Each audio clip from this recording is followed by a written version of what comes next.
said that it's, that's him 100%. I mean, without me hearing his voice, I'm like, it's unconfirmed. But if you got friends that knew him and grew up with him saying it's confirmed, then I gotta say, hey, yeah, this is probably Brian Koberger. But I did send it into the FBI. I did clip that. I also went through 80,000 phone calls, found the number, sent it into the FBI as well, and they have that, and hopefully they get down to that information. Good. Do you know that they are in receipt of it? Did they come back to you at all?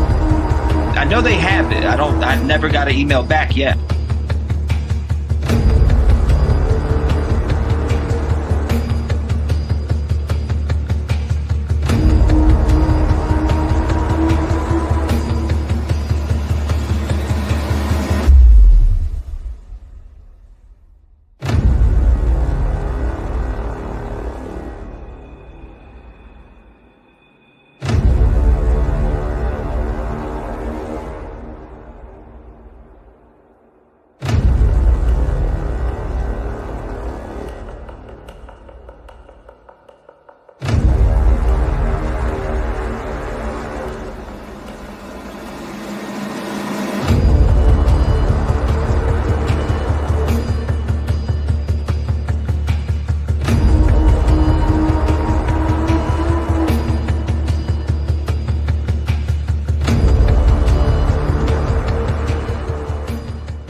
What's going on, ladies and gentlemen?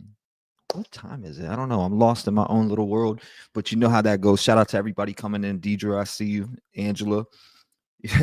Glad you're not fighting it. Is that right, Gypsy? What's going on, my friend?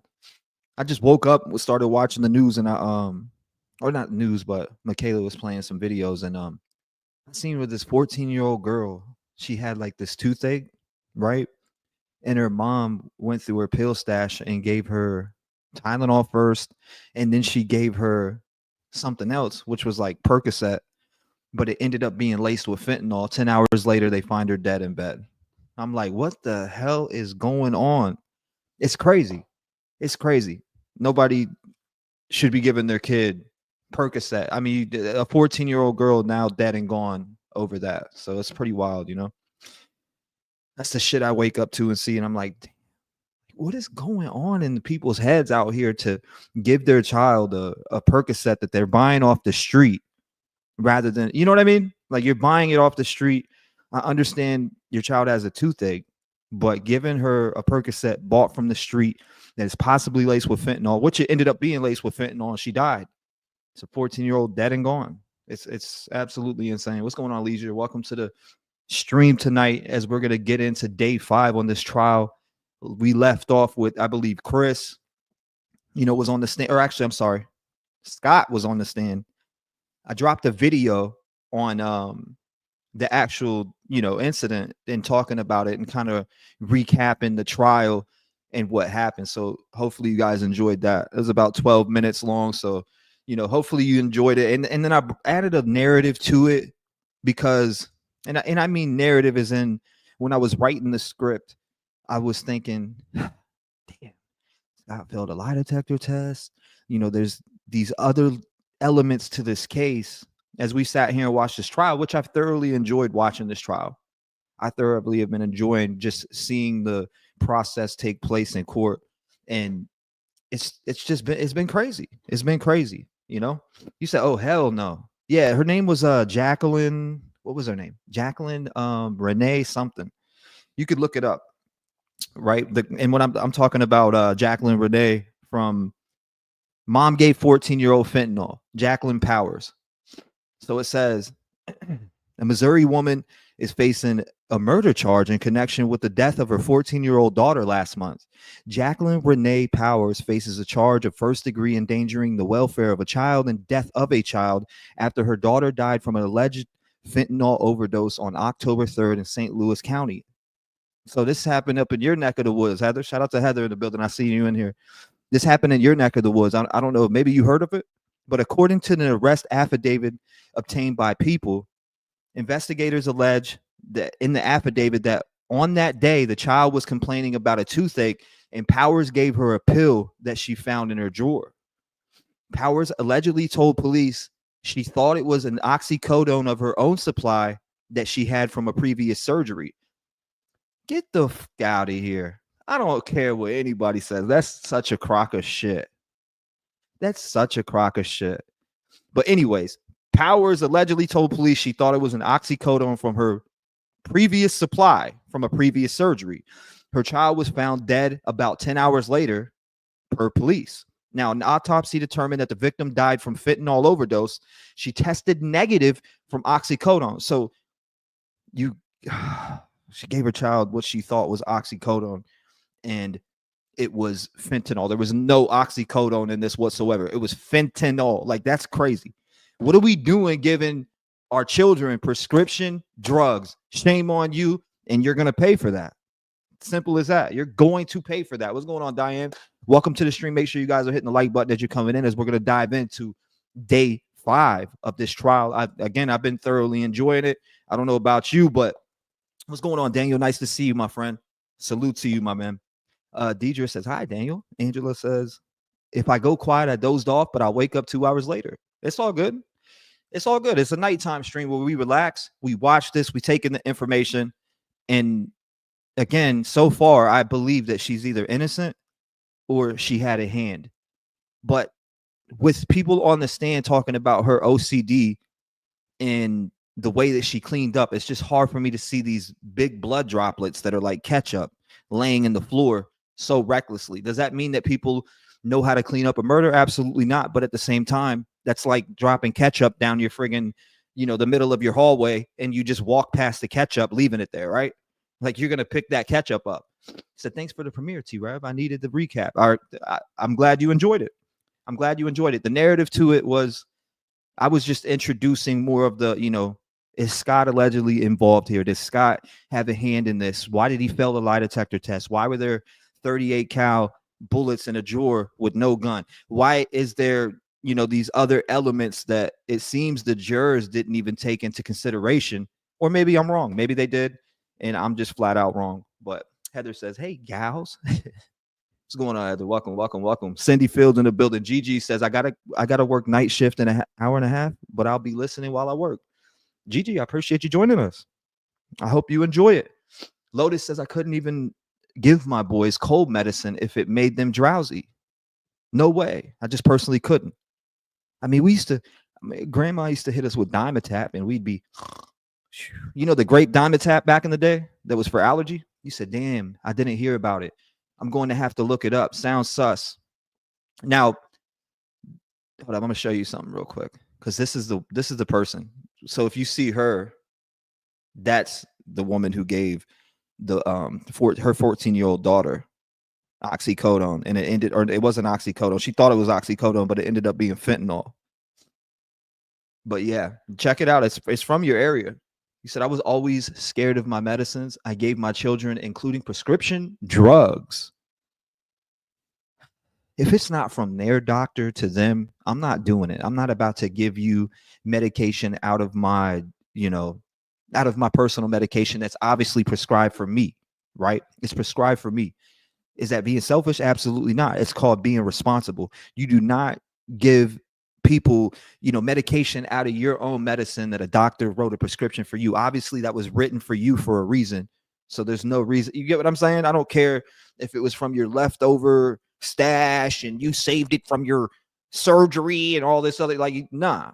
If it's not prescribed from their doctor to them, they ain't getting it. In case it's like amoxicillin or some leftover, again, amoxicillin that you got left around, or ibuprofen. Other than that, you're out back. We got to get that taken care of. We got to go to the doctor, and maybe we can get you some type of pain medicine for, the toothache. The responsible thing is to take your child to the emergency room or the doctor, right? If it's hurting that bad, you take them to the doctor. You get them medication for that. You don't give them medication out of your own stash. That's crazy. You said that purple stuff tastes good. The only one that did, yeah, that Dimetap. So sad. Another young angel. It is sad. And this happened about a month ago too. When I seen it, I was like, damn. And then I literally, after this one, I'm reading, right? And then I come across the woman that was trying to auction off her baby on Facebook. literally trying to auction off her newborn baby on Facebook like it was a friggin' eBay auction. Like, what are we coming to in the world? I'm telling you, y'all, we're in wicked times where, you know, it's like good versus evil right now. You know, the evil wants to get rid of the good. The good obviously wants to get rid of the evil, and it's a friggin' war. Strap your boots up. You said, nope, never mind. It's based on her neglect and carelessness. Yeah. You said, man, you know that was not yours. Maybe mom knew her daughter was taking it and didn't want to get blamed. We don't give our kids random pills. It's absolutely wrong. You just don't do that, especially when you know, I don't know. I find it as BS because they'll probably go through the text messages, honeybee, right? And they'll see that she probably bought some off the streets, but they're saying that she traded it with one of her friends and blah, blah, blah, blah, whatever. Just sounds like a bunch of excuses to me. You bought the shit off the street, you gave it to your daughter, and she's now dead because you were so carelessly reckless and wanted to buy pills off the street. It's one thing if you're buying them off the street, you took them yourself. Now that's you gambling, but you bought it off the street and then slipped it to your daughter, and now she's dead. There's a price to pay with that. That's illegal for a reason. You know what I mean? Yeah, take them to the dentist. Exactly. Take them to the dentist, etc. Priscilla in the building. What's going on? People are sick. People have zero regard for human life. I'm telling you, the demons are out here running rampant, and it's everywhere right now. It is everywhere. You know? You said the soundboard. I got you. You ready for that? You ready for me to fire that bad boy up? It's right here, as always. Hold up. What do we got on here? Let's see. The lie detector determined that was a lie. Oh, brother, this guy stinks. Bing bang, bing bang, bing bang. Damn, it's on repeat. I don't like that. We got to turn that off. We can't be having that. But salute to everyone in the building tonight. You already know we got to run the round of applause for everybody coming by. I appreciate every single one of you. Let's lock in. Let's start on this. So far, we've watched up to this day. We've watched about 3 to 4 officers get on the stand. We've seen Chris on the stand. We've seen Scott on the stand. We've seen the neighbor on the stand. Along with those 3 to 4 officers that we've seen some forensic techs up there. So diving into that, so far, the biggest problem for me during this trial has been having this woman, or I'm sorry, having this juror come up on the friggin', or not come up on the stand, but having this juror go to work. They're in here for, I think it was about 3 days. They're working, being a juror, and they're also going to work. But the biggest problem that I'm having with all of that is they worked with people who had firsthand knowledge of this case, and it should have been a mistrial. It should have been thrown out. It should have been argued a little bit more on the defense's side, but maybe they're seeing it as if the judge lets it ride, we can get off on an appeal and roll the dice again and get another shot at it. So if we lose this one, we could keep this in our back pocket, win an appeal. Maybe they left that day when that happened and were like, well, if the judge lets it ride, then we'll let it ride because then we'll get another shot on an appeal to win the trial whatsoever. But I think just from what I've seen so far up to day 5, as we're about to begin, they had a chance at a mistrial with that BS with the juror. They definitely did. Right? What's going on, Just Debbie? Welcome to the stream. Nice to see you. Just Debbie, you've been around for a while too. It's a spiritual warfare. It's a spiritual war for sure. Steffi, nice to see you, my friend. I hope you guys been well. I know I wasn't on last night, but I wasn't on last night, but I was working on the video that I dropped today, which was on this case. If you need a little recap of the case and certain, evidence or things talked about, go check out the video and come back. It's about 12 minutes. So, but it's definitely a spiritual war. I'm beginning to embrace my agoraphobia. That's what I'm diagnosed with that also, but a while ago. But thank God I'm able to get out and do what I, and just get out the house and not feel like, damn, in public, because that's what it makes you feel like. It makes you feel weird in public. And that's me. I've just been like that for a long time. What's going on, Gene? Welcome to the stream. Gene in the building. Angela says, hello, T-REV. Not following this case, so I don't know what's going on. I'll give you a quick recap for everybody who's coming in and maybe like what's going on with this case, what's up with it. Matter of fact, no, I won't do it. I won't play it, but I'll just tell you. I'll give you a quick breakdown. So we have Melody Walker Ferris, or Ferris. I say it, I should switch it up, but it's really a Ferris wheel, right? Melody Walker Ferris, they're saying that she killed her husband, put him in a burn pile that's about maybe a quarter mile, a little bit more out from the house. They're saying that the crime took place in the kitchen and that she shot him twice in the ribs, and that his body was dragged or moved. It had to be moved to the burn pile, which is, again, about a quarter of a mile out from the house. So they're saying it began in the kitchen and somehow escalated down to the bottom floor. Now you have a small woman who was 125 pounds, 5'3", 5'4", that they are saying got this body to the burn pile somehow. And for some reason, I'm having trouble seeing it without machinery, right? I'm having trouble seeing her move the body by herself. Again, 300 pounds dead weight. We can take it down from 320 to 350 and go down to 300, even 300 pounds dead weight. 5'3", 5'4". Could you move a body a quarter of a mile out and put them in the fire and burn them without machinery? Like, for some reason, I feel like there would have to be machinery.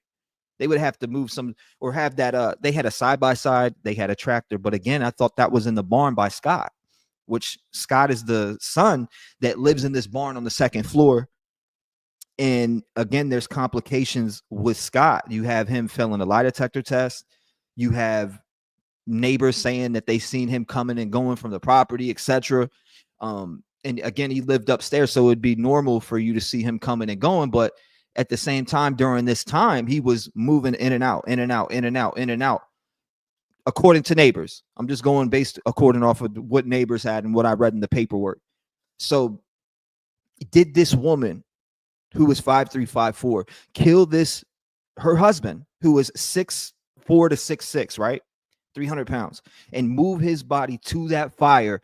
And she is somehow Superwoman. Yeah, I know they say she walked, she went on walks, she worked out, she worked on the farm. But I don't know, I'm just having trouble seeing her move that body from the house to the burn pile. Now, is it possible? Absolutely. 100%. You could tie him to the side-by-side and drag his body out there and roll his ass in the fire. Yes, I get that. But we need evidence of that. We need to see blood inside the tractor, the claw of it. We need to see blood on the side-by-side, which they had, but they didn't test any of this stuff. So they had blood that was there, but they didn't test it. So what's going on there? Why didn't they test that? I feel like this is a botched investigation, and they got a guilty verdict on it by the hair on their chinny chin chin. You know? You say, yep, mistrial. I feel like it should have been a mistrial, you know? But hey, who am I? Green Eye says they didn't check the loft. They should have. They didn't test a lot of stuff too. So that's another problem in this case. But let's go ahead and dive into it. It's day 5, and that's really a breakdown here. And there's a lot of characters that come into play because family's in town. It's 4th of July week. You have the kids that are supposed to come over. You have not just that, but all the family members in town, and they're all together there at this property, coming and going. I don't know the full story on that, but the fact that the family was supposed to be there, or family was in town, and it's an awkward time for mom to carry out a plan of murder on her husband. At that, she carries out the plan of murder on her husband when family's supposed to be in town. 39 years. I don't care how many times you guys cheated on each other. One lives upstairs, one lives downstairs. And at this random time, Melody says, you know what? I'm going to kill my husband, even though my family's in town. Nah, I'm just not believing that. I'm not believing that, because if she was going to do it, I feel like you would wait till your family's not in town and you would just get the business on that end. So something is wrong here. It's nice to see you too, Steffi. Jip, I mean, also tonight. What's going on, Stephanie? Welcome to the stream. Let's dive into it. Let me know if this sounds good too, by the way. It's an awkward time. It's an awkward freaking time to carry out a murder, especially when family's in town. I swear that just doesn't ring right with me. What about you though?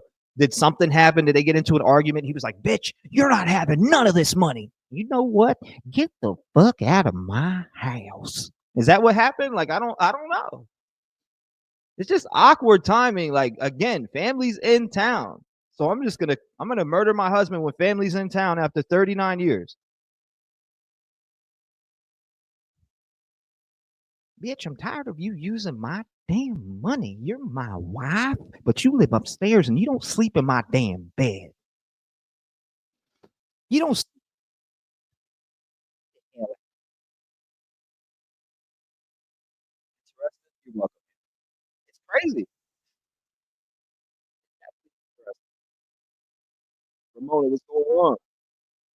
Love you so much.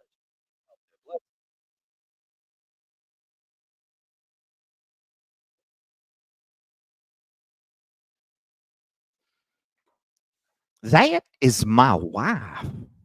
Can we talk about that? Mm-mm-mm.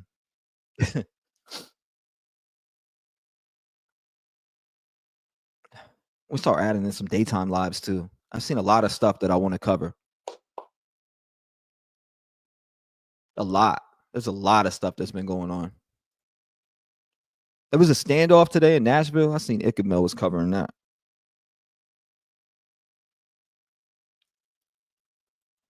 Mm-mm-mm.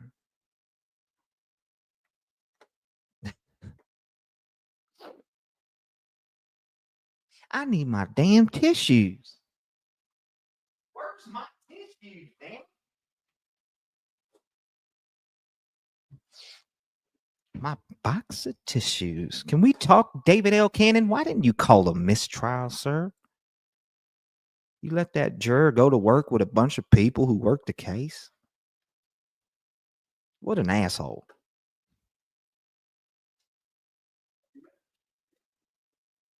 Right. Exactly. It's weird. It's a weird time.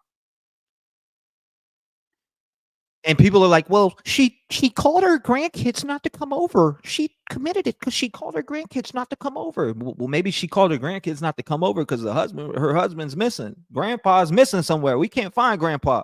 So I'm in a state of searching for my husband, who's the breadwinner. Guys, how could you focus? I don't care how many times I don't care how many times people cheat on each other, and because they both allegedly had cheated on each other, right? Well, there's no allegedly; it's in the proof's in the pudding, right? But I don't care how many times you guys cheated on each other. If you're living in the same household and somebody that is the father to your children goes missing, any good-hearted person would give a fuck. Excuse my language, but that's just is what it is. I don't care how many times you cheated on each other. You still got love for that person, and now they're missing. Especially if you didn't do it. I'm just saying in general, would you have your grandkids come over when your husband's missing? That's just my point of view. Yeah, it was in Nashville somewhere, Volfan. I don't know exactly where though. I caught some of it earlier because Tammy shared it with me.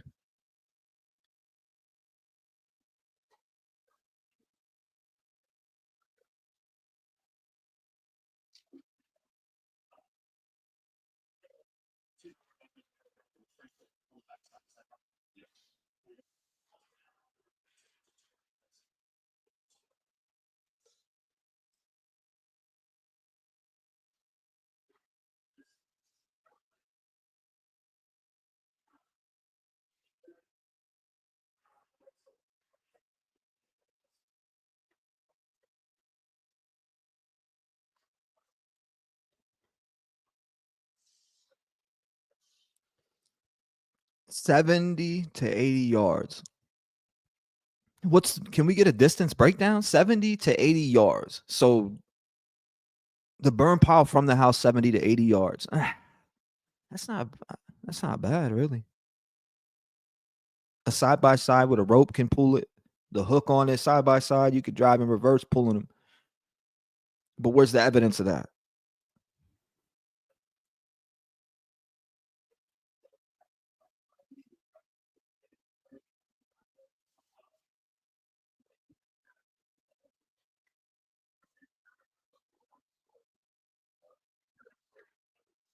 34.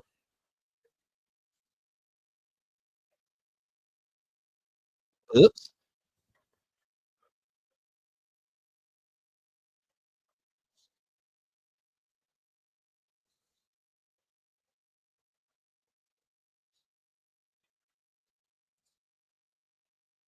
Let me fix this real quick.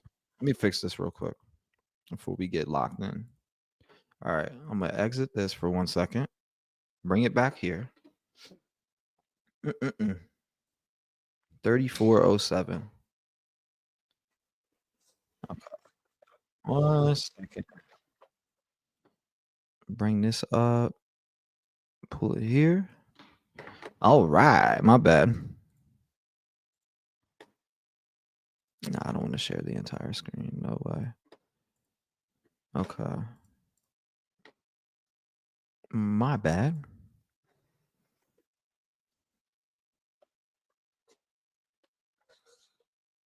You're about to go look it up. Sound good though? Oh, you said no sound in court. What about now? It should be good.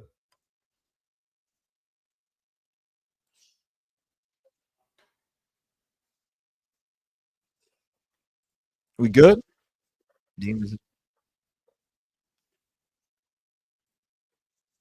Can't hear. Hold up 1 second. Let me know if it's good now. No? Okay. All right, we'll fix it. Stop screen, present, boom. Why is it giving me tonight?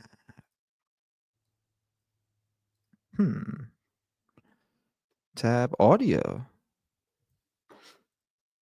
Okay. Back to Scott's testimony. Let me know if it's working.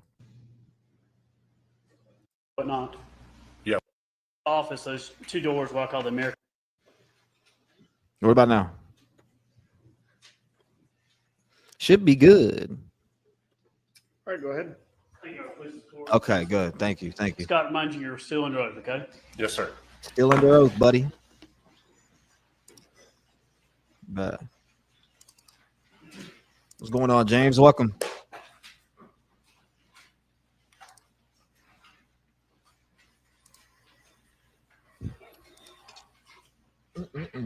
On your computer screen there should be aerial 3. And I'm putting the cursor of the hand over. Is this the house there? Yes, sir, it is. All right, now, what I want to do is I'm going to try your dad's office, those two doors, what I call the American doors and the French door on the backside. Is that right? Yes. And then if you walked out those doors and turned left, is that Good. You're walking to the burn pile? Yes, you will be. And this is aerial 8. Now, What's going on, Deanna? can Welcome. can you give us an estimate? How far is it, the burn pile, from the kind of the edge of the house? How far a walk is that? I would probably say maybe 70 to 80 yards, Miss Ricky, welcome. give or take. And what is the path, like the RTVs and the tractors? You said your dad would grade or rake around the burn pile? Good. Or would he use the tractor to put stuff on the burn pile? He would use the tractor to put stuff on the burn pile, and couldn't really rake with it because it's such a steep incline. It'd just be hard to maneuver the tractor. Is there a path that's been made from the RTV or the tractor in the area of the woods? Yeah, so there's a path that you could go from the driveway behind the house and go all the way around to be able to gain access to the dam on the pond, or go back there where the burn pile was. When you look at aerial photographs, so if you come up the driveway into the garage, I think y'all had chickens and birds on a chicken coop over here. Yes, it was connected to the shed. And then down by the barn where there's some other areas for birds and whatnot. Yeah, we have another chicken coop up there. Okay, so 2 chicken coops on the house, on the property. Yes. But you go to get there with like a tractor RTV, would you go around, would you go to the left of the chicken coop or in between the chicken coop and the house? You would go to the left of it.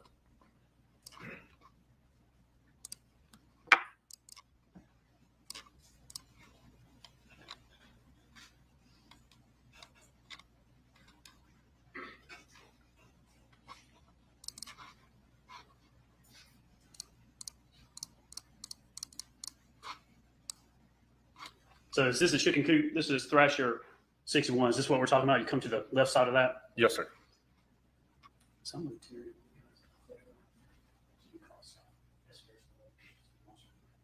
You said it's half a comparison of fire ranges as well. We label it Football field. S Fair's 11. It's a blown up photograph on an inboard. All right. Nice to see you, Shelly. Objection. No objection. Judge, with your permission, I'd like No objection. We just let everybody walk all over us. ode to Jonathan Kessler on having used the push. All right. Boy, I need to get the "you're fired" sound effect. I'd fire the guy on the defense team. Like, what? You're not in here fighting for me? You should have been fighting for me on this juror. You should have been fighting for me all over the place. Give you the red and push pin. Just kind of, I know you can't see, but just kind of Weird. so the jury can. Good night, Ramona. Appreciate you, my friend. God bless. Put that pin about where the fire pit would be, the burn pile. So roughly from this angle, you're kind of right under this tree right here. So you mark the red push pin kind of just from the house, a line that goes out to the woods. You're estimating that about there is where the burn pile is. Yes, sir. Not bad. That's a.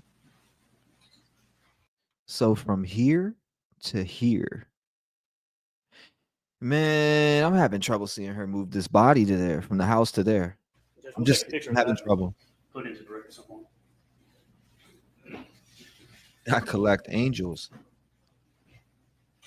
Love angels. I left off yesterday Definitely love talking angels. about the timeline. I make green now. Damn. Tuesday, Wednesday, and Thursday, July 3rd and July 4th. And we talked about where you were at on those days. I want to now turn your attention and start talking about Thursday, July 5th of 2018. About what time do you remember getting up that morning? It had been somewhere around maybe 8:30 to 9 o'clock. I don't really remember the exact time. What were your plans that day? My plans were go ahead and take care of animals, and then I don't remember what time I woke up that day, the day that my father was found dead. Don't you think that shit would be imprinted in your memory? The day that your dad died, I would remember what fucking Fruit Loops I ate or Fruity Pebbles. The day that I found my dad dead in a fucking fire pit, I'd remember everything about that day. I promise you, that shit would be imprinted in my memory forever. I don't remember much. I don't know if I woke up at 7:45 or 8:30. I have no clue, and I just don't know.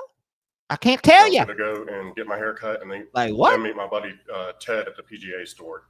Did y'all It's day or crazy. so before sometime get a connection with somebody at the PGA store?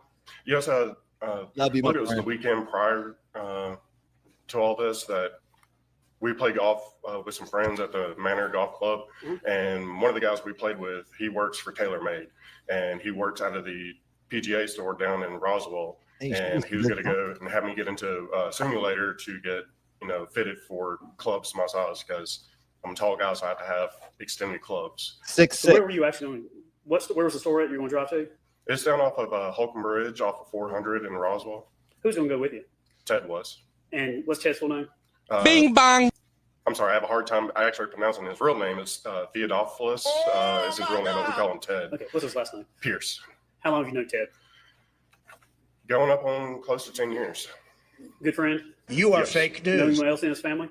His entire family, his mother and sister. And how close are you today? I've actually known his sister Randy a lot longer, over 10 years now, and That is a good point. He could remember what burning bodies looked like in Afghanistan when he was working there, but can't remember the day his dad died.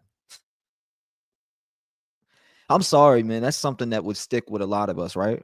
Or am I tripping? I would remember who pissed in my Fruit Loops that day. I'm serious. I would remember the mail I picked out of the box. I would remember everything, because when you're somebody in your family, like your dad or mom dies, you'll never forget that day. You'll never forget anything that has to do with that day.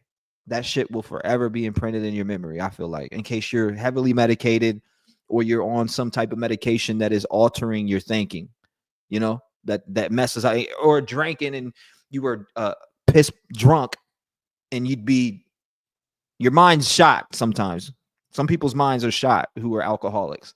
I'm not saying he is, because I don't know, but what a weird pause too. I met Ted and Man, it's their crazy mother to me. pretty much the same time, and they're Alabama fans, and we always watch football together, and they're like my second family. And did you have their numbers in your phone? Yes, sir. Do you remember what you It's crazy. labeled his mom's number as? You wouldn't forget that. I believe it's Mom Pierce. And did they have were they involved with you at the lake and things like that? Yes, sir. When you got up at some point that morning, did you leave to go to the PJ store? Did you get in your truck and take off down the driveway? Yes, after I got done taking care of all the animals and everything was situated for the day, I got in my truck to start heading out. And I happened to notice that my youngest sister, Amanda, her vehicle was over there. So I decided to pull up over there to say hi to her. Yeah. Did you see her or just See what I'm saying? I didn't see her at first until I pulled up into the house driveway, and I saw her sitting with Melody on the front porch. That's tough. That's tough. I see there's a lot of people in here that lost. When you say front porch, is this what you were talking about? Yes, right there where the front door is. Oh, yeah, should turn the TV back on.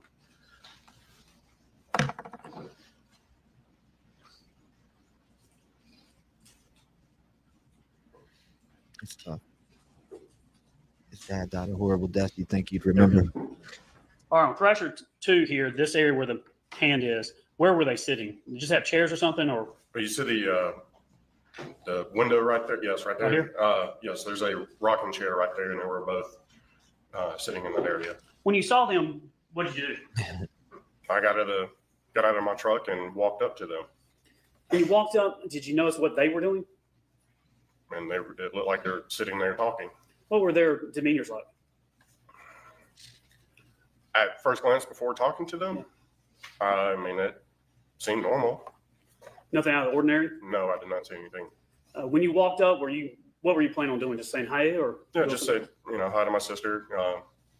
I think I haven't seen her since my dad's birthday party. Was she there to pick up Cameron? That I didn't know. I didn't know the kids were there. When you walked up, did you start talking to them? Yes, I did. What y'all talking about? The very first thing I was asked is, have you seen your father? Who asked you that? I want to say it was Melody. Did you think anything about that at the moment? I mean, when she asked me that, I was like, well, no. And then she said, well, we can't find him. I go, what do you mean you can't find him? They're like, well, he's not in the house. It seems like, that's another thing that's rubbing me the wrong way. He's saying that when he came in, that Melody was asking, where's your father? So she wants to tip you off to get you to go looking for your father that she allegedly killed and thrown in the burn pile. So she wants to work everyone up there about going to find him. You would think you would try to avoid the topic of conversation when it came to that, especially if you committed a murder. And I looked and I said, well, his Mercedes is right there in the garage. The RTV is parked right there in the driveway. He's got to be here. Where was the RTV parked? Do you remember? It was parked. I know it's. There's like a little parking spot right here where the concrete is. Before you get to the garage? Yes. So if you're pulling up to the house, it would just been right there to the right. Just kind of a pull in. Is that what it Yes. is? His car's at the house. RTV's there. Why'd you think that was odd if all that was there? Well, I mean, if they're saying that he's not in the house, there's only going to be two things he's going to either be on or be in, and that was on the RTV or he's gone in his car. Would your dad just kind of disappear? Was that something normal would happen? No. Did he take many business trips or anything? Not really. I mean, he, would always let me know if he was going to be, going somewhere with clients, or if he was definitely going to be going like overnight, he would have said something to somebody. When was the last time you had seen your dad? At Cherokee Ranch on the 3rd. Once your mom asked that question, did she ask anything else or do anything else? There was a lot of questions. Once from there, we tried to figure out where he could have possibly gone. Did you ask her about the CPAP? Eventually, yes, I did ask. I was like, well, have you checked to see if a CPAP machine is here? What'd she say to that? And she said, no, I haven't checked. Did you ask what all people where they went to check for him, or how long they've been looking for him, or anything like that? If I asked them that, yeah, I really don't remember. Was there any indication about how long, if she asked, have you seen your father, was there any indication that they had been looking for him or how long he'd been missing or anything? Well, to me, it seemed like they were, at some point trying to look for him, because they told me, we can't find your father. What time of day would this have been when you're up there with him? This started? Roughly, I'll probably say around 10 o'clock in the morning. Sad. What'd y'all do after that? Was there any more conversation or what happened?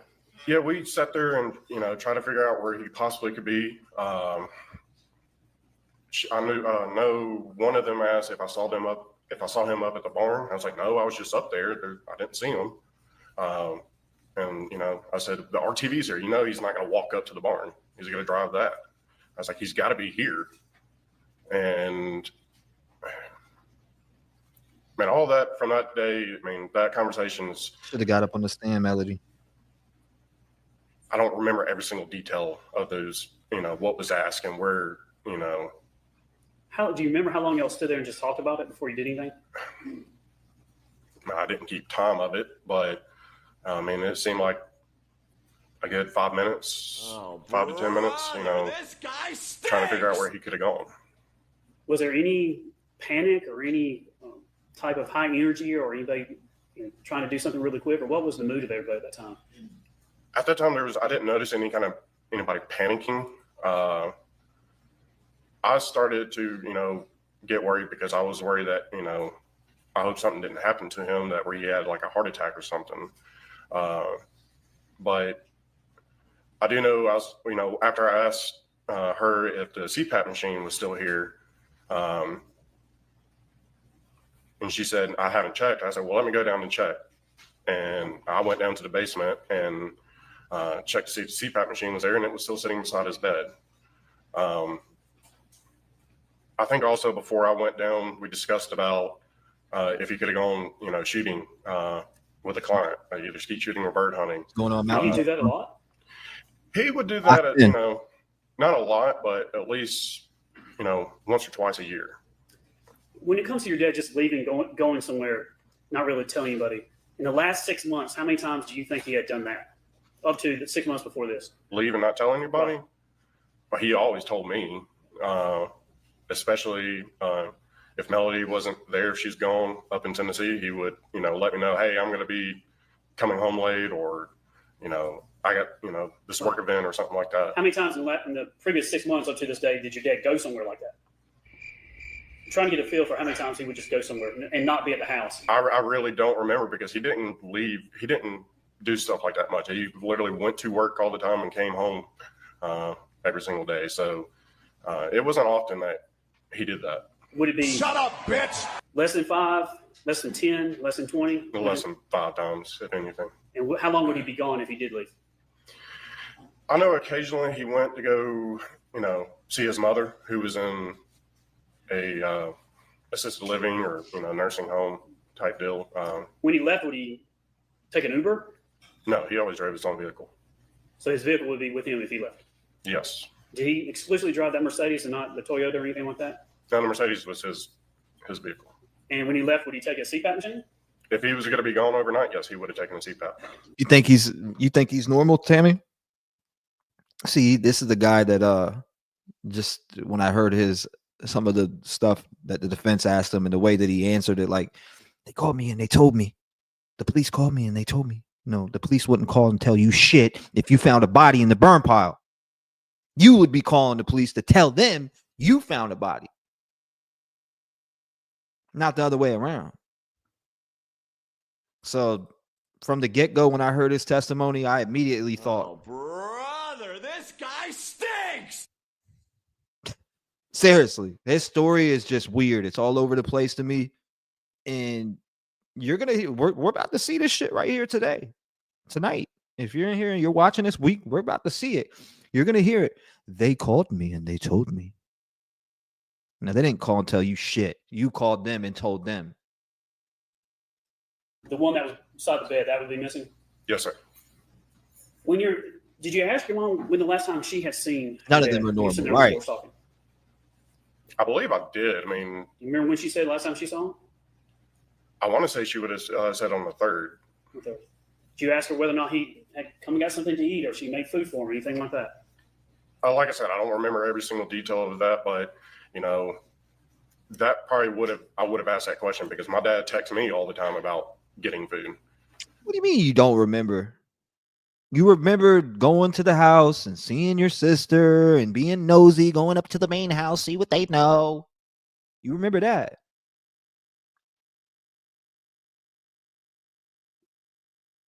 Look at him. I'm sorry. I just, am I being too hard on this guy?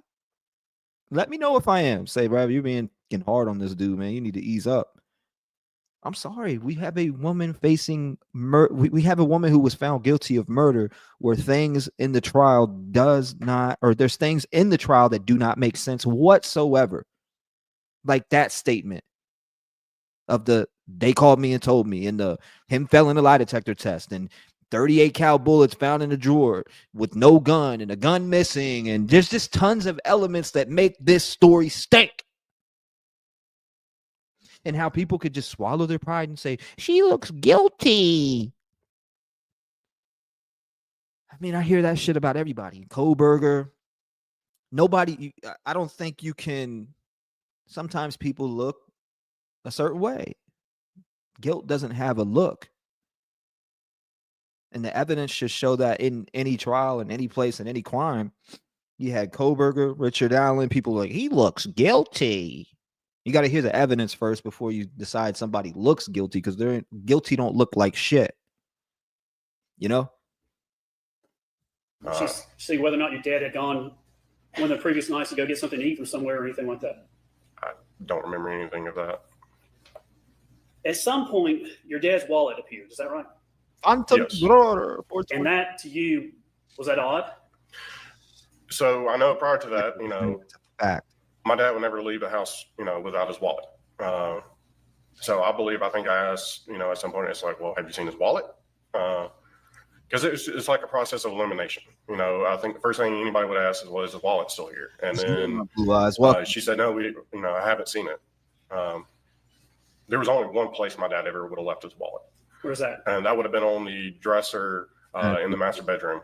Because he still used the master bedroom. He slept downstairs, but you know, he showered and changed and everything upstairs in the master bathroom.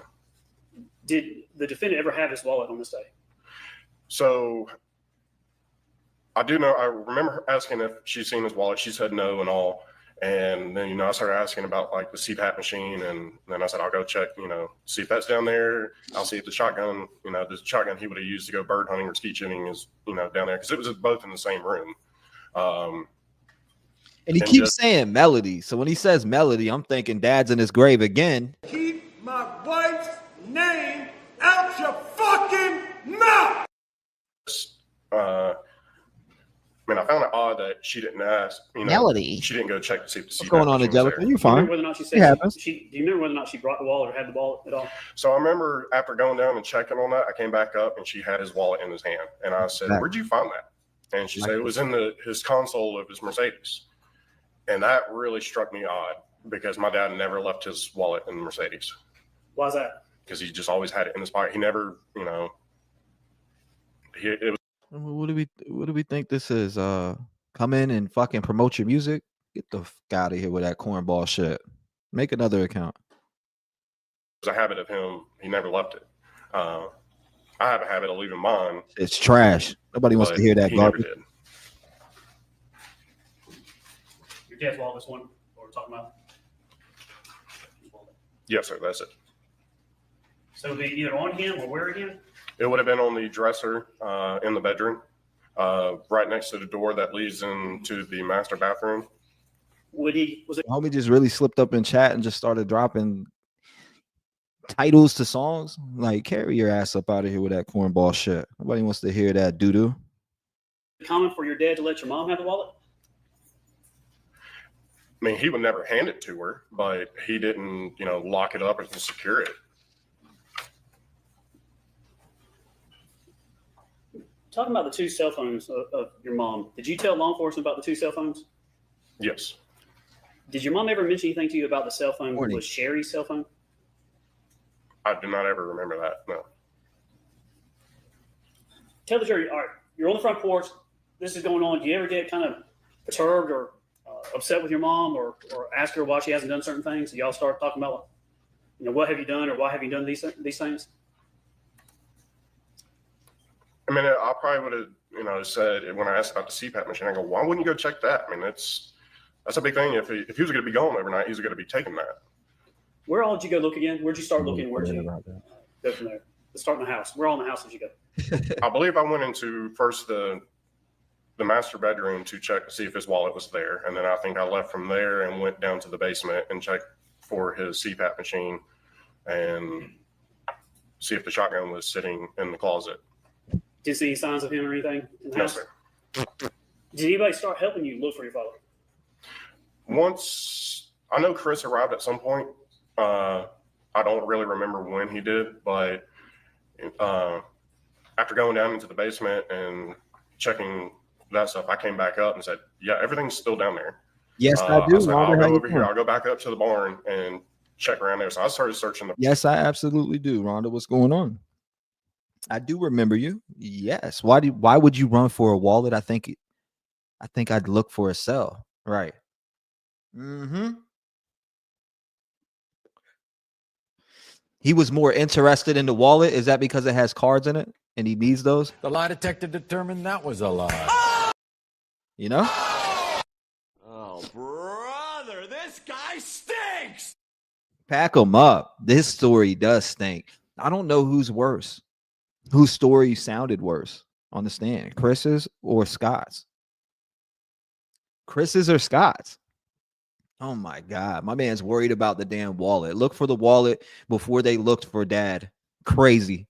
Like, if that doesn't tell you everything that you need to know, that dad was a dollar bill to these people, it seems like, besides Amanda, when you see Amanda on the stand, you'll see what I'm saying. Because she connected with me when she got on the stand. She was just like any one of us would be if our dad was murdered and our dad was removed from this earth in the way that he was. She had the direct emotion that I would believe anyone would have on there. I would be in freaking tears right now talking about it if I was him. I'd be up there freaking eyes watered. You know, I'd be going through it. Shit, I might even be, I don't know. I may even come in toked out my mind. My dad's dead. This is crazy. The property, because like I said, at this point I was worried that he would have gone out and had a heart attack or something, or fell down, something like that, medical wise. Do you know where your mom and Amanda, your sister, you know what they were doing while you were looking for your dad? I just know they were together pretty much the whole entire time. What's going on, Toledo? Did anybody get on RTV and start running around looking for him? I know I jumped on it to ride back up to the barn to check, see if he might have been up around there. And once I checked up around the house and all, I noticed the tractor was parked not where we would have parked it for overnight. And I actually went down and checked around there because I saw the tractor sitting there, and it was right at the manure pile. And so I checked around the manure pile to make sure he wasn't laying down around that. You see him screen there, Stewart 12. This photograph's already been admitted. Is this where you found the tractor? Yes, sir, it was. Now, the manure pile, you're talking about this pile right in front of it? Yes, sir. Was there anything, was that odd that the tractor You were was good, parked there? Toledo. Yeah, because it never would have been really left there. The only time we would have brought it down there is to churn over the manure pile, because it was compost. You mean turn it over, not just push the pile, but actually turn it over? You mean we'll go scoop it, kind of toss on the salad. But not leave, you wouldn't leave the tractor right Well, there? Would Eddie, you dare welcome. leave the tractor right there? No. Would the tractor be parked where I'm pointing up here? Yes. All I've learned so far throughout this whole entire trial is that, Dad, can I borrow your credit card, please? I need to pay my rent. I need to pay my water. I need to turn on my electric. My daughters need food. I need to go on a trip. Can I borrow your credit card, Dad? Not only were they using his credit card and running up the bill, and it shows because they talked about it on the stand, they were using them for friggin' money. And then when somebody had a dispute with them about money and probably murdered them and put them in that damn fire pit. Simple as that. That's my thoughts on it. Is that there was a discussion about money. Dad said something that rubbed someone the wrong way, and they pulled out that gun and pow, pow, and straight up shot him down in cold blood because they didn't get their way. He didn't give the right answer. That's such bullshit for Gary and this, the guy who went to school and learned law and built a career for himself just for his own children to mooch off of everything that he does. Not, make a living for themselves. Instead, mooch off of them. And everything is about a friggin' credit card and money with this family, in my opinion. It's absolutely disgusting. What's going on, KC? Welcome to the stream. Sadie Cat's in the building. Hello, Rap Gang. Hey, T, this guy is quite the storyteller. That's a fact. My dad's wallet was the last thing on my mind. Held his hand and watched him take his last breath. Told him I loved him. F a damn wallet. Right. Who gives a shit? We want to find him, not the wallet. The family juiced him for money. His alibi is locked tight. Juiced him for every dollar they could get. He sounds like a spoiled child. Sickens me. Entitled. Dad, I need $25 so I can go golf with my friend who works at TaylorMade and we can hit the back nine. Dad, can I get another $20 so I can golf today? Can I get another 40? I need it because my wife is sick and tired of my electric not being paid. You entitled prick. Right behind that blue wheelbarrow. It's crazy, man. After you saw the tractor, you were down the bar. Where did you go? There's the tractor, y'all. So I've continued to, search around there. Didn't see him there or inside the barn. So I hopped back on the RTV and went back around to the house. And once again, I still don't remember if Chris was there or not. And I really don't remember where Amanda and Melody were standing at that moment. But I just started searching, around the other shed where the chicken coop was. Looked in the shed, make sure he wasn't in there. I was just, starting my process of checking the property.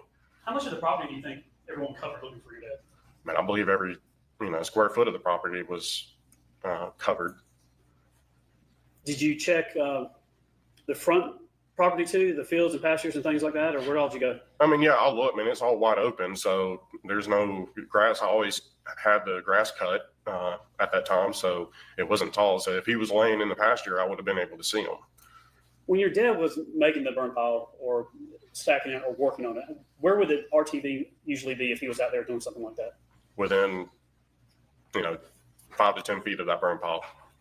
And where would your dad normally park the RTV in relation to his where he was staying in the basement? So if he went to his office, it would have been, kind of parked right up there next to the house, or he'd just hop off and only take a few steps to get into his office. Do you remember your mom saying anything about whether or not she moved the RTV? I got you. No, I don't really remember. Did you find anything odd about the RTV or anything like that? Or no, not at.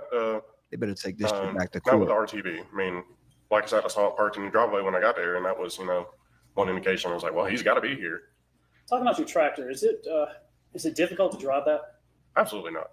How do you make the tractor go forward, and how do you make it go backwards? So that tractor right there, one of the reasons why my dad wanted to purchase that is because it was so easy to drive. You didn't have to shift gears or anything like that. So the pedal on it is like a C. So you would hit on the top part of it and it will go forward, and you hit on the bottom part of it and it will go in reverse.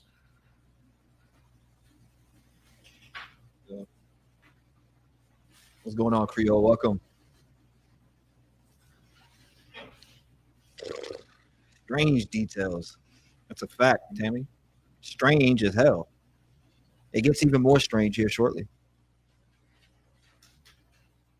They called me and told me that my son. This is Shaw 259. Is that what you're talking about? Yes. Tell the jury how it worked. If you put your foot on that pedal there on the right, there, top kind of middle of the photograph, how would that work? So you can see the bigger, foot pedal right there. Yes. Yes, that's where you would push, and the tractor would go forward. And if you want to go backwards, You hit on that section. you don't have to change gears or anything like that, or have two transmissions or anything. No. Did you know if your mom could drive the tractor? Oh yeah, she definitely knew how to use it. She was using it just a couple days prior to the 3rd.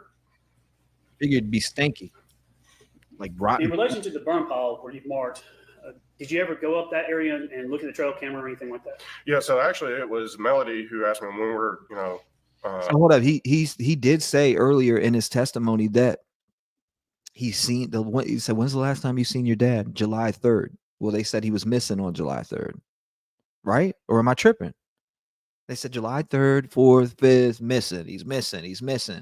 But yet he said, I seen him July 3rd. So something happened to him July 3rd. I don't remember exactly when, but it was still, we were either back on the front porch. Gotta hear that. But she asked me, she asked if I still had that trail camera down there. I was like, oh yeah, let me, I'll go check it. So I don't remember if I hopped on the RTV or I walked down there, but I went down there and checked the trail camera and saw no indication of my dad being on it. What'd you do with the trail camera while you were there? I checked whatever pictures were on it. I know there might have been a couple of animals. I want to say I saw a picture of Amanda and Melody walking. I deleted but it was mainly animals, but I saw no indication of my dad walking by or anybody who didn't, was in my family. Did you see anything suspicious on it? No. Did you delete the things off the camera? I did because it's just, natural habit. This, like I said, this is prior to us discovering my dad's remains. So every single time I ever went to go check my trail camera, I always delete, just kind of free up the SD card because I use it for deer hunting. And, if I have a doe fully released for the night, I'll let them. That, man, I'm tripping. Talking about, I'd always delete. That's racking my nerves. When I would check the trail camera, I would go through and delete the pictures. I delete every little thing in there. Is there a reason why I delete? I already got my story ready. I deleted everything on that trail cam. It was within an instant. I knew that this was. Where the heck was I at before I clicked on this? Because now he's irritating me. For bucks. And the camera again was pointing down into the woods away from whether or not she moved the RTV. No, I don't really remember. I gotta go back to where I was at. I believe I went into first the master bedroom to check to see if his wallet was there, and then I think I went from there and went down to the basement and checked the spirit for his CPAP machine. And I need to know what the wallet's at. And once again, I still don't remember if Chris was there or not. And where the was I? Was it 55 minutes? The heck was I? That just irritated the hell out of me, though, hearing that. Hoover pile, because it was, compost.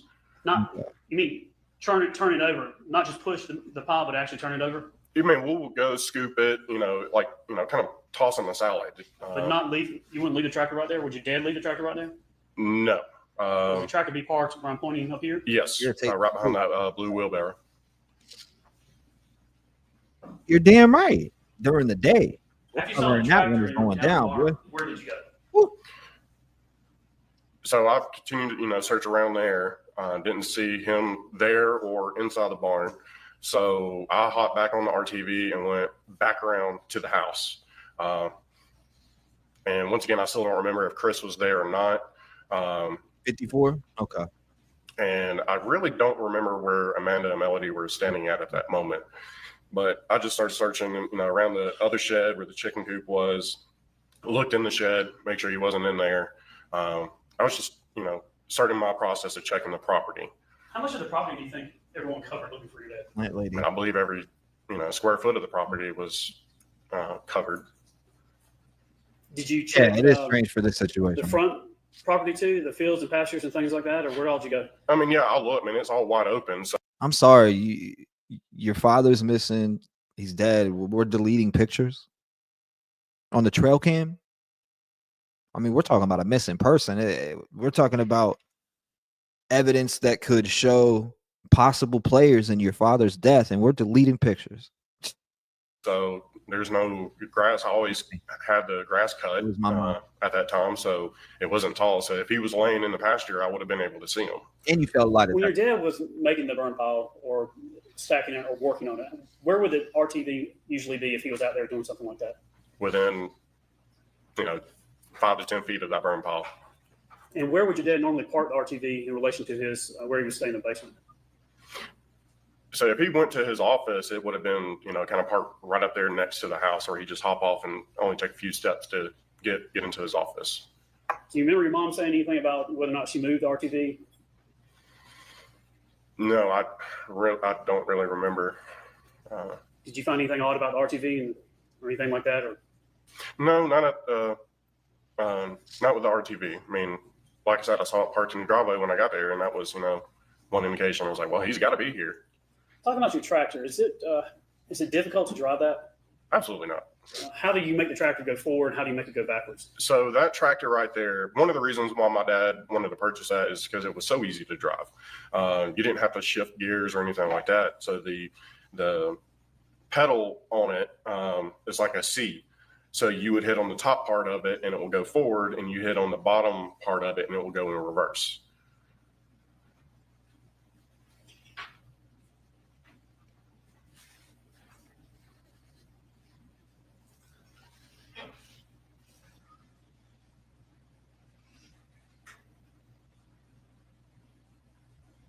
We've seen this part, but I just had to run it back.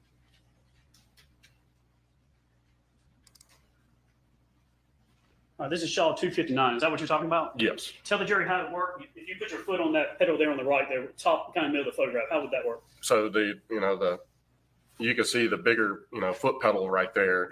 Yes, that's where you would push, and the tractor will go forward. And if you want to go backwards, You hit on that section. you don't have to change gears or anything like that, or have two transmissions or anything. No.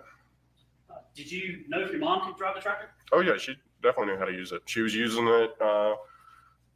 She definitely knew how to use it. She was using it. Let's see if he recalls the date and time she was using it. Just a couple days prior to the 3rd. A couple days prior to the 3rd, In y'all. relation to the burn pile where you've marked, did you ever go up that area and look at the trail camera or anything like that? Yeah, so actually it was Melody who asked me when we were, I don't remember exactly when, but it was still, we were either back on the front porch, but she asked me, she asked if I still had that trail camera down there. Mm-hmm. I was like, oh yeah, let me, I'll go check it. Right. So I don't remember if I hopped on the RTV or I walked down there, but I went down there and checked the trail camera and saw no indication of my dad being on it. What did you do with the trail camera while you were there? I checked whatever pictures were on it. I know there might have been a did. couple animals. I want to say I saw a picture of Amanda and Melody walking, but it was mainly animals. But I saw no indication of my dad walking by or anybody who didn't, was in my family. Did you see anything suspicious on it? No. Did you delete the things off the camera? I did because it's just, natural habit. This, like I said, this is prior to us discovering my dad's remains. So every single time I ever went to go check my trail camera, I always delete, just kind of free up the SD card because I use it for deer hunting. And, if I have a doe walking by, I'm not going to, want to save it. I want to save, whatever bucks. And the camera again was pointing down into the woods away from the burn pile? Yes, it was pointing towards my neighbor's property. How long, we'll ask you about This guy's finding your so father's full remains. of How shit, long man. do you think you were looking before you? This guy really stinks to me, man. Something is not right here with this case, man. The fact that she was found guilty by herself it's crazy to me. I swear this case makes me want to go to fucking law school, call up audio production and say, you know what? Fuck this program. Put me in law school. I don't care if I get there when I'm 42. It makes me want to fight for people who I believe are innocent. And in this case, do I believe she's absolutely innocent? But do I believe that there's more known by other players in this case? Absolutely, 100%. You got this friggin' guy. You got the son deleting trail cam pictures when your father is missing. We're talking about an important time here. Your dad is missing. He is dead in a burn pile. I know you maybe, the speculation and thought there and the talk could be, well, he didn't know his dad was dead yet. I get that, but he's missing. And you want any sign of life, anything that could possibly show someone walking by, or, you would think at a time like that, you wouldn't delete shit. So is there a cache on this camera? They weren't able to recover these pictures. And I appreciate you, Creole lady, for the support and love. She said, for all the love and all the Rev Gang family, thank you. I do appreciate you, my friend. Thank you. These guys, just rubs me. I don't know. And I rarely get this feeling during trials or any trial that I've watched as of recently. But this guy just gets my blood boiling. And I don't know what it is. It's I know what burned bodies look like. I seen them in Afghanistan. They called me. They told me. It's the money, the wallets. I'm looking for the wallet and deleting trail cam pictures. It's just so much that doesn't add up. The failing of the lie detector test. It just adds more to that weight. Keep my wife's name out your fucking mouth! Dad's in his grave turning, and he ain't here to speak on any of this. Now, they didn't have the perfect marriage. They lived in separate rooms. But 39 years later, she decides to smoke him. I figure at this point, at this point of your marriage, you've already accepted that you guys are having outer relationships, but it seems they're staying in the same household, maybe for their children or to be close with their family, grandkids, etc. There's been wives that have killed husbands. There's been husbands that have killed wives. And we always see poisoning, right? Like antifreeze put in their cereal or drinks or, some stuff like that. And the fact that they added a element of poisoning to this case, which there was, because Chris said that his dad said, I may be getting poisoned, right? Which is hearsay. They let that man get up on there, come with hearsay and nothing. It's not in no text messages or anything. Allegedly, he had said to Chris, I think I'm being poisoned. But again, that's hearsay. How do we know that allegedly Chris is not covering for his brother? Same goes for Emily. That just doesn't make any sense to me, man. It really doesn't. Pretty sure there are many different types of trail cams with different sizes of SD cards. Does it have a cache? Does it have cache in it, Plant Lady? I'm just curious about that. I'm gonna have to look it up on trail cams because I'm not too familiar with them. But if you delete pictures out of there, is it kind of like a phone where they can go back and recover these things, or is it depend on the media or the software maybe that's used? I'm not sure. I'm curious about that. Who fed the fire from the 3rd until the 5th? Anita, great question. That's a great question because remember, it was 200 degrees when they got there on the scene. So obviously that bad boy was still heating up. And obviously somebody had to feed that fire because, again, it was 200 degrees and dude didn't even want to put his boots on that he was given from somebody in the fire department, which is what the testimony I heard from one of the officers, right? Or the lead forensic investigator. He said it was 200 degrees. They waited about 2 hours before they did that. So who fed the fire for those few days? If you light up a burn pile on the 3rd or the 4th, will it burn through over the night? Will it be 200 degrees the next morning? Does it depend? It depends on the weather, etc. I get that. But somebody definitely fed this fire. Somebody definitely did something here. Talina says, I agree. Sadie says, he's lying. Did you see her eyes roll? I call bullshit. God, it baffles me that the defense team didn't motivate her to get up on the stand, because you figure you would get up on the stand and say, why? I would freaking stand up in my seat. Why are you fucking lying on me? You know what I mean? Like, you would just, like, especially if you were being lied on, they would have to remove me from the court for a few hours or something, because I'd flip out. I'd turn that table over. I'd be snapping, especially if my son or daughter was up on the stand lying about me on some shit. I'd be angry. I'd be in court. I don't care. I'd turn that courtroom upside down. They'd have to remove me in and out of that bad boy during the testimony, especially if something's being pinned on me that I didn't do. You best believe I'm going to turn that shit upside down. He said he 100% helped the mom. Mom is taking the blame. So Priscilla, my angle with that, right? My angle with what you just said, and I think that's a good angle. Did she decide with him, hey, look, I'm going to tell you, I'm going to get a defense. I'm going to fight the defense, but I'm going to blame it on you, because essentially she, kind of threw it in that direction, and you'll hear that as the trial goes on. That doesn't make sense to me, because she's blaming him kind of during the trial.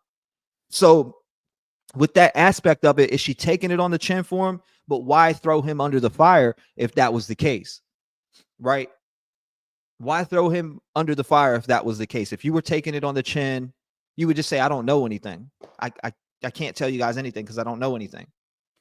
But instead, it's, she thinks he did something. And that part right there throws me off when it comes to, well, maybe mom is taking it. Well, she's taking it and trying to roll her son in the fire at the same time that allegedly possibly helped her. Coupon mama says, I think he did it and set his mother up. That's kind of what my thoughts are towards, to be honest with you, is I kind of believe that. I'm just going to say that right now. I kind of believe that that's what happened. People don't see that as happening, right? Coupon mama, they look at it and they go, oh, she looks guilty. She this. Oh, she had these affairs. Oh, she said I hope he dies a gruesome death in 2016 in a text message to the neighbor. There's tons of different things that are said. Just because you said, I hope he dies a gruesome death doesn't mean you'll murder someone, right? Now, it is messed up. And that's what'll get the juror like, what? You hope he dies a gruesome death? Well, he burnt in a burn pile. And then when you look at it like this, it's like, damn, if somebody thought, hey, I can kill him and then pin the murder on my mom or pin the murder here, it just seems like a money plot, regardless of any angle. If it was her, if it was him, if it was other people, maybe I feel like there's more than one person involved that knows the truth here. I feel like people are backing each other up. And when you have people backing each other up and confirming different things, it's hard for a juror to look at it and be like, damn, she might not be guilty. Because when you have all these people going, yeah, she cheated on him and she did this and she did that and she was with that and she was a good shot and you got neighbors saying certain things. But when you really look at it and you sit back and you think and you take your mind out of the crime and you take your mind away from thinking about the victim and getting justice just for the victim, you also got to make sure that the person that you're taking to court gets the proper trial because they are on the line for their life. Now, evidence that leads straight to her, where's it at? Where's that evidence besides hearsay and besides confirmation bias, like the defense attorney said at the beginning of this? That's just rubbing me wrong. It's rubbing me wrong. And maybe there's something else here that will kind of be like, damn, she did this, but I haven't seen it yet. 5 days in, I haven't seen it. You said, yeah, I know. I need to get that back. Hold up. Wait a minute. Something ain't right. I'm not sure, but I don't think they are that high tech. And Angelica says there is love and respect, but doesn't have to be romantic after 39 years. This actually is most people that age I know after 40 years. That's another good point, which is true. I've seen it with my grandfather and my grandmother. They weren't cheating on each other that I know of, but he would sleep upstairs. She would be downstairs. She would fall asleep on the couch. She was, you know what I mean? They didn't sleep in separate bedrooms, but she did sleep on the couch from time to time. And you would just have that. You see it. Like you're so used to each other that it doesn't matter where you stay at that point. My grandfather would be out of town all the time. She would be sleeping by herself. I've maybe seen them sleep together 3 times, like in the same bed or walking, when I was a kid and went to Pennsylvania all the time. I'd see my grandmother and my grandpa who were together for over 45 years. And yes, sometimes they did sleep separately, but that was, I don't know. That was different to me. I mean, it's different than this situation where you got 2 in 2 different bedrooms. But at the same time, it's like they're still there. They're still in the same place. Very basic. Is it linked to Google Drive? That's what I want to know. Is the camera linked to Google Drive? Could be on SD card, and the camera's program may have a cloud to download to buy paying a monthly fee. I don't know what program comes with that. Who has a trail cam in here, and what program does it come with? Where do the pictures save to? Is there a backup? Is there cache? If it's in an SD card, once deleted, that may be not unconnected to phone. So agree with you on this case. Something is just wrong. I feel it. Many tractors have a safety feature in the seat that detects someone within the seat. So if you're thrown or fall off, it just shuts off. Or you said it shuts off so the rider doesn't get turned or get run over.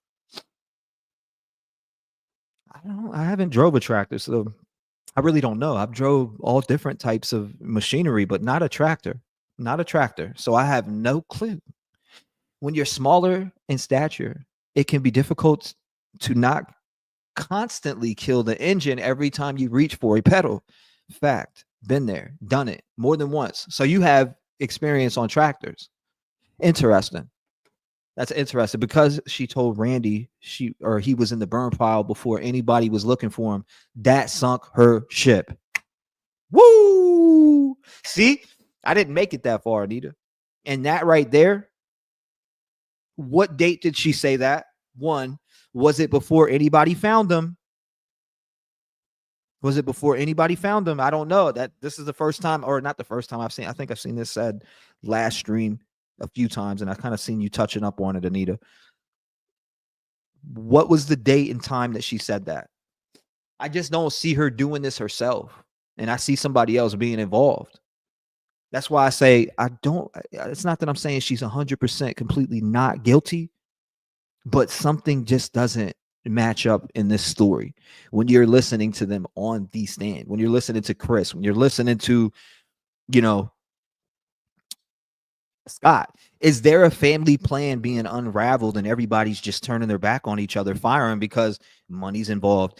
I want the money. Fuck that. We can work against mom and get her to get out of here. She knows me. Who knows? Maybe I feel like more people know about this, though. I feel like more than 2 people know about this, possibly 3. And possibly know the truth of what happened, but people are flipping on each other because that's what happens. The police will turn your ass against each other. It doesn't matter if it's your mom, your friend, your daddy, your uncle, your niece, your best, whoever. It doesn't matter who it is. They will flip you and they will turn you guys against each other, especially if you did something to this magnitude. So is that what we're seeing? Are we seeing someone that's involved flipped against their mother in this case? Is that what we're seeing? You say, yes, my parents do, because one gets hot flashes like it's cold, and my dad is always cold. That's important, Angelica. Yeah, why would she do this? Just to have all the kids split the money anyway? And then you got Anita bringing up, she told Randy, and when I see that, that's going to I'm looking for the date on that. When did she know that? Jennifer says, I'm late to the podcast, but I heard an expert state that for his body to be rendered down so badly as it was someone who had constantly tend that fire to keep this super hot at a constant level. Somebody had to be keeping it burning. Come on now. They got it burnt down to a certain degree, right? But there was still the rib cage that they found in this fire or in the pit. And there was still bullets actively in the rib cage where they found it. So they obviously didn't do a good job. They thought they did. Michelle says we have 5 trail cams, all SD cards not recorded into a cloud. Had to remove card from camera to see the pics. So you had to take the card out. Now, if you delete stuff off the card, is it gone for good or could you recover it? You said, yeah, who constantly tended to that fire? Somebody did. Shelly says she was not protecting her son. I believe she was protecting her daughter, most likely the youngest. Huh. Who's the youngest? Amanda? Or is it Emily? No, I think Amanda maybe. I don't know. Could be wrong. Randy took that back, and who knows when so much is screwed up. So Randy took the statement back? Are we going to, is Randy's comment about that hearsay, or is it documented that, hey, he was in the burn pile? She told me he was in the burn pile. Is it a hearsay type of thing? Is he saying, yeah, she told me he was in the burn pile? I got to see it. If it's on text message, then it's on text message. I'd love to see the date of that. Didn't they what? Didn't they do that on old TV shows? I think the hubs plus wife each slept in their own twin bed. Occasionally, sure, but twin beds, no. I did. Went to the burn pile. Did y'all walk by before? Did you get close to it before? Or? Well, I had to go buy it to go down there and check the trail camera. I didn't even think to look at the fire. Didn't even cross my mind. And I know I came back up and let them know there was nothing on it. And then I said, well, I'm going to go and check on the other side of the pond, walk across the dam and go check down over there on that side of the property. Because it was rare if he did it, but he did it every once in a while. He would go on that section of the property because it was a little tight to drive the RTV down there. Now, this is Shaw 2 here, and this is the burn pile we're talking about. Yes. Remember we talked about at some point.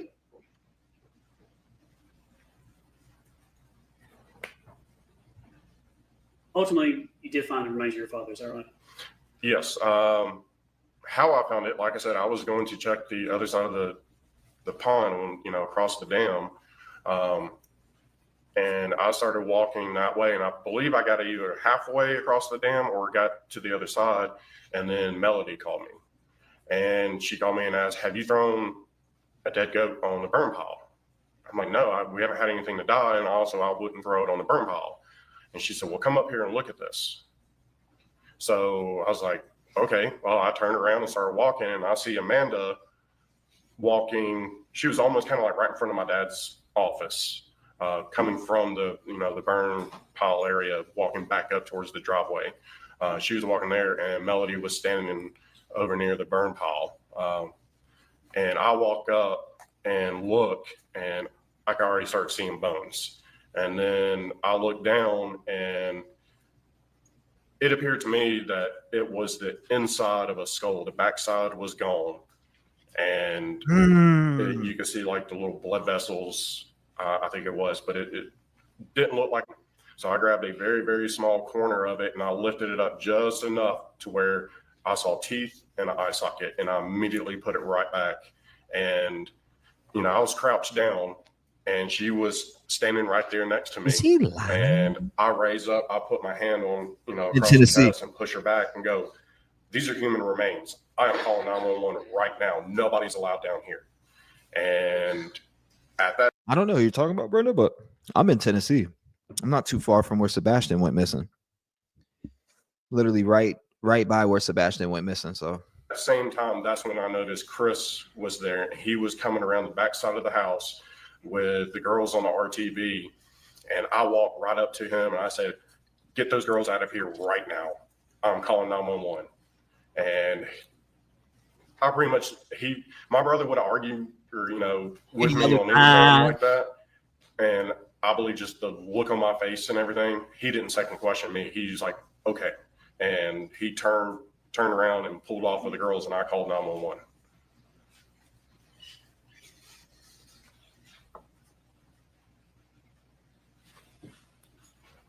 When you call 911, do you remember what you said to them? I believe that, they called and they asked, did the normal routine. did you hear that? Come on, that's a problem. They called and they did the normal routine. So he's already at they called. The fucking police didn't call you. You're so full of shit, dude. Sorry. Allegedly, you're so full of shit. Shut up, bitch! Shut your bitch ass up! Something's wrong. Like they called and told. Man, that's a big difference between I called and they called. I called, they called. I called, they called. No, I called them and literally right away I gave them a call and told them to come here. There's a body here. I found something. There's a skull with teeth. They called. Remember that. I would have jammed that shit down the jurors' throats the whole rest of the trial. The whole rest of the trial, I've been. If they called you, you're the dude. Remember. If the police call you, you're the dude. Because again, here in this trial, allegedly you found your dad and called the police, but you're telling us on the stand they called you. There's a big difference between they and I. Come on. I said, hey, I was like, it was along the lines of, we've been searching for my dad. And after searching, we came across some remains in a burn pile. And I said, I was deployed to Iraq. I've seen bodies burned up. And it's like, this definitely looks like a burned up body. Seen him in Afghanistan. We need somebody out here now. Were you thinking it was your dad? Pretty much by that point, yeah, because there was nobody else who it could have been, and my dad was missing. I mean, my dad didn't have any enemies. There was nobody who, you know, we never really had strangers walking across our property. You know, never once did I've ever catch anybody on the property.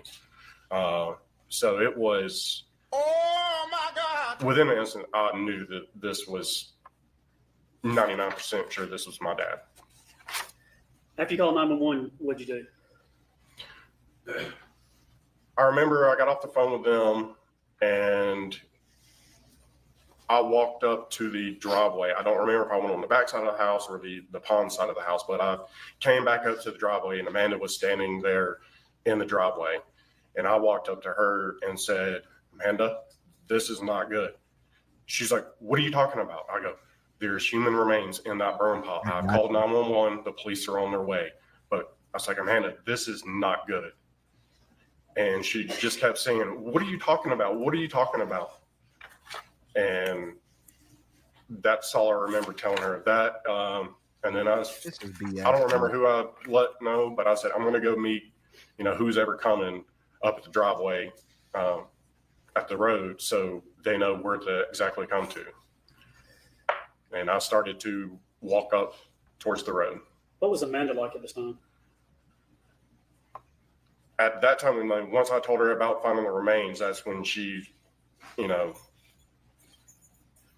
was somebody who act like, you know, they just found out something bad happened, especially to a loved one. It was kind of like she was shaking and, you know, like I said, she's like, what do you mean? What do you mean? And like almost in tears. What was your mom doing? As in what? How was she acting? What was she doing? Never saw any kind of emotion out of her. She didn't get angry with anybody, and she showed no. I didn't notice any of her freaking out or anything like that. The only time that I saw her actually try to kind of show some emotion is after the deputy and the paramedic came back up from the burn pile to say, yes, those are human remains. And then just the way that she started acting, I've seen my mother cry. I mean, hundreds of times throughout my life and all. And it appeared to me to be fake. Like, this wasn't her emotion. Her reaction to finding out her, you know, mom had a heart attack and her dad dying and, you know, anything bad happened like that. It was a completely different reaction to what she reacted to when the paramedic and man, you sure remember a lot about the way she reacted, but don't remember a lot of other shit. Everything's so spotty. But you remember the way she reacted. You don't remember what you woke up and ate that morning than nothing. Deputy said, yes, those were human remains. No emotion whatsoever. Cried or anything? No.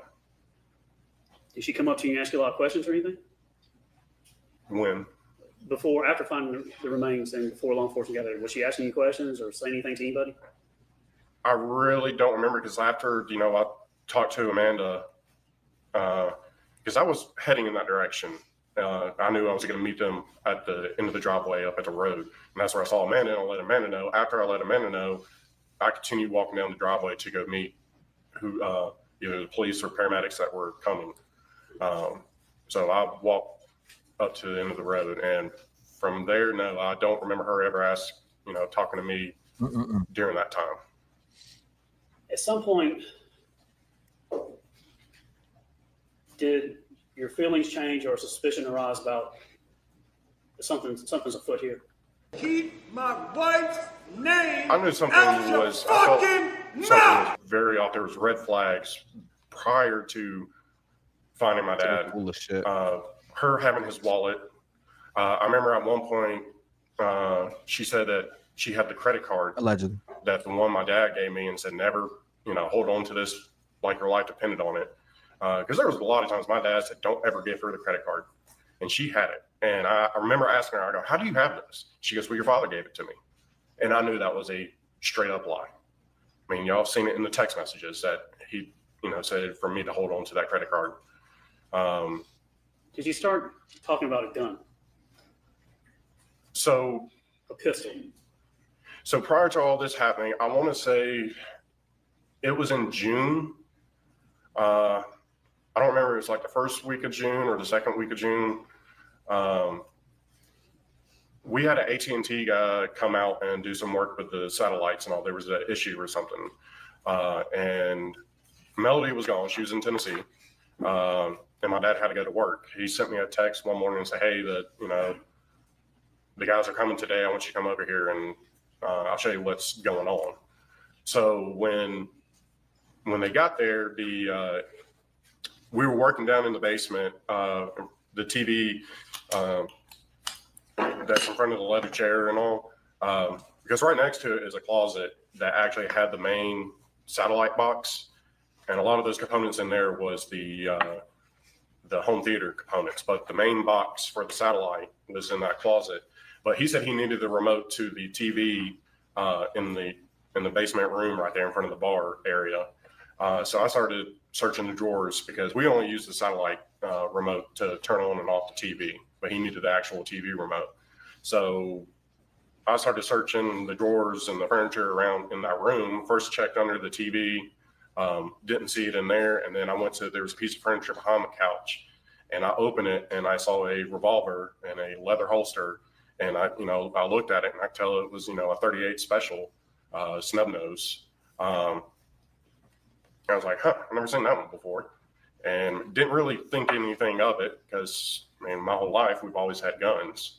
So this was in June of 2018. Yes, this is like either the middle of June or the beginning of June, somewhere in there. So it was just a few weeks prior to my dad's death.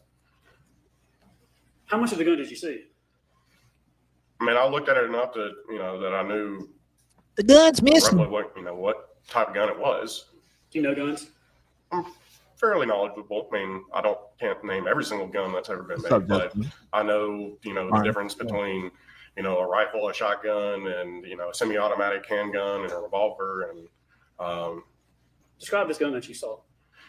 So I definitely remember it being in like a old leather holster. I can't really remember the type of handle, but it wasn't what you call a blue finish, which is that dark black color. It was more of like nickel chrome type look. Do you remember the handle or anything about it? No, I don't remember the handle. Like I said, I don't remember the color of the handle. Mm-hmm. For the jury, if you were standing outside those, what I call again the American doors, if you're outside looking into where the couches and the ottoman and everything is, where you're dead, where you would hang out and eat dinner.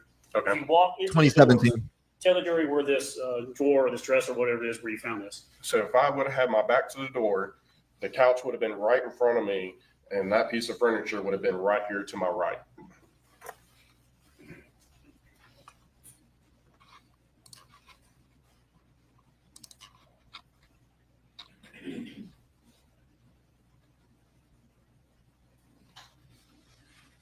$2017.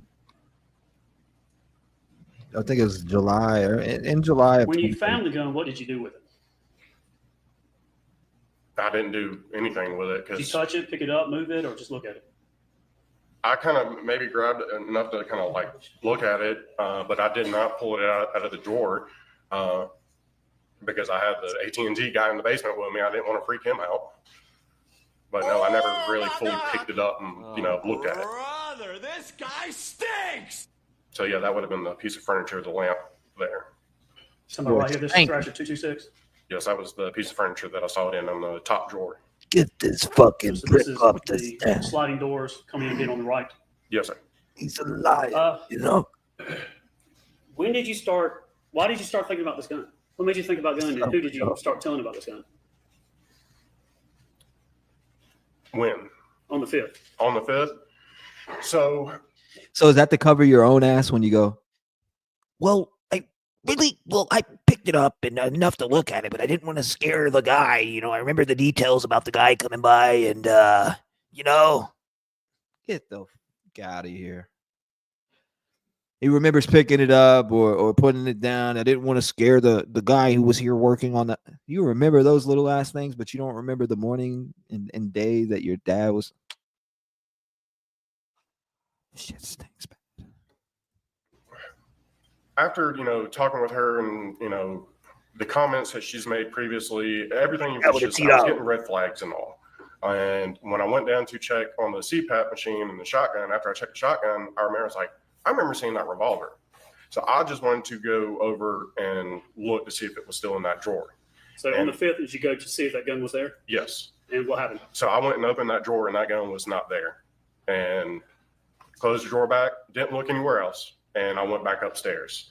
And then on my way back upstairs, I noticed a drop of blood on the floor. It was smaller than a dime. And it was, kind of almost right there before you get to the stairway. Right by the stairs at the Yes. corner there? Is that just in case they found the gun that your hand or fingerprints would be on it? Is that why you said you picked it up? So I didn't want to bring anything up at that time because it's, like I said, this is prior to finding my dad. And, I didn't want to be like, hey, there was I went to go see if there was a gun down there and it's not there anymore. But, back when I found it, Melody was gone. My dad was at work and I just forgot all about it. But for some reason that day when I went to go check to see if the shotgun was there, it reminded me that gun was in that drawer. And just something told me to go just check to see if it was still there. Did you, afterwards, on the 5th, when law enforcement came, did you talk to them? Yes. Did you tell them about this gun? Yes. Did you tell them about the blood? Yes. Did you tell them about other things you found unusual? Yes. Or her behavior and stuff like that. Yes. Yes, I did. I told him all about it, sir. And then on, I think, Don't tell you. So you talked to law enforcement on July 5th, I believe, at the scene. Is that with Yes. Detective Cockendall in the vehicle? Yes. I sat in the passenger seat and I honestly don't remember who all was in the vehicle, but there was somebody in the driver's seat. And then I remember there was either one or two people in the back seat. And then Detective Hayes is behind here. At No, some point the next day, I think you went and talked to him again.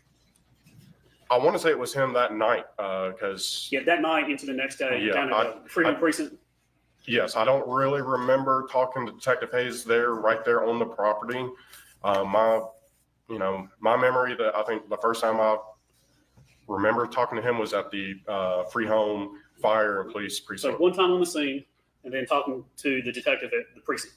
Yes, there was a lot of police officers and detectives and everybody out there, so I can't say exactly who I talked to at all from my knowledge, but I talked to a lot of different police officers. So this time on Tim to Evidence State's Exhibit.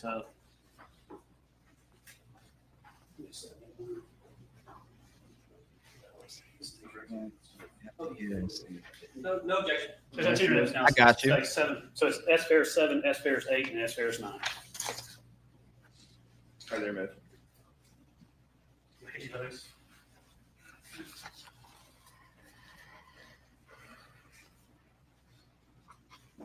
So full of shit, y'all.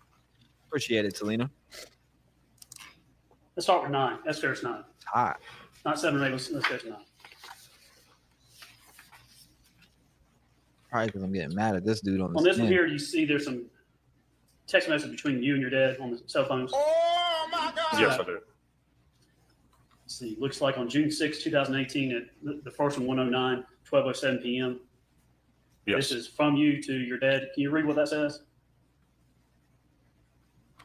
Okay, so he called some mix up. 2018? He will be there around 2. And then, okay. Let's see the time. Let's start 112. So 6/6/2018, 9/18/36. You see that? Yes, sir. All right, it's from you to your dad, and then we're going to go upwards. Oh, All right, so let's start. it looks like it's from my dad to me. Yeah, to you from your dad, and what is that message? DirecTV guys coming. Come here and let me show you the ISSR. All right, Mhm. So, then from you to your dad, the next one up. What's that? You got lots of Do stories. that. did they give you a time frame on when they will be here? And then Appreciate the going green up to the next one. Okay, looks like to you from your dad, Yes, he responded before 12. and then the last one there. He called and some mix up. He will be there around 2. He thought it was AT&T. Could it have been DirecTV? I believe AT&T and DirecTV are the But this is Same what you're company. talking about. Yeah, this is what I'm talking about. It was to do with the satellite. So DirecTV is satellite. This is SFAIR 7. This is something we've pulled in the case. Can you see the date time here at the top? Can you just tell us what that is? 2018, June 5th, time is 12:48. And then the message contents, just read that for us if you would. Begin with reply yes. Reply yes to confirm your DirecTV appointment at 8 a.m. to 12 p.m. Reply no to reschedule.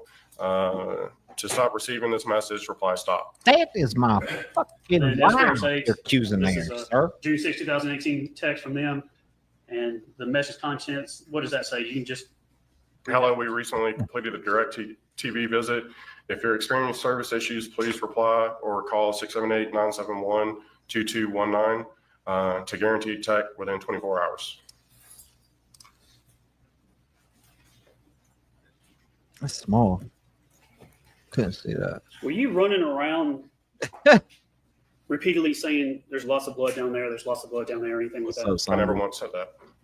You missed about a good hour and some change of testimony from old Scotty here, who deletes pictures off the trail cam camera, who touched the murder weapon, I believe, a 38 cal that he seen in the house when the DirecTV guy was over.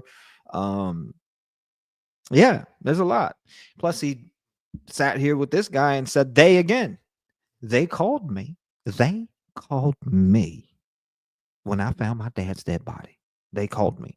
They just had telekinesis. They are in the air with UFOs and satellites, and they just knew that I found my father. So they gave me a call, and they set it on up. We continued to build the narrative around my mother, confirmation bias. I don't know. It's weird. It is weird. But yeah, that's about all you missed. Was they talked about the tractor. Does it go forward and backwards, and how it goes forward and backwards? They talked about, again, the gun.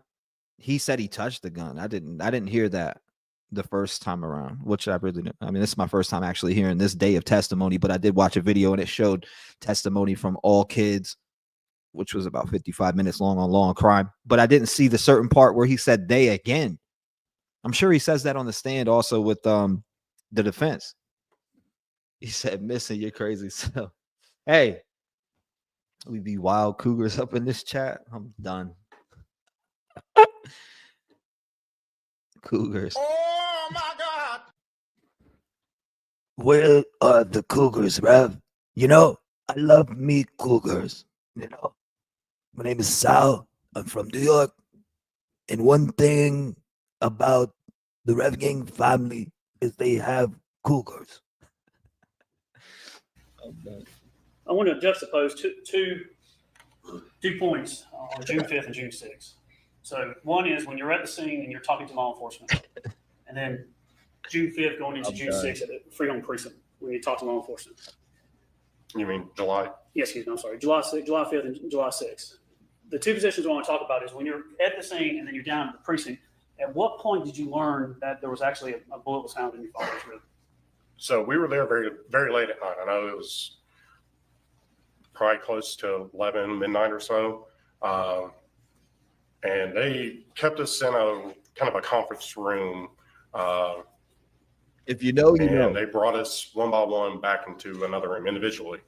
I don't remember who they brought back first and all, but by the time they brought me back, I believe it was Detective Hayes that was there with me. I don't really remember the details of what all was discussed at first. And then I was informed that they discovered a bullet lodged in the rib bone. Do you remember Detective Hayes saying, I've got something I got to tell you? know. You remember how he broached that or told you about it? I don't remember his exact words on how he did that because, you know, once I was told that that was happening, that happened, my mind just went in a kind of shock, I'll say. At that point, did you suspect your mom? Definitely. Was she there with you at the precinct? She was there in the room that we were all kept in at. Who else was there? Amanda was there. Emily? Possibly Chad, Bruce. Who's Bruce? I don't remember if Chris and Emily were there. After you were told that, did you go out and talk to others about what you were told? That night? Did the other family members, were they told about the bullet? I don't remember discussing that with them, after I came back out of the room. What, did you ask your mom anything when you left? I really don't remember if I did or not. Afterwards, after July 6th, you couldn't go back to the property? No, so, they informed us for us to go up to that precinct, and we were all, able to drive up there.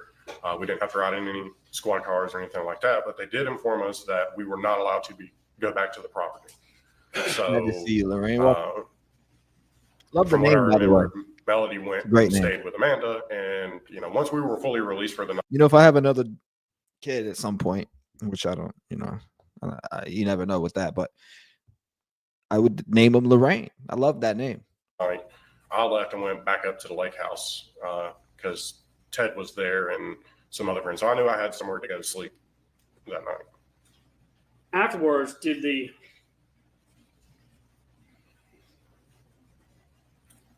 was there a splitting of the family afterwards? Like some went I'm sure one way and the others went the other way.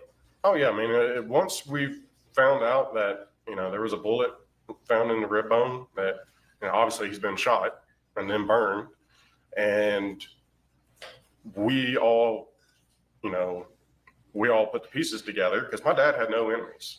I never once met anybody in my entire life that hated my dad.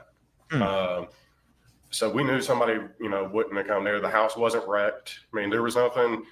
Everything was adding up to us that it wasn't a robbery, and it wasn't anything like that. And her history of having affairs and doing all this shady stuff that she's done, and especially her making the comment, "I can't wait for the day he's dead and I don't have to live with him anymore." I didn't do that. Did That was Papa Sal. Amanda support your mom or support y'all? So I remember for several weeks, it seemed like Amanda kept saying, "Well, he just had a heart attack and fell in the fire." And I was like, "Amanda, Good night, how Simone. could he have had a heart attack and fell in the fire when they found a bullet lodged in his rib bone?" And she's like, "Well, they could be lying to us." I was like, "Okay, well, if he had a heart attack and fell in the fire, why was everything gone from the fire pit?" It's like the RTV would have been there, or the tractor would have been there. There would have been something. There was no indication to, especially to me, that he would have had a heart attack and fell into the fire. So Amanda was not convinced?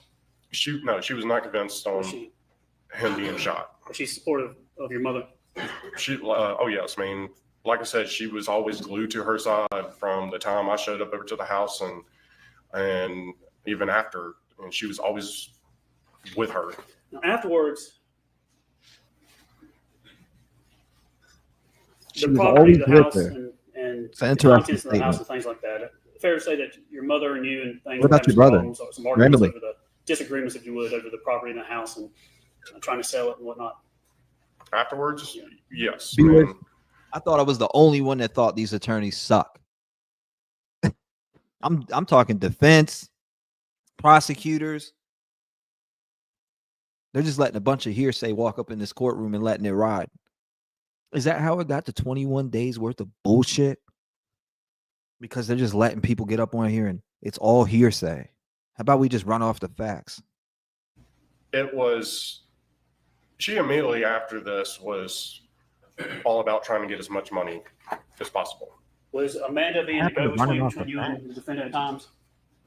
If I remember right, yeah, she was very much involved, and all of us. I remember all of us getting hit up about getting having money handed over to her or something along those lines. When you and your mom afterwards were trying to figure out what to do with the house, because I guess it went into the probate part, all the property basically was frozen. Is that right? Yes, everything from. It seemed like the day of the 5th, they froze everything. So the accounts and things like that. Yes. But on the 5th, was your Oh, I'm mom sure they did. going around asking who was on the bank accounts and stuff like that? No, she was actually asking those questions before finding my dad. They sure as hell That was did not another. let you spend that shit. That was another, like I said, her behavior. She kept asking all of us, "Are you on? Do you have access to the bank account?" At the scene while you're trying to find your dad? Yes, man. This is like us trying to figure out where he could be. Does anyone think that BK is innocent? I'm gonna tell you this right now. I followed that case extensively, and we will be watching that trial. I don't care how boring it is. I don't care. I gotta watch that just for the passion that I've had watching that trial. Listen to me, watching that case unfold from the start to a resolution. I mean, we covered it from when they didn't know anyone all the way up until he was arrested and further, and continued to cover it for extensively for months. Now, when it comes to thinking, I think they got the right person, but could I be wrong? Absolutely. And that's why I want to watch the trial, because maybe my mind's changed when I hear some more of the information that comes out. Because, we hear these things, we see the paperwork, we read the paperwork, and we see what's put together by the police. But we're missing a lot of stuff. There's a lot of information in these trials that come out afterwards that we never heard before. So I want to know more about why they said that Bethany, or who was it, Bethany or Dylan, was or has evidence that could release or have him be exonerated. So I want to hear more about that, what that was about, because there's going to be something there. There's going to be something, and they're going to talk about it somewhat, hopefully. Who knows? But yes, I think they got the right person, but again, I could be wrong. When I watch the trial, it could totally change my mind and put me in a different direction. My mind's always open. I've said that all the time, and I'll never stop saying it. When it comes to these trials, for instance, watching Melody's trial so far, I've been rubbed the wrong way already by somebody who was there on the scene. That's throwing me off. That's making me feel some type of way. Scott, allegedly. So those are always those factors that could play in on a trial for me and really throw my mind in a different direction. Bullish says 100% innocent. Well, I'm gonna tell you this much right now. If they find, or if they talk about like blood at the scene, his blood at the scene, DNA at the scene, he's cooked. He's cooked. Now, was it odd at times that your mom and you would have to talk and communicate after your father's remains were found? You also had to deal with the house and try to deal with that aspect. Did y'all communicate somewhat on that? Yeah, man, we were, agreed. Like I said, we went into kind of a survival mode, trying to figure out how to take care of everything. And because, we had a lot of animals we still had to feed and she should have, keep lights on and stuff like that.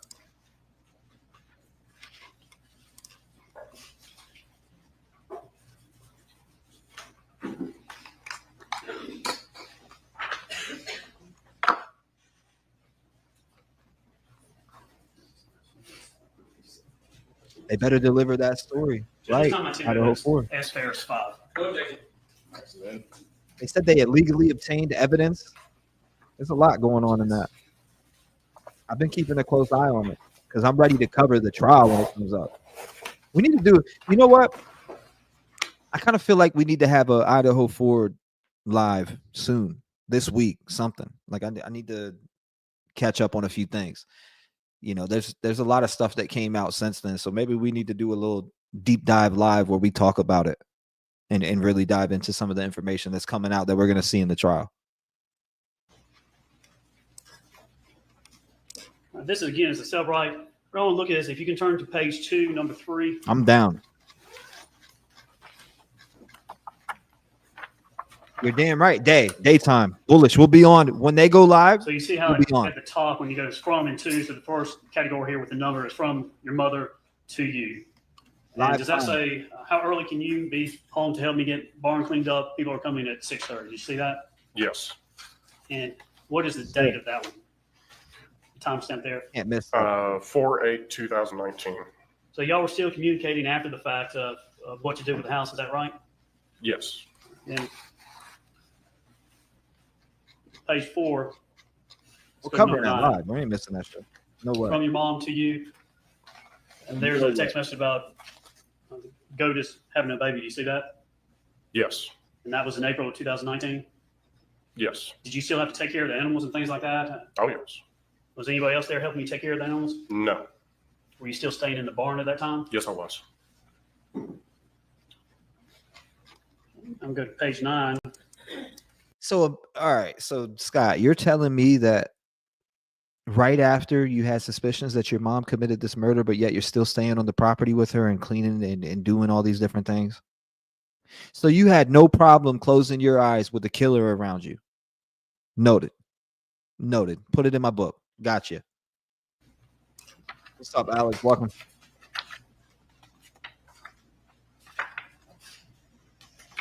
On 28 there, do you see That's a crazy. message from your mom to you? That's April 19, 2019. It says, people come to look at house. Said barn apartment was filthy. Hoop and floor smelled so bad. Other realtor took pictures. This is beyond, I think she was trying to say unacceptable. You see that? Oh, Yes. brother, this guy stinks. And then the 29th message we have here. I'm sorry, but if I thought that my mom killed my dad, I'm sure it's not sleeping on the same property with her. I'll be gone, out the state, somewhere the hell else. I don't care if I have nowhere to stay. It just doesn't matter. Our safety is more important than that, right? So we just choose to stay in a barn when you suspect your mom killed your dad. So I'm just going to live here with mom and continue to take care of the goats and continue to try to mooch off of whatever money I can get thrown my way. Okay. Ha! Okay. You are fake news. On April 19, 2019 at 1:47, you replied to it. And what did you say? On the 29th. Crazy, It's man. right here. Oh, yes. That is bullshit. What's unacceptable is our father being murdered. Did you find that your mom was saying things to you that you believe were not true, or saying to other people things that were not true Oh, absolutely. about how you were handling the house, Yes. what you were doing? Yes. How bad did it get? Did law enforcement get called on you? There was a lot of times that I was never told, but animal control kept being called. Act. And what I picked up off from the deputy who came out from animal control, he kind of acted like it was possibly a neighbor trying to get the animals. So that was the most occurrence of somebody from the Cherokee County coming out. Did animal control ever come and take the animals away from you, or write you up, lock you up, or anything like that? No, sir. Every time they came out, they said I showed them, their feed and their hay. I walked them around. They looked at all the animals, and they're like, "Yeah, there's nothing wrong. All your animals look healthy." And I mean, Do you know whether or not it was your mother behind that? no, I do not know if it was her. Was it during this time that we see here there was disputes going on? Yes. Now, this is page 12. It's number 40 on this extraction. It's from you. You got mother too. I guess she had different numbers. All too Is that cool. what you put it in? Yeah, by that time, she had to get a new cell phone because Cherokee County had her other cell phone still. Did your mother, the defendants, start asking about money and paying things and stuff on the cars and whatnot? Hold up. I have been giving Amanda $200 every month for insurance, and I have it documented. She sent me a text last week saying she canceled insurance on the Toyota. The lies need to stop because we are not falling for them. Just know, we know you are now going around Tennessee telling everyone that Chris and I would get into fights with dad. You want to talk about disappointment? How about you filing a false police report against me? We are not stupid and we are not falling for the lies. Damn, talking about setting up the perfect narrative. If you would, read this message for us on April 3rd, 2019, from you to your mother. What does it say? I have been giving Amanda $200 every month for insurance. I have it documented. She sent me a text last week saying she canceled the insurance on the Toyota. The lies need to stop because we are not falling for them. Just how we know you're now going around Tennessee telling everyone that Chris and I will get into fights with Daddy. You want to talk about a disappointment. How about you filing a false police report against me? We are not stupid and we are not falling for your lies. got pretty bad between y'all? Yeah, so the whole police report thing, I believe it was after I came back from my grandmother's funeral. I was contacted about meeting with a detective in Woodstock Police Department. Later to come out, the reason why I had to go to Woodstock is because since Cherokee County was handling Is it chewing gum? the investigation with my dad, they could not get involved with this one. Well, I found out the police officer I talked to, he said that Melody filed a report that I threatened to kill her, just like how I did my daddy. And this is all after the fact, right? yes. So is it fair to describe that as soon as you were after finding your father, the family was together for a little bit, and we've heard about the attorney. I'm not going to go into too much of that, but y'all then went and things separated. You, Chris, and Emily went this way, and Amanda went with your mom. Amanda and Chad Bruce went. Your mom went that way. Yes, that's correct. Fair to say that y'all were close together, not pointing fingers or anything like that, but then the time went on and just branched out. Yes. Father and father, the gap got wider and wider. Yes. But there were still, like on page 18 of report number 64 and 65, kind of an odd setting because you still had the house, and there's a message from you to her. You are fake news. On May 21st, 2019. Did you leave the door unlocked? Do you see that message? Number 64 there. Yes. Do you leave the door unlocked? She replies and responds by saying the key is under the front row. You see that? Yes. So at times it could be, I guess, amicable, but would you describe it as just odd and weird afterwards? Just how y'all had to interact at times? Yeah, I had to be very careful because I knew with her aggression towards us, because there were several times that, if something happened that she didn't like, she would come up and start yelling at me and threatening me and stuff like that. I believe I talked to Detective Hayes, and he was the one that informed me that the memo recording on my phone, I'm able to do recording. So if I had any kind of interactions with her, I could record it, and at least there would be some kind of audio documentation of it. Now, tell the jury again, who was Chad Bruce? Chad Bruce, prior to this, was dating my sister Amanda. Objection. Are they now married? Yes, they're now married. Is he close to your mom? Oh, yes, very much so. Did y'all have a time after this that y'all had an incident in the roadway outside the property? Yes. So, after all this happened, I knew I had to go find some work. I did mainly kind of like under the table type work. I didn't go get a full blown job. I was trying to bring in as much cash as possible. You work in a nursery or something? Well, that was,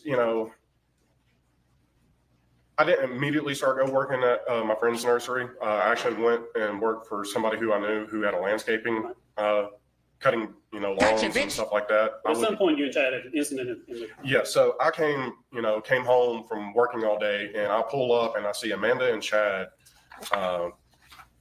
at the driveway. By this time, we were locking the gate, and they were standing there. And when I pulled up, Chad started threatening me and cussing at me. So wait a minute. Something ain't right. I don't remember exactly what it was about, but I was being yelled at and cussed at. Made us say we didn't give her the money for insurance. Was he aggressive with you? He was definitely yelling, I stayed in my vehicle, but he never came like charging at me. No fisticuffs or anything. Yeah, nothing like that. But he was yelling and cussing and calling me a piece of shit and all this stuff. And I was trying when this was happening, I was trying to hit the record button on my phone. And I somehow, I'm keeping my eye on him and trying to hit the record button on my phone in my lap. And I somehow wound up calling my buddy Justin. And all I hear is hang up, call 911, hang up, call 911. And I was like, okay, so I did that and I called 911. And by the time 911 got on the phone with me, Amanda and Chad were in their vehicle. And he pulled right up next to me and he was cussing and yelling at me. Shut your bitch ass up! You could definitely, if you have the 911 recording, you'll be able to hear him. So the attention was spreading to other people too? Yes, him, Chad and Amanda, pretty much within a month after of this happening with my dad, they became fully against us and accusing us of stuff. Scott, Accusing I don't you of really have what, much more. I sir? have a couple more topics, and then I'm going to sit down and let the defense ask you some questions. I want to ask you about. Yeah, I can't wait till the defense gets up here. I got to see exactly everything they asked this dude because. Rusty. Okay. At what point did you learn about Rusty?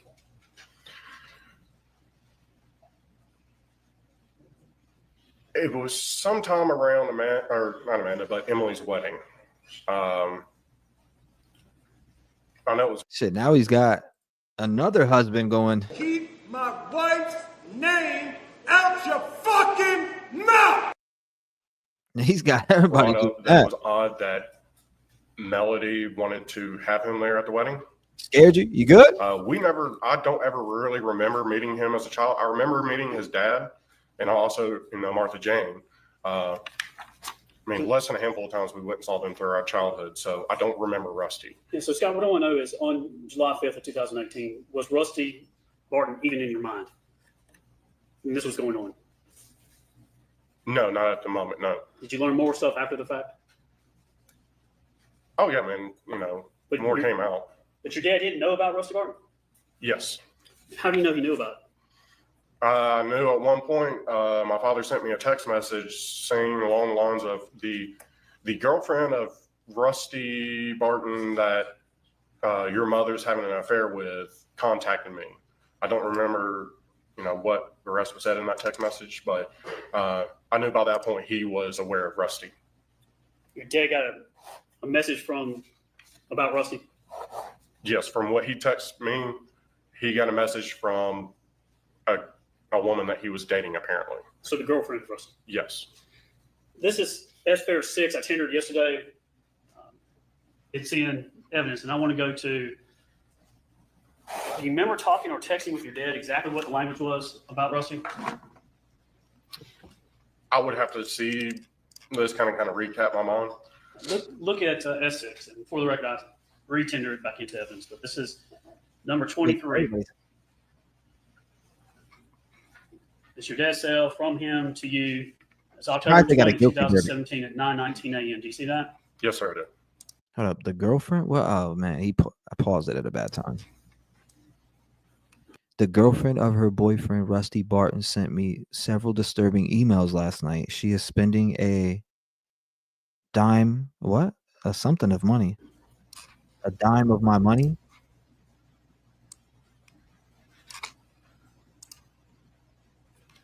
Dad sent you a text. Read that into the record for us, please. The girlfriend of her boyfriend, Rusty Barton, sent me several disturbing emails last night. She is spending a dime of my money. Shut up, bitch! Hold up. Wait a minute. Something ain't right. We'll go down to the next message, 24. Spending a dime of my money. From your dad to you, October 20, 2017. What's going on, boy? Things will change What does your dramatically. dad's message to you say?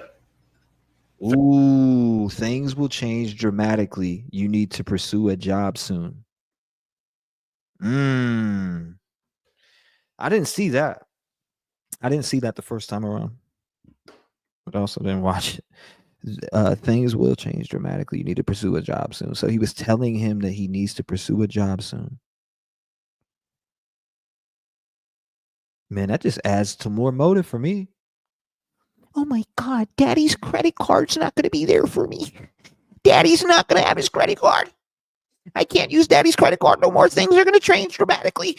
Let me get this $2 million. I need the $2 million because life's going to change dramatically. I got to pursue a fucking job now. It just adds to the motive for me on this guy, allegedly. It adds more to the motive for me. I don't know about you, but I know about what I'm thinking. It adds more of the motive that now you got to get a job. Now you got to go work. I can't pay you no more. You're going to have to, it's going to change dramatically. Pop, pop. I mean, mom's going to get money either way. If they divorce and things change dramatically, mom's going to get money from dad. Come on. if mom and him divorce, they obviously are splitting 50-50. She's getting money either way. So the motive for me on with her just I don't know about this one, man. This one, Anita, I see why you said you thought it would have hung or ended with a hung jury, right? Or mistrial. I see why you say that. Well, I mean, this trial is what, 21 days? I already see why you said that. Within the 5 days of us watching up to what we've watched so far. You said it was a hung judge, or a hung judge sent them out, but less than 2 hours later, guilty. Shake my head. I don't understand how I couldn't change my mind without going over everything. It did. He's sketchy. He did it, Creole says. Something is off with it. I need to tell you. And he said what? Pops was going to divorce her. So listen, Pops was going to divorce her. Bullish, let's talk about it. If you think she did it, right? Okay, I see what you're saying. But at the same time, Pops is telling him things will change dramatically. You need to pursue a job. He's dependent on dad's credit card. If they're broken up, that doesn't mean that he's going to stop getting money from Pops. But what it does means is that now you may have to get the fuck up off that farm because he's telling you need to pursue a job. That part hits different to me. It hits different. They're going to split 50-50 from a divorce. They're splitting that 50-50. I see a Netflix in the future. No doubt. No doubt. I'm not done making documentaries and series on this story. No way. This is crazy. Things will change dramatically. You need to pursue a job soon. See, I think it's definitely the two brothers. That was in October 2017, I believe. Yes, sir. Hold up. The lie detector. Hold up. Wait a minute. Something ain't right. The lie. Hold up. Wait a minute. Something ain't right. The lie detector determined. I absolutely did not murder my father. Oh, he said, did you murder your father? Here he goes. When he's accused, listen, here it goes. When he's accused, it's, I did not murder my father. I love him. It's only when he's accused. See, that shit's weird to me too. Without a doubt, I loved him. Look at me. Do you have anything to do to help your mother dispose of and burn your father? Absolutely not. Tell me, not me. No. Like I said, I love my father. He was the backbone.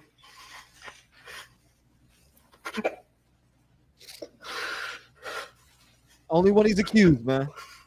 Only when he's accused. He was the glue to our family. No further questions. All right, time to take a break. Take 15 minutes.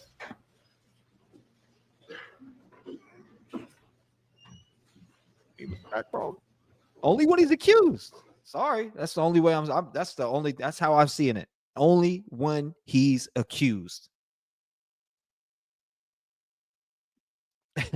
Thank you, Coupon Mama. I appreciate that. I appreciate you. Glad to be here. Glad to be here with you guys. There's no better time. Hey, smoking. What is going on? Appreciate you guys, Coupon Mama. Glad you get back together. Really enjoy your lives. Yeah, I feel like we have a great time. Did I just lose internet? What's going on? Watched your documentary on this trial today. You did a great job explaining it. Thank you, Shannon. I appreciate that. Fake tears. Mom was a tramp. Hold up. Wait a minute. Something ain't right. I appreciate you, Dusty County.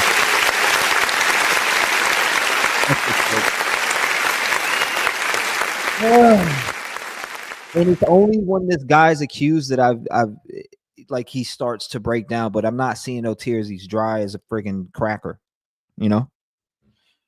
Now I had to watch that again. I did put that together. I made it the other day and really jumped into it, and then put together the visual to it. So if you guys haven't seen it, check it out. Check it out. It's worth the watch because I introduced the narrative of Scott and the different things that stuck out to me, anyways. I just think he's involved. Allegedly. I think he's involved. That's my personal opinion. We can agree to disagree, but I definitely think dude's involved. We can do anything to. Hold up, what do we miss out on? We don't want to miss out on no damn courtroom drama. We can just quickly look through photos and see if they offered to send we can do anything to. But I think they did it. He dumped the gun in the lake when golfing. Okay, that's why I say bullish. That's why you'll hear me constantly say over and over again, I'm not saying that she's completely not guilty, but what I am saying is that I believe he's involved 100%. I believe he's involved allegedly. You hadn't heard it from law enforcement. It is absolutely not true, but this guy failed a lie detector test. This guy is on the stand not making sense to me. He's saying that he can't recall, the day or what he woke up, etc., but he could recall certain details about a trail cam, and he can recall certain details that just are light work compared to what he should remember, right? Appreciate that, Green Eyes.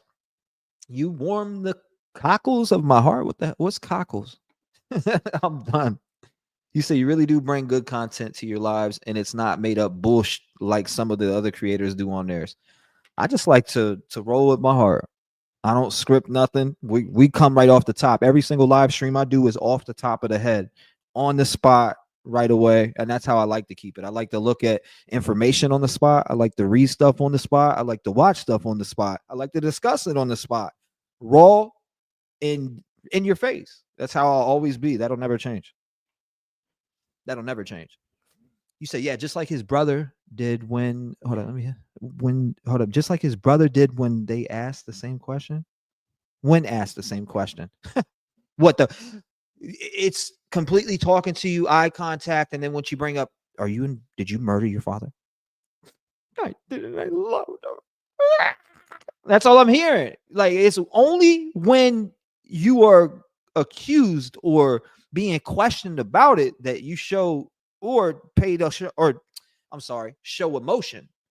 So it's only when it's about you possibly being involved that you cry wolf. Is that because you're scared to go to prison for the rest of your life? What is it? That's the weird part to me. Allegedly. It's Irish tea? I'm not Irish. I'm damn Indian. I'm an Indian cowboy. Indian, Hawaiian. You said I said that I believe someone was soaking the fire. He goes golfing, pitches, and oh, okay. Oh, you said it's Irish cockles? They all thugs.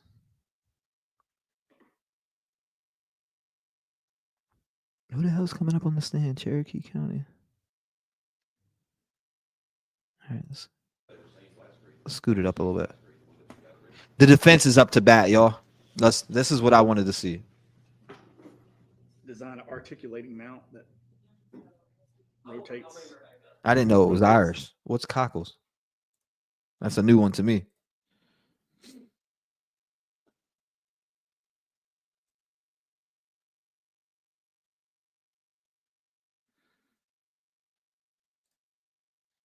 We need a little bit of that playback speed. Thank you.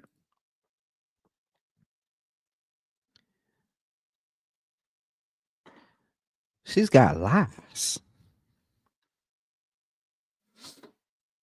I didn't know that one. That's a new one to me. You know? Oh, brother, this guy stinks!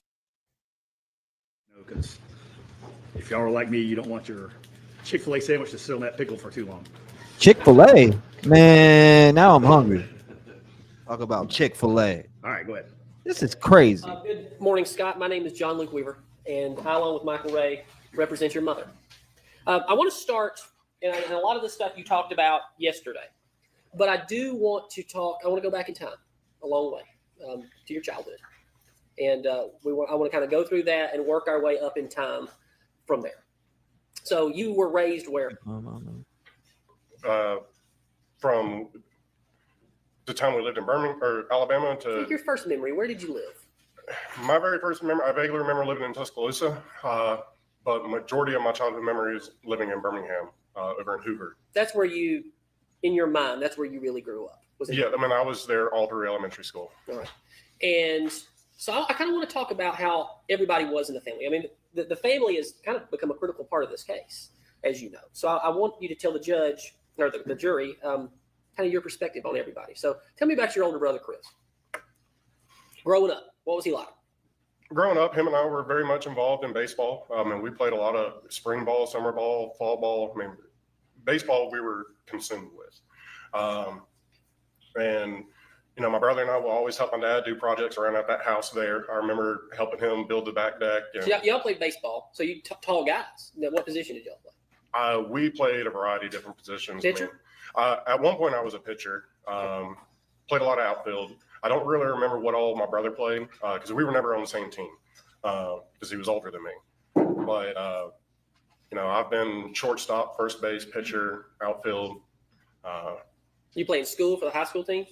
No, I did not play baseball in high school. Once we moved to Georgia, I really didn't want to play anymore because I didn't have my friends anymore that I used to play with. Lost those connections. Yeah, in a way. Also, too, the coaches didn't know you, I guess. Yeah, I mean, it's just, you know, we moved to a new town, new neighborhood, didn't know anybody. Who was better at baseball, you or Chris? I Me. mean, Chris, maybe. I don't know. I mean, him and I used to be in our backyard and practice pitching and throwing, and you know, we would do the same with my dad. So I really don't remember, you know, watching him play. Yeah. So I mean, if I would have to say, we're probably equal. And in Birmingham, Sounds good. that was when you guys, I mean, basically through all of your growing up, you guys shared a bedroom, right? Yes. Bunk beds, how did that work? We had 2 twin beds in the room. Just side by side. Yeah, one on one side of the room, one on the other. Right. And that was from your earliest memory to moving to, I believe, the Hampton Hall neighborhood? Yes, sir.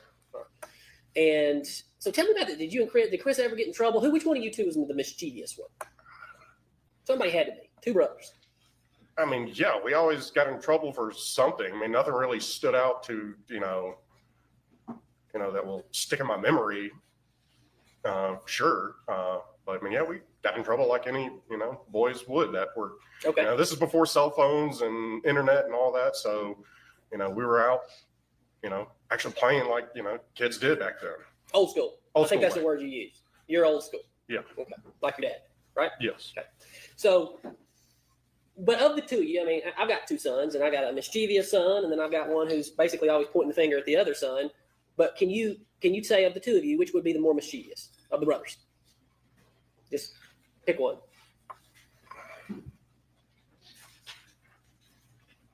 How about that? Who was getting in trouble more growing up with your dad? Well, that would probably be Chris because he was, you know, older than me. Once I got into middle school and he was in high school, we didn't really do things together. He had his own friends and stuff. So him and I weren't hanging out all the time like we would when we were younger in Birmingham. Mm-hmm. We just, you know, we got older. Right. You know, take for instance, I mean, like right now, my fiance, she has an identical twin sister and they talk every single day. My brother and I don't do that. But back then, and so your answer would have been Chris got in more trouble than you. I mean, yeah, I mean, I would have to say that. I mean, it's be kind of, I will get in trouble for one thing and he'll get in trouble for something completely different. I mean, So would you we just had a lot, we had, you know, kind of strict rules. And But what do you mean by that? Strict rules? I mean, Where you from, Coupon? You got heavy accent? our parents weren't soft on us. So if we did something wrong, they let us know. That was both of you. Yes. And the girls too? Yeah, I mean, the girls younger, but they weren't as hard on Emily and Amanda as they were Chris and I. Right. So of the two parents, you got to give me some examples. How would they discipline you? Oh, my dad, you know, he would, you know, fuss at us and, you know, explain what we did wrong and everything like that. I have more memories of Melody hitting me. Spanking you? Spanking me with a belt, eventually upgraded to, I've been hit by spatulas and I've had things thrown at me. I do remember we were living in Birmingham in the girls' room. going into something that happened wherever, whenever, forever ago. Right. So the girls growing up, they were Side eyeing that shit. They were raised a little differently than you and Chris. Yeah, I mean they CTE. They weren't treated like how Chris and I would. I mean, they're girls. And I mean, there's a difference between Good night, girls Pammy. and boys do Appreciate you, my friend. get into more mischief than what girls would. All right. So kind of, not to say that this is the case, but if you could rank for each parent growing up, who do you think was the favorite and who do you think was maybe the least favorite of the children? So for your mom, we'll start there. So my mom's point of view, who was the most Who favorite? was the favorite? Who was the least favorite? She definitely favored Amanda more. Okay. And then Chris, she favored more. I was middle child. So I agree with this. Chris was her first baby, and then Amanda was the baby. So that was her top two. Yes, from my perspective, yes, those were her top two. It kind of, to be honest with you, it looks just like this to me. As soon as the defense comes up, they're back in court, they're from the break. His demeanor is changed, in my opinion. He's on the defense, right? He's on the defense. But if you truly had no involvement, I feel like you would have the same demeanor throughout the whole entire thing, like Amanda did. So who would have been the least favorite? I mean, my wife. My dad didn't like my wife, but I didn't have a wife. I mean, they never treated us like, any of us were like the outcasts or but that's not what I'm saying. I'm just from your perspective. My dad, he favored the girls. I just remember, Amanda and Chris kind of got,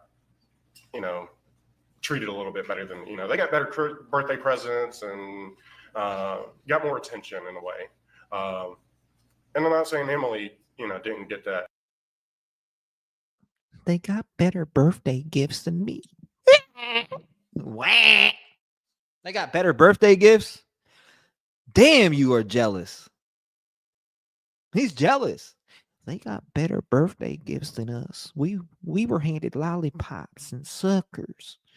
Wow, they got Lamborghinis and convertible vehicles, and Dad would co-sign. But yet I live on the farm. He pays my rent. I use his card. I go golfing.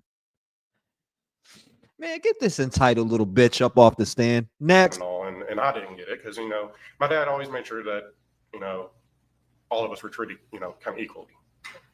Okay, so on your dad's side of things, who would you say his favorites were? Both the girls. A little bit harder on you and Chris?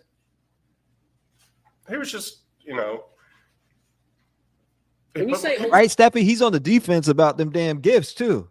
Well, they got better gifts. Amanda and Chris were just treated so much better. He has a little lisp too. If you listen to it, he might have a little sugar in his tank. They got better gifts and they got better stuff. They were just treated way better. Put more discipline on us. Right. Well, you use the word old school multiple times. You've been interviewed for this case about 6 times, and you've been testifying now for about 6 hours. And you use the word old school a lot. What did that mean? Old school is, we got some sugar in the tank. He never coddled us. He made sure we got out and did yard work and we got our stuff done. I remember growing up, we couldn't go play with our friends until we got our chores done. He held you accountable. That would have been Melody more. Okay, well, I was saying he held you accountable. He just, he definitely got us involved on, doing stuff like that. So it wasn't, work came, get He's work a done. Sweet boy. What a sweet And you mentioned that growing up too. I mean, there kind of was a little different standard with the girls. Amanda got a brand new car, and I believe you got a 1991 Silverado. Yes. What color was it? Black. Okay. So you moved to Atlanta in 95? Yes, sir. Right. What do you remember about that move? I remember coming over. We stayed a lot at the Renaissance Hotel down in Atlanta, which was right next to my dad's, law firm. That's where they. Where was the firm back then? It was like that was before Atlantic Station was built. Yes, it was. Catty corner to the Varsity. Okay. So it was right there. So you had at the time, I think it was South Trust building, and you had the Renaissance Hotel connected to it. So that's where we stayed at while they were looking for a house. At the hotel. Yes, we would stay there. And were you happy about the move? You're welcome. I wasn't Yo. crazy about it because, Appreciate you. like I said, I had all my friends in Birmingham. I had my best friend Kyle that we went fishing every single day in the lake that we had in the neighborhood, and I used to go to hunting camp with him and his dad. So I had all my my friends there, my best friends, and I was moving to an area that I didn't have any friends, didn't know anybody. So, Emily has been kind of noted as the brain of the family, like of the four, right? The smart one. Yeah. Okay. So, how were your grades growing up? Oh, I was not the best student. Wish I got my dad's brains on book smart and all, but I always struggled in school just because I would get very, I'll lose attention. I'll get bored or something and wander off in my mind. And I graduated, but I was nowhere near the top of my class. So graduated, school wasn't my strong suit. I'm more of a hands-on person. How did that go with your dad? Was he kind of upset with you about your grades and how that went growing up? No, he always helped me. He tried to help me, with homework and, try to improve my school. He was always going over homework with me and, grabbing my textbooks and, helping me out, basically kind of tutoring me. When you moved to Atlanta, did you have any opportunity to ever meet Angela Phillips? I've pretty much known of Angela my entire life. That was my dad's legal assistant. I'm glad you guys got it. As far as I can remember my dad working for the law firm, she was the legal assistant. Okay.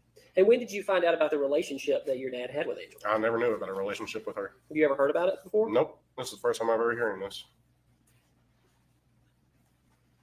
So you graduated high school, what, about 2000, 2001, somewhere in there? Yes, sir. Which one? It's my first time hearing this. 2000, it was after 9. I know everyone that my mother slept with, but I just don't know about my dad, my father. Again, I know everybody that my mom slept with, and I can pin that against her. But my father, I just didn't know. I didn't know that he was with Angela and Jessica and Barbie. 11, I graduated, so it was my senior year of 9. Hold up. 9/11. Wait a So minute. that would be like 2000. Something ain't right. Yes. Okay. So, and you joined the infantry in what, 2008, 2009? Yes, sir. It was. I started out. No, he was not. I went to Yeah, I the don't recruiting office in the early He's like a good dude. 2008, I think it was. Well, let's back up. What did you do between 02 and about 08? So when I was in high school, like I said yesterday, I was on the work program. I worked at Jiffy Lube, so I did oil changes and stuff like that. Once I graduated from high school, then I went and worked for Tires Plus. He is, for and sure. then several other mechanic shops for several years, and then. So you say several. Why were you changing jobs so much? Just trying to make more money and all. I mean, mechanics at mechanic shops is kind of like, barbers and stuff like that. It's rare if one stays at one location for a long period of time. Also, a lot of mechanic shops, they got their master technicians and you can't really go anywhere. So you go in as like a lube tech, which just does oil changes and brake pads and stuff like that. So whenever I found an opportunity to gain, a higher job experience, I would try to take advantage of it and make more money. Did you ever attempt to go to a trade school or anything like that? Get an extra education? I thought about trying possibly going to linear tech and going into the automotive. But once I got into working on cars and all, I realized, you really didn't need it. It's better just hands-on training. You learn more that way. There's a lot of people who worked in that industry that didn't have a degree hanging on the wall that was making decent money. So it'd be fair to say during those years, and I think I'm taking your words from one of your interviews, that prior to your military service, you didn't have purpose at that point in your life. I didn't really have a career job. Right. At that point, no, I didn't have a job that I knew, this is what I'm going to stay at this company for the rest of my life and retire from here. No, I was still young, really didn't know where I wanted to, which direction I wanted to lean into. So, and at one point I decided I just, instead of working on cars, I went towards selling cars to see if We know where this ends, though. You were on the farm working. And dad said you're going to have to pursue a job. So we know you're not tech lubing, you know? Get this guy off the fucking stand, for Christ's sakes. How that would be. And so I started selling cars. Okay. Where were you selling cars? My first job was at Gossett Volkswagen, right there, kind of Roswell, Alpharetta, off of Mansell Road. We sold Volkswagens and Bentleys. I then left from there and went to Regal Nissan, which is the next exit down Holcomb Ridge. That was more family owned. You are fake loved news. working there. You are did great fake there, news. sold a lot of cars, made a lot of money. About what year was that? This was around 2005, I want to say, that I was working there. Because when my grandmother had her heart attack, I had to have open heart surgery. I was working there. And that would have been before you went into the military. Yes, sir. Okay. So what, about 07, 06, somewhere in there? Yeah, about in that time frame. Right. So you were living at home with your parents still, correct? At that time, yes. At that time, so from 02 to 08, you lived with your parents, from graduating high school to 08? No, I did move out for a little while. I lived with some friends, and like how long would you say is a little while? not even a full year. Okay. Were you the only one of the 4 siblings that stayed at home after high school? Watch his lips. I think he's got gum in his mouth. I swear, when he was talking even before they went on lunch or whatever, he had gum in his mouth. I seen it. I seen a white piece of gum in the back. This judge sucks. So Chris testified he moved to Maine. I mean, we all kind of stayed. He keeps home, chewing it. You know, came back home a little bit. I think Emily was the only one who really, stayed as long under our parents' roof as, the rest of us. Yes. But we all kind of, once we graduated high school, and we were in and out of the house. But of those 6 years, you spent 5 of them at home between going to the military and graduating high school. Yeah, majority of it, yes. I was living under the roof. So tell me about what was the status of your parents' marriage back then? Actually, what was it like when you were growing up? Was it were they loving? To me, it seemed like a very happy, normal family. I mean, I don't have any, especially don't have any memories of us living in Birmingham of any conflict whatsoever. And even after we moved to Atlanta or Alpharetta, it was several years and didn't notice anything until I started hearing rumors from kids in the neighborhoods about my parents. Okay. But prior to that, no issues?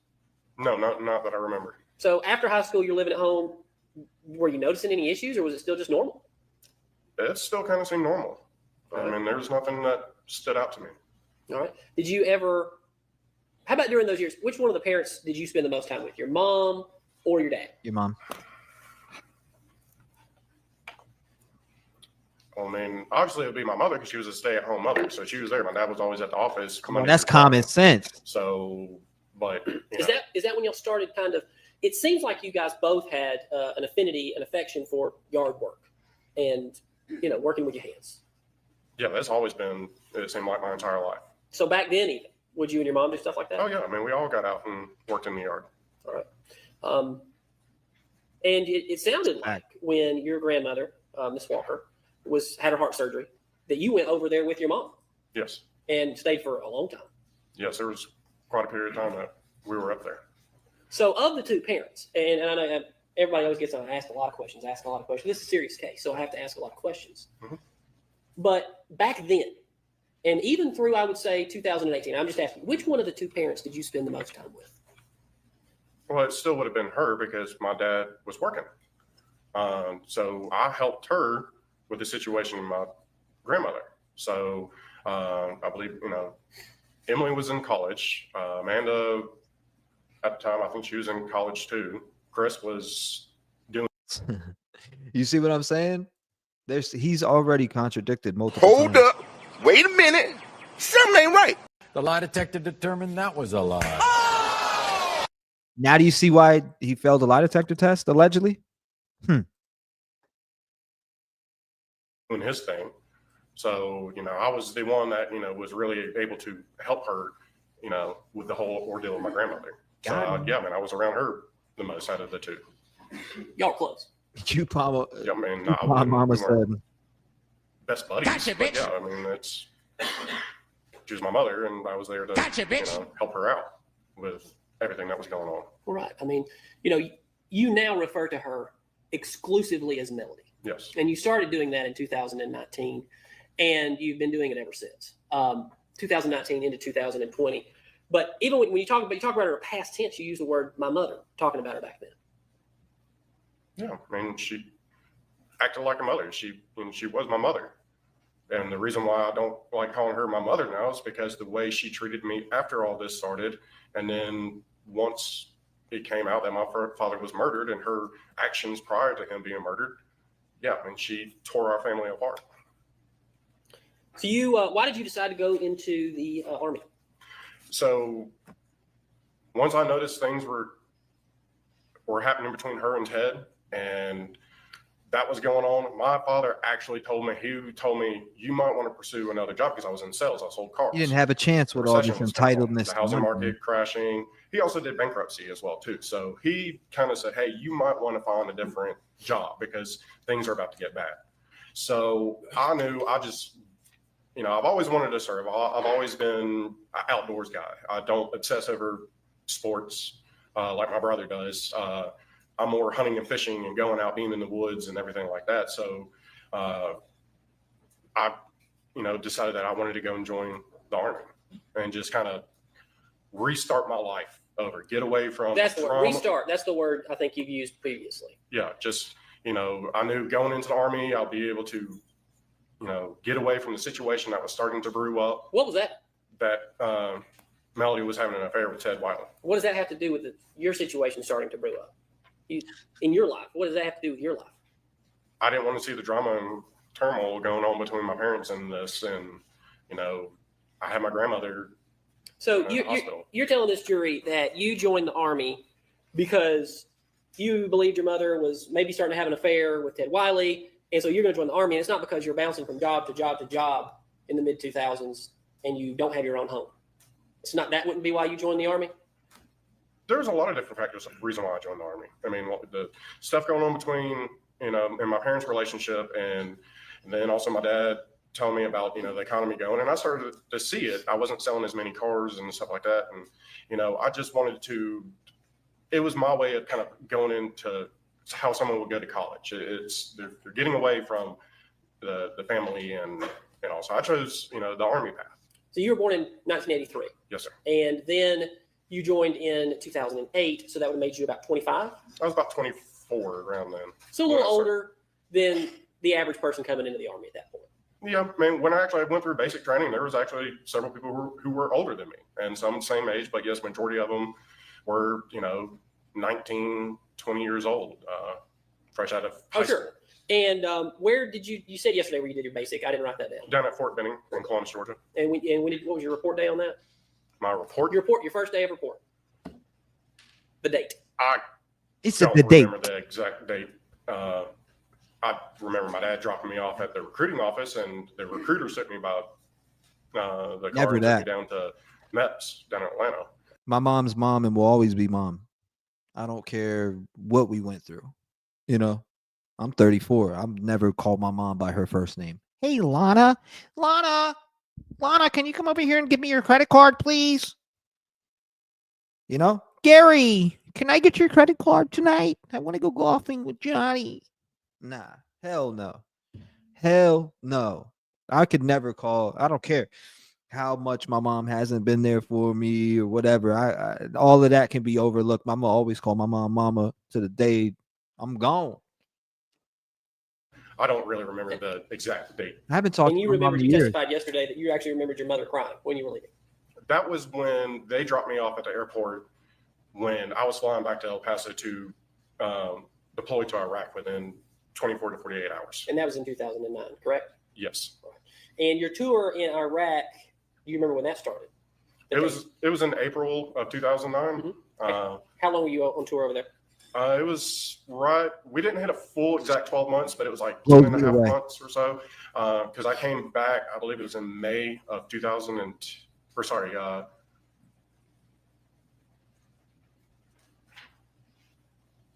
I want to say March of 2010. So we were just shy of the year mark. I know we were close enough to the year mark that, you know, we were allowed to put the 2 marks on our dress uniforms of a full year deployment. And I've got to ask you some questions about that tour. And I know that I don't like to ask anybody about this, but in this case, you've mentioned some things that you saw. You mentioned that you knew what burned bodies. You know, it'd be different. I'll say this. I'll say this about the calling mom by the first name. It'd be different if these were adopted children, etc. But we're talking about children that grew up in a household with their family, were together with their family, seen dad and mom in the same household, cooked dinners, etc. Went to school together. Again, lived in the same household, but yet is calling her mom by the first name. Yeah, okay. Right. You know how many people would have died to be in the position that you were in, to have a mom and dad in the same household and to grow up under the same household, and you're over here, Melody. That just makes, that's another stance. It just looks weird. Look like. So I need to know, you refer to yourself as a bullet catcher. So I need to know kind of some idea for this jury what you experienced in Iraq. So on that deployment, I was part of a specialized group. It's called PSD, Personnel Security Detachment, and we escorted high-ranking officers, any celebrities who came out on the USO tour. Because the base I was at, we had a building, the ziggurat. It's from the Bible, home of Abraham. So anybody who came out to entertain us and all, they wanted to go out and see it. So we would provide security for them. But majority of the time, we were going out and providing security for high-ranking officers, meeting with local leaders in Iraq, and, escorting officers from base to base, make sure they were okay. We also escorted EOD and the bomb sniffing dogs, and we did a lot of security for different stuff. We even did prisoner transport. You know, we would go and pick up prisoners off, you know, Chinook helicopters and transport them to the jails that we had. And we just did a wide variety of security, and we also did patrols too as well. My dad would lump my shit, beat my ass if I called him, hey, Grant, shut the hell up, Grant. That boy would, what'd you just call me? I brought you in this world. I'll take your ass out. I'm sorry, Dad. Sorry. So it would have been during the patrols that you saw the burned bodies? Yeah, I mean, it's a third world country. I mean, I've always said to the people here who complain about this country, it's like, go to those countries. It makes you sick on the stuff you see. But yeah, man, I've seen bodies. I witnessed a dump truck flip over and crush a vehicle with 5 people in it and pancaked it. Did it flip over because of an IED? No, it flipped over because we were on a mission. We were transporting some top secret information, and a vehicle came up from behind. So the gunner on the last vehicle, he always pulled the 6 o'clock type, you know, position. He got, you know, whatever was coming up behind. So there was a car coming up. He flagged them to, you know, to stop or whatever. Well, they got over onto the other side of the road, and so be it. A dump truck was coming up, and they both turned the same direction. The dump truck flipped over and landed right on top of the vehicle. And there was about 4 or 5 occupants in that vehicle, and it pancaked the vehicle. And it happened literally right in front of my truck. I had to slam on the brakes, and it was inches between the front of my truck and the dump truck that flipped over. That's how close it came from us wrecking. And of course, you know, I had to pull around to pull security, and my PC, the guy who sits next to me, he goes, do you see anybody alive in there? And I looked down, and it was a gruesome scene. And I was like, I highly doubt anybody's alive in that. So, you know, we saw stuff like that. I mean, you see burning vehicles with people inside them. I mean, my platoon got blown up by IED one night. Man, we've been rocketed, mortars coming in. I experienced a lot. Did you ever have to move any of those bodies? No. And in this action, did you have to take any kind of tactical training out in the field, or any tactical movements out in the field, and wherein you actually killed somebody in Iraq? That's true, Green Eyes. I can't confirm, you know, that I had somebody in my sights and I saw them go down, but there was it's hard to describe, talk to people who've never been in that situation. So I could say one thing, but y'all could think something different. You're not there. It's not what's on the movies. It's completely different. Absolutely does. And you've experienced some PTSD since that time, correct? For a while, I didn't like being in crowded places. I just felt uncomfortable. But no, I never really had nightmares and, I'd have a problem there. nothing like that. The only problems I ever had was being in a very crowded area. I didn't like that. I didn't feel comfortable. And also loud noises. If like something big fell and made a loud noise, yeah, y'all might get scared, but my heart rate goes up a little bit more because it brings back the time we got blown up. Because after that, it's still to this day, it still does it. Did you seek any treatment? No. Did you ever think maybe you should have? No, because it never controlled my life. When all that stuff happens, I just, especially like loud noise or something, I just take a couple of deep breaths and just calm down and go about my day. Don't really think about it anymore. Now I've gotten, it's been a long time since I didn't, I feel more comfortable now being in, very crowded areas. That all went away, once I was kind of back home. So. And that was in 2010, correct? Is when you got back home? Yeah, I got back from deployment in 2010. And then you went to Texas after that, right? Or did I get I was still stationed in Texas. So that was where I lived. And like I said, when I was deployed, I re-enlisted. It came up on time for my contract to be, extended. And I took the choice of getting duty station and re-enlisted. And I chose to go to Fort Benning with 3rd ID. That was the unit that was there. And then within a year, it was just a few months after getting back from deployment, I started the process of PCSing to Fort Benning. Okay. What PCS? What does that mean? Permanent change of duty station. Okay. Were you planning on doing a career in the military? Yes, I was. I think I heard you say that in a previous interview. You were that was the plan. Yeah, I enjoyed it. I probably wouldn't have stayed in the infantry. I would have gone with a different job because it's very hard on your body being in infantry. And I was getting older. So matter of fact, when I joined the Army, they begged me to be a helicopter mechanic because I scored so high on the ASVABs on the mechanical side, and they were really needing helicopter mechanics. But I didn't want to turn wrenches. I wanted to be infantry. So, I didn't choose that route. So I was thinking about, going into that side once I came up for re-enlistment again. And then we had a meeting with our first sergeant, and then we had a meeting with battalion commander. And then it came out that they were going to be releasing a lot of people. And I was one of the people. And on my DD 214, it says reduction in force is the reason why I was separated from the Army. And you were frustrated by that, obviously. Yeah, I mean, I had a contract. That's what I wanted to do. I had no choice in the matter. I volunteered to join the Army, and then they're just going to let us go. They gave us insurance for 180 days and said, if you got any other issues, just take it up to the VA. So how long did you hang out in Columbus after being discharged before moving back in with your parents? Because you were married at the time, right? What was her name again? Gina. Gina. I was married, but we were not together. She was living up here in Atlanta. And about the time that when I was getting released from the Army, the two guys I lived with, one other one was getting out as well too, and the other guy was being restationed at another base.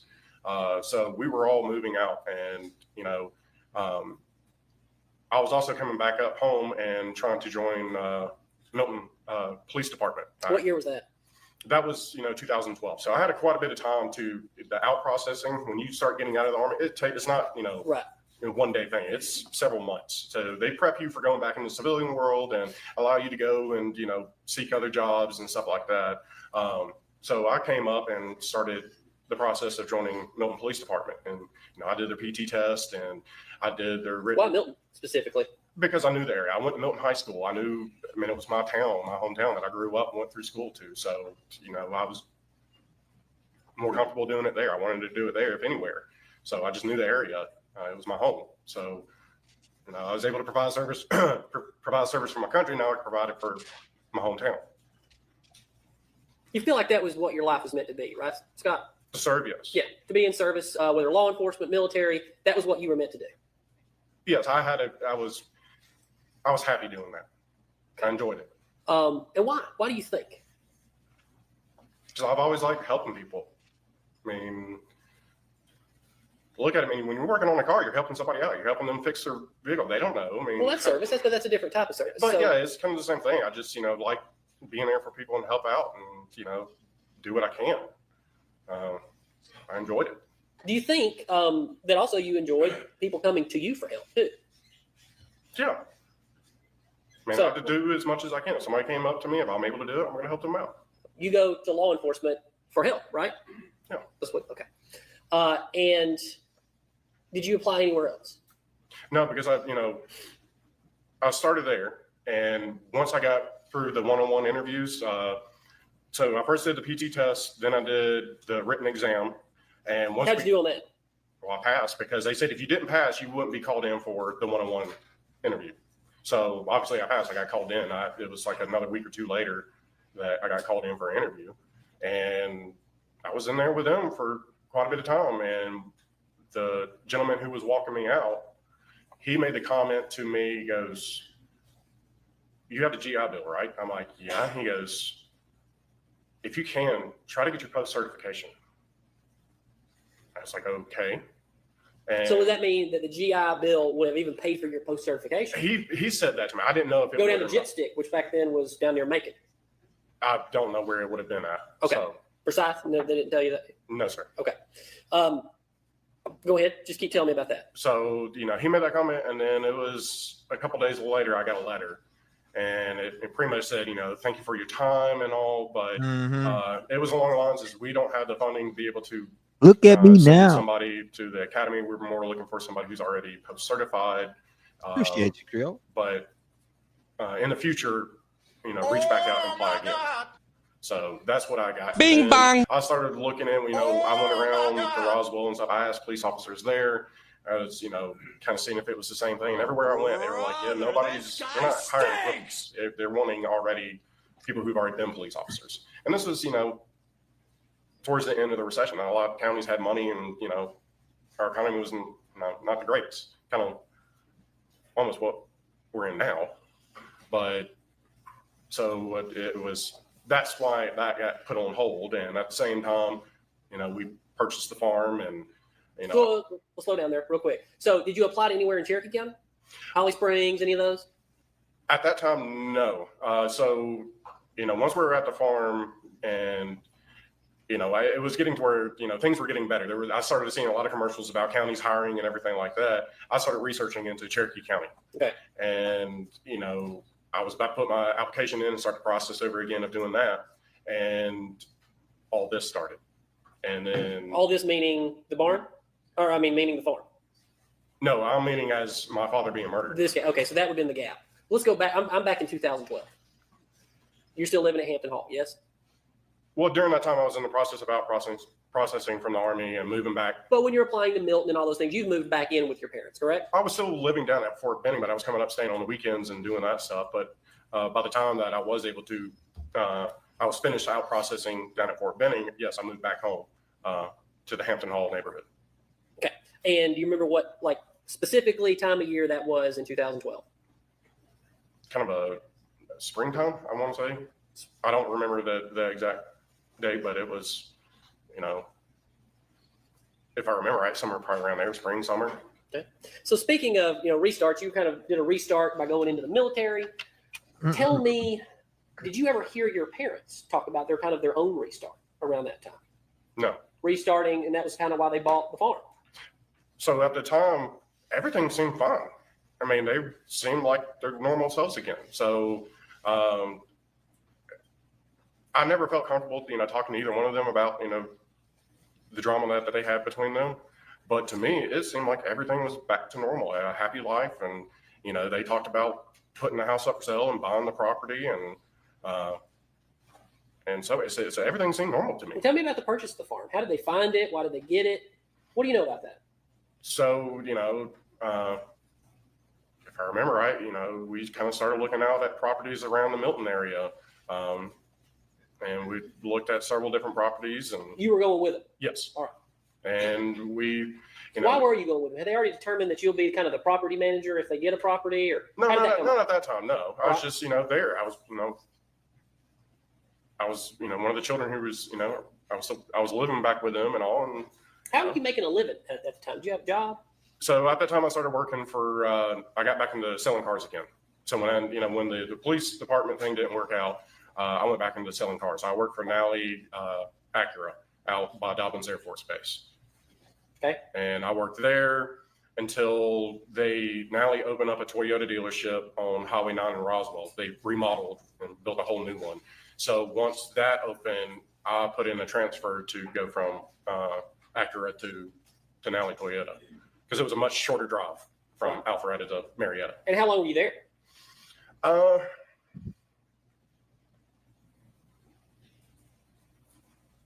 It seemed like over a year. So, and my dad they came in and bought the Toyota Sequoia from me. So I was there for a little while. Mm-hmm. About when did you start running the farm? So I left Toyota, and then I started working at the warehouse. Was working there. That was when they decided to sell the house and buy the farm. So I was, working there and in the process of help moving and everything there. So, and then I lost my job. Probably. You lost your job in 13? Shut up, bitch! Around there, yeah. Right around there, middle of 13? We were already on the farm. Okay. It already Right. became winter because the snow apocalypse happened. You know what? Okay. So maybe You the you didn't enjoy sound. it. yes. You are fake news. Yeah, so I do definitely know I'm still working for the company, and that snow that's stranded on the highways and everything. Because I actually had to help Melody get home from that. And so that would have been sometime in 14, and then you lost your job. What happened there?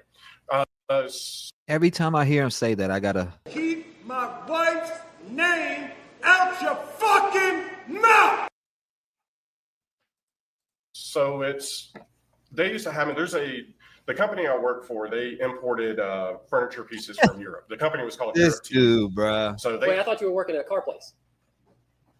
no, I left Toyota and started working at the. I missed that. All right. Yeah. Another job at this point. Yes. Okay. So I was working at the warehouse, doing that. So, but there's a building down in downtown Atlanta. It's the marketplace or something. It's where, everybody goes and sells to different companies and all. So everybody has their own studios set up and stuff. Well, they asked me to go. They sent me down there a lot to pick up furniture and stuff like that. Yeah, and, Price is Right. Yep.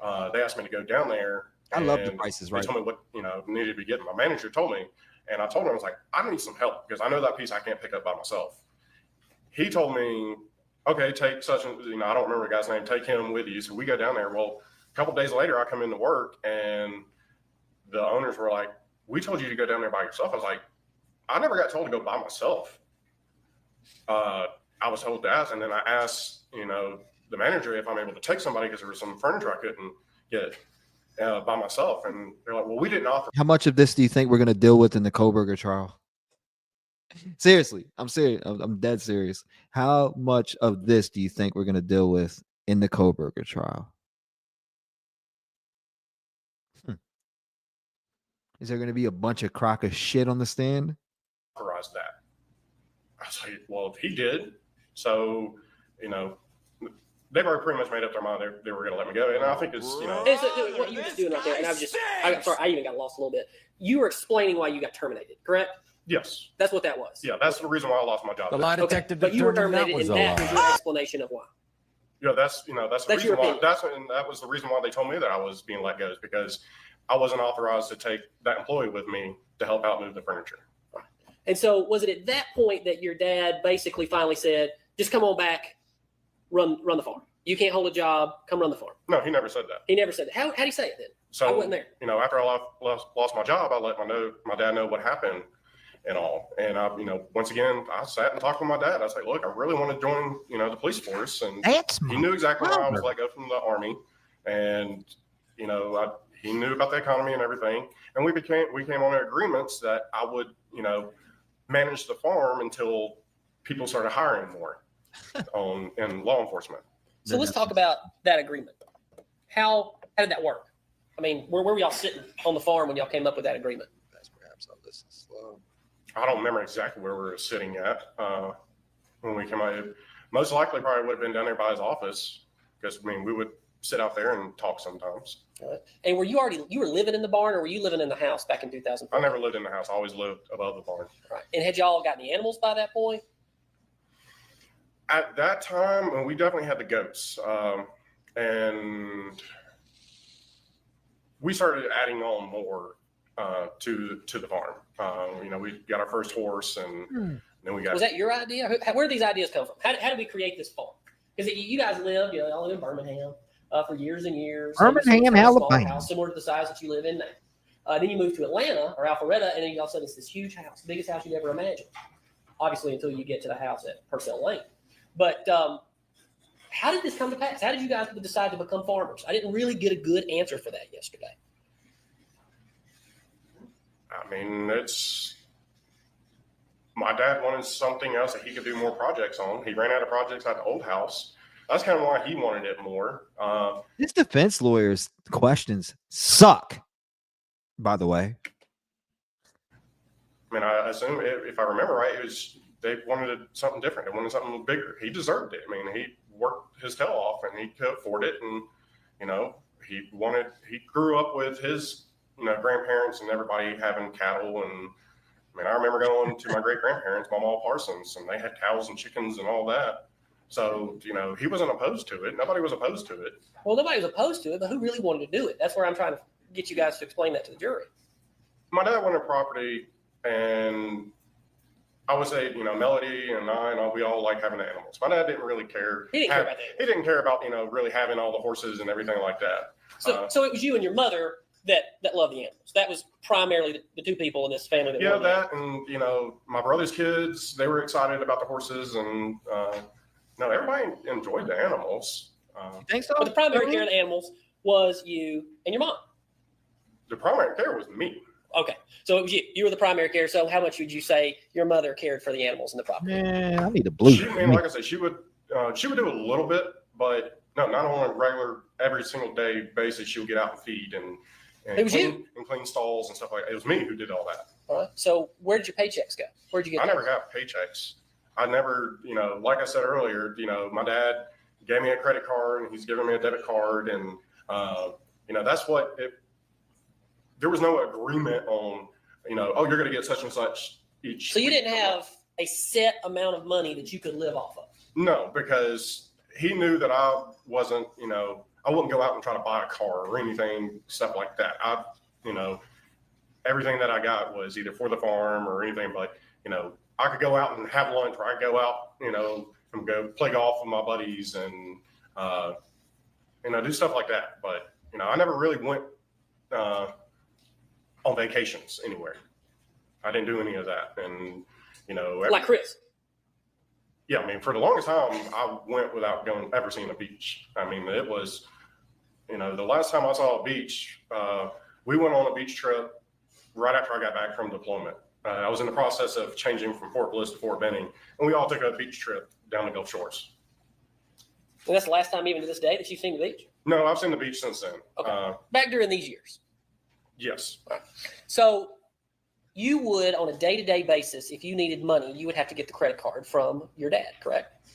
Depending if he asked for it back. So and he would. Yeah. So, I mean, I had it majority of the time. He gave me a card and said, look, this is all the stuff you buy all the feed and everything like that on this, and this is your card.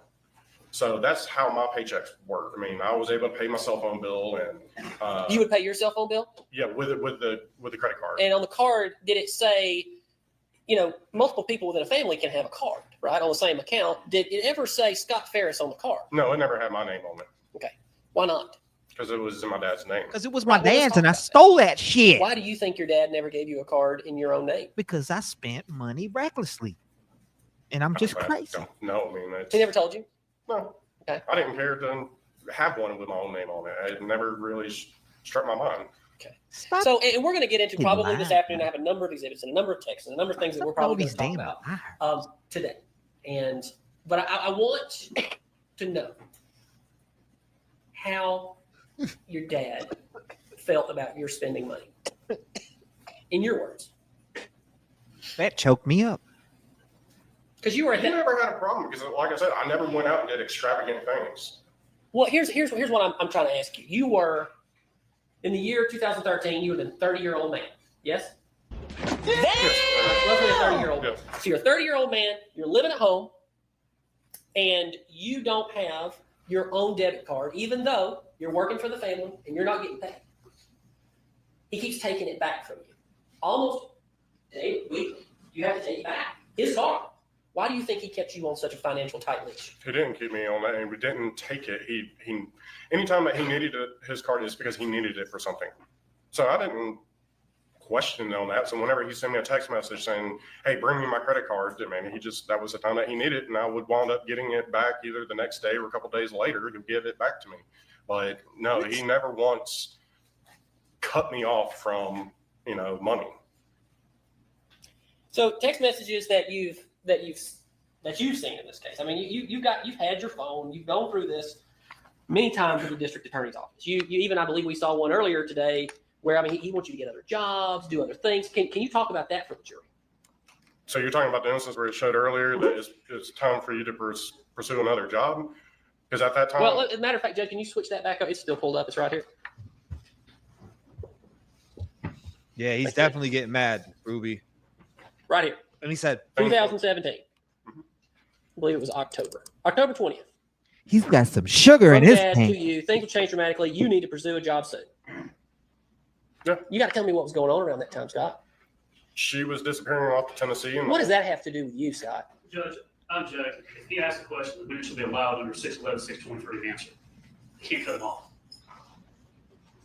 Unfinish his answer. Try to stay in the realm of the question. Go ahead. So that question right there, Too, Creole. at that time, there was stuff Glad to have going you, on my friend. between Melody and Rusty, and my dad was finding out. That's, earlier what you saw on, This is torturous. that the girlfriend of Rusty emailed him and all.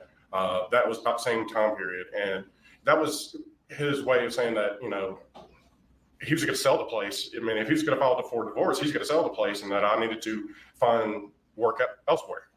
It wasn't referring to me as, he was putting it on me that I was freeloading off of him. No, that was him saying, hey, things are going to change. Sorry, I'm going to let him answer.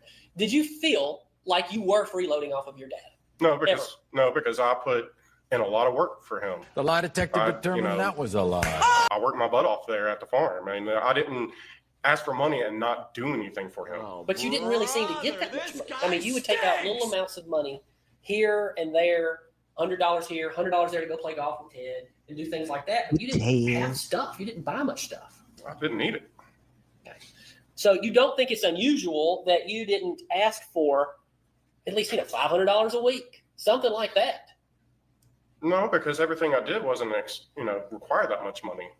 I mean, I knew that I wasn't, having my own career and all. He was helping me out, and at the same time, I was helping him. So I wasn't going to go and, spend his money and not do work around the farm and help him out. I'm just not that. He raised me that way. So that's Old school. Yeah. I mean, I'm a hard worker. I'm still to this day. Objection. I need his credit card.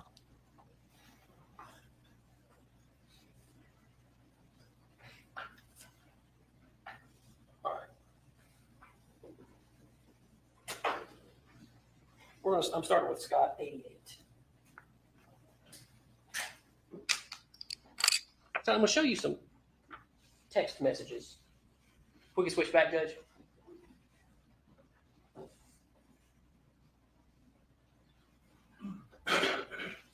What was your phone number? Armor comes every time. It should be the same as now. It's always been the same. It's 404. So you can see in these, we use kind of a format that's not as good as the one the district attorney's office uses, but we all got it from them. And so source address, what phone number was that? The 678? 5. Cell phone. That was your dad's cell phone. All right. So I've got a text message here that looks like it was on 2018, 629. What does it say? The very top one? Very top one. Bring me the credit card. All right. Then kind of working back in time, what does the next one say? Come down here. All right. Is it from your dad to you? Yes. All right. What would that have been? Do you have any idea? So that would have mean I was upstairs in my apartment. He pulled up to the barn, and so he was texting me for to come down. Right. So this message right here, the next one, which is about 5 days before, 6/12. The 9032. That's your dad, and that's to you. And what does it say? The credit card better be in my wallet before I leave tomorrow. Right. Then I think earlier that day, what does the next message say? Bring me the credit card now. All right.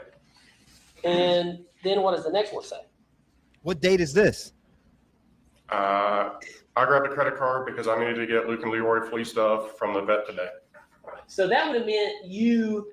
This is earlier. This is about a week before. A week before. I guess Okay. 6/7. It looks like it says of 2018. But you had to tell him what you would spend money on. Yes. 2018. Yeah, I mean, in that instance, I told him why I was grabbing the credit card to go buy flea stuff for him. I always let my dad know what I was spending his money on. Right, and it was in his wallet. That was where the credit card went. Depending on the time, yeah. Right, if I didn't have it, he had it, and it would have been in his wallet. Right. So what I'm saying is, You took it this out is the your wallet. dad's wallet. You know, wherever it was in the house, but you seem to act like you knew where it was. It was always in one of two places, is what you would say, right? In the car or on the dresser. No, I never said it was in the car. I never once found my dad's. I never had to go get my dad's wallet out of his car. It was always on the dresser in the master bedroom. And it would never be downstairs with him. I mean, it could have been at one if he was down in the office working. Right. I mean, yeah, it would be in his pocket if he had it. But if it was not on his person, 99% of the time it was laying on the dresser in the master bedroom. So if this is the wallet, this is the credit card, you literally would have for every single purchase, you would go to your dad, get it out of his wallet, take it, use it, and then he would almost always be texting you asking for it back. No, that's not what happened. Well, why do these text messages read that way, Scott? Because you're not showing the other ones that came along with them. Oh, he's mad. He's Man, mad. I mean, we're gonna put all this in evidence for the jury to see. We're just picking out Boy. him asking you for that credit card over and over and over. Yeah, like I said, if I had it and he needed it for something, he would text me for bring me the credit card. And, we were just exchanging it back and forth.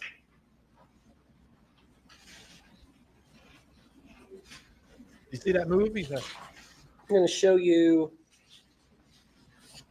Scott He's 90. mad as hell. Read this message that's on the top of the screen. I'm sorry. Homie was jerking his face a little bit. Can you see it now? You tell me when. It keeps getting fuzzy whenever it moves. So, okay. She went to Alabama, put money in the accounts. Everybody in the courtroom's like, look at him. Look at everybody's interested. They want to know Get stuff to make dinner. All right. What do you want for dinner? Right. And you and your dad, that would be the vast majority of the conversations that I've seen that you and your dad would have is you would talk about dinner and that credit card. Wouldn't you agree with that? Y'all didn't talk about Crimson Tide, which obviously you like the Tide. No, we always talk about football in person. In person? Yeah. But in text, this is your conversations.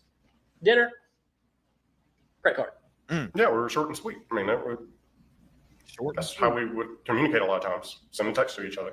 All right, so the next message going down sometime around in May of 2018. I think this one, you're 2667 to your dad. Read it to me. Put more money in the account so I could go get something to fix dinner. Any recommendations on what you want? All right. So explain to me. So you got to help me understand how this account is working. You keep asking to put money in the account. Was there a separate account that you would use essentially for the barn and for yourself from your dad's other primary account? So my dad, once things started getting really bad, things started occurring a lot more, Melody disappearing to Tennessee, she was spending a lot of money. And also my dad set it up. I really don't know if he opened a different account or what he did, but he gave me a card and he's like, look, this is to, account. I'm only going to put so much money into it. And if you need more, just let me know and I'll put more money. Because there was a time, you haven't shown the text message, that he was asking me, I do remember that, I had to explain that she kept taking the credit card from me and going buying stuff. So he didn't want her spending the money like she was. So he kind of managed to, get that other account. He gave me the card. And so if I need to go get fertilize or anything like that, or get stuff to make dinner, I just send them a text, hey, put money in the account, and I'll go do this. And like, you're not showing the other text messages that went along with it. Like the last one, it would have said hamburgers or something like that. And everybody knows I'm pretty slow, but if we sat here and went through every text message between you and your dad for 5 or 6 years, we'd be here for a really long time. So we're trying to move this along as quickly as we can, but I'm going to give the jury every bit of those shit tons. Here's what I need to know right now. He says to you in this text message, again, bring me my credit card now. Is that what it says? Yeah, it says bring down my card now. All right, but that's... Hold up. Wait a minute. That's a very affirmative, firm statement now. It's not, please could you bring me my credit card? Hold up. When you get a Wait chance, a minute. Could you bring me the credit card? I know you're busy, son.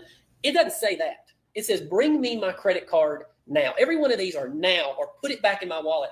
I haven't heard the word please. Did your dad use the word please a lot with you? In person, yeah, but not in text message. But not in text message. Yeah. So again, this is just your word with no proof. Mother was convicted. But when we actually look at the way that he would communicate with you about the money, it clearly shows that he's telling you what to do and when to do it. Yes? No, I know exactly when he would send a text like that. He'd be pulling up, he had to get to work. So he's like, I need it now. I got to go. That's your explanation? That text message like that, that's what comes to my memory of, when he would send a text like that. He'll be in his Mercedes down below the barn. I'll be upstairs, and he'd say, bring me my credit card now. Bing bong. Bing bong. Leave my apartment, walk down, and hand him the credit card. Well, I'm going to come down here. It's still in what looks like May of 2018. This is your dad to you, and I guess it's right around Mother's Day of 2018. Can you read that to me, please? Since you have my credit card again, you need to order some flowers for me. My mom's birthday is today. Okay. So that was for his mother? Yes. Okay. But since you have my credit card again, you wouldn't tell him sometimes you'd go get it? No, he knew when I would get it.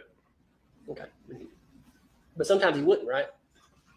No, I always pretty much, he knew when he would have it. He would have it or I would get it. Right. He knew that when you would have it because he controls when you would have it, yes? He didn't control it. It was just communication. He knew what I Out of all honesty of everybody in here right now, 1 being yes, 2 being no, do you believe that this man is involved in this crime some way or another? Allegedly. 1 for yes, 2 for no. let him know, hey, I'm going to be grabbing a credit card, and that's just him way saying, since I had it, order some flowers. Sorry, finish. You got anything else on that? No, it's just saying. All right. May the 8th. Did you read that text message from your dad to you? Sorry, the top one, bring me the credit card. Bring me the credit card. Next one down, 428. What's that about? Where's the truck? And that's your dad to you. Yeah. Right. All right. So these text messages, again, everybody's relationship with their parents is always very different, but y'all seems to be very businesslike and cold. They dropped the ball. No, at least in messages. Again, and we're not here to just throw people out there and say, oh, this woman's innocent, release her from prison and do this and do that and blah, blah, blah, blah. We're not here to do that. We're just here to call it as we see it. As if I was a juror sitting on that stand listening to this case for the first time. This guy's story stinks and it just doesn't make sense. And I couldn't convict mom by herself based off of these things that I'm hearing here. He's telling him to go get a job. He's asking for his credit card back a week before. I need my credit card now. You have all this going on, but yet he's telling him things are about to change. You're going to have to get a job. Then all of a sudden, twice he gets shot. But yet mom, who's been with him for 39 years, is, she's going to get half of whatever dad has. Let's just put it that way. Or in case there was a different agreement inside of a divorce or whatever, but she's going to get half of what he has. So what's the point of her smoking him for $2 million when law enforcement's going to be all over your ass? I don't know. There's just so much to bat an eye at with this guy's testimony. No. You disagree with that? Yeah, we were always short on text messages. I still catch crap about, from friends of my fiance. They ask me a question and I'll be like, okay. But you don't remember the way that you would communicate with your mother back during this time? Damn, he started chewing that gum crazily right there. The boy started getting his chew on, and the judge ain't say shit to him about chewing gum. You ain't supposed to have gum in the courtroom. They'll throw your ass out the courtroom for having gum in your mouth. I mean, yeah, I remember. Well, tell me about it. What do you remember? Prime suspect. I mean, there's a lot of different stuff that they're communicating on. You have to be more specific on, what you're kind of referring to. Okay, I will. I'm just this message. I'm tendering Scott's 81, 82, 83, I need a cup of coffee. 84, 85. Straight so up. far. This is also bothering me. 91, Scott 91, Scott 90, Scott 88. I think I did. Right. So you would talk a lot more to your mother. So it actually you don't really talk to your dad much on these cell phones. I got to zoom this one in. This was supposed to have been Adrian's job, but I've taken it. I've got it, Adrian. All right. So any more? If you follow the guide I gave you on the Elmo with the top half of document tape and bottom half of document tape. I'm bad with instructions. Well, look at the thing. Top half. I'm on top half. I'm good. I've got it. Can everyone see it? Scott, can you see it? It's a little fuzzy, right? But yes, I can make it out. Why don't you bring your assistant? Adrian, can you come help? Thank you. Since I gave her directions during the break, and she'll probably follow my She does. She's the best, Judge. She's the best.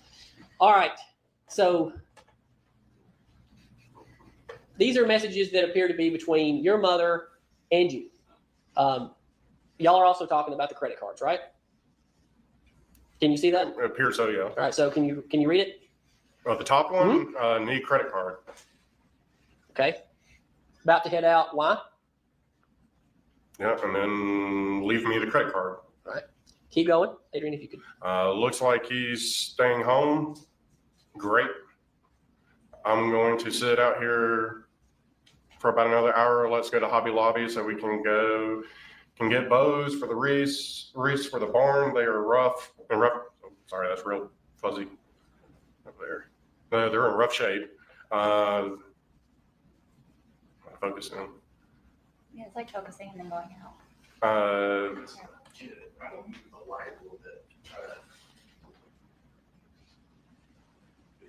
about now? Okay, they didn't have any the other day. May have gotten more. He went to work. This is in 2017, around November 2017. Yes? Yes, the date's on them, yes. Okay. This is between you and your mom. Yeah. And keep reading, please. And say who it's from. So just like Scott Ferris. I mean, it's not really showing me who's sending it and who's receiving it. I don't see that. I see my name and my number, but I don't see her. Do you see that right there? Yes, I see that. But that's you, right? That's your phone number? Yes, that's my phone number. So that means it's coming from you to your mother. Okay, I'm going off your words that that's what's. Well, we got this from the district attorney's office, so this is off of y'all's phones. Okay. I just know out from the other text messages it showed, two phones and back and forth. So I'm just going off of what you're saying. And so yeah, he went to work and we're somewhere because he just left. Want to go to Hobby Lobby with me? They are closed on Sundays. That's from your mom. All right. So right there, you mentioned he went to work or somewhere because he just left. Would you and your mom talk a lot about where your dad was? I mean, if she would ask what he was doing, or I would ask her what he was doing if he was home, or if a lot of times if she was going up in Tennessee, she will ask where my dad was. So text messages like that. I mean, from reading those are different times, different parts of conversations. Okay, so moving forward to December of 2017.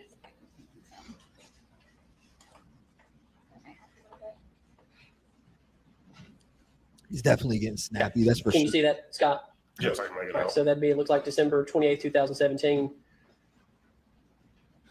Could you read it? Did you feed him? Because I haven't heard from him. Melody says nope. Then you ask. Is he home? And she says. Just came in. All right. For sure getting snappy. Back around Christmas. Go ahead. Oh yeah, mods. I forgot to tell you. Watch out with sharing the Cash App for now, because literally someone hacked it. Someone friggin' hacked it. So watch out sharing it until I get a hold of them and fix it. The other stuff like Venmo is fine, etc. But watch out with that because it was hacked.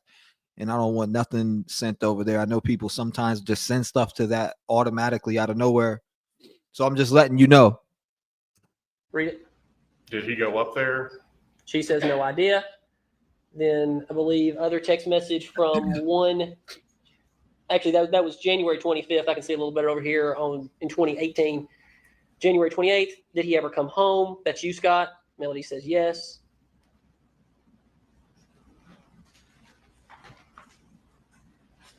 All right, that text message right there. So top one, my buddy is about to pick me up, and we're going to be shooting in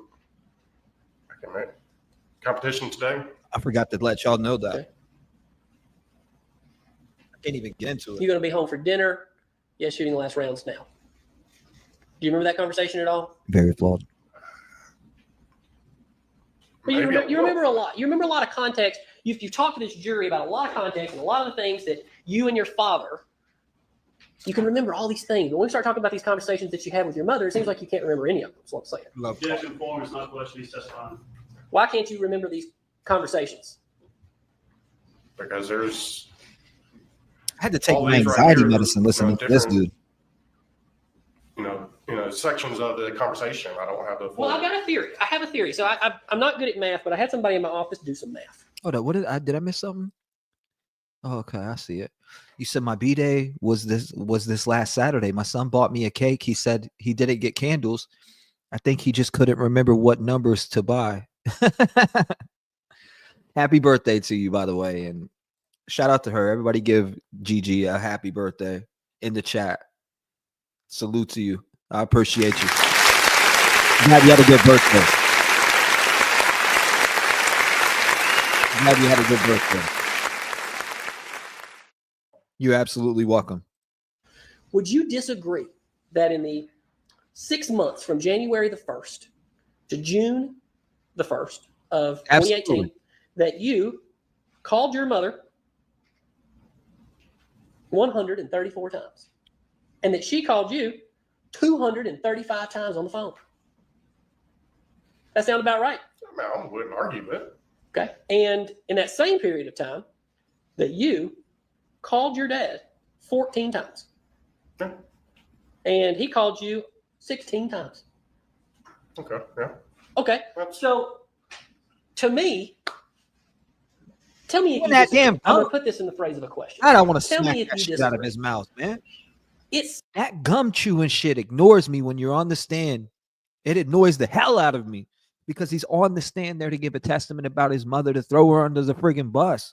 And you're up there just chewing gum right in front of everybody's face. That's annoying and disrespectful. You don't sit there and chew. That's like me pulling out a bag of Doritos right now and I'm shout out to you, Gypsy. Green Eye, thank you. And I'm just on the mic, literally, chewing, and it's just weird. seems that at that time period, around the time of your father's passing, you were far closer to your mother than to your father. No, I wouldn't say that. Then explain. I mean, you're asking why there was more communication between her and I because my dad was at work. I didn't. You want to know what these people did to me? I don't even think I've told a lot of you half of the story before we continue listening to the shit show of a dude on the stand tell a story. They hacked my YouTube. They hacked my Facebook. They hacked my Instagram. There's a good amount of time where I wasn't even able to get on my Instagram. So not only did they do that, but listen to this crazy shit. They literally went into my YouTube channel after hacking it and literally connected my AdSense account to their bank account to have direct deposit put into their bank account. And there's an investigation going on right with it. And whoever's bank account that was hooked to, that they were trying to they undid mine and hooked it to theirs and literally set up direct deposit going into their shit. That's how much they invaded what I was doing. I don't know who it is, but there's an investigation going on it right now. And whoever it is going to get caught. Straight up. You're going to get caught. You're stupid as hell if you hooked a direct deposit account to my Google AdSense, removed me from it. That's illegal as hell. That's wire fraud or something along those lines. And I will see whoever that was in the court of law. Just as well as I'll see these people who've made up a bunch of lies on my name. I'll see them in the court of law. Everything's not for the internet. When you get a court order sent to your front door and you have to come see me in court, just know it's on like Donkey Kong. I can call my dad up all day long, every day, and disturb him at work. It was, I got a list of YouTubers that will pay. There's a list of YouTubers that will pay for every bit of misinformation that they put out on my name. And the only piece of information that they put out that's ever been accurate is me owing child support. And that's nobody's fucking business. You don't pay my bills. You don't do shit. So the fact that you know what I mean? Everything else that was said about me is absolutely misinformation. The only thing that's right is me owing child support. But look at me now. I got custody of my son. I got relationship with both my daughter and my son. My son's in the other room right now in his own bedroom. He's homeschooled. He's here with his father. So while people were steadily out here hating and trying to knock the next person down, I have a list of about 5 to 8 YouTubers that I'm going to smoke their boots. When they get these court papers hit, it's on. It's on, because I'm not playing with that. You play with my name publicly at a high capacity, that's cool. But I promise you, I'll get the last laugh up in that courtroom when I prove that you were making false allegations about my name to thousands and thousands and thousands and thousands of people, which we don't give a shit. We're past it.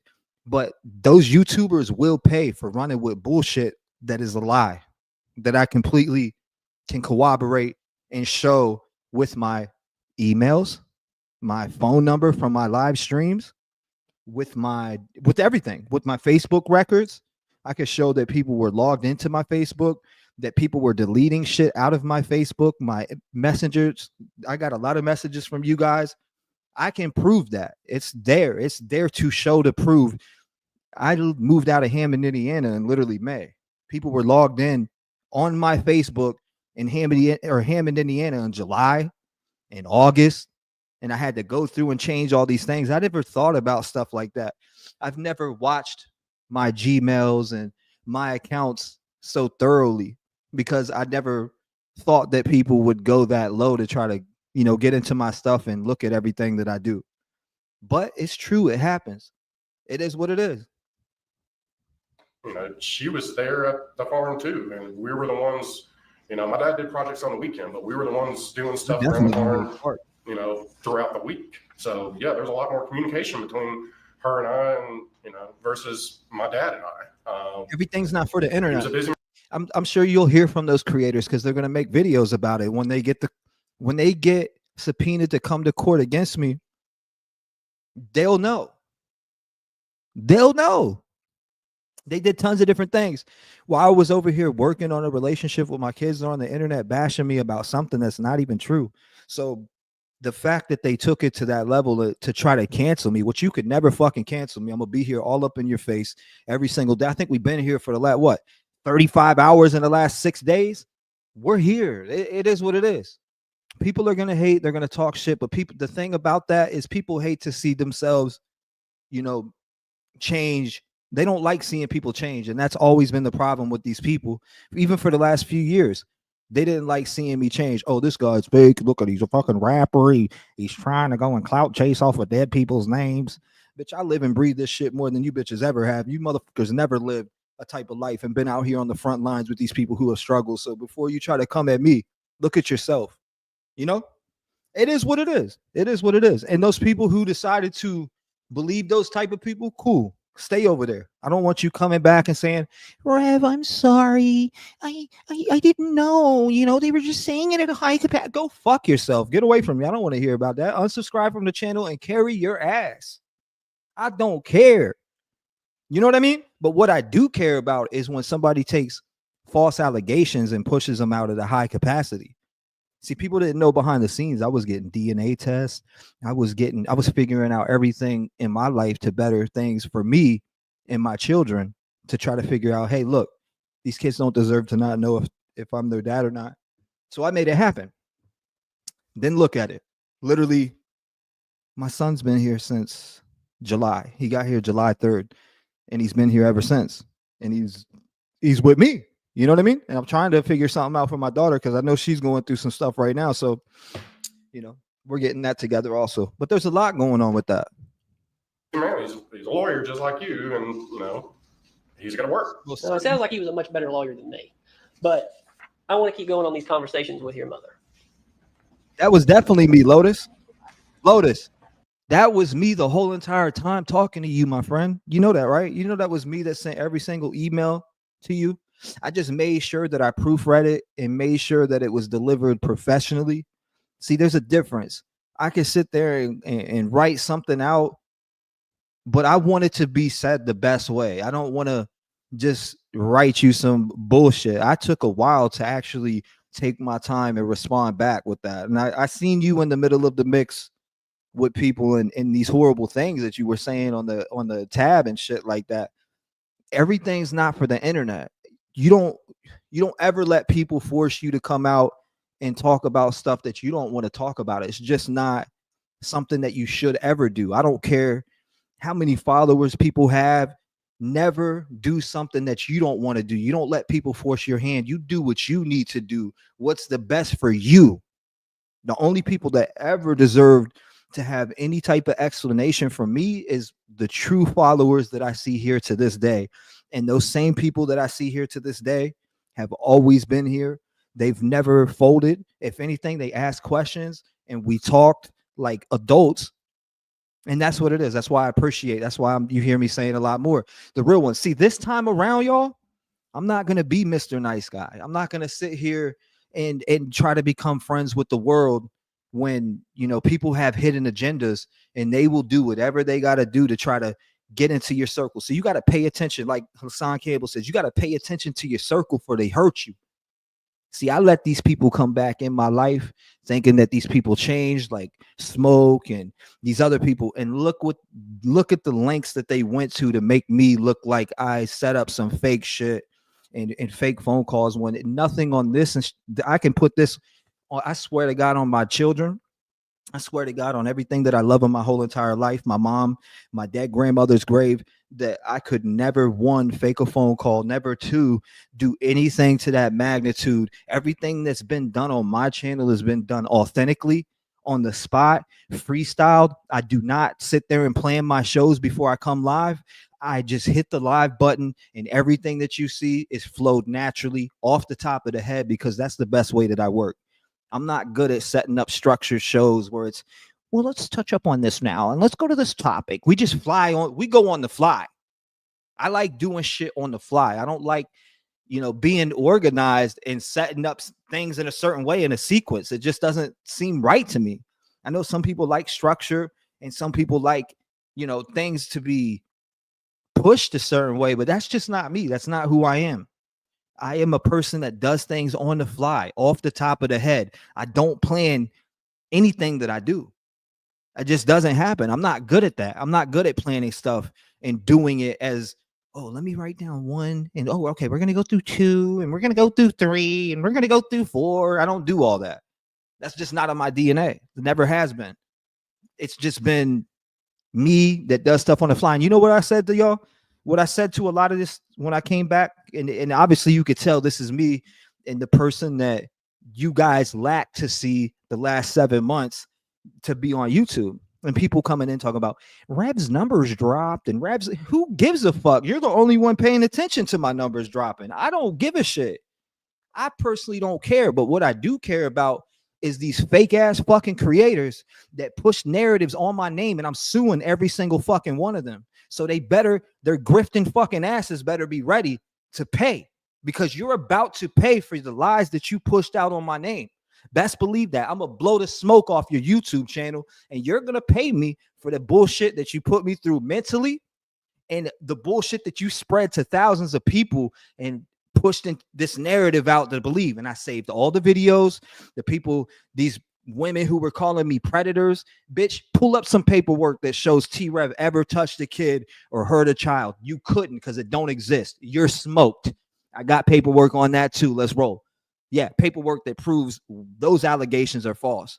So the people who were spreading that type of shit, I'm smoking you in the court of law for adding defamation on my name. The only thing that you could ever say about T-REV is that T-REV owed child support. But that's none of your fucking business. You don't pay my bills. You don't wipe my ass. You don't do nothing. So keep your fucking thoughts to yourself when it comes to that. And you have a question about it, come to me. Because I've always said on my channel from day one, I've always talked about the situation with my kids. I always talked about needing the DNA test. I always talked about certain things. I've even cried my fucking eyes out sitting in these chairs saying, you know, everything that I'm doing now is for them. So for people to try to come in my life and befriend me, be a friend to me, and always want attention. Yo, we should do a show and we should do this. And I can name these people right now, but they stick out like a sore thumb. If you've been Rev Gang and you've been here, then you know who these fake people are. And I'm talking about certain creators that wanted to run with these weird narratives. You will pay. You will pay for that. It put me in depression. It honestly I almost wanted to take my life. And that's a fact. And the fact that I stooped that low and wanted to take my life over mass bullying, because that's exactly what it was. I was going through so much mass bullying that I had to give control to Delana in chat.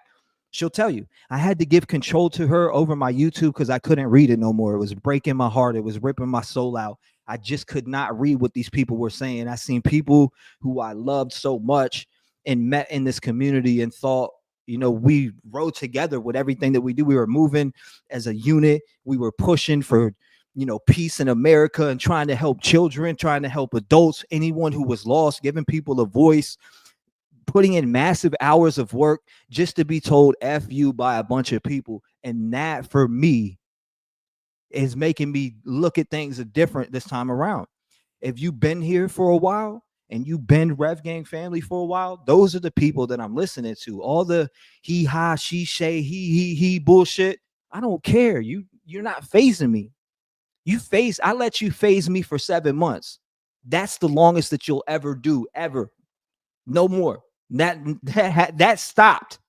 That stopped. And that's when I gained my spine back. And I'm sitting here yelling, fuck you. I don't care what you think about me, because my agenda is the same. And that's to make a fucking difference. You guys can go around and spew your fucking drama. You can go around talking that crazy shit all you want. But I know what I want. I want change in America. I want people to come together. I want people to stop being so stupid and holding stupid little grudges because they're jealous that somebody does something better than them. You get what I'm saying?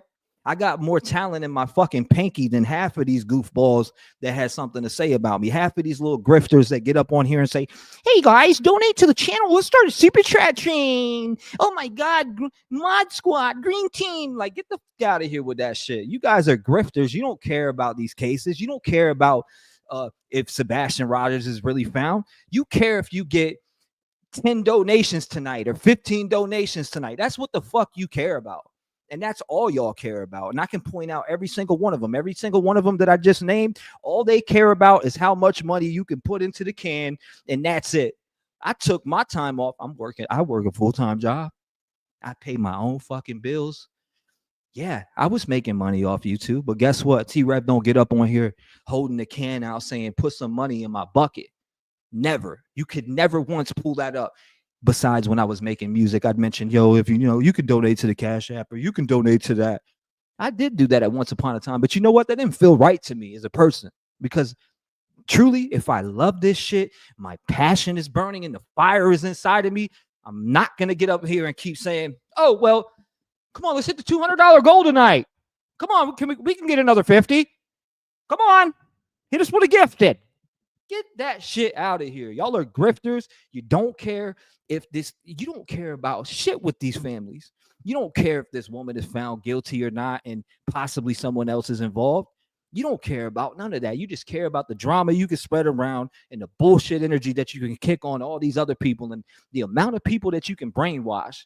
None of these people think for themselves. They're driven by narratives. No one, if anybody can't see that, it's blatant to see. And the 5 to 8, the creators that I'm talking about, all do the same shit. They're a bunch of lames, straight up. And I say that to their face, because these people that were popping shit up on the internet would never have the audacity to come say that shit to my face. And that's word on everything I love. Again, moving forward to February of 2018, similar types of conversations that you guys keep having, wanting to know where Gary is. You know what I mean? Time. Why?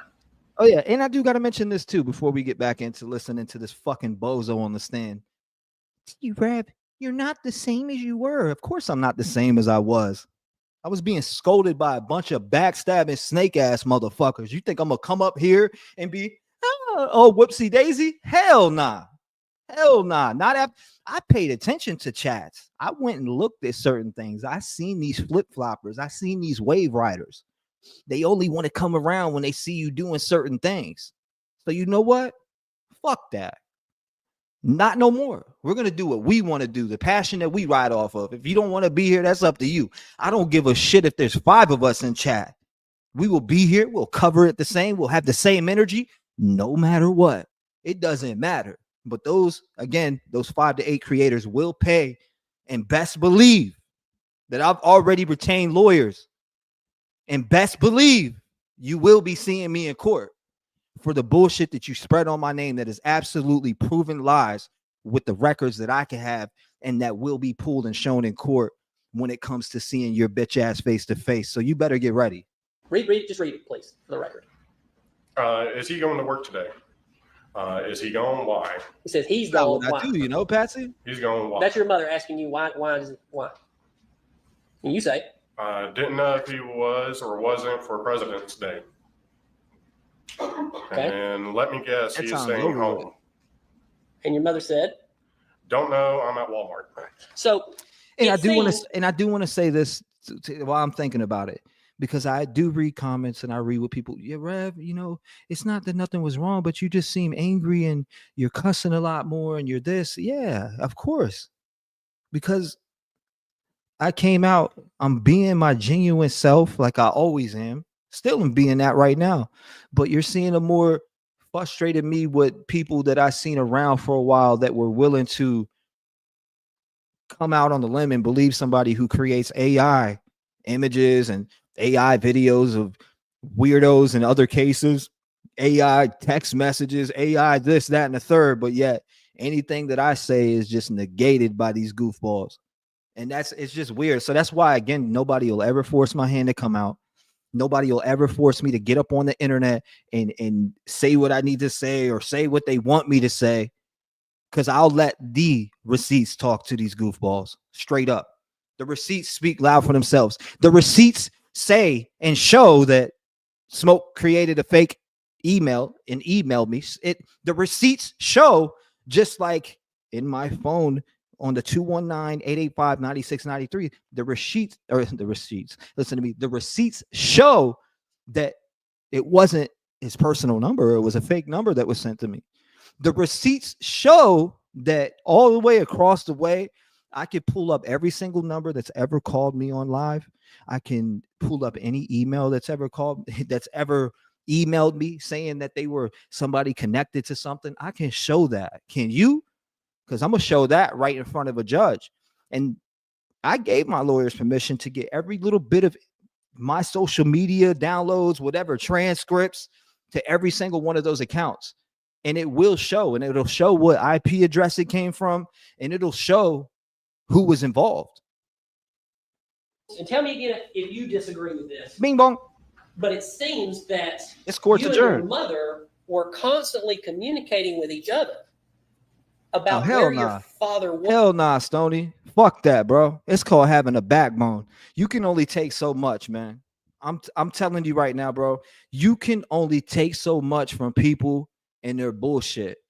And what was it, like a couple weeks ago? I'm like, you know what? I'm not gonna get up and let these people consume my mind, because they're not consuming my mind no more. But what is consuming my mind is smoking them in court, because that's happening. They may think it's not, but it is, and they will pay in that direction. Now, other than that, like these weirdos that come around like, damn, Rev's only got 40 this and that. Like, who gives a shit? You're the only one paying attention to that. You're the only one paying attention to that, because we sure don't give a fuck around here. But what we do care about is having a spine. And just because when I go live and I'm respectful, doesn't mean that I'm gonna fold and not have a spine. I've always had a spine. I tried to play Mr. Nice Guy. I tried to keep quiet. I tried to let people just override and explain shit and keep building shit up on my name. But you know what, bro? It was about 2 weeks ago. I woke up. I said, today's the day I'm going to have a spine. Today's the day my spine comes back to my back. Today's the day I start walking these haters down by being all up in their face every single day, doing what I love at a high level, because they've always hated that. They've hated when I came on and cover these cases, and all of a sudden, man, he has all these viewers in here and all these people that back him. This guy's a fucking cornball. Like, it's like, dude, you're completely jealous. You are jealous, bro. Straight up. You're jealous. Simple as that. Get on your channel, be genuine, and maybe you'll pull the same thing. And I'm talking about a long list of people, 5 to 8. I'm not even going to name them all, but I'm sure if you follow me and you've seen the hatred from these other different groups like goofy ass Grandma Robber and Chokey Bokey Smokey, and I could keep going, Gay for Justice, and all these other little goofballs, they will pay. They will pay. Yes. I mean, yeah, we're. Oh, Brandy Fanny the Panty. Right, because I think you've made the statement that when he was on the farm, I mean, you said this, that he would break things and he would mess things up. He would start projects and, not finish them, and I would have to end up finishing them. And I mean, like I've always said about my dad, he was incredibly book smart, but he didn't have as much common sense. He didn't have as good common sense as you and Melody. Yeah, I mean, it's either you're going to have be really great at book smarts, or you can't have both. You can have both, but in my dad's case, I don't even know if he knew how to turn on the dishwasher. I mean, but he can give you every history of World War II. Okay. It's just that type of person. But it appears from messages and from the finances about he controlled his pocketbook with you. And you said what you said about your mother. Taking the credit But card. he also controlled it with you with an iron fist. No, we didn't. You'll never agree. Despite I'd say that to say this. I'm on my JLR shit. People thought JLR was going for these people and suing people left and right. Well, I'm about to turn into JLR for a good reason. I'm doing the same exact thing. I got advice for a few friends that I have that are still out there, and salute to them for being real and having a conversation with me, right? Salute to them for that, because they always said, you know what, you don't need to prove shit to nobody. Show what you do need to prove it to is a judge in the court of law, because that'll be where you get your justice at. That'll be where you show them the hospital records and their therapist records of you going in and dealing with this mental distress and you taking these medications because the way that you were feeling mentally. See, that's where they will pay. the words on the page, his control, you had no free association, no free power over your own money. What do you mean by free power over my own money? Exactly what I mean. You know, you had no ability without asking or going and literally like taking like the credit card from your father's wallet. You had no access to funds. You like without first There's asking nothing wrong with permission that. or going and getting it. And then when you did go get it, it was clear within the text. He's got a question at the end. We'll get there. Go ahead. Hold up. Before this guy keeps When you going, I did- do want to say, I'm gonna be the first one to tell you guys right now. I'm not gonna sit there and be like, oh, well, she watches her and she watches that and she does this, so she's not loyal to me. I'm not gonna do that to you because you don't deserve that. It's not none of y'all's place to fill in the middle of something like that.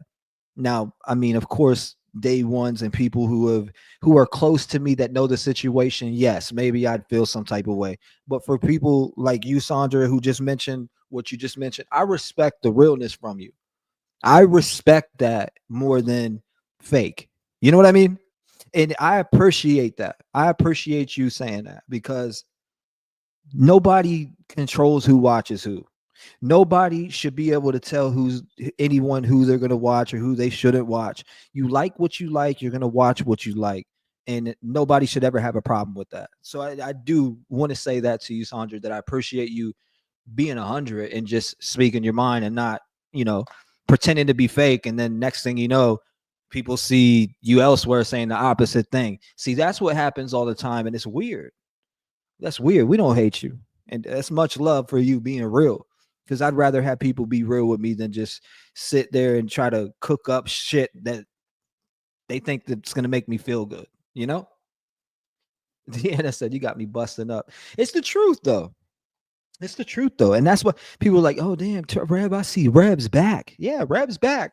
Because Rev was able to put it behind me and move forward, but also understand that my spine needs to be in place. I don't need to just shut down.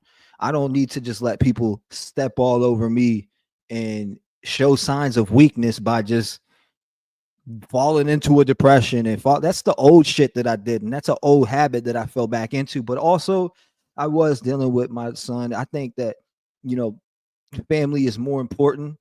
And that time with my son, getting custody, getting him into, school, and he's being homeschooled here and he's with me now. And I'm able to spend time with him. We can play basketball. We can do things that we were never able to do. And if it wasn't for the Rev Gang, I would have never been into that position to take care of these things that I wanted to always take care of. And I said it heavily in the Madeline Soto case when we were live on stream. I told people, and I said it in live in front of 4,000 people, that the most important thing to me is setting a future for my kids and somehow, finding out if their DNA is my DNA. And I've always said that. And everything that I've done for the last 4 to 5 years has been for them and trying to figure out if I can get a resolution. I wasn't able to get a resolution, but finally his mom and I were able to have a conversation and things changed dramatically overnight. And I'm so happy for that. And if it wasn't for you guys, personally, don't think that would have ever happened. I think that I'd have still been stuck in my old ways of just, they'll find me, which that's really what happened. My daughter found me. I seen a message from my daughter saying that I cared about my supporters more than I cared about her. And when I seen that, was the first time that I've seen anything from her on social media, and it hit me in my soul. And I immediately found a way to get a hold of her. Finally, right? I found a way to get a hold of her. I said, that's not true, baby. I do love you. I do love you. You just don't know certain things. And I don't want to bring up those certain things because it's something that you shouldn't hear. But we're going to get it taken care of. And we got it taken care of.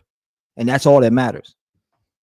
So, yeah, I didn't pay child support for a long time because I didn't get the DNA test that I've been requesting for the longest time. But one thing nobody could ever say is, T-REV, the deadbeat streamer. I got pictures from when they were born of me cutting their umbilical cords all the way up to when they were 6, 7 years old, all the way to when they were 10 or 8 or 9, and all the way up to now. There's been gaps because of the certain rumors, but I have to get up there and explain that to a bunch of people. No, but I would explain that to my Rev Gang family members who are here that support what I love. And those are going to be the people that I'll always tell that to. Other than that, I mean, we don't hide from shit. It is what it is. He'd go get it. He would immediately ask for it back. Yes? Not immediately. No. He kept tabs on his money. Well, yeah, because, you know, a lot of his money was being spent elsewhere, not by me. Not because he didn't trust you? No, he trusted me. Since why he gave me a credit card, and, you know, and when he set up the other account, it was so he could keep more control of keeping her from spending all the money over in Tennessee. And that's your testimony. That's why I know for a fact, Mom and Dad. I see why though, because she tried to play the middle. She tried to play the middle with me, and like, Smoke's up here saying this stuff about you. I'm like, yeah, oh, that's bullshit. That's cap. That's bullshit. And she did reach out to me, and I was like, yeah, that's cap and bullshit. That's not even true whatsoever. And it was like bouncing back, just trying to set me up with an alley-oop to make me look stupid. And I just didn't appreciate that. Because if anybody comes, you know how many people I've had come to me talking about Dolly Vision and all these other people, and it was drama, and I stayed away from it because I don't like drama, and I feel like we shouldn't be covering drama. So the fact that I seen all the peers around me that I had some respect for entertain this drama on my life when I completely ignored certain things that were brought to me, and I told people I don't give a those are creators. I'm not about to come out here and try to expose them because you have a story about them. So many people have reached out to me. That's not what we've been about here. We've been about covering the stories of these victims, giving people a voice, and pushing and pounding that shit forward. And once it gets off track of that, then I got to find myself getting away from it for a minute, coming back, rebuilding, and recollecting myself to where I have that same energy that I've had when we're on these streams, when we're taking phone calls, when we're watching videos, when I'm reading documents. I want that type of energy to be there. I don't want energy to be built around another creator's drama.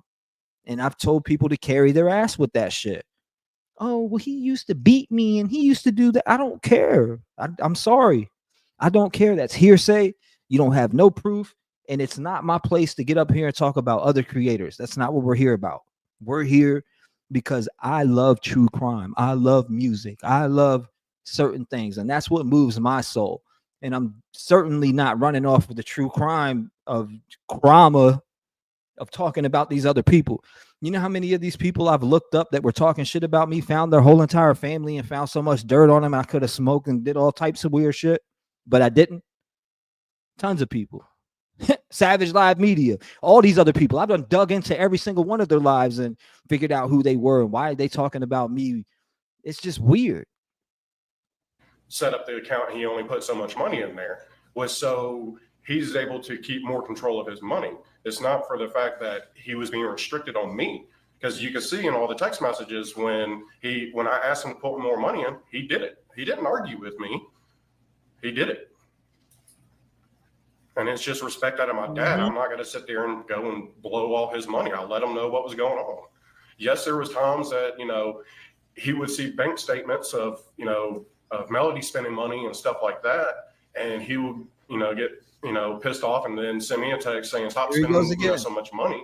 But it wasn't referring as to me doing it. It was, he was frustrated that his money was being spent up in Tennessee.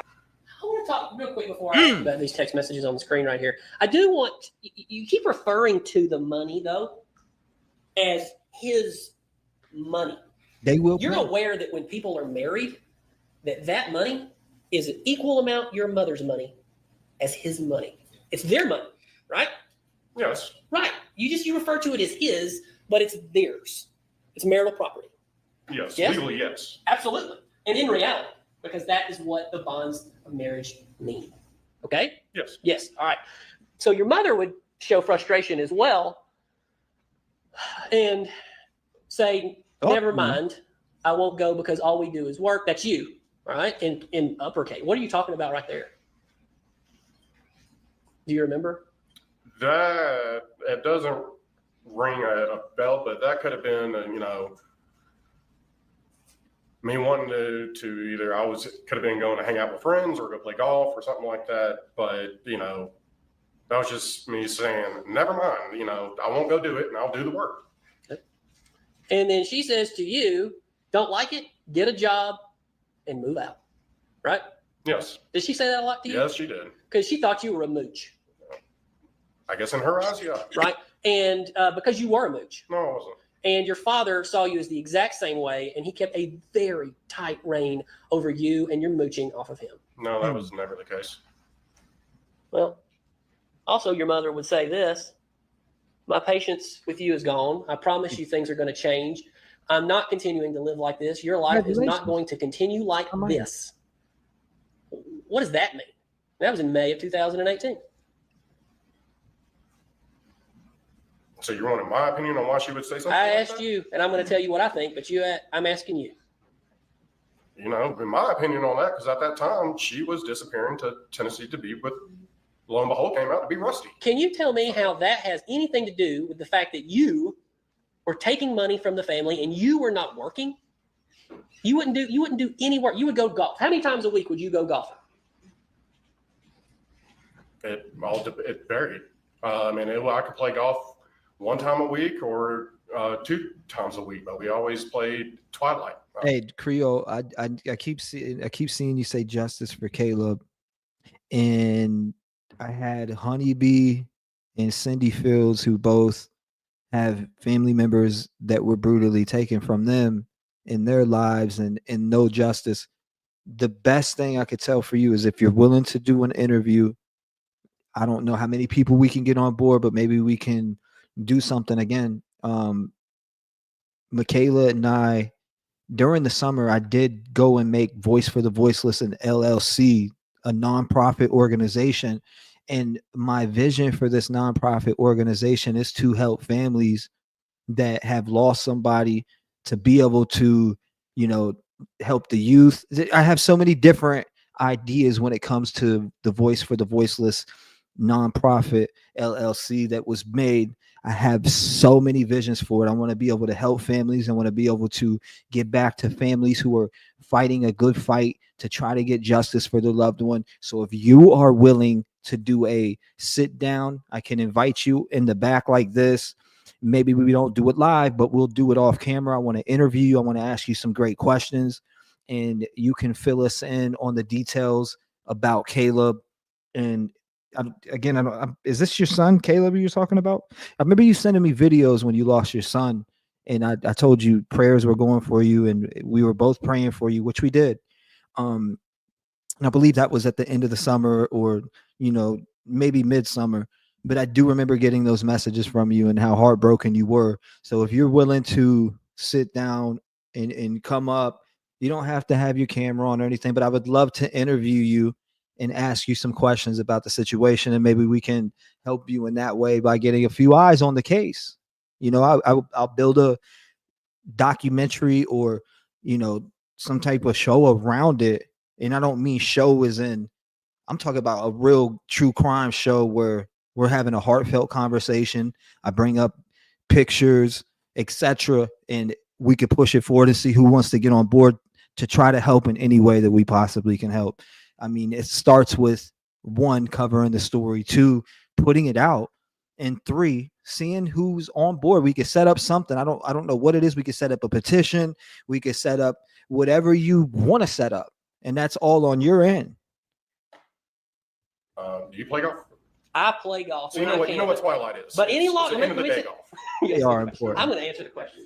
I was just asking if you knew what if you play golf. I wish I could play as much golf as you do, because I only get to play 3 to 4 times a year, and I'm terrible at it. But you play golf how many times a year? I couldn't give you an exact number on that. More than 3 or 4 times a year, right? Yeah, at that time, yes. Okay, but you call it twilight golf. It's a little bit cheaper, right? How much around? It was like at the time $20-something. It was like 22, 23, somewhere in there, between $20 and $30 to play a full 18 hole of golf. Right, and you get a 6-pack of beer too. Yeah, not a lot of times we drank. And cart girl come around, give you a drink. They didn't have cart girl during the weekday at twilight. So no. But you go on the weekend too, right? Nah, very, very rarely did we go, because it costs so much more to go play golf on the weekend. And holidays, right? Yes. Because certainly on July the 4th of 2018, you were out playing golf. Yeah, we try to make it a tradition between us to play 4th of July. Going to the lake. Yeah. All right, you had a lot of buddies over all the time. Y'all had some grilling out. Y'all did some grilling. They testified to that. Yeah. Shooting on the property. Yeah. Right. What I'm getting at, and this might be getting close to the 12:30 time that I believe the judge said we would be having a lunch. We'd love to help you. Waiting for my stopping point. Waiting for a message from the administrator. If you get to places. I'm getting close. That's why. Okay. But what I'm getting at We would is love to that help you, instead of as much as doing we can. your required job at that farm, you'd be gone a lot of times. And you wanted to know where your father was, texting your mother all the time. Where's Dad? Where's he at? What's he doing? So that you could sneak It's not on. object to the form. He's How you doing, Juan? He's Even not if- asking a question. It's not a compound question. It's pure up. Mr. Weaver likes to do it. He's testifying. Try to rephrase this. I'll try to rephrase. You wanted to know where your daddy was so that you could go play golf and just not do what he wanted you to do. Yes? No. You felt essentially, and you were treated essentially by your father, you were a 35-year-old man in 2018, but you were treated like a teenager. Yes? No. Why not? He didn't treat me like a teenager. He treated me like an adult, but Is a father that will give you their credit card so you can go and spend certain things. Now, I don't know their agreement on payment of what he did around the land or what kind of work he was. Obviously, he was taking care of some of the animals. He touched up on these different topics when it comes to that. But what was the agreement between them on being paid? Because we do have to look at that aspect too. He was staying on the farm to make money or help out in some certain. I don't know. Maybe it was okay, you can get the apartment above the barn. I just need you to help around the property and I'll help you when I can. Or was there a paycheck involved? What? But at the same time, he has the credit cards. Dad's demanding the credit cards. Was he mooching or was he working for it? That part seems to be blind to me. I'm hearing about the work, but I'm not seeing what the pay was. What was the agreement of pay between him and his father with him working on the land? Because that's exactly what he said. But at the same time, we got to take back on his words, on Gary's words, which he's not here to speak. But in text messages, he did say, you're going to have to find a job soon, a week before, right? It was a week before he said, you're going to have to find a job. Things are about to change dramatically. And then a week later, that's just different to me. Something's going on there. It seems like the money train's about to stop, maybe in many directions. But if Melody was going to commit these murders, why was she commit these murders 39 years later down the line? She's going to get half of whatever out the marriage, correct? 50-50. Isn't it a 50-50 thing when you're in a marriage and you split up, you own a property, you live on that same property together, so you're about to split half the assets between each other, no matter what it is? Or do I have it ass backwards? I work for him. I work there to maintain it. Pull up all the other text messages about us talking about projects and measuring out stuff, and him asking my opinion on stuff that needed to be done around the farm and equipment being bought and stuff like that. But those text messages are in there too. I honestly do not feel like he treated me like a teenager. No. You would agree with me that that's what I'm getting from it so far, Lord. That you were leading in 2018 wasn't going to be feasible for much longer. Yes, you would agree with that. What do you mean by feasible?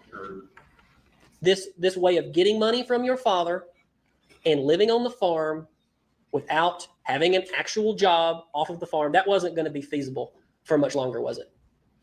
No, eventually at the point I was going to get to where I was going to go and pursue a job in law enforcement, and they would have to take care of the property themselves. Right, because you told Melody, your mother, on the 5th, I believe, or the 4th. I think you said it was on the 4th. If this conversation happened, that you said, I'm going to be getting a job soon, and y'all are going to have to figure out how to run this place. That's what you said.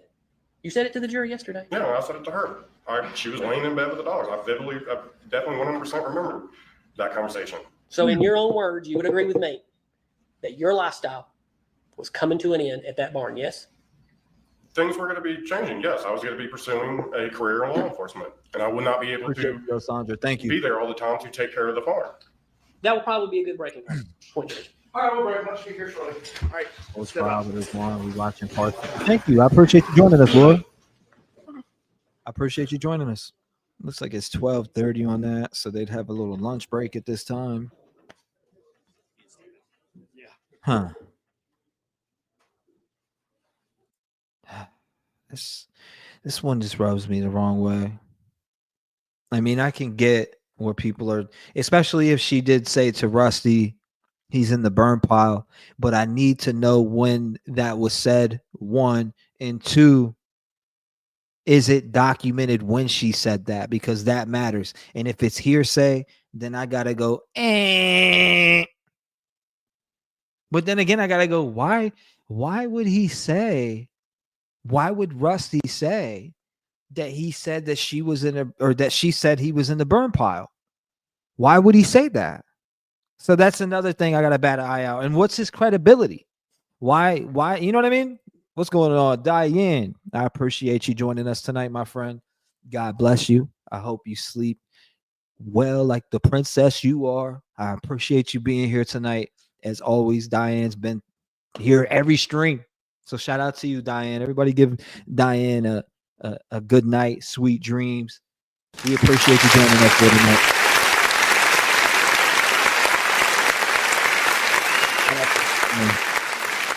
Diane's been here for a long time. Love you, my friend. We'll see you tomorrow or later today. You know, we'll definitely see you. We got other stuff to cover. I know we've been watching this trial, and we're gonna continue to watch this trial. We're gonna see it all the way through. But there has been other things coming up that I want to cover. So I have Idaho 4 that I really want to jump into. The 2-year anniversary just passed. I have, what else? Jesse Vang, I believe he, and Elijah Vu, what did he say? He was not guilty. I want to kind of go over that. There's been a few other things that's been going on. That fentanyl case that I was just talking about, where the mother gave the 14-year-old a pill out of her pill jar that was bought from the streets that had fentanyl. It killed her. There's other topics and cases that I do want to talk about. So I don't know if you guys want a regular stream tomorrow, or we could watch this tomorrow night. Again, day 6, or we can dive into some live coverage, take some phone calls, and do some other stuff. So it's really what you guys want to do. But I'm trying to get together a schedule here, because I do have another show that I'm going to be doing where I have Michaela with me, because she's a true crime junkie herself, and she's really into this. I mean, she does tremendous research and has a knack for it, to where she just finds this information. So we will be having a show where me and her are on at least 2 times a week, or maybe 1 time a week, and we'll be doing that too. So look, I'm looking forward to that. At some point when we do it, I just need to get her a mic, a decent mic like this one, so we're both set up, and there's 2 different camera shots on that. But she's really into true crime like I am. I mean, we literally we'll lay in bed and literally watch several different things and watch documentaries, and then sit there and debate about the documentaries, and somewhat, I wouldn't say argue, but we bicker about what our opinions are. Nah, you know what I mean? You know how it is. You know how it is. You say currently watching the Chloe Driver case. It was very sad. The jury will be going into deliberation in the morning. Laura, have you been watching the Lake and Riley case? Because if you guys were here for the while, I know I've seen a lot of people that's been here for a while. We covered Lake and Riley a little bit when that happened. When we covered Lake and Riley, I do remember it was like the first day that it happened, and we had it up on stream, but there's so much stuff came out. Also, I do want to discuss another case that was out of Romeoville that I just watched something on Law and Crime recently, covered that. I went to that crime scene, by the way, like a day after. I went and cruised by there. And what happened was, the woman, I don't know if you guys knew this, but it was in Romeoville, Illinois, right in a Chicago suburb. And this woman literally manipulated her husband or fiance into going and murdering a whole entire family. So he was cheating with this woman. His fiance made a catfish account and told him that she was pretending to be he worked for the cartel, and to go kill them, right? Lake and Riley, right? And I'm talking about the Romeoville, Illinois case. There's some stuff I want to cover on that, because that shit was wicked. The fact that she was able to manipulate her fiance into believing that he was or she was cartel and coming to kill him or whatever, and that he had to kill the family. He went in there and killed 3 dogs. He killed the 2 kids who were about 5 or 6 years old, or maybe even 6 and 7, and he killed her and her husband, and they were having an affair. So the fiance caught him in an affair with this woman, and he ended up getting brainwashed into going and killing the whole entire family because his fiance pretended and catfished to be somebody who worked for the cartel. Is that how easily manipulated we are in today's age? Nobody can think for themselves. We just get so scared and believe. That's like me hitting up you, Green Eyes, or Denise, and saying, oh, after finding out an affair with something, say you're my girlfriend, we found an affair, or you found out that I was having an affair, and now you're messaging me. To think that somebody could brainwash me into believing that they are the cartel, and to have me so brainwashed that I have to go commit this murder or something bad's going to happen. You're going to have to come show me a head in the bag and show me that you're real cartel. I don't give a shit what you're telling me. There's no way you could ever manipulate my mind into going to commit such horrific murders, killing 2 children, killing 3 dogs, and then killing 2 innocent people. Yeah, you guys had an affair together, etc. But who gives a shit? To go and kill them was absolutely absurd. Crazy. Let's get back up on this. Right about here. Okay. You said I've only been listening in our lives. I didn't hear that.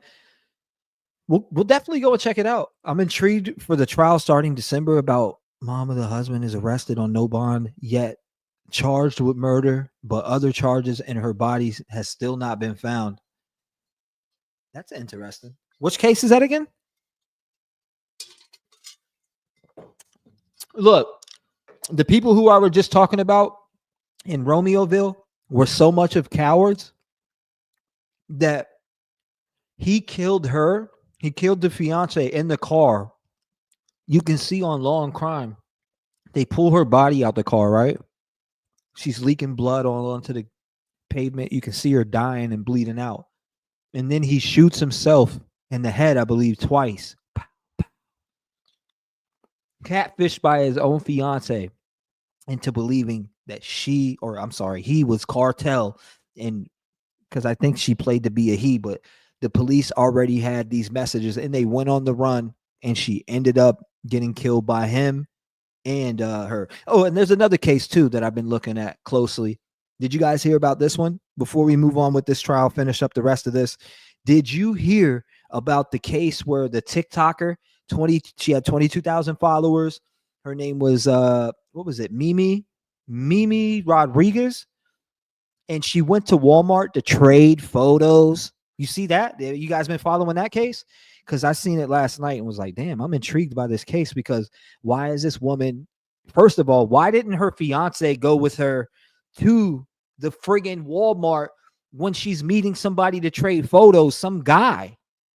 She goes, trades photos with the guy at Walmart, and then all of a sudden ends up murdered and found not too many days later. You haven't heard of that case?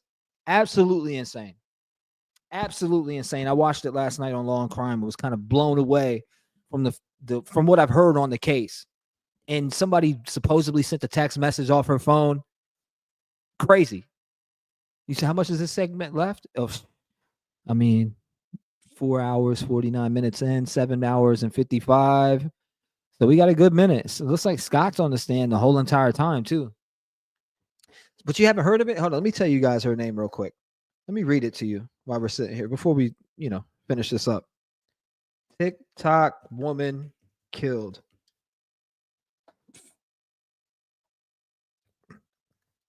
Okay. I'm going to tell you right now. TikTok woman killed. Walmart, October.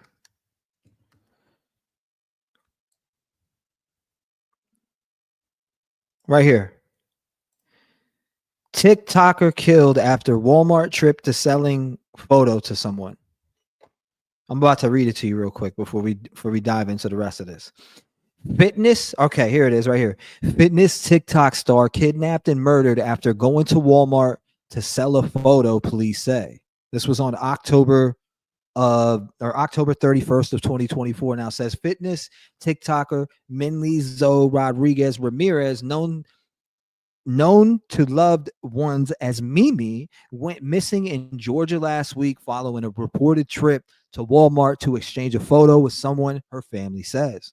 On Tuesday, agents with the Georgia Bureau of Investigation in Habersham, something like that, Habersham County Sheriff's Office found the 25-year-old slain body in the city of Cornelia. It says on a road located directly in front of Walmart where she disappeared, according to officials.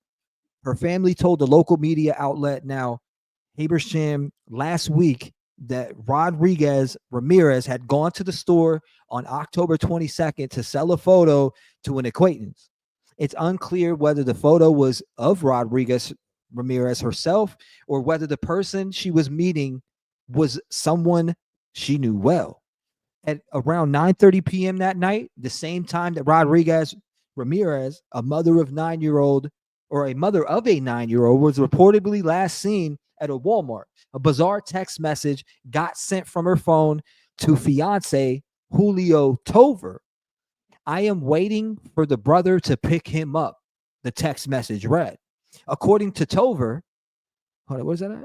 Yeah, according to Tover, it was the last message he received from her phone. It didn't make sense, he told Now Habersham. She doesn't talk like that.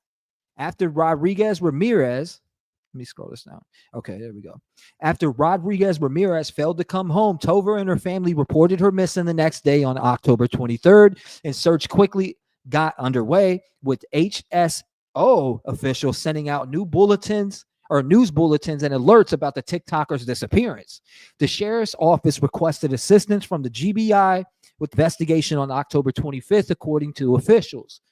On Monday, GBI agents arrested a 24-year-old man named Angel de Jesus Ramirez Sanchez in Atlanta. About an hour and a half drive from Cornelia.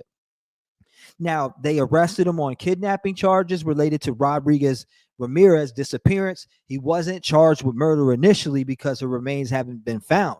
On Tuesday, investigators and local deputies found Rodriguez Ramirez's body with assistance of Georgia Department of Natural Resources, prompting Ramirez Sanchez to be charged with murder. It is unclear how Rodriguez Ramirez was killed.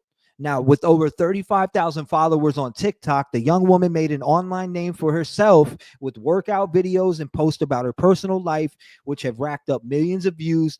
Now, posts she made on October 21st and October 22nd each now have over 1.2 million views, respectively.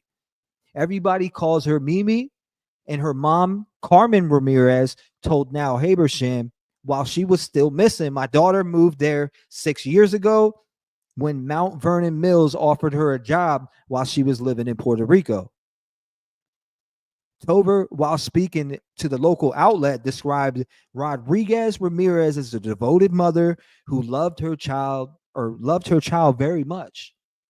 Mimi talked about her daughter a lot, he said, noting how the girl lives in Puerto Rico with her dad. She treasured her daughter. Rodriguez Ramirez family plans to take her body back to the U.S. island territory for her burial, as they explained on a GoFundMe page. We are raising funds for funeral expenses to take her to Puerto Rico and give her a Christian burial on the island where she was born, Carmen says in the description. Authorities must first complete an autopsy on Rodriguez Ramirez's body before her body can be transported. Attempts to reach the coroner for comment by Law and Crime have been unsuccessful. But that was a story that I started to follow last night and really look at the picture like, man, this guy is weird that I'm seeing that they arrested. He literally, she's there to trade photos. What type of photos are we trading at a fucking Walmart that we can't trade on Gmail and these different, type of things, in case you're selling a picture on the wall in your house or you're meeting somebody on Facebook Marketplace? What could have really transpired in this situation to have this young woman lose her life in such a tragic manner, to where she ends up pretty much abducted, where they say there was a van and an Escalade, I believe, on camera in other areas near where her body was dropped 5 miles away. I've been deep diving this case for the last 15 hours. So seeing the things that I've seen on this is another story I've been keeping up with. And it goes to say this, that you got to watch out who you meet up with. And if you're going to go somewhere, men, I'm talking to the men out there, if your woman's going to go meet somebody or sell some type of whatever, I can't tell you what it is, but if your woman is going to go meet someone, you need to be by her side, because you don't know what these people are up to. I don't care who it is, who you're meeting, how much you trust them, how much you don't trust them. I personally could not do that. And the fact that he was able to go to sleep and wake up the next morning and see that his, fiance or wife was not there, it rings me wrong, because I would never go to sleep with my fiance, my girlfriend, somebody that I love with all my heart. I can't go to sleep until you get home and I know you're okay. So that kind of, throws me through a loop a little bit. Am I faulting him? Absolutely not. Some of us get tired. We work jobs. We go out there. We bust our ass. We come home. We're tired. But at the same time, I could never leave my woman to go to Walmart by herself to meet up with somebody, to exchange a picture, to exchange. I don't give a shit what you're exchanging. You could be exchanging a damn cigarette. I want to be there to see it. I want to make sure that my woman is okay and that she makes it home okay. And if she doesn't, then we're both not making it home okay. And it's as simple as that. That's how I'm looking at it. But I just wanted to read that real quick. Let me scoot this back over. Let's scoot that back. Crazy. It is suspicious for sure. You said just woke up, didn't get a notification. Weird, but glad to be here. I don't. They just be trying to blackball, but it's all right. You just got to put that time in. You got to put that time in. Keep pushing, no matter what. Shout out to you, Pin a Rose on your nose. Let me scoot this up just a tad bit. It looks like we're about there. Here we go. So it's not relevant. It's not relevant on whether or not he's committed. Hold on, missed that. Okay. I couldn't sleep without my significant other being home. I'd be by the door waiting. That's just me. That's my nerves. That's who I am. Not everybody's like that though.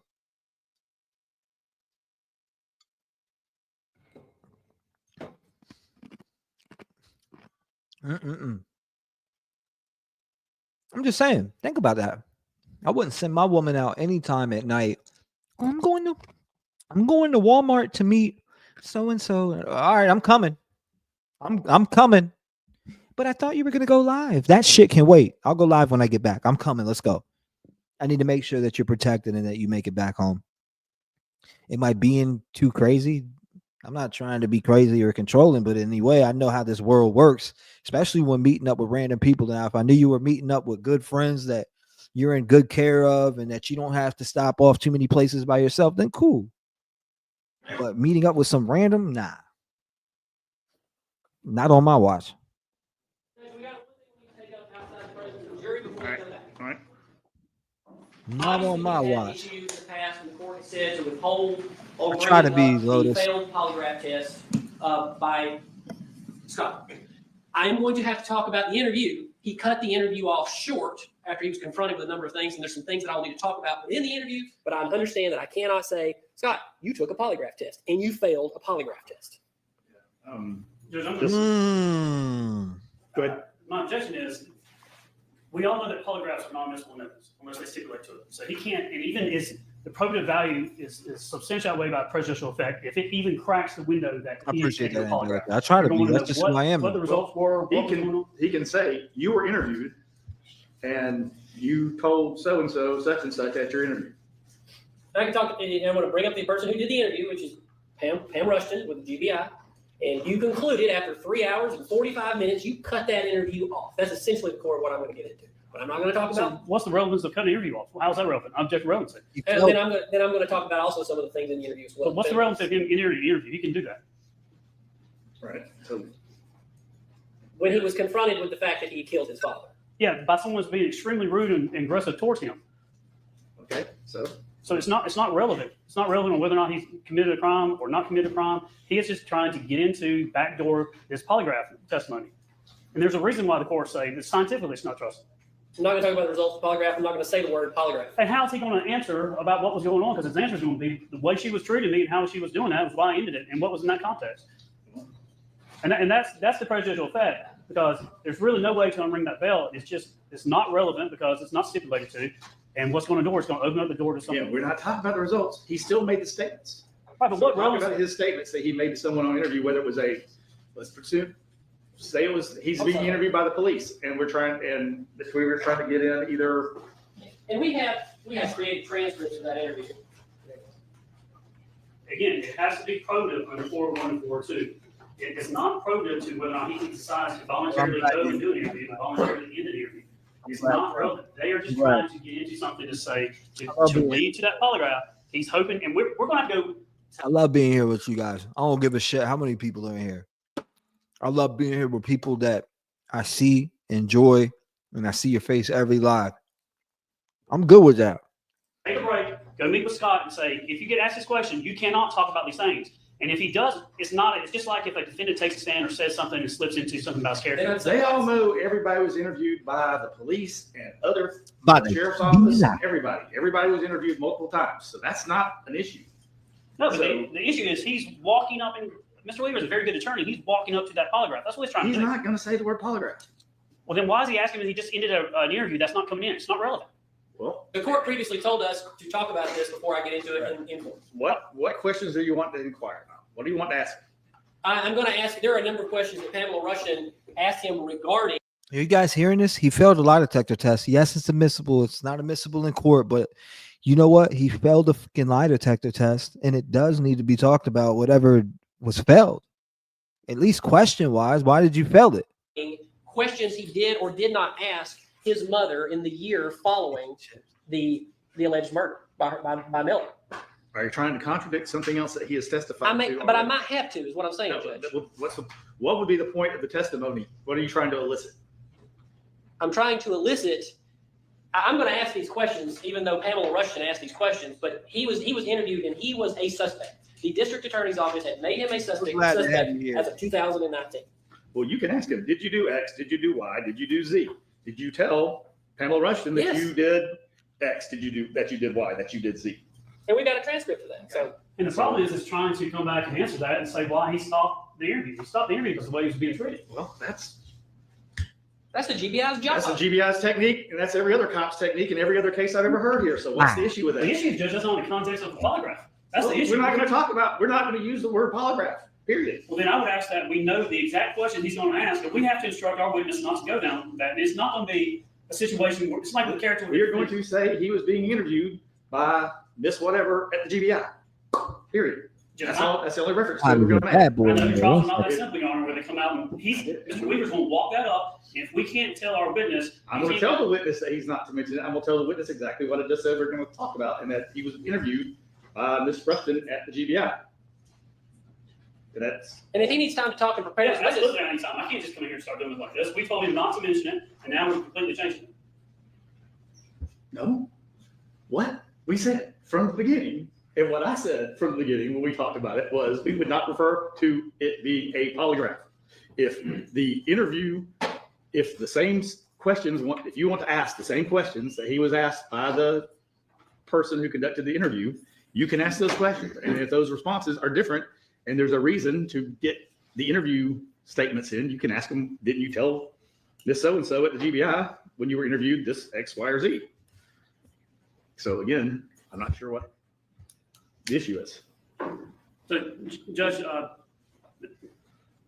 Frank made a really good point. The defense counsel is trying to say that he was a suspect by the district attorney's office, not in the sense of he's a suspect as in the one that committed murder or something along those lines. So I don't think it's proper for the defense just to get up and say, you're a suspect, and just leave it hanging at that. I don't think he can go into the district attorney's office did this or district attorney's office did that. First of all, that prosecutor's not prosecuting this case. And second of all, that's not a situation where he can just say, you're a suspect, because that polygraph dealt with very specific questions. Not only questions about, did you kill your father? What do you know about it? And so the answers, and we know what those answers are to that, and it's not just as simple as say, you're a suspect or you're a suspect or the one that did the murder. And I don't believe that's the position of the DA's office at the time, that he was the one that committed the murder. And so if Mr. Weaver's presenting to the court, proffering to the court that our position was that he was the murderer, I do not believe that's ever been the position of the DA's office, not the position of these prosecutors. I don't know. Y'all are going way far off. That's not what I'm getting into. At the end of the day, the jury does get to see the fact that he was under investigation. He was interviewed several times. They can glean from that as they wish. I will not be talking about a polygraph test. The court simply asked at previous hearings that I bring up before I get into it, the issue. And I brought it up. And that's all I'm doing, Judge.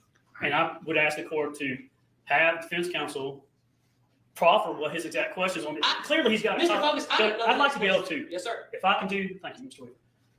I would like the court to have the defense proffer the exact questions, because he is contentious in what he's doing right now. He knows that he is trying to get to a certain spot with Scott Ferris on these questions. I think it's only fair for the court to, under 104, to make him actually give a proffer what his questions could be. Because we can't, under 103, he can't even put prejudicial information to the jury in the form of a question. And Mr. Weaver is very good at his job, and he likes to load it up on the questioning and then do it. Y'all let the witnesses wander all over the place and talk about all kinds of things that I don't think are relevant to the case so far. So that's a whole talk to him. You know, the fact that your witness is going to wander is because that's where what you've trained them to do, not specifically by conduct, but by action. Not by telling them what to do on the front end, but by not controlling them at all while y'all been asking them questions. Order in the court. And no one objecting to anything, which is fine. Order in the court. The Reverend's calling his shit. But Judge, I think the remedy is that the court tells the witness not to talk about the polygraph. And I'm not going to talk about the polygraph. Order in the damn court. We need time to go tell our witness what can I will tell him here, what areas are you wanting to go into with him about that we need to talk about the interview at all? That he was interviewed for over 4 hours. Mm-hmm. And in that interview, there were multiple times when he didn't ask questions of his mother. He was questioned upon him as to why he did not ask his mother, why wouldn't you look, instead of walking into a house, Scott Ferris is the first person to say, where is a gun? No proof that any shooting had occurred was anywhere in the world, but why did he not ask, well, there's a fire, where are the accelerants? Well, my father is dead, are there any missing knives? He didn't ask his mother anything about what happened in over a year. And the questioning around that from Pamela Rushton is relevant to this case. That has nothing to do with the polygraph. That was after the polygraph results. The failed results were revealed to him. Well, you can ask him you can ask him those questions directly. And only if he says something different would it be. Right. Pam Rushton doesn't have, I'm sorry. Sorry. And that's great, Judge. I may not even say the word Pam Rushton, but if he contradicts anything he said in that interview, I should have the ability to go into that interview. You can. That's all I'm saying. Yes. Yeah, Judge, I agree that topic and those issues, you didn't ask these questions, you didn't do this, you didn't say this, you didn't inquire into this. He can ask all those questions. He doesn't have to then bootstrap it to a polygraph and tell him I failed. He did pass on lots of those questions too. He doesn't want that in. Because he opens the door to that, there is an answer that he does not want in this trial polygraph. He's so full of shit. Again. So no, you can ask all those questions, and only if he answers something different would the interview be relevant to those questions. If you want to ask him, was he interviewed for 4.5 hours by the GBI? I think that's fair. If you want to say, and then you abruptly end the interview, sure, and then y'all can argue about what that means and why or whatever. But again, I think, but we don't need to go. It's not rehashing, and the interview itself is not otherwise admissible. I didn't see that. And I do stipulate to the admissibility of that polygraph, by the way. They're not going to agree. So, Judge, I just need to recess to talk to our witness. This is we will bring the witness in a second and give him some direction. If y'all need to talk to him. Are you mad about that, bro? What are you so pissed off for? Let's Prosecutor, what are you so pissed off for, dude? Get over it. He failed a lie detector test. And some of the shit that he's saying on the stand, like they called me and they told me that that is my wife. I mean, my father in that damn fire pit. They didn't call you and tell you shit. You called and told him that. The hell out of here with that shit. Again, what else are you going to want to go into in this topic? Because there's no reason for you to talk about specific details of the interview that are hearsay until they're otherwise admissible. Excuse my language. So what else about the interview are you going to want to ask? What? Then, all right. Judge, there may be a point. If we have to object and take it up, I get it. If he opens the door to the other answer that we want to hear, then we're going to take us outside, outside prison jury. Because there are answers we like here too. We'll stipulate the admissibility of polygraph right now. That's not how it works. We didn't stipulate to it. I know, but I will. Judge, I understand my instructions. Just need recess. Okay. So talk to your witness, and I'll give him some direction when he comes in.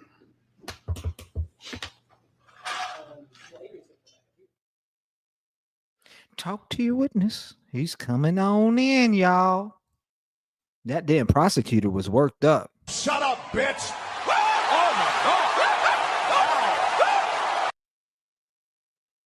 Gotcha, bitch. Gotcha, bitch. Dude, that prosecutor was worked up. The defense team was like, hold on. He said,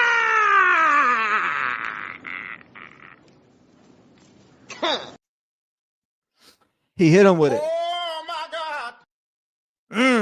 Oh, brother, this guy stinks. It's true. Trey, I'm just curious. Do you have any voice for the voiceless wrist plastic bands in your merch? I had to make some. But I still got boxes and boxes and boxes and boxes and boxes and boxes of this. Hold up. Wait a minute.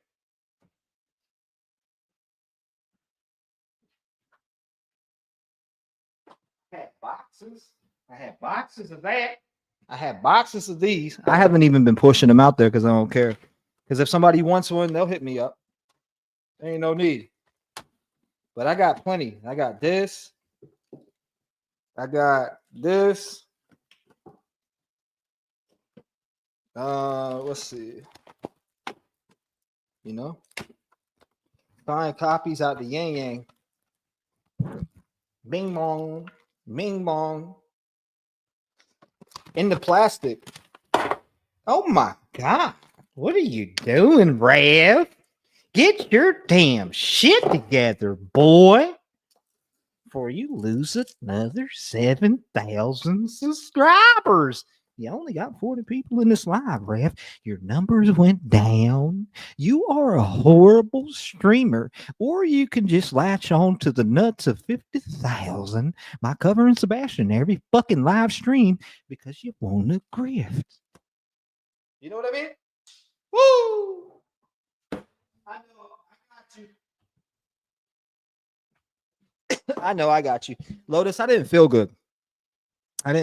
So I went relaxed and kind of, slept just a few hours, got up, started working on the stuff that I was, what was it? The docuseries that I was working on and some other stories and scripts that I was working on. And I just finished my book. So my book is fully finished. I'm just waiting for a few things to be published on the book. Shout out to you. No, but it's also, Lotus, you got to think about it too. It's also, it's based on what you're covering. And we're covering a case. We're on this channel. We didn't cover this case whatsoever. I jumped into it head first. Not a lot of people want to see it. It's as simple as that. Not a lot of people want to see it. It depends on what you're covering, what title you're covering, what you want to cover. It all depends. Trust me. I know this. See, people don't understand that I know how to do this shit. I know how to do this shit. I know if I go on live tomorrow and cover certain topics that is going to be different. It's always going to be different. It depends how many people know this case. 1, 2. There's a lot of stuff that plays into factors with these type of things.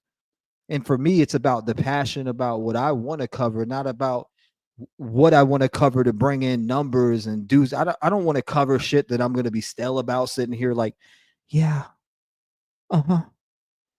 Well, let me keep regurgitating the same information about my wife over and over the fuck again so we can keep covering regurgitating information. Because the people in this case, for instance, I'll make a good example for you right now, right?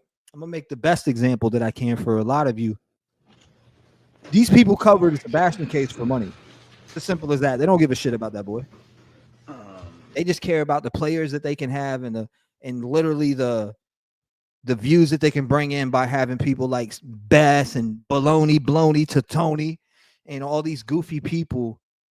And they're only using those people to ride their nuts to cling and make money. That's all it is.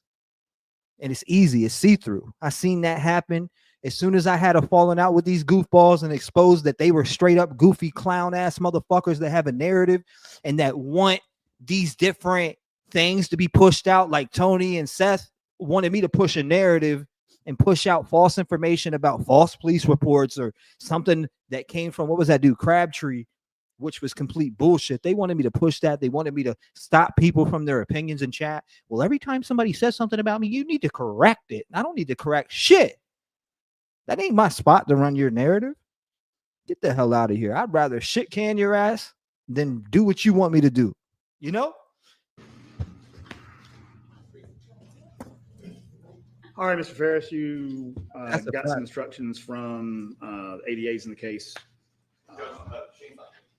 I'm gonna still be here for Oh, 8 wait a hours. minute. I'm good. We must have passed each other in the, because I was stepping out. Take it outside.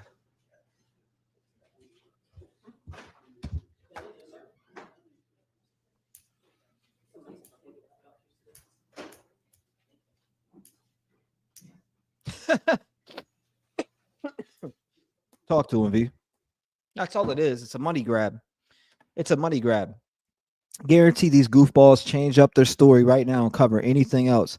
I promise you, ain't nobody gonna be there. They got to cover and keep building off something they see growth in. So they could never just move over to a different case and pull the same, because nobody wants to see that. They want you to continue to cover something that's so stale and create drama. And I'm not fitting to sit up in a child's case and create drama. I'm gonna cover when new stuff comes out. I'm gonna cover it, but I'm not going to cover stuff off the limb if people wanted me to cover it. Then we find ourselves creating drama, talking about shit that just doesn't matter. It's just not right. It's not fair to Sebastian. It's not fair to in any case whatsoever. Idaho 4 is another reason I veered away from that. You know, I seen people that war in that case, and it was like, all right, time to move on to a different case until the trial comes out. It's happened in a lot of these cases. And sometimes you just got to know when to move on to something else and cover other stuff. There's other families that need help. There's other families that would die to have the chance to speak on a platform to where potentially thousands of people hear their story and are able to get behind them and help them. Excuse my language. I mean, excuse my cough, not my language. 1 second. Was that scratch? What? Okay. Excuse my cough. Excuse the cough-fitted cough. Come on, Scott.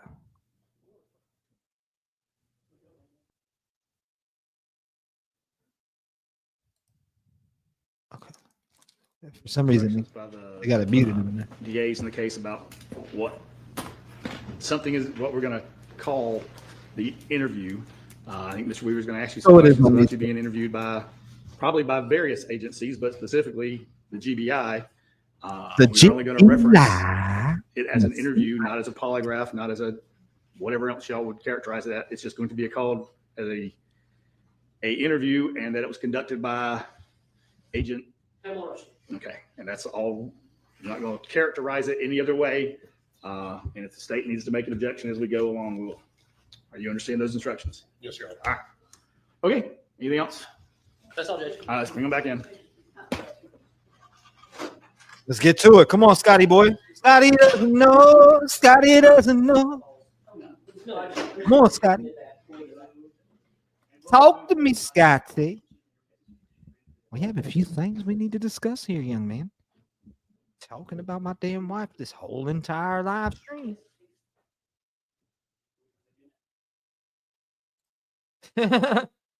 Money. That's what a lot of it is about. Money, money, money, money, money, money, money, money, money, money, money, money, money. Show me the money. I'd rather go get a damn job like I have now, work 4 days on and 3 days the fuck off and pay all my own shit than get on and cover things because people want me to do it. They can go and eat a fat Sam Saucy. It's like I said in my videos. They used to say Trev's about money, man. He's on here trying to grind. If that was the case, I would have got on from the get-go defensive and fought everybody in step. You know, I'd rather just if it's protecting my peace, I'll go punch in on the clock and move some boxes around. Shit, I might even deliver a few Amazon boxes to you myself. You just never know. Maybe I packed and picked the Amazon shopping you did online. You never know. My hands may have been on that.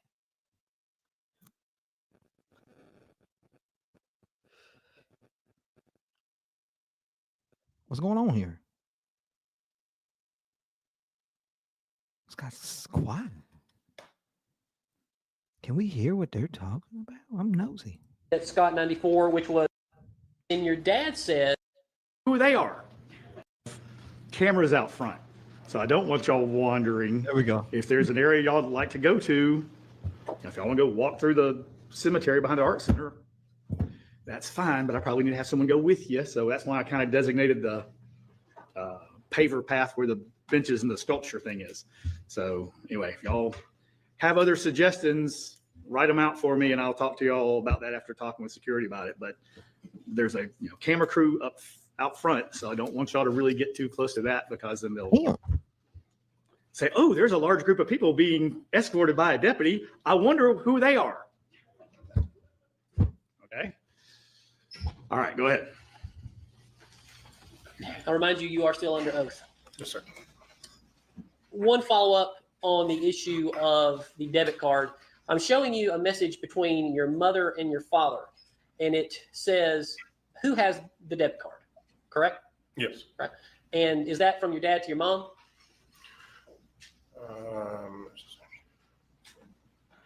It appears so, yes. Okay. And then your mom responds back, Scott, why? Correct? It's a money grab, man. And then your dad says, and this is on 5/22/2018, because he's spending a lot. And then your mother asks own, and then 2 fuel charges of 50 each plus other things. Do you remember that at all? No, I don't remember it because it wasn't on my phone. Okay. Did your dad, did he ever confront you verbally about that? No, I do not remember a conversation of that. All right. And Your Honor, that was defense Scott 92. And also for a housekeeping matter, we're going to move to admit Scott 94, which was the 6 months of phone records that I referred to earlier. I'm a picker and packer there. I want to turn now, and Judge, would you mind switching back over to the computer? Thank you. I do not. I wish I had a way for you to do it down there. And every time you ask me to, I make a refer to that. And then maybe someone will watch TV and fix. Judge, I'm going to stay out of the way of you and the county commissioners. Gotta be wise.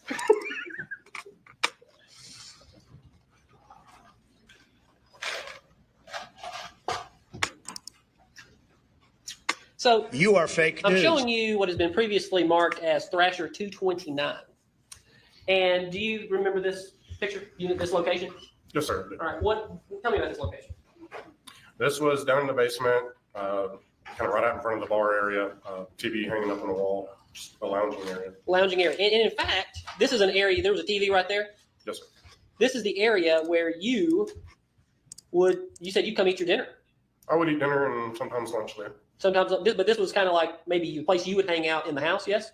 Yes, when I came over to eat, typically I would go down there and watch TV and eat dinner. Why down there and why not upstairs at the kitchen bar? Because I like watching TV when I eat. Okay. But your dad, he would sit at the kitchen bar and read books, correct? Yes. So where would your mom eat? I really don't know, probably in her bedroom, because a lot of times she wasn't there to eat. If any time I was over there to eat, my dad, it was me who fixed dinner for my dad or get us food, and he would eat at the bar and read his book, and I'll go downstairs and eat and watch TV. But speaking of eating, you guys, y'all go to Cherokee Ranch a lot. Yes, sir. And that's not there anymore, right? Excuse me. I remember it was up on 20, cold. right? As you Yes. head down towards coming. Yes. Okay. And it was there for me. It was a buffet style Cafeteria style, yes. cafeteria. Once upon a time, they had some pretty good crab legs there. Do you ever remember that? Don't ever remember crab Well, I've been legs. before you moved to Cherokee. But anyway, Y'all, how often would you and your mother go to Cherokee Ranch? Quite often, a lot. Best guess, times a week. Minimum 3, What are you talking about? 4 times a week. Sometimes more. Yeah. And your dad, but he would go separately? On the weekends, we would go and eat lunch there. When he was home, or if he stayed home from the office, we would go there. Almost every Friday, every Friday night, my dad and I would go there and have catfish. Catfish on Friday nights. Yes. That was you and dad. Yes. But otherwise, the majority, you would go with your mother about 3 times a week. Yes, for lunchtime. Yes. Not dinner? No. Right. Just always, just kind of regimented, you're going to lunch. Yeah, because it was so close and it was always a different menu every day. All right, so back to the house where you would eat right here on this couch. Yes, sir. Now, going to, and that the exhibit has already been admitted, I believe. I'm going to go to the state's exhibits.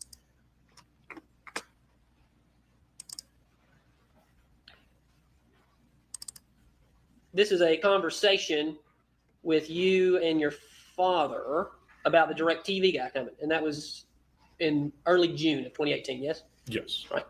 And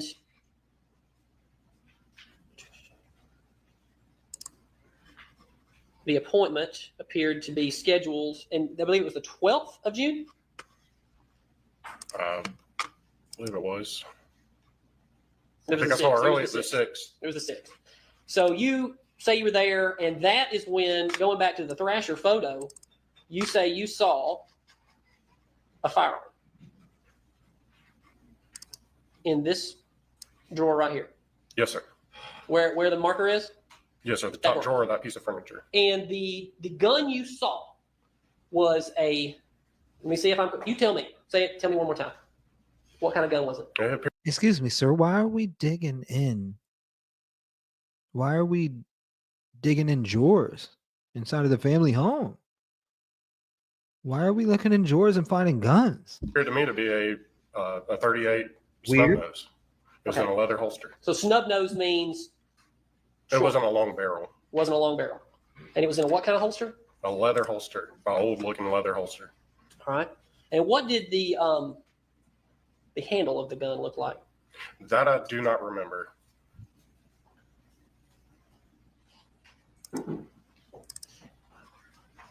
All right. So did the gun look like this? For this shit. No, not like that. It was similar of the actual material of the gun, the nickel looking chrome, but it wasn't rusted like that is. Okay. So it was a newer looking gun. Yes. And the handle, was it a dark handle like this? I presume so, but I don't remember the color of the handle. Okay. Did you pull it out of the case? No, I did not. Did you pick up the case at all? No, I didn't pick up the gun entirely. I just kind of barely lifted up, and that was all. I never pulled it out because I had the guy in the room with me, and I didn't want to scare him. Did the gun look like this gun? No, because that's what is called a blue finish. How about this gun? It looked very similar to that right there. That gun right there?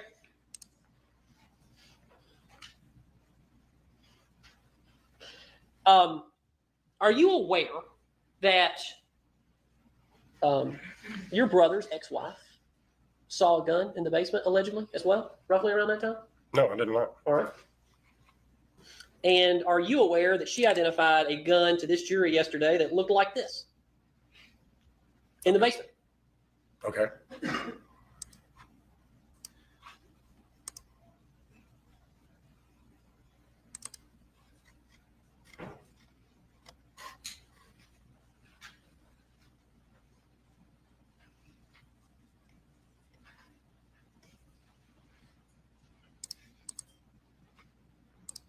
But not in the drawer where you said, in this drawer. Have you ever heard that before? No. Now, but you saw a snub nose gun. Yes, I did. Right. And you said you didn't pull it out of the holster, correct? That's what you just said. Yes. Right. So how can you tell that it was a snub nose gun if you did not pull it out of the holster? Because it wasn't a type of holster that covered up the barrel tip. And you could see it was wrapped around the gun, but the bottom section of the gun you could see just a little bit. So it was a clear indication it wasn't a long barrel gun like the other picture you showed me. To my knowledge, it was definitely a snub nose type looking one. And you never pulled it out, which, I mean, you're trained with guns, obviously, from being in the military. So you know that you have to act like every firearm is loaded. So you just opened the drawer, picked it up. Did you check to see if the gun was loaded at all, making sure to not point it towards anybody or anything? Like I said, I never picked it up. And no, I did not check to see if it was loaded because I've never picked it up. I didn't want to pull it out of the drawer and scare the guy that was in the room with me. Well, this is an interesting question. I want to ask you this. You just left a loaded gun?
That was weird.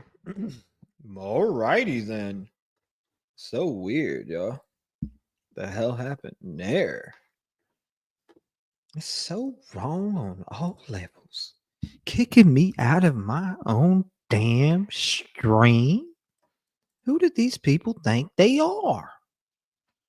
This is crazy. Can't even make a damn coffee. It's not Drawer, picked it up. Did you the actual material of the gun. How's that? You know, We're good. We're good. Chrome, but it wasn't rusted like that is. Okay, so it was a newer looking gun. We ain't done to the And the handle, was it a dark handle like this? I presume so, but I don't remember the color of the handle. Okay. Did you pull it out of the case? No, I did not. Did you pick up the case at all? No, I didn't pick up the gun entirely. I just kind of I got booted for some weird reason. You know, that was all. I never pulled it out because I had the guy in the room with me and I didn't want to scare him. How's the sound, by the way? Are we good? Because for some weird reason, they won't get off my ass. I'm sick of this shit. You know? Did the gun look like this gun? No, because I'd say what's called a blue finish. Got sound? We're good? How about this gun? It looked very similar to that right there. That gun right there?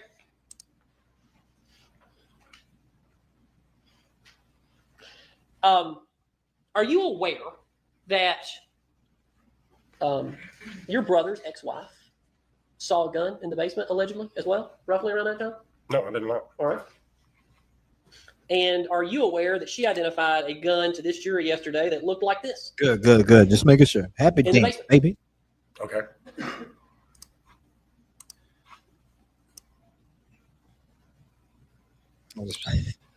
Yeah, do the happy dance. We ain't going.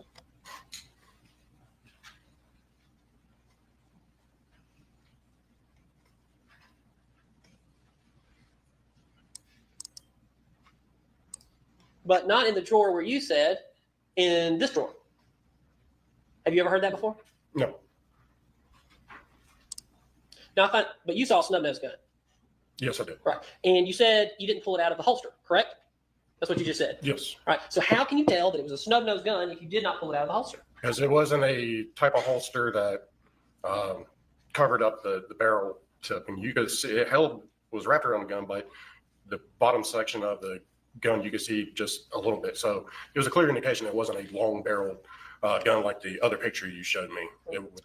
To my knowledge, it was definitely a snub nose type looking one.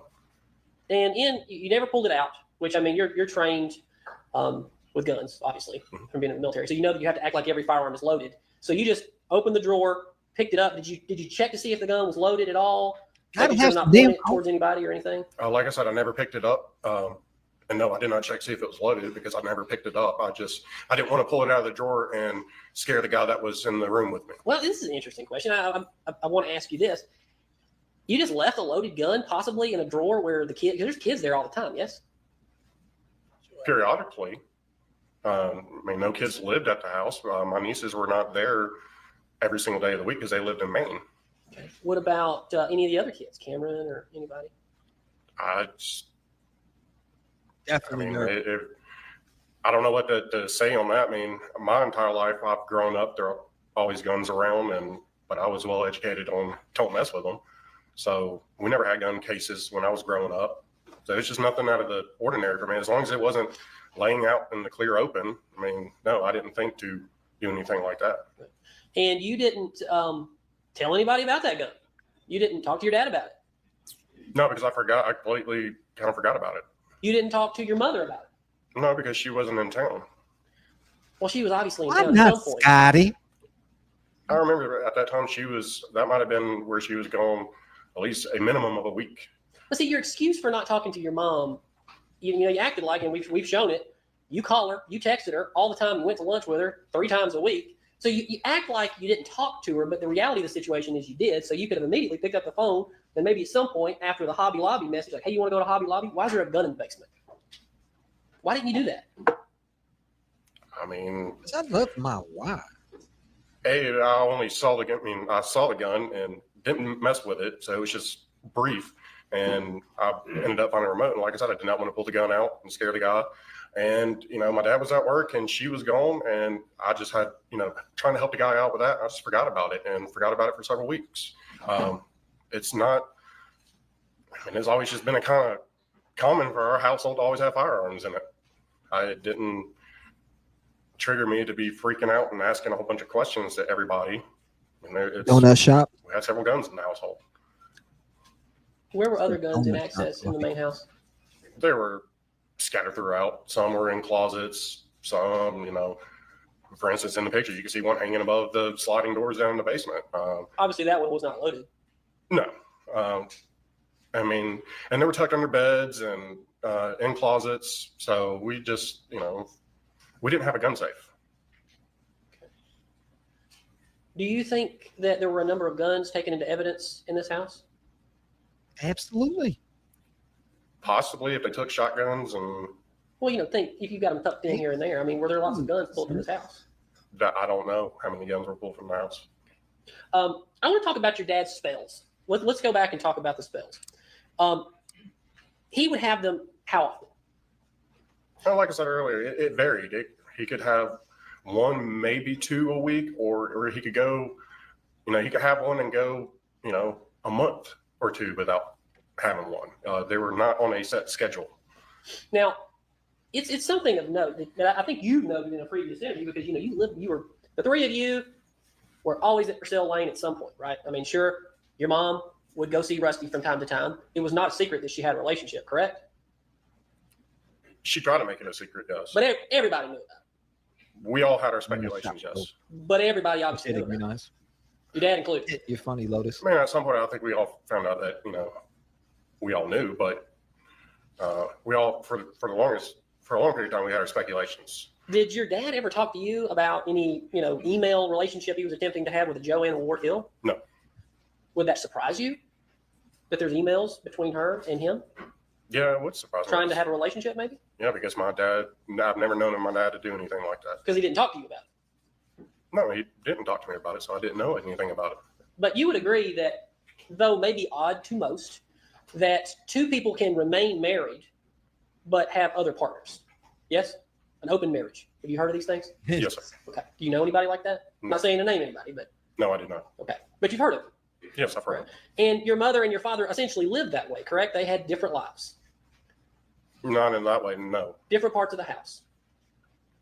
They slept in different bedrooms because of his sleep habits, but and that was for the longest portion of my life. But they still used the same bathroom, and their closets were, right next to each other. So they just, slept in different beds because of his sleep habits. You've been married before, and I believe you said you had a fiance, so you're about to be married again. Yes, sir. You would agree that marriage can be complex, very complicated. Yes, sir. Right. So, though you might not agree with the way that your parents lived, you could agree with me that two people could live that way and coexist and be perfectly fine. Yes, but that was not how they were. So back to the spells. He would have them. And there was some time around April that he went into the hospital. You remember that? April 2018. Yeah, when we took him to the emergency room? Yes. And I want to say this. He would have spells, obviously, when your mother was out of town. Yes, he would. So how could your mother have been poisoning him with some form of poison if she was out of town and he was having these spells? I've never accused her of her trying to poison him. So that I don't, I can't say anything on that behalf, but with the spells, I know he went to the doctor for quite some time and them trying to figure out what was causing these spells. But your brother Chris did accuse your mother of poisoning him. Okay, that's his opinion. Okay. All right. Let's move to the birthday weekend of your dad. That weekend, you guys came up. Who all was at the house? No, my dad. The day that we actually celebrated, it probably would have been my dad, Emily, her husband, Amanda, her boyfriend, Chad. Don't remember if Ella and Addie were there. I don't think they were. Off the top of my head, that's all I really mean. It was always us who did something like that for my dad's birthday. So. And you grilled out? Yes, I smoked chicken for that. All right. So tell me about how much did you smoke? Like you smoke chicken. There's a lot of parts of a chicken one could smoke. I believe we bought a couple whole chickens and I, cut them in half and, arrange them in the smoker that way. Okay. The reason I asked that, I smoke wings a lot. So that's why I was asking. You just did the whole chicken, cut it in half. Yeah, cut it in half, cut it in sections. And you have like an egg, or what kind of smoker were you using? I just got one of those electric smokers, like a big upright box. And you just open the little drawer at the bottom, put wood chips in. So one of the high smokers? Yes. Okay. So you did that, and your mom, she cooked the sides? I believe so, yes. And what about the cake? I honestly don't remember if there's cake or not, but she might have baked one or went and bought one if there was cake. I don't remember a cake. All right. That weekend, was it a good weekend? Oh, yeah, man. Nobody got into any arguments? Daddy bought it for you. Everything was normal. Daddy, can I get you good family weekend? Yeah. Because y'all had a lot of good times up there. I mean, you've said a lot of things about your mother, and you call her Melody now, but she is your mom. But y'all had a lot of great Christmases up there too, didn't you? Oh, yes, man. Tell me about the Christmas spread that would go on. Spread isn't like in food? Food and decorations and just the general scene, because from what I've heard, it was amazing. Like I said, every Christmas was great. When even at the old house in Hampton Hall, she always did the interior decorations. She, without a doubt, does an amazing job at, decorating Christmas trees and everything like that. I was the one who did the outside of the house, put lights on the bushes and, the wreaths on the windows and stuff like that. And then when we moved to the farm, she decorated inside of the house. We didn't decorate the outside of the house, but I decorated the horse barn. Decorated the what now? The barn. Okay, what'd you do for that? Put lights on the bushes, put icicle lights along the roof line, hang the wreaths. It was it was actually very pretty. All the neighbors loved it. Shut your bitch ass up! It was your driveway, but did you let them drive through and look at it? Well, they were able to see it from the road. From the road. Yeah, so. Out on Purcell. Not all the way up on Birmingham, certainly, but just down No, on just on Purcell. Okay. Keep my wife's Sounds name amazing. out And your mother has trees all over the house. Is that true? Yeah, we had more than one tree. Okay. So what I'm getting at, and the jury has seen countless pictures of this house. What happened? And it is What happened for you? decorated, and it is beautiful, and that wouldn't make any sense. See, you've made it out that your dad was this. It appears he was certainly controlling your money and your spending, but your mother has furnished this house with the most beautiful He had to go things. get a And you are job. aware that she had access to the bank account at any time she wanted with $11,000 in it. Stupid 7-3. nonsense. Did you have that kind of bank access? If the card I had was that bank account, yes, I guess I would.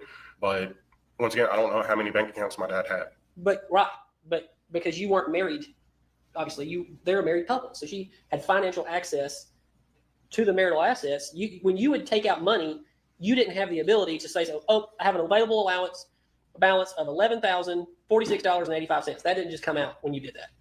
You didn't see how much they had in the bank.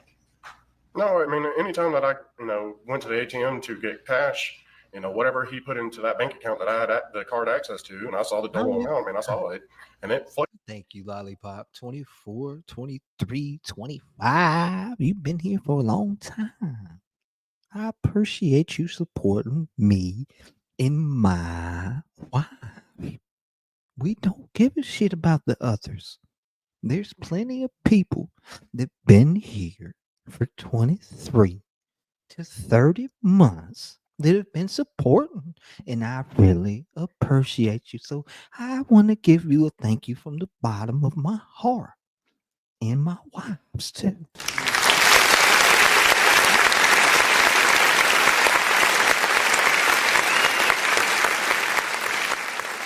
Take you on this journey. They will pay. Best believe, Lollipop. Fluctuated. Love you, my was friend. different limits and all. But he had specifically set aside an account for you, or do you even know? All I know is at one point he handed me a debit card and said, "Here, just use this card, and if I need to put more money into the account, I will do so." Mm-hmm. And that was everything that was told to me about that. So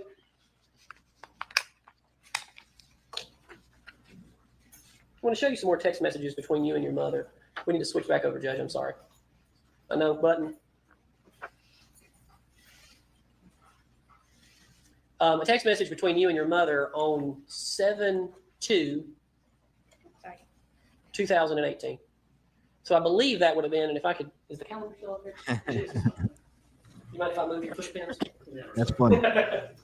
That's funny, Green Eyes. Don't want to fall out. The good stuff. Got a little bit of anxiety medicine. So, a little bit of candy. And there's a calendar right here if you need to see Good, it. great stuff.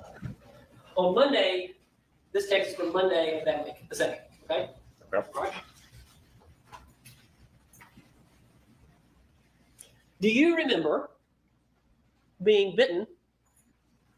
You got it on there? I don't know. Let me fix this damn camera. Being bitten by a rat snake. Yes, I did. Damn, we. All right, tell me about that. Where were you? What were you doing that day? Remember I found the snake. It was, I don't remember the exact location. I want to say it was possibly around the chicken coop up by the barn or something. I don't remember exactly where I found that snake at, but it But it got you. Maybe it sounds like the snake found you and you didn't find the snake. Oh yeah, I picked the snake up. I mean, I knew it wasn't a poisonous snake, so I wasn't grabbing. I picked it up. Okay. And your mom says, "What kind is it?" And you said,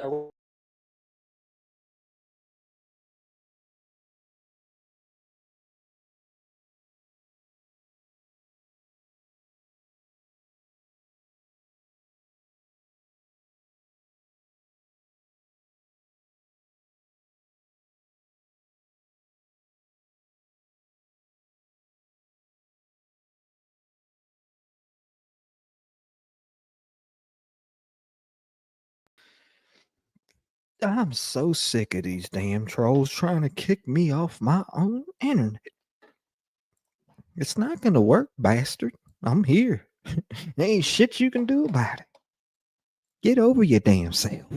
We're gonna have a great time, whether you like it or not. And all you can do is sit in that damn chat, continue to be a fucking hater,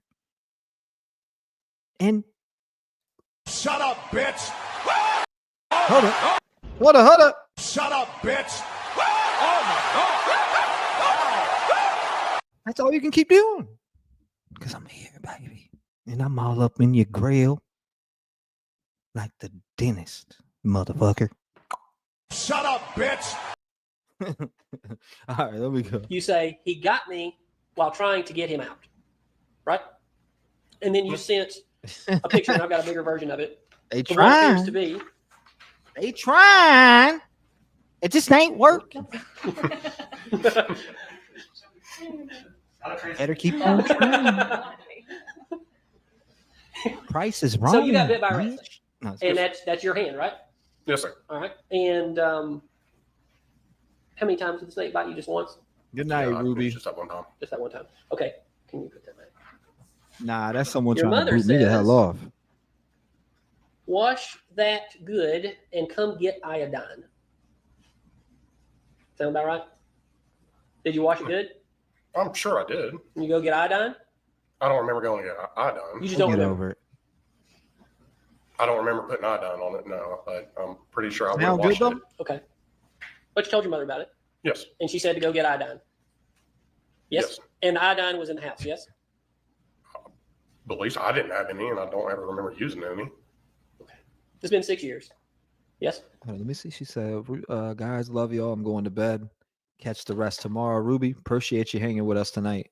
Always love. Thank you. Thank you. Thank you. I hope you have a beautiful night of sleep. You deserve it. Get that beauty rest. We'll be on tomorrow. Or today. And you haven't thought about being Later bitten by a today. rat snake in 6 years? No, I haven't. But you had gotten iodine out of the house before when you were cut.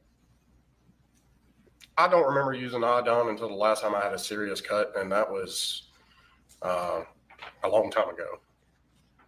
You know, at this time, I would admit Scott 87 and Scott 86, which is the text message regarding the rat snake bite and the picture of the rat snake bite. All right, objection. All right, good. So, what did you do the rest of the day on the 2nd? Did you play any golf that day? Monday. I might have. I don't really remember that day particularly, but there's possibly a good chance I played golf. I know I played golf prior to that weekend. That might have been the day I played at Manor Golf Course with my buddies. But I do know I played within a week period of time before that 4th of July weekend. Do you remember what your mom was doing that day? No, I do not. All right. Let's move on to the 3rd. You remember what you did all day of the 3rd, right? Yes, sir. What'd you do? Got up, took care of the animals, and planted the bushes that we just recently bought at Scottsdale Farms behind the backside of the house. It was like some holly bushes. And then once that was done, it was about lunchtime, and then And that's you and your mom did that? Because y'all went to Scottsdale Farms, right? yeah, I planted the stuff, and I remember her being on the tractor going around picking up branches and stuff like that, throwing them into the bucket. So yeah, we planted those, and then we decided to go up to. I don't know about that, honeybee. I got 100 upload, 100 download. Same as the other location. So I don't know what's going on with all this laggy getting booted out. Now, let me see if it says fry your fun. It doesn't say that this time. UJW for PW. What? Whatever. Cherokee Ranch to get lunch before I left to go up to the lake house. What was your dad doing that morning? I don't remember exactly what he was doing that morning, but he was already at Cherokee Ranch when we got there. So he wasn't helping you guys move the what kind of plant was it? It was like some holly bushes. Holly bushes? Yep. Boxwoods or anything like that? I don't think those weren't boxwoods or some hollies. Just hollies. Okay. Yeah.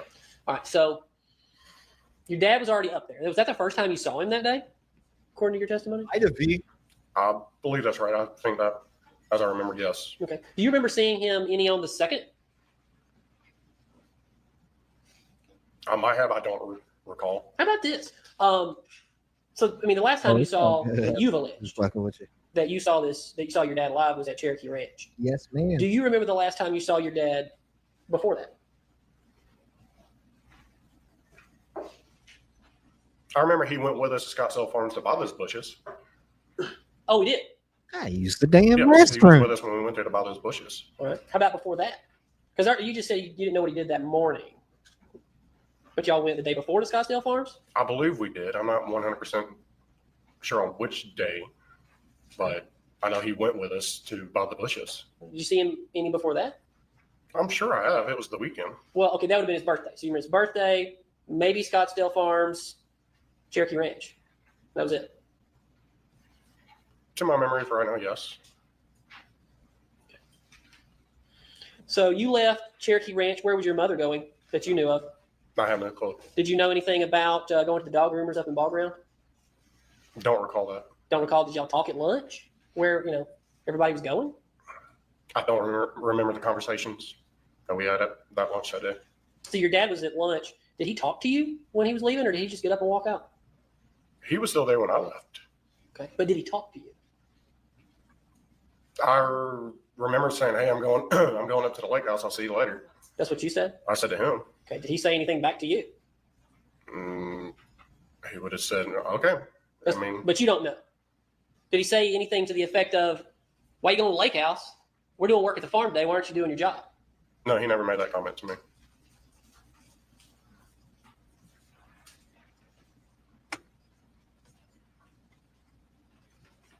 Okay. You went. Where was that lake house? You referred to, I believe, it was in Dawson County. Yes, sir. It's I can't give you the name of the road and all. I mean, I travel there so much. It's up where the outlets are, that section of the lake. You get to it by, instead of turning Is left. it near War Hill? I believe so. I think the park was kind of War Hill Park? kind of across the way of the cove and all that possibly might have been the name of that cove. And that would be like where you would put the boat in, or was the lake house like right there? They had their own dock, so we wouldn't put boats in the water. But their lake house was in a much slimmer cove. But I would say there. I knew. Don't remember the name of the park, but there was definitely a park over there, and I would say that's about 200-300 yards away from their dock. So, how many times have you been to their lake house? Quite a bit. What'd you do the rest of the day? I mean, you were there from what, about 2 till 10? According to your testimony? Of the day of the 3rd? Yes, sir. Yes, I got there, had lunch, drove up there, and we went out on the lake and came back, and we were just hanging out. How about this? So, how many beers do you have to drink that day? I don't remember. Don't remember? I probably only had like maybe 1 or 2 beers. All my DUI clients say that. That's all they ever have is 1 or 2 beers. Did you have any shots? I don't remember having any. Okay. But you've had shots up there before, right? Oh, yeah. Fireball? Yeah, a couple times. Typically what y'all do? You have shots of Fireball? Fireball, Jack Fire. I mean, it's just what we decided Crown to do. Maple? Any of that? I don't ever Crown. I know we done Crown Peach before and all, but y'all would have shots. That wasn't unusual. Yeah. Okay. So it could have happened that day, obviously. It could have, but I don't remember, because it was, July 3rd. We weren't really partying like we would on 4th. On 4th. The warm-up party. Yeah, it was just all of us hanging out. Okay. So, what did y'all eat? I honestly don't remember. Right. Okay. I find this really interesting, Scott. I just want to note this. You remember, you spent all morning in very thorough detail, remembering things about how you were terminated from this job, or all these very long ago events. You go into so much detail about all that. But when we're talking about the day that your father was murdered, you don't remember very much at all. Would you agree that that's odd? I'll put it in a question.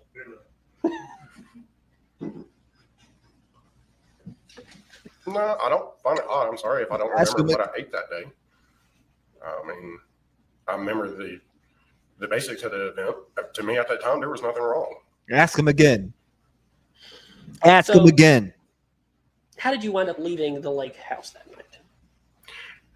Melody called me. It had been around 10 o'clock or so. And she asked me, when are you going to be home? And I said, I don't know. Haven't really decided, but what's going on? And she said, well, the horses are out. I said, what do you mean? How the horses get out? And she said, your father left the gate open. She was like, you need to come home and get the horses up. And I said, okay, well, I'll be on my way in just a few minutes. How long did it take you to get home? It's about a 35 to 45 minute drive, roughly. I wasn't driving right down the road. So you would have left right about 10, you think? Whenever she called me, I left, pretty shortly after that. So, like I said, I remember the phone call coming in. It was definitely dark. It could have been anywhere from like 10 to 11, somewhat, but it was around that time frame. I do remember it was dark. I want to show you some pictures. You would have came home and went to your barn, right? Yes. Your barn apartment. Yes. Okay. I want to show you some pictures of your barn apartment as it was searched, I believe, on July the 5th. And I kind of want to get a general idea. And this first picture is very dark. But what is it a picture of? Here's the bedroom. That's your bedroom? Yes. Okay.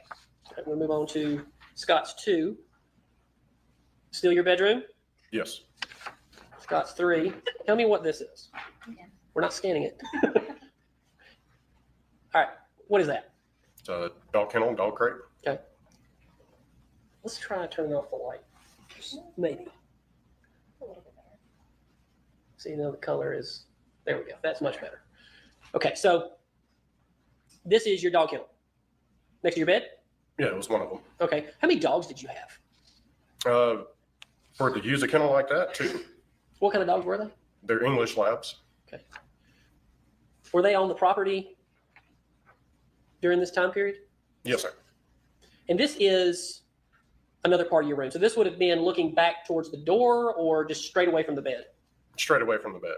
All right. And this is a dresser drawer, but did you have other things within the drawer? Yeah, I had clothes and just kind of all mixed matching stuff in like one drawer. So yeah, there's random stuff in there. I've got one other picture that kind of gives a better idea about the location of the dresser drawer. So that's your door right here. I mean, none of these pictures are very light, but a lot of that's because it's very dark in your.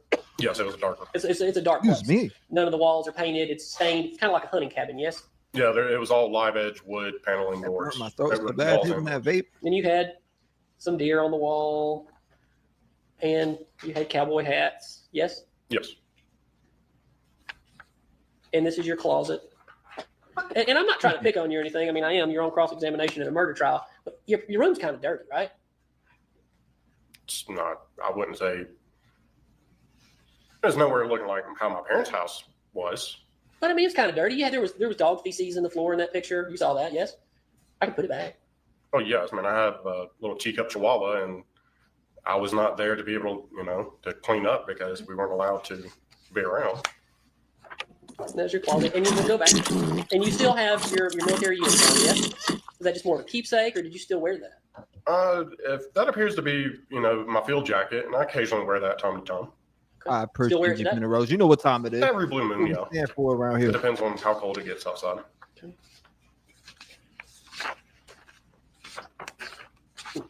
Another picture of you. Did you catch the video that I dropped on this at the or earlier today?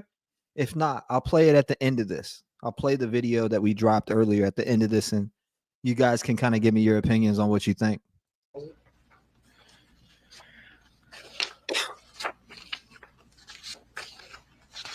Here's the top part of the closet. Just kind of packed. It's just not very clean in your room, is all I'm trying to get at. I'm not trying to pick on your overall cleanliness, but I am a little. And this is your nightstand, or what is that? Just a table? There's a table with some fabric draped over it. Just put these over there, please. You missed it. This is on You top of missed your much, dresser. really. You know? Yes. For the refund. Yes. For the refund. And that's that laptop right there. For the rewind button. What The would you refund. use that laptop? Do you want At a that refund time, for no. I watching was mainly using poor that performance when I with Mike? was This in the has been military. an absolute piss poor performance on the stand. We've heard several lies. I want my dad's credit card. He's like, you know what I mean, pal? I need the refund for my dad's credit card. You know, all I ever wanted was a few dollars in a credit card from my father, you know? And it is your guy, Papa Sal. You know, I need daddy's credit card so I can check my electric, I can pay my rent, then I can live scot-free with dog shit laying everywhere like a maggot, you know? You had it for a long time. So my dad bought it for me We'll check in it out. We'll jump into it 'cause I want to 2008 talk about it at the end. for Christmas because back then. See, let me get a hashtag Marathon Rev. I know they trust me. Marathon Rev's back. Them 8 hours, them 10 hours, them 12-hour streams. That's back. That energy's back. Because when I let my mind get clouded on this weak ass Sebastian case, and I don't mean weak asses in that child is messed up or anything in that manner. I mean the people surrounding it. They're robbing that child of true justice by shining lights in different directions. And the best thing that I could have ever done was backed up out of that case, cut off the people like I did in that circle. Tony, Seth, I cut them goofy motherfuckers off. That was me. By the way, I pulled the plug on that goofy shit because I don't want to be, I'm not a yes man to nobody. I said that before, and I'm gonna stick to that because I won't yes man to anyone. So I'm just glad that I'm here. We got Penrose on your nose, Arlene, Creole, excuse me, Delana, Honeybee, the people who really enjoy the content, and we don't want to make stagnant content with piss poor commentating with me like this. Fuck the world. Fucking haters, fucking bastards. Fuck that. We want to make a difference in the world. Fuck all that bullshit they're talking. We want to continue to push the message we've been continuing, praying on stream, because God's played a big part of my life. That's a fact. And Voice for the Voiceless, that album shows that. See, that album, when I made it, God was with me. God was speaking through me. God helped me. And he led and helped me make such a good album and putting out such that great message that I do feel in my heart. I'm not a gangster. I'm not a thug in the streets no more. I'm not a wannabe fucking thug out there again, thinking that I need to flip packs and make money and do all this shit. I want to actually help change the country. I've seen people lose their life in my hood. I've seen people that lived in the trenches. I've been on the front lines with people in the trenches. And when I say trenches, I mean low poverty household income where the lights are turned off. I'm at the neighbors filling up jugs of water and literally drinking the water out the fucking side of a hose. If you ain't lived that type of life before, then you don't know. I've been on the front lines with those people in that pain. I grew up watching my Uncle Rusty shoot dope. My brother and him shoot dope. My brother was doing dope with my uncle. I'm looking at that. I'm getting confused in my mind. Like, what the fuck is going on? I'm 13, 14, seeing them shoot dope together and get high on the couch, passing out with needles in their arms. I've been on the front lines with children who lived through the struggle, with people who may be stuck in one mindset and only know one type of life. See, those are the people that I want to impact. I want to impact those people who I'm losing my breath because I still got a cold, but I truly want to be on the front lines with those people and make a difference in their life to show them, hey, it's not the answer. Getting a job, doing what you love, working on your craft, and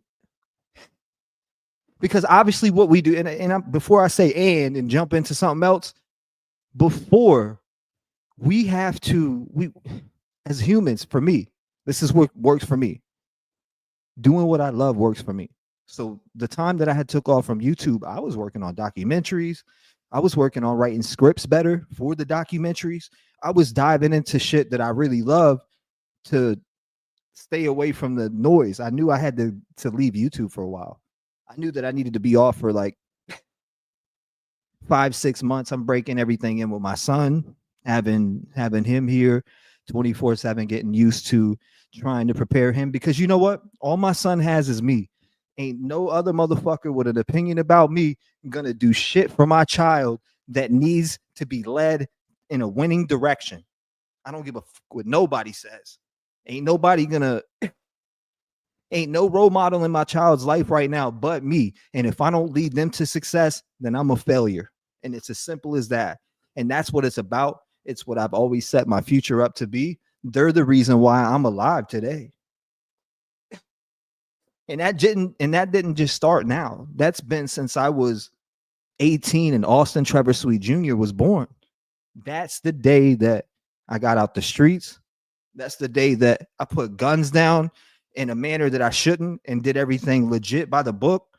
That's the day. And I've made mistakes. I've made mistakes all the way up to where I'm at now. No matter what it's been. Like wrong decision on who I was dating or wrong decision on anything. I have to be a leader for my children and nobody else is going to be. I have to put them through college. I have to guide them. I have to be able to put food in their mouths, but I also just need to be that leader first and foremost. They need me. They need me. And it's simple as that. So when I, a few weeks ago, when I was like, fuck it. Why am I not on YouTube? I'm letting these people pick at me. I'm letting these trolls get in my head. I'm letting people talk about and play with my name, the Rap Game family that I built on complete energy, passion, and love for every single one of y'all who've ever shared a story with me, who's ever supported me, who's ever had something heartfelt to write to me in an email. It doesn't matter what it is. Like that shit, it's impacted my life.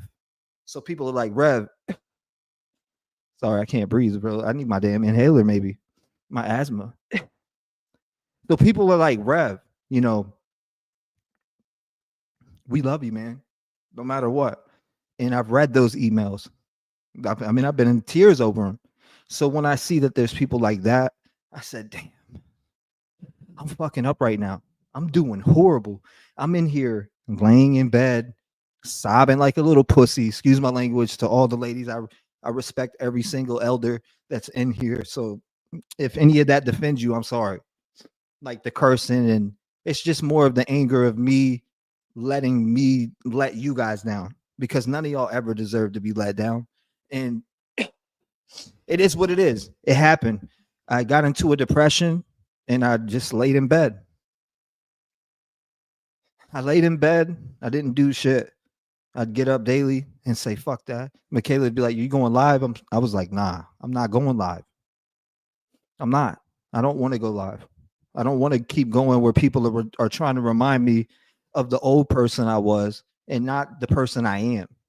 You get what I'm saying? Like, I don't want to keep going online and seeing this mass bullying, because it did make me feel like I wanted to kill myself. And people could say that it sounds, or you're taking a victim route. Fuck you. It ain't no victim route. It's the facts. And, imagine being loved by so many and then waking up and seeing that tide change off of some bullshit. So yes, it hurt me. And yes, I was offline for a long time, but you know what? I got my spine back, and it's anybody who don't fuck with me. Excuse my language again. That's to all my elders. Salute to all of you. I respect you, ma'ams. I respect you. You're like moms to me. But when we're in person, you could just smack me up for the bad mouth I have had. But there's been frustration behind it. You know what I'm saying? And it's not frustration at losing followers or numbers, because I've said it every time, and you can run it back right now. I don't give a fuck how many people are in here. I'd rather have 10 people in a live stream with me, and I can go for 8 to 12 to 13 to 14 to 15 hours, because I'm enjoying being around good-hearted people. One, and tons of you support me, and it's genuine, because I've read the things that you wrote to me. I respond to as many as I can, and the love is felt at a high level by all of you. So the fact that I was like, damn, like I really I really let them down in a way, I feel like. But at the same time, I'm like, I'm getting shit right with my son, my daughter. I can do better now. I wake up every day and I'm like, damn, I need to do better. I need to lead them to win. They can't see me leading them to win if I'm depressed or going through this. I need to show them how to be strong. I need to show them how to be leaders. And I need to show them aim for your future now. Don't wait like daddy did. And that to me is the most important thing in my heart and my number one mission. Wake up, do for my children, and wake up and continue to try to make a change in this world. I said this shit the other day and I meant it. I said, I gotta catch my damn breath. Where is my asthma inhaler? I'm glad I ain't been smoking besides this damn vape. This vape's choking me, making me feel like I can't breathe. Anyways, but I said to myself, I need to be a leader for them. I need to put them through school. I need to show them, because I can't just, we can't just always get up here and be like, oh, well, we went through this or went through that and blah, blah, blah. You got to make a change by just doing it. And that's kind of what I've been doing over the last 5 or 6 months. So even through the depression, this time I can say I was stronger because I signed up for school. I started school. I've been doing that, working full time. And then I'm just realizing how much I miss y'all, like on here. So I'm like, look, I can fit in between this time, being live with y'all, spending time with y'all, working on my dreams at the same time. This whole time, I've just never been organized or a time schedule type of person because I run mysteriously. If you've been here with me, you know how random I am with going live, what time I come on. You just never know what to expect, right? That's just how it's always been with me, He said, T-REV, go find it. I'll be okay. I'll be okay. Trust me. I do need my inhaler though. That's 100%. I'll get it in a minute once I take a break. He said, respect and love. I appreciate you guys, man. From the bottom of my heart, I've been watching like chats. I see who's real and I see who's not. And, I see familiar faces come by and, that have said things against me on my name. I just don't call them out for it. I'm not like, yo, I seen you talking shit about me, but I always try to see the good in people. But the fact that the only thing that's ever been wrong or that I felt was wrong, like, damn, I've seen people who were here for 18 months, 26 months, 28 months that didn't have the respect to come and say, hey, Rev, did you set up a phone call with Madeline Soto and this stupid Ricky Icky shit, right? Nobody ever had the respect to come to me like that. And instead, what did these creators try to do?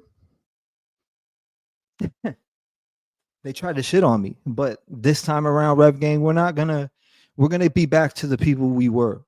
And what I mean by that, in the chat, in the type of channel that it needs to be, we never paid attention to that.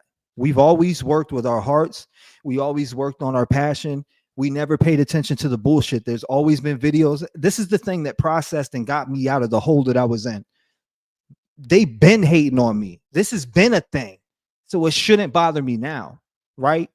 It shouldn't bother me now. We've been doing this for 2.5 years at such a high level. This is the shit we love. We care if a voice is lost. They could get up here and act that shit all they want, but the proof is in the fucking pudding. We don't get up here and grift and ask and beg for money. Is my monetization button on? Fucking right it is. Is it on for every video? No. But there is things that I put hard work into and I do monetize it. And it's my business? Yeah, it's my business, but I'm not scared to talk about it. If I busted my ass on something and I'm covering it with my heart, yeah, I'll turn monetization on. I barely make shit from that. Just by the way, I make money where people choose to support me, and I've never forced a hand on that. And I can show every single pay stub that I ever got from YouTube, and people would be blown away of the big lies that these people have put out against my name. I won't monetize live streams. You can go look at all my live streams right now. I don't monetize them. The only way I make money during live streams is donations that I do not ask for, and that it's against every rule in my fucking book to get up on here and say, oh, by the way, you can subscribe to the channel and support, and we can start a super chat train, and we can do that. I'll never be that creator. I will never be that person, because I'm on here because I want to cover the story, because I care about the story. I want to know the details. I don't want to get up here and just keep going, well, Lotus, how do you feel about Scott on the stand over here? Do you feel great about him? Is he doing a good job? He's guilty. He looks guilty. And then just skip on and go to some other shit. Because that's all it is. They don't dive into the facts. They don't want to talk about the facts. They want to assume, let people come up on their stream and grab the mic, and everybody has a mic, and they're not talking about shit. They're talking about a bunch of BS, playing games, laughing, taking this shit as a joke. I love this shit. There's a difference between loving it and wanting to do it because you want to make money. I allow people to support me when they want to support me. And that's a fact. If people want to support me, I promise you I'm not going to ask you to.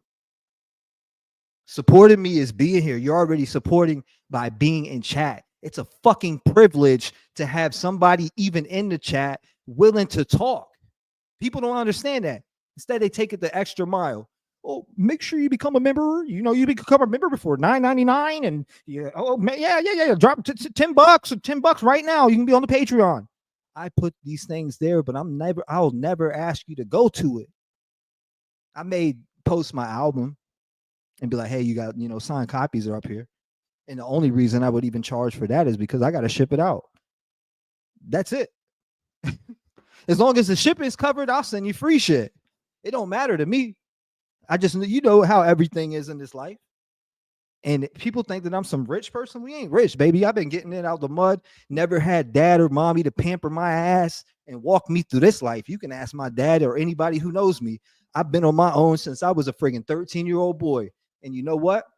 I had to get it from the mud, no matter what. Oh, well, Rav, you owe child support. I only owe child support because I didn't have a DNA test to show that they were mine 100%. It's as simple as that. But that's nobody's business. I finally got those answers for me this summer. I got the biggest answers I ever needed. That's a fact. You said, Trevor, you called me out tonight for the comment I made on your post. I'm still here because I believe in you. It's okay. Hey, look, Lotus, listen to me, my friend. Don't take this to heart. Listen to me. I've seen you say some nasty things about me, but you thought it was somebody else talking to you, and that was really me talking to you. I was just making sure that it was properly written, 1, and 2, professionally written and edited and fixed, because I wanted to say the right stuff. So in general, not just about saying the right stuff, but say what I really meant and be able to express it at a high level. I don't hold no ill will towards you, my friend. I'm telling you that here right now. So there's no ill will from me towards you. I'm just saying I see these things, and I see people who come back, and then, and that's fine. And that's fine. I don't care. I believe in good people, and I believe in sometimes people maybe even misdirected, no matter if you're listening to someone else or if you just jumped off on a limb. It seems like that's what you did, and that's okay. As long as you thought about it, I respect it. Did some of those things hurt that I seen you say? Yeah, absolutely. But at the same time, I admit I can say that I respect you for coming out and, acknowledging it. So much love to you. You said, you have more people that dislike you. Follow your heart always, or more people that love you than dislike you. Follow your heart always. You have a large group of people to walk the path with you. Absolutely. I know that. But what I'm saying, Denise, is like you being here. You're one of the ones. You're here. Same with, Creole Lady, Green Eyes. I've been seeing you for a while now. Honeybee, Pin of Rose on your nose, Justin P, Delana, Leisure. I could keep going. I remember names. Names stick out to me more than anything. He said, I feel it's like, yeah, we're still live. I've been telling y'all I'm gonna be on here. I've been saying it. I said, well, expect me back on here. I know it may sound like something you heard before, but I was going through something different that I'm not going through now. You know, then it was like I wanted everything. I wanted to look okay to you guys, so you weren't thinking that I was it. You know what I mean? But I was really going through it. I was really going through it mentally, and I mean mentally in a depressed state where I was just letting other things that never should have gotten in the way. And it does happen, but it's important for you to be able to catch it and correct it. Trust me. I'm gonna tell you this right now. If this was the 3 to 4 years ago me, I'd still be in it right now and not on YouTube. So it ain't happening, you know. I'm not letting it happen again. I'm getting control of it. And I said, you know what? People been talking shit about us for 2-3 years, or not us, but just in general, making content on my name, running shit about stories they have no idea about. I mean, you got people speaking on situations saying I robbed cancer patients and weird ass shit where I got paperwork where somebody tried to take me to court over a PayPal donation. It's like, dude, are you kidding me? The court threw it out and you are over here running with a false narrative. If I truly robbed a cancer patient, why didn't that cancer patient beat me in court when I literally printed out the PayPal donation that said, here, T-REV, this is for your song, Deep Depression. It saved my life.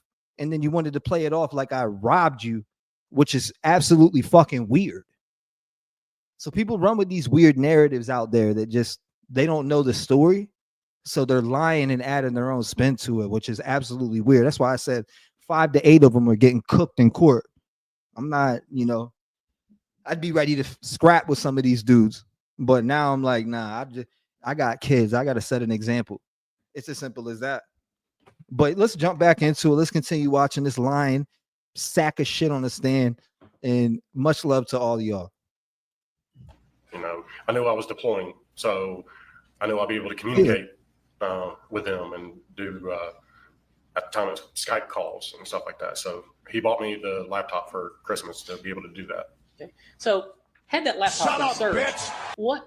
when was the last time you would use that laptop? I do not remember. I appreciate y'all. Love y'all back, man. Nah, always have. I really don't remember last time. Okay. What computer device were you using the most at the time? My cell phone. That's what you would search things on? Yeah. Okay. Nobody's really heard what I thought, you know? Nobody's really heard me talk about it like that.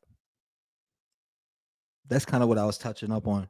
Nobody's really heard me get at it like that and really speak the real instead of getting up here and trying to put on a fake smile when I really wasn't okay. And that's, you know, that's what kind of happened. I wanted to I seen a lot of people were worried about me, and I'm one of those people that are how do I say this, that like to set things off, seem okay to everyone else, but really it's bad for me. It's dark, and I'm just trying to put on this I'm okay, but I'm not okay. I wasn't okay. I'm okay now, 100% okay. And it all started the day I woke up and realized, bruh, we've been doing this shit for almost 3 years straight at a high level. How did I let bums push me out of the person I am, the person who makes jokes out of these clowns? These people are just jealous, can't look at themselves in the mirror. But instead, I think it was more of letting people in my circle, like Hassan Campbell says, pay attention to your circle before they hurt you, right? Pay attention to your circle before they hurt you. And it's kind of a true statement because I let smoke in my circle. I let people in my circle in it that shouldn't have been there, that are demonic people who are still stuck on, they want to hurt everybody else because they're hurt. And that's just the fucking facts. That's why people do the weird shit that they do. And it's sad. I pray for them. And the fact that I let the devil even cloud my mind like that was a lesson. That shit won't happen again. This time you're gonna get the respectful T, but I'm not playing games with nobody. As soon as you come off as weird to me, you gotta stop. We gotta stop talking there. Now, you gave Is that the password Straight for up. your laptop? Did you give that to the police? I appreciate you, Penrose. You know what, Penrose? I got some new stuff coming. Maybe we cook it up on the second channel live.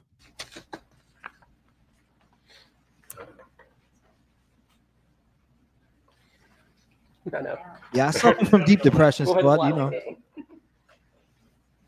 All right, how about that? Was that the password for that? I suffer from deep depression, so Possibly. I really don't remember the password for that computer. It's been that long since I've used it. Okay. Where did those numbers? Where did that come from? Ferris 813836. I honestly do not remember. Okay. That is a sufficient answer. Put that over there. All right. that's a fact. Yeah, This is your washroom. Yes. Yeah, bathroom / laundry room. All right. So that's also in your bathroom. Yes. That's your bathroom sink. Yes. Yes.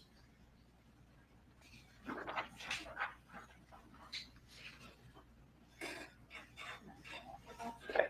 I appreciate. You're my expert on that. I'm gonna have to have you do that. There we go. What works better? All right, that's your bathroom sink. Here's your shower. I'm gonna try to move as quickly as I can. That's your shower, yes? Yes. And what is that? I think the other attorney that he has on his team speaks better from what I've seen. I think he should have had the other guy talking. You know what I'm talking about? The other looks like to be gray a hair dude. sponge or some sort. Okay. He talks And better this than this is dude, in the, my opinion. bottom of your shower, yes? Yes. Okay. Salute, my friend. Same for you. And you know, the jury, everybody's sitting here wondering. I got all these pictures of your shower, but here's what I've noticed, and I want you to tell me if I'm wrong. And I've got pictures. Nah, and we're not going to right just kind now. of I quickly need to go get through a some. few pictures of your kitchen and the general rest of your apartment. Please just put those over there. But your apartment's kind of a bachelor pad. It's kind of a mess. Yes. I got antibiotics though. Man, it wasn't picture perfect, but yeah, I wasn't bringing ladies up there, so I wasn't worried about having it spotless. Mm-hmm. But your shower was. Isn't that odd? No, I always clean my bathroom. But your shower was spotless. I mean, compared to you got feces in the floor and other parts of the house, and you're just very disheveled. Well, But your bathroom is very clean. Why is that? Well, the dog droppings is because I wasn't able to go in and take care of my dog. So Is that yeah, she right? was up in the apartment locked up, so I wasn't able to clean up the 15 damn minutes. the dog stool. Is that the door to We your are rolling kind of and from the outside trolling porch right now. into your apartment? Yes.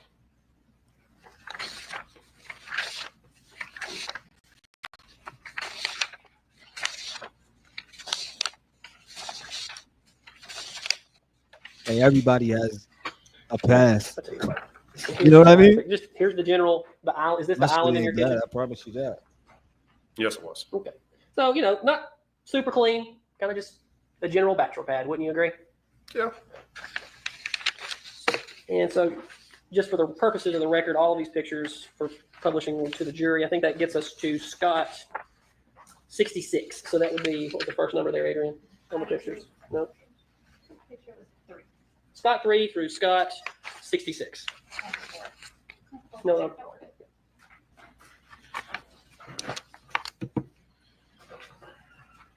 No, did y'all hear about Susan Smith getting out? What's your thoughts about that? What's everybody's thoughts about Susan Smith possibly being able to walk out after a 30-year sentence? What is it? You know what I'm talking about, right? With Susan Smith, I know a lot of my true crime heads in here know who Susan Smith is. And the fact that she possibly might get out after 30 years is crazy, especially after killing 2 kids. No way. I remember watching that shit with my mom. That's how long ago it was. My mom and I would watch specials on this, literally. If it wasn't for my mom, I wouldn't be a true crime fanatic. My mom put me onto true crime at a very early age, and I was obsessed. We'd cry together. We'd watch it together. Salute to mom. She knows that she's watching right now. She knows. We used to literally binge nothing but true crime. She put me onto the Susan Smith case way back in the day. Had me watching specials on Lifetime. I forget, was it Lifetime? I forget what channel it really was. You had there was a lot of different things. A lot of different channels that were running it. You had Obsessed. You had these other channels. What was this other one? I can't remember the name of the channel, but we watched it, right? And I remember watching them reenact it to where like she faked like a black dude did it, but then pushed the vehicle into the lake. And I can't remember it fully all the way, but she acted like she was robbed, or I forget exactly what it was to the point. But I say that to say this: they're saying that she's possibly going to get out. One, and then two, the shit that she the shit that she was doing in prison. She had sex with two guards, right? She had, what was it? She had sex with two guards. They both, one got locked up for like 4 months and the other one got fired. And then she was smuggling drugs. And then it says mutilation.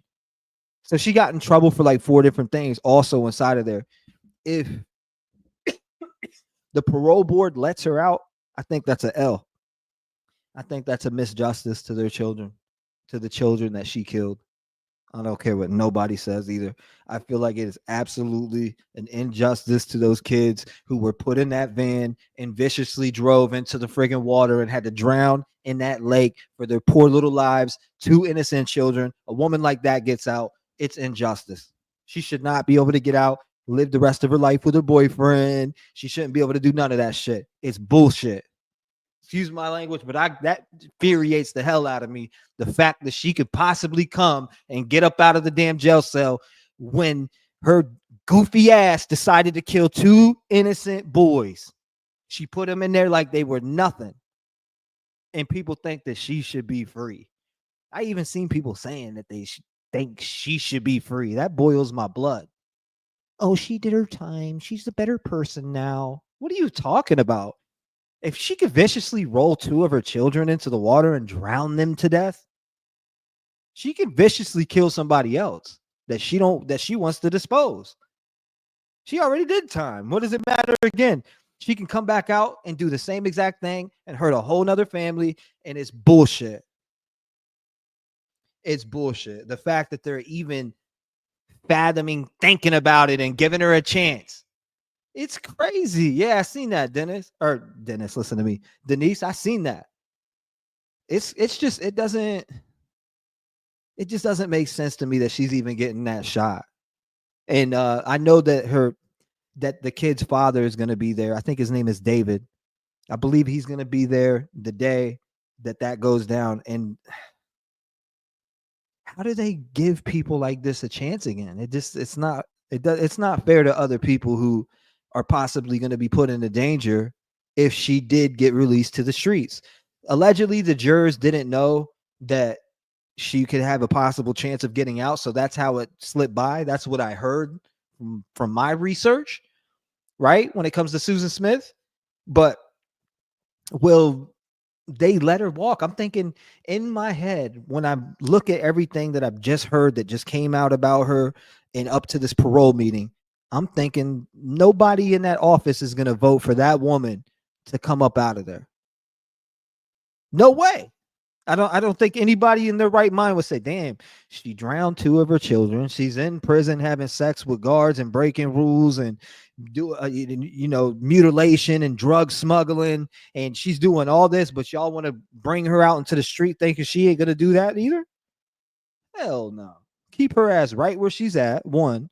2, she killed 2 children. You should never be able to touch the streets again. You should never be able to be around kids again. You should never even come outside of the facility that you're shipped at. They're crazy as hell. And she would be able to get a parole hearing every 2 years. So she's 53, 54, 55, 56, 57, 57, 58. At one point, they're going to let her ass out. You know? Good night to you, Green. Who's that? Green Eyes? Good night to Green Eyes. I didn't even see her say that. Salute to her. You said drink warm water and tea with elderberry. I got to get some elderberry. My lungs are iffy. But there's no way. She shouldn't get out. She shouldn't get out. That's just my personal opinion. You killed 2 children. Your days of needing to be free were gone the day you decided to kill both of your children. That's curtains.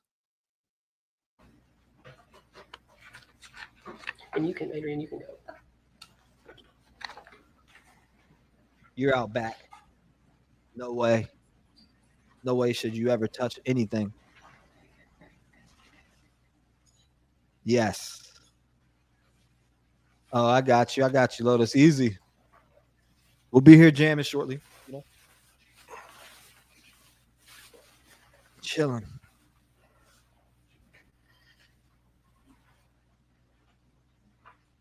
Mm-mm-mm.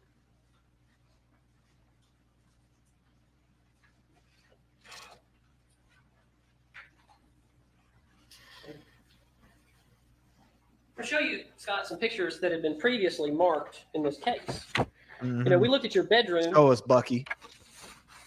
And it is, you had a drawer. I believe it was a dresser drawer. Would this have been your dresser drawer? It appears so, yes. Okay, so you got a card from the sheriff's office, it's Sergeant Ballard. What is that about? Why did you have a card in there when your room was being searched?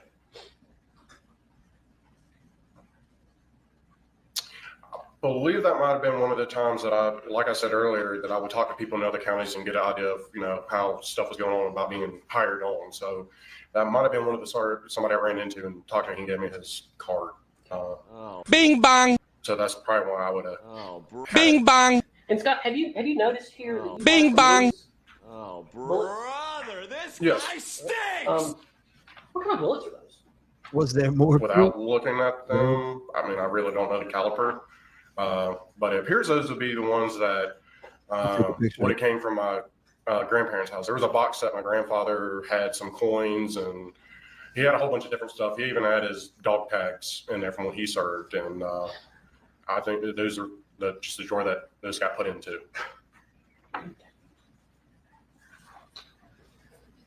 And just for a closer picture for identification purposes, can you, and I can zoom in, I believe. You missed shit. Can you make out what it says on this bullet right there? Well, the one on the right I can make out, and it's, you know, a 38 special. Okay. So does that refresh your memory that those were 38 special bullets? If that's what it says on them, then yes. Right. And, you know, in this case, Lock his ass up. He deserves to go to prison. it says Oh my God! Why did they do that? right there. Oh hell no! I know where we were though. Could you please read the brand name? It says American Eagle Federal. Here we go. Right here. This is your washroom, yes? Yeah, bathroom / laundry room. Right. So that's also in your bathroom. Yes. That's your bathroom sink. Yes? Yes. Welcome back there, guy.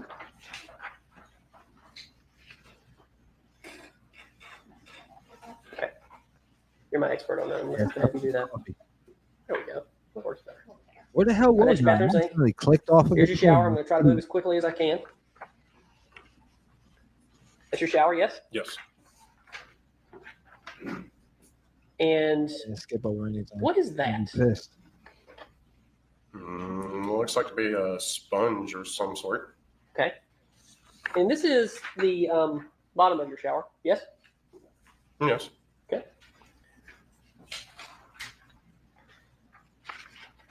And you know, the jury, everybody's sitting here wondering, I've got all these pictures of your shower. But here's what I've noticed, and I want you to tell me if I'm wrong. And I've got pictures, and we're going to just kind of quickly go through a few pictures of your kitchen and the general rest of your apartment. Please just put those over there. But your apartment's kind of a bachelor pad. It's kind of a mess. Yes? I mean, it wasn't picture perfect, but yeah, I wasn't bringing, you know, ladies up there, so I wasn't worried about having it. You said a spotless. bachelor. But your shower was. Isn't that odd? No, I always clean my bathroom. But your shower was spotless. I mean, compared to you got feces in the floor and other parts of the house and just very disheveled. Well, But your bathroom is very clean. Why is that? Well, the Go ahead, dog dogs. droppings is because I wasn't able to go in and take care of my dog. So yeah, she was up in the apartment locked up, so I wasn't able to clean up the, you know, the dog stool. Is that the door to your kind of from the outside porch into your apartment? Yes.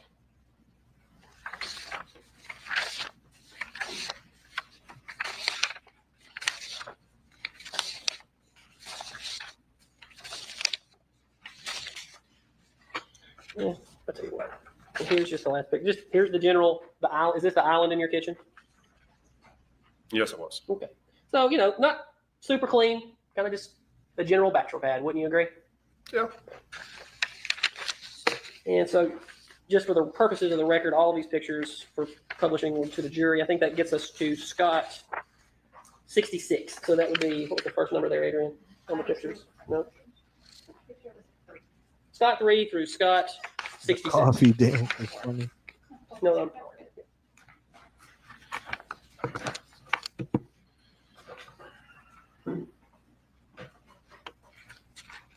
and you can, Adrian, you can go. Come on, let the other dude come up and cook.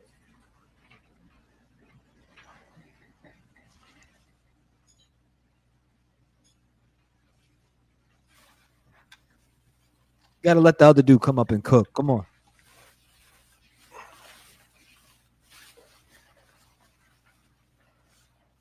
My man's over here. Where's my other guy at, man? Hopefully he comes up and cooks here in a second.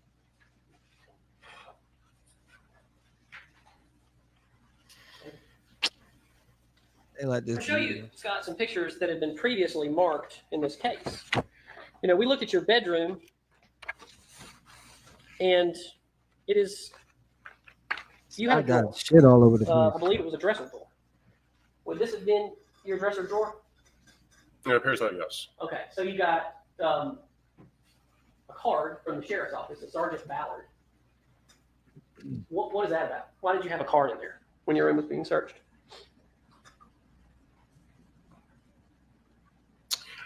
I believe that might have been one of the times that like I said earlier, that I would talk to people in other counties and get an idea of, how stuff was going on about being hired on. So that might have been one of the somebody I ran into and talked to him and gave me his card. So that's probably why I would have had it. And Scott, have you noticed here that you have some loose bullets? Yes. What kind of bullets are those? Without looking at them, I mean, I really don't know the caliber. But it appears those would be the ones that would have came from my grandparents' house. There was a box set. My grandfather had some coins, and he had a whole bunch of different stuff. He even had his dog tags in there from when he served. And I think that those are just the drawer that those got put into.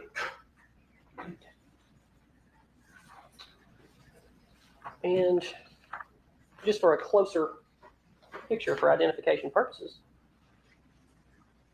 can you, and I can zoom in, I believe, can you make out what it says on this bullet right there? Well, the one on the right I can make out, and it's a 38 special. Okay. So does that refresh your memory that those were 38 special bullets? If that's what it says on them, then yes. Right. And in this case, He's cooking. He's cooking right now. Now that the there were a defense number team's of heating bullets up. in your barn apartment, yes? In the barn, yes? In the barn, yes. All right. I need stickers. Planting all types of reasonable doubt up in my head with that type of shit. If I'm a juror, damn, he had 38 special bullets in his drawer. He failed the lie detector test. Damn. Not guilty. No, or missed or deadlocked or something.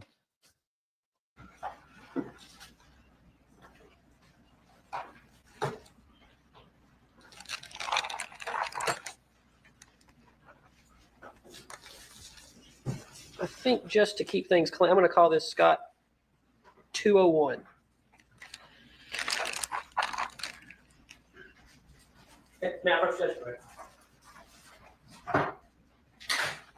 I don't know about the exact match. Do I need gloves? That's important. You're fine for this one. Okay. Yeah, good night, Cindy. I'm going to set these right here for you to identify if you wouldn't mind. Just make a record of you, what you're doing. For the record, I have opened the box, partially opened it, set in front of Scott Ferris, this box for identification of the bullets inside. What kind of bullets are those? It says on the caliper 38 special.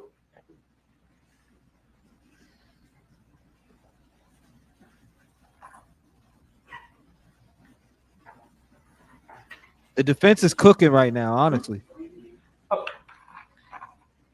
Could you please read the brand name? It says American Eagle Federal. Where did these bullets come from? Where were they found?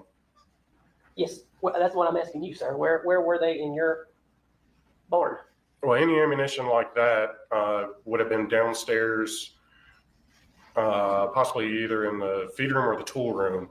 And I remembered that I had a friend that came out. There was a group of friends that came out, and one of the persons that came out had some ammunition that they left. And because I remember them, Detective Page asking me about that, and I gave what the name of what we called him, his name and what number I had of him. But I haven't been You in are contact fake with, news.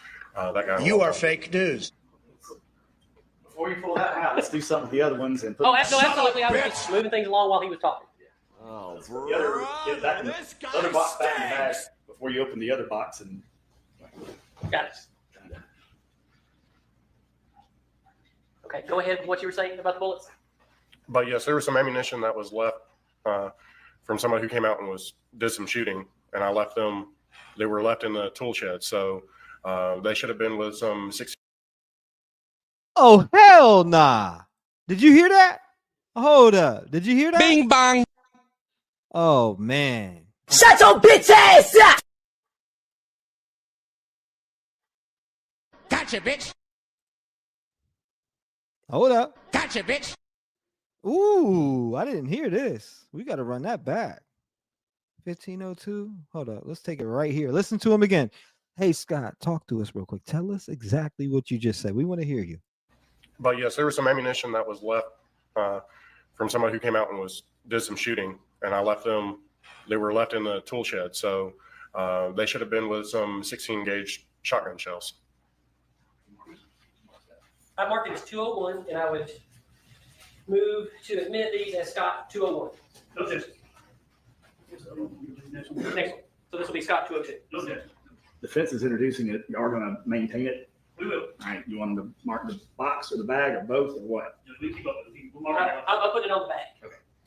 And then we'll mark the box out for it.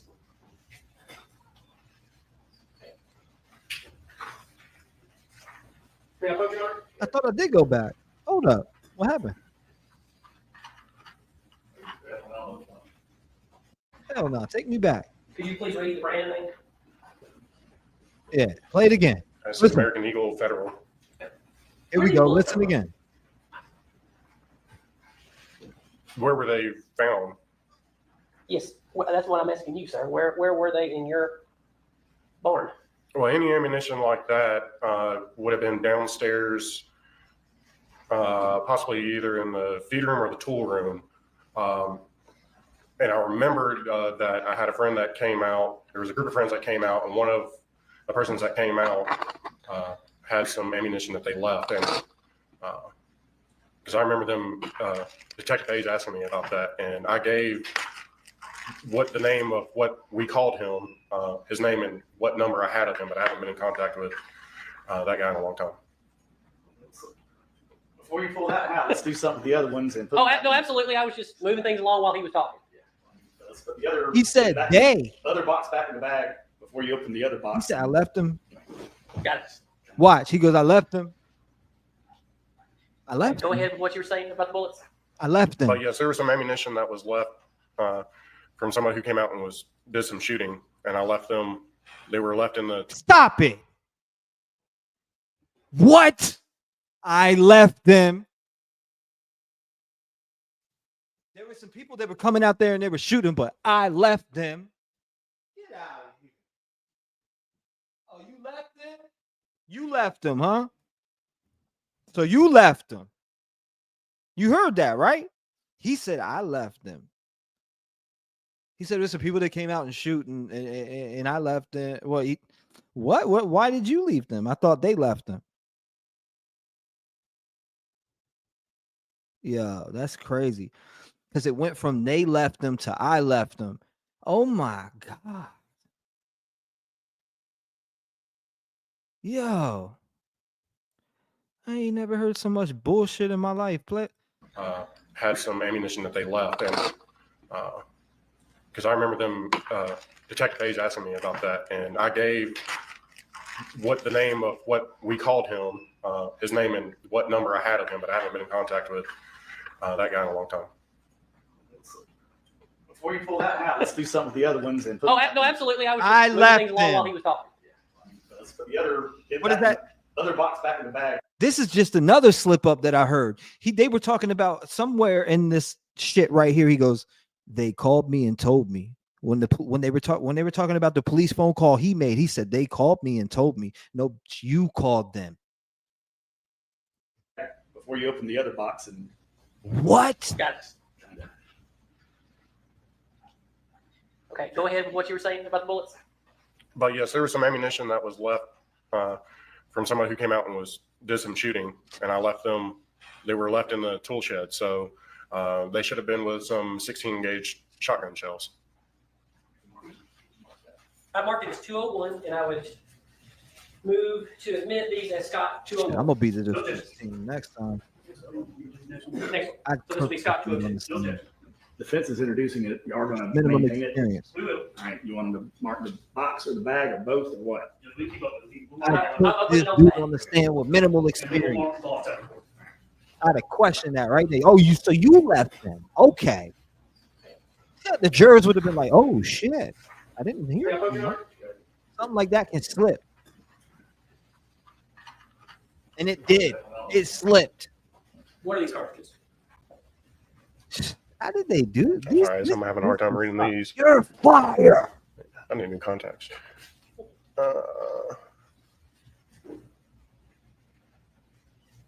Looks like 280, but you typically they say on the side of the box. Can you see where on the side of the box? Am I able to pull one out to get a closer look? I'll zoom in. I'll zoom in. Left them. The jury not catch that, man. You heard my shit in the road? Yeah, thank you, V. I appreciate it. This is crazy. I believe it's a 380. I left them. Would that be a refresher memory? I feel bad for the injustice here. Damn, we need to contact them. To the letter. Oh, very clear there now. Empirical modern technology. When I say modern, I mean 12 years ago. Okay. And if I haven't entered that, I would have to admit as Scott 202. Okay.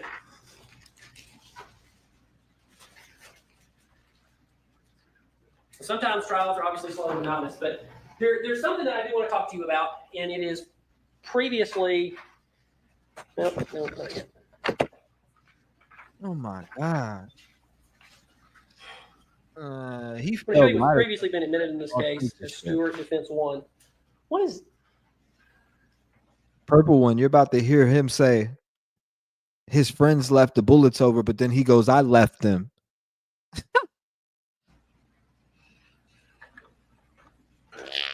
What is this room? That is the wash stall. That's where we give our horses baths, and we would also wash the dogs there too. Okay. Would you say that this is generally the area you were in charge of this area? Yes? Yeah, this is down in the barn. I left them. Where all the horse stalls are. Okay. I left them. Okay. All right. Now, I want to go back to... Did he or did he not just sit there and act like for a minute, like, where were those bullets at? Like, where were they? Like, what are you talking about? Like, you're showing the box, and blah, blah, blah, blah. And then it went, oh, a friend, he came over and they left them, and I left them. And like, what do you mean? Your friend left them or you left them? So I don't think you and your friend can own the same box and you both leave them. Come on. But not in the third. Juror got it wrong on this one. You talked to your mom. What did your mom say? What she called you? Sure. When I was at the lake house? When you were at the lake house? She called me and she asked me, when are you going to be home? And I said, I don't know why, what's going on. And she said the horses were out. The juror And dropped. I asked her how the horses get out, and she said your father left the gate open. And she said you need to get home and help get them up. And I said, well, I'll be on my way shortly. Scott, you did it again. And I noticed this. And do you notice this?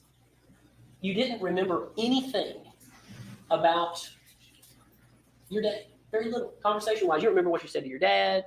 You don't remember what your dad said to you. You don't remember any of those things, but you remember every word, allegedly, from that conversation with your mom on that night. Word for word. Is that not odd? That's the question. Talk to him. To me, no. That was, a major That's a good event question. that was going to eventually come of this situation. So. Nicole, do we have those phone calls? 4 hours.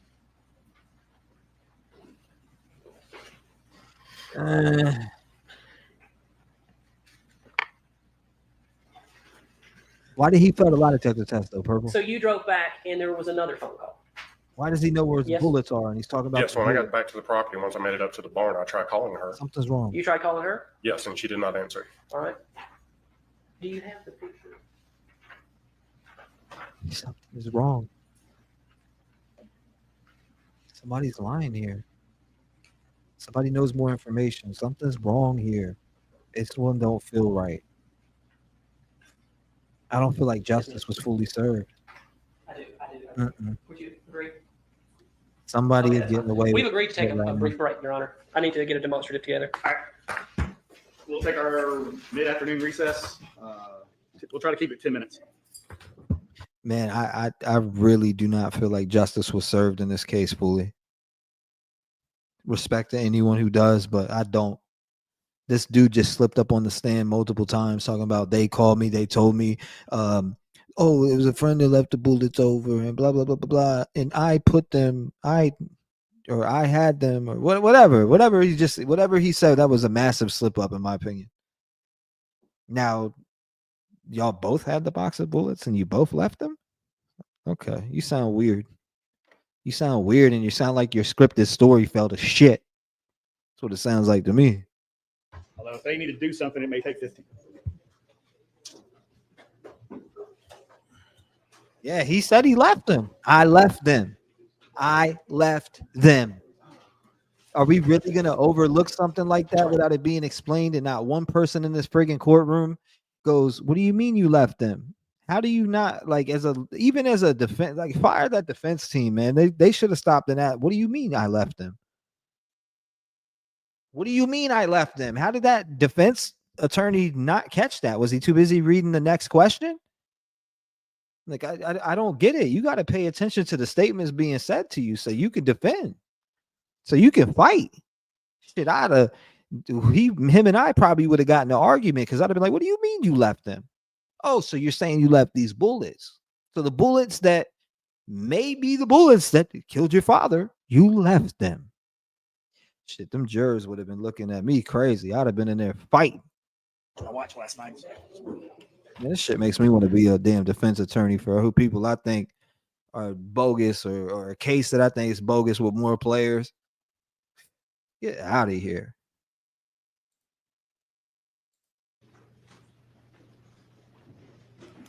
I left them.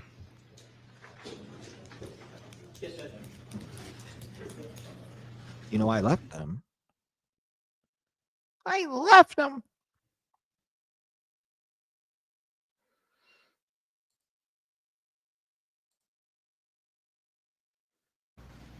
Yes? Okay. So then you call your mother What is at 11:30 p.m. and cancel the call? I didn't cancel it. I remember when I got to the farm. I can't see jack shit.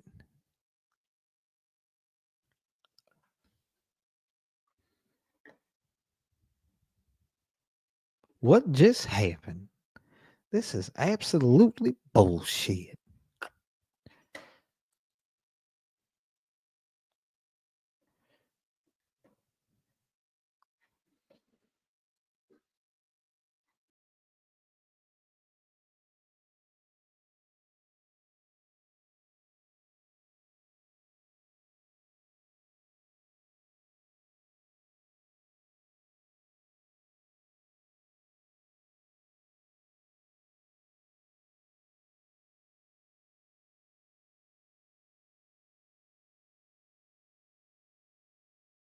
You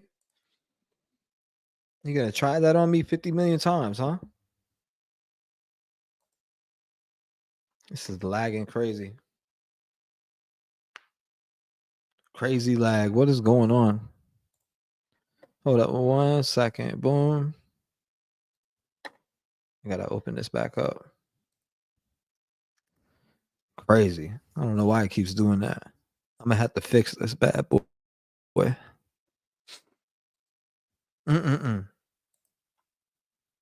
I put them.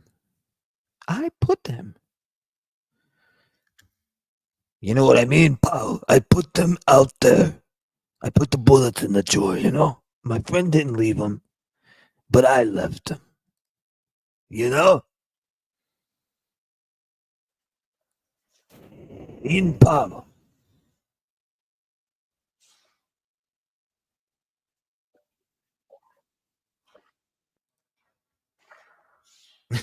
You know what I mean, pal? Hold on, let me pause this. And what was the nature of that conversation, pal? All right. Let me know if you can hear this. I don't know why it's lagging, but whatever. Probably because I need to update this bad boy. I ain't updated this iMac in a minute. Boom. All right, here we go. Let me know if you can hear this. What's going on, Shannon? Welcome. So when she finally called me back, I noticed when I pulled into the farm, the horses were in the pasture. So Okay, there we go. You can hear it? You good? My bad. I don't know what's going on. I need to update this iMac. Is really what it is. I know. I'll update it tonight when I get off of here. I gotta finish this though, because this is crazy. They dropped the ball on this one. Something just doesn't add up. Something doesn't add up. It's just not right. Good. We can see you again. I know I was over here lagging. I gotta fix it. It's just, I know exactly what it is. I gotta clear some of these files off of here.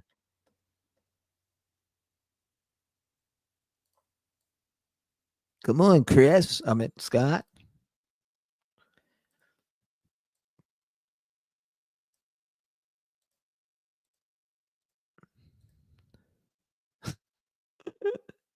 Put that on there. Yes? Okay. So then you call your mother at 11:30 p.m. and cancel the call? I didn't cancel it. I remember when I got to the farm, I tried calling her and it went to voicemail. Okay. So, and then she called me back a short time afterwards. It's all good. At 11:34 p.m. Yes. And what was the nature of that conversation? So when she finally called me back, I noticed when I pulled into the farm, the horses were in the pasture. So I pulled up to the barn and tried calling her. Meaning the horses were put up. They were on the property. They were in the pastures. Right. So, but everything, you didn't have to go put the horses up. No, I did not have to go retrieve them. Oops. Like when she called me and said the horses were out, they were not in a pasture. They were either running around the property or they made it off the property. They could make it off the property? Yes. They've done it before. They go up the driveway and head out per cell? Yes. Okay. So they're in the pasture. Yes. Call mom. All right, go ahead. So I tried calling her. She didn't answer. I proceeded to go up and I made sure the gates were closed and, everything seemed all right. And she called me back and I said, what the hell? You said the horses were out. You said to your mom, what the hell? Yeah. I mean, probably along those lines. I was like, you said, what the hell? You said the horses were out. I might have not said hell, but I made the reference and said, you called me and said the horses were out. And she said, well, I was able to get them back up. Okay. And I was like, okay. And I noticed the fire burning when I was pulling up to the barn at the burn pile. And I said, so I guess Daddy decided to burn that pile because he did talk about burning it prior to that day. And she said, yes, he did. I was like, okay, well, y'all need to keep an eye on it, make sure it doesn't spread. Oh my and she God. said, okay, we will. And then I informed her, it's like, hey, I'm waking up very early in the morning. I'm going to play golf with Ted and Phillip, but I'm going to come over and get the debit card and run and get some cash out before I go. And she said, okay, just let me know when you're coming over to the house. And that was all that was said in that conversation. And then I just went into my apartment and eventually fell asleep. And you did like a check, you mentioned, right?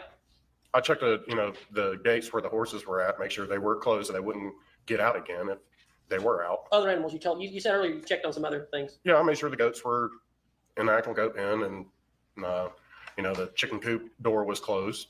So which chicken coop? The one there at the barn. So you didn't go over to the house? No, I never went over to the house that night. You mentioned earlier for the first time that you went and checked the chicken coop. You never mentioned that in any of your other interviews. Okay. I mean, I checked everything in vicinity of the barn. So, you just kind of did a brief rundown of this 4-minute phone call. That's 4 minutes. That's rather long. It's almost 5 minutes. It's 4 minutes. Do you remember anything else that you talked about in this 4-minute phone call at 11:34 p.m.? We love this. No, I don't remember anything else. Okay. But you remember what you said earlier? Yes. Your Honor, can we switch back over to the Elmo? I'm sorry. Oh, yes, I meant we stipulate the admissibility of Kuykendall 10, which was the picture of the phone that said contact mother. All right, so that's actually the debit card you went to go get the next morning? That's not a debit card. That's a credit card. Of your dad's? Yes, that would have been my father's. Okay. And the background of that photo, what is that? It looks like it's your bedstand or whatever we would call that. Your nightstand? I see a golf tee, and that fabric looks like the fabric on the table next to my bed. Right. So that would be your father's credit card next to your bed. One of them at one point, yes. One of them at one point. Well, this was the picture of the search. This has been previously admitted in this case of your room on July the 5th/6th. So that would have been in your room, yes? Yeah. Okay. How did you get that credit card? I mean, that was one of the many cards that we used. That might have been the one at one point that I had that my dad got a new credit card. So it was no longer operable. Did this man get his life taken over a fight over a credit card? Bring the credit card now. Gets up there. I'm tired of you fucking taking my credit card and buying this. What? Allegedly. Was that what happened here? Is that what led to this man losing his life? Was it a fight over money? Was it a credit card? Was there? I'm tired of you spending shit without asking me, and you need to get a fucking job. What'd you say, motherfucker? And I'm just thinking, I mean, this is sometimes people lose their cool over the smallest things. Seriously, over the smallest things, they lose their cool. And next thing you know, I wonder if somebody did this and then lost their mind. I mean, losing your cool is one thing, but if you're willing to, you're cold-blooded. You're cold-blooded if you're willing to pull out a gun and shoot your own loved one. Now, I'm not saying that that's what happened with him, her. I'm talking about whoever in this case decided to shoot Gary twice in his rib cage and kill this man is cold-blooded. And the shit that he's saying on the stand right here, I left them after he said their friend left them. So, oh, you left them or the friend left them? Or did he hold half the box and y'all walked it together there like a dog and set it there? I mean, what are you telling me? You make no sense. You're fucking up on the stand. Your words are stuttering all over, and you're making me question if even your mom is guilty in this case. Or did you frame her? Allegedly was she framed? There's this wording that you use there, and maybe you could clear that up somehow. But failing a lie detector test and then getting up on the stand and messing up to that type of magnitude where you're saying they called me and told me I left them when you said your friend left them. So who the really left them, dude? You're making no sense. And it's not fair that somebody's life's on the line and they're letting you get away with it without questioning you. Right there. We need an explanation. What do you mean you put them there? Like, nobody believes that needs an explanation? That is a fucking gun that we're talking about with bullets that took your father's life. What do you mean you put them there? Or the same type or in that range? Like, what's going on? We need to know about that. That needs to be explained. So, I guess I never disposed of it. But it's valid through 0420. You said I bet it was a fight over money. Yes, the date on it. Right. I'm still on my head. If it was in use, yeah, either I would have had it or he would have had it. Well, here's my thing, Scott. And I want you to Anxiety. help me figure this out. You are the only individual who has placed wallets in hands of your mother. It's giving me anxiety. But you have a credit card of your dad's after his death, and we have seen all of these text messages that your dad always said, "Give it back." Shit's giving me Give it anxiety. back. Man. I'm serious. Am I the only one that's getting anxiety over this shit? I mean, like I said, I don't remember when that card. Am I the only one that thinks there's something wrong with this testimony that we've just listened to? Words that he's using that need context behind it. What do you mean I put them there? Why is there no context being brought to that? That is something wrong. There's something wrong with that to me. There's just something wrong with that, especially when somebody's up for murder. They're not up for some petty, weak ass little crime. They're up fighting for their life. And this happens to be your mother. And you are wording things very weird. Like, they called me and told me. Who the fuck is they? Is that the people that were involved with it with you and that know what was going on and knew it was part of the plan? Because who's they? They called you and told you. There's no they. They didn't call and tell you shit. You called them. You called the police for help. They didn't call and tell you a damn thing. So that type of context not being brought out by the defense and the shit with the jurors, this should have been a mistrial. Hung jury, mistrial, something. This needed to be tried again because this shit was sloppy. The right questions weren't asked. Now, and then they let that juror slip by and didn't even call for a mistrial. Something just is, it just isn't right here. And I'm going to keep saying that over and over again. And I'm not a biased person to anyone, but if we're going to put somebody behind bars for life with a freaking story so sloppy like this, then we need that right evidence. We don't want to hear the hearsay. Bring in the evidence. Let the evidence go versus, and a lot of these witnesses too that are recanting their stories, get them the fuck up out of here. We need to talk to the people who were here that we know for a fact were on the property. Fuck Bobby, Whitney, Justin, and you know, all these other people that want to come out of left field and talk this crazy ass shit. We need the people with the evidence here. We don't give a fuck if you were sleeping with Rusty, Jerry, Connie, Aunt Nikki. We don't give a shit about none of that. We need the people here with the evidence for the murder. Your hearsay ain't shit in case it's connected to the case. What are we even talking about this other shit for? This case is wrong. This is wrong. This is a wrong way to fight for justice for somebody. A lot of these people shouldn't even have been able to get up on the stand that I'm hearing about.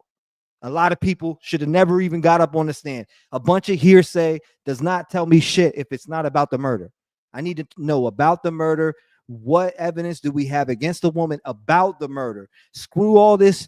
Yeah, well, she said he hopes he dies a gruesome death. No. We want to see the physical evidence, the shit that you're not testing. They didn't test the tractor. They didn't test the side-by-side, but yet they want to listen to all these stupid ass witnesses. In respect to all the people who were witnesses in this case for trying to help maybe somebody get, you know, some justice, which Gary is the person who really needs the justice here. And Gary's not getting justice if the person that didn't kill him is not behind bars. It's just not. It's not justice. Now, I'm not saying she's 100% not guilty, but what I am saying is that this story doesn't make sense, and it all broke apart when this guy got on the stand and reworded things that are a big difference compared to I and they. A big difference between I put the bullets there. What are you talking about? Is the truth coming out on the stand right now because you don't know how to keep a story straight? Did the script unfold? Did we just see a script unfold in front of our eyes with wording? And now it could be excused as a mistake later as, oh, I was just nervous. You know, so I said I or they. I don't know if I can accept that. Those are two differently big things that you got to correct on the spot. And if without that being questioned, it just leaves doubt in my mind if I'm a juror and I could not convict her with everything that I've heard so far. I just was used because, you know, sometimes he would get new cards and when you get a new card, they cancel out the other one, or but with him asking for the card back, that's I would have had it. He needed it back for something else. See, I think this is where you made a mistake, Scott. Don't you? No. See, the next morning you went to go get the card from your mother. Yes? Angelica said, just wait. I said I was going to come over and get a debit card. But you knew that you couldn't get the debit card, which you're not supposed to have this card. I believe them. But you knew that you could not have gotten the credit card or the debit card from your dad because you knew your dad was dead at that point. 4 in the morning? No, I did not know my dad was dead at that point. We don't care. But you got up that morning and you had to go keep your story together. And you went and played golf. And you went and played with who? Chad and Phillip. And y'all went over to what golf course? Hampton Golf Course up on 400. And you played till about 11:30. Yeah, right around there. What's up? Now your friend came to testify yesterday. He mentioned that you looked tired. Then he said everybody looked tired. So do you think you looked tired that morning when you went to go play golf? Oh, yeah, I didn't mean to. I seen what your question was, and yes, this I thought it was 2017, but I'm pretty sure that I misunderstood it. It's 2018. So between July 3rd to July, I want to say between July 3rd and July 4th, something in there. They don't know the exact time, but it had to happen between that date. Because another thing that people, I don't know if you guys peeped it and heard it, but he said that he talked to his dad on the 3rd. So dad's alive on the 3rd. Dad's alive on the 3rd. He said it. He talked to him. Okay, so your dad's alive on the 3rd. Did he die on the night of the 4th? Did somebody, have a conversation to him about credit cards in person? Like, man, look, I'm going to need you to get a job, and, I'm going to need you to go up. There's a lot of things about to go down. I'm talking about in person, and I'm not talking about between text messages, because if you don't think that an argument can come up in the kitchen when you're getting a drink in the house or whatever, and you run into dad and he's talking about, this card, I need my card, man, and you're going to have to get a job. I can't keep paying for everything, whatever. I don't know what he would be paying for, but in general, maybe something like that happened and he got pissed off. He got angry. I'm serious. You get angry as shit. Like, this guy is mad as hell now. Did that happen? Because it's possible. And people don't think about that. They don't think that a confrontation between son and father happened in the kitchen and he got angry and pulled the gun out and bow, allegedly. I'm not saying that didn't or did happen. I'm just saying it's a possibility with the weird shit that I'm hearing. And look at the blood. I'm telling you, they're getting up on the stand talking about how OCD this woman is, and many people attest to it. I already heard 2 people, I believe, say that. She's very OCD. She cleaned everything. If it was her, don't you think she would have cleaned this blood up? We don't think that this woman would have seen blood in her own house? That's the part that's killing me. And she walked in this blood. So she perfectly walks in the blood in her shoe and does all this on the limb of family being in town. There's something wrong here, because it seems like something happened out on the limb. It's not like a crime where they really cleaned up blood because it was on the stairs, etc. And there were still bright spots there.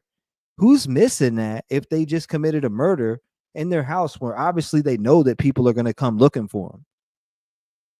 That's the problem I'm having. And his statements are weird. Yeah, very early tea time. Straight up weird. So then how did you get over to the lake? I drove 2018 the truck from the golf course up to the lake house. And how long were you at the lake? You said, I believe it was 2018. Yeah. Until Ted and I decided to go to what I thought. another friend of ours I don't know why pool party at our apartment complex. And at this point, I imagine you were very nervous, were you not?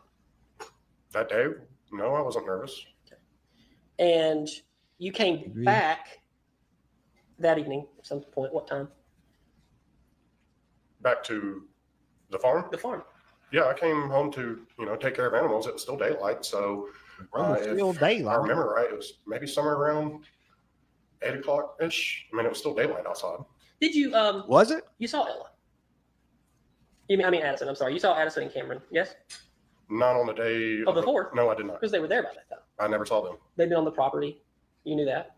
And you knew they'd been outside. They'd been all over your property. And it's your property. That's the words that you would use to refer it pretty regularly in interviews. Do you remember that? No, I don't. Okay. I mean, I might have said, sometimes I talk to people and say, my farm, my family farm. But no, I never once said, yeah, this is my farm, I bought. And so you saw It's my property. Addison boy. and Cameron, and you began to panic a bit. Did you not? No, because I never saw them. All right. And when did you go to bed that night? Or did you? I did go to bed that night. Once I took care of, all the animals and everything, I went over and walked in and talked to Melody. And that was on the 4th. Yes. Right. So you put yourself in the house, in her bedroom, and on that day, you told her at that time. What did you say earlier? Something about things are about to change. Tell me about that. So I walked in after, taking care of all the animals. The goats were out when I pulled in, got them back up. Everybody was squared away. I went over to the house. Didn't see anybody in the kitchen and all. Noticed, the master bedroom TV was on. Walked in there, and Melody was laying in the bed with the dogs. And did you storm in your mother's room on a regular basis? Storming? No. Just walk in what time of night was that? I mean, this was just right after I got done taking care of everybody. So everybody, you mean all the animals? Yeah. Everybody, damn it! That is my wife. So the door was open. And as you walk up, you can see she was just laying there watching TV. And you said, right? And I walked in. I go, why were all the goats out in the pasture? And she said, your father let them out. And I was like, well, okay. Well, why weren't they put back up if nobody's, out there? Dad, once again. I don't know. I said, well, we're going to have to start doing this because saying. At some point I'm going to be pursuing a job in law enforcement, and I'm not going to be able to be here to do this kind of stuff. So I got to start taking some responsibility of the animals. That's him in the background right there. And she's like, okay. did anybody else ever hear this conversation besides you? Again. No, because she was. Your dad is in his grave while you continuing to say Melody. Melody. Melody was in the room, laying in the kitchen. Keep my wife's name out your fucking So you mouth. told law enforcement this conversation. Yes, because that was the conversation that happened. You told the jury this conversation. Yes, because that was the conversation that was had. But that's the time you told. That's the time you decided to tell your mother that I'm pursuing law enforcement. I'm getting out of here, guys. No, they knew that prior to it. I've always, said it. I've always made comments here every once in a while that y'all got to learn how to take care of these animals. And I think that's another mistake you made. I'm going to object. Again, he can't make comments. My Under wife. 103C, he's got to quit making statements in his questions. It's No. improper. Do you think that was That shit's do funny. you think that was a mistake you made? I'm telling you, dad's at his grave yelling that shit right now. Something stinks here. No. Okay. And then you went back to your apartment. That's your Yes. testimony that evening. Yes. What did you do over at your apartment? Laid on my couch and watched some TV and kind of relaxed, and then went to bed. Do you remember what time? No, I did not. Were you beginning to panic at that point? 12. No, I was never panicking. Because no one had looked for your father.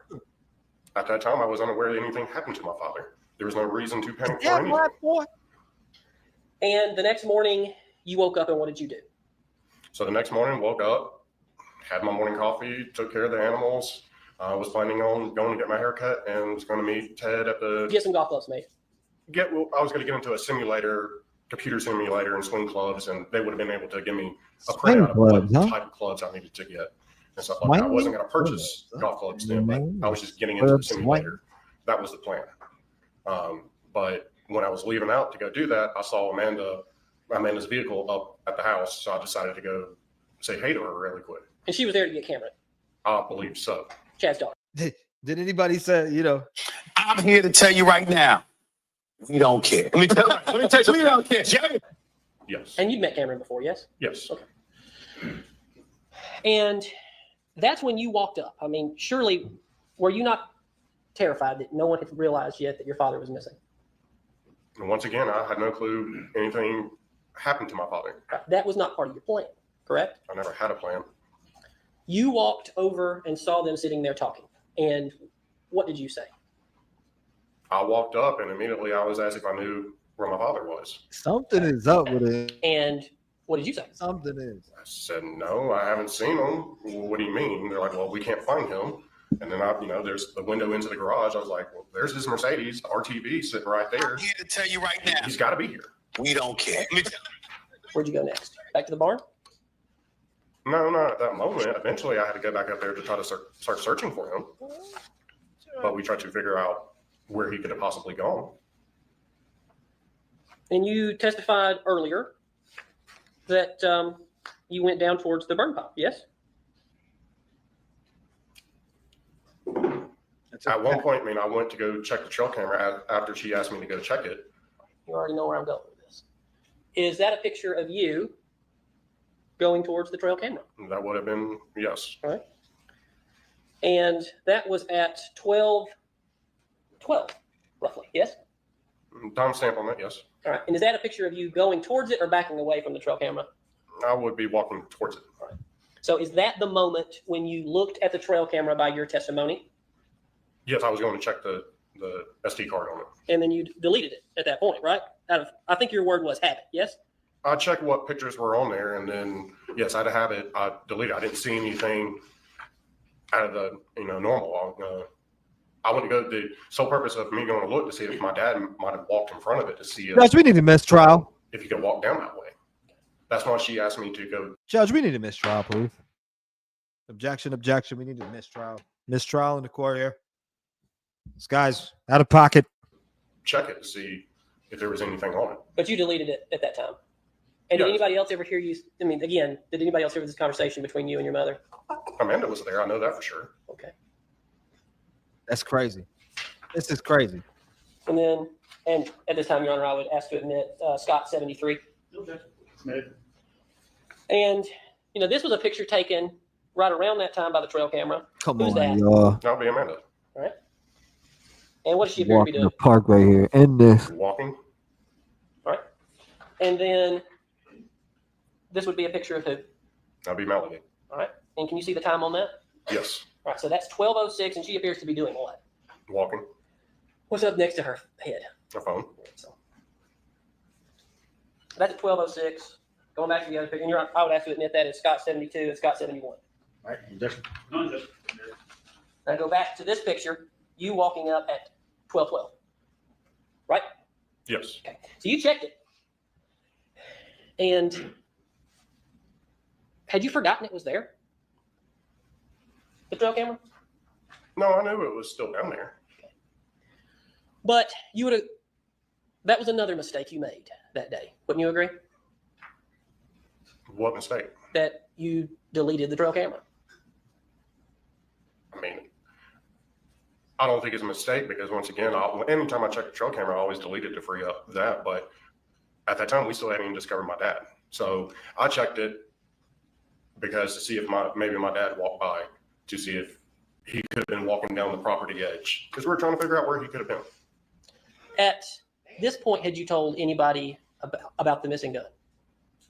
No, I have not brought that up. Okay. You bring that up for the first time after your father is found? Yes, I brought it up to the detectives. And so how long after that picture would you say you found your father? It wouldn't have been much longer because I think the 911 call was, 12:30, somewhere before 1 o'clock, I know. So, we were still in the process of trying to locate him. And I'm going to play you what has been previously been marked as 911-1. And this is your 911? So hold up. Him and mom were together. He was walking up, and then it was another picture of mom. Okay. Call. Have you ever heard it? Have I ever heard it? Is it up, Judge? Okay. Kind of see what Anita's talking about now. Anita, if you're in here, I kind of see what you're talking about now. I kind of see why you think he'd be on it with her picture, trail cam, boom, boom, deleted. My father had come up missing, and we just searched the property. It's a small farm, and I just found something near a farm that doesn't. There was a huge burning brush, and I was just looking to find that it could be him. I don't know. All right, so what's Purcell Lane on? It's right off of Birmingham Road. You said 2155 Purcell Lane, that's correct? Yes, sir. She's talking about golf clubs. Okay, what is your name? Scott. No, she was talking about golf clubs with that before we fully listen to this 911 call. that I'm pretty sure she's referring to the golf clubs that he was talking about buying. Because if you remember, just a little while back, he talked about those golf clubs, right? And something about buying golf clubs, and she was like, with that non-existing job, like you're about to buy those golf clubs with a non-existing job, and dad's paying for them. Farris, Farris. What's the call that number for you, Scott? 404-861-2667. How old is you said your father? Yes, sir. He just turned on the 68. Yeah. Okay.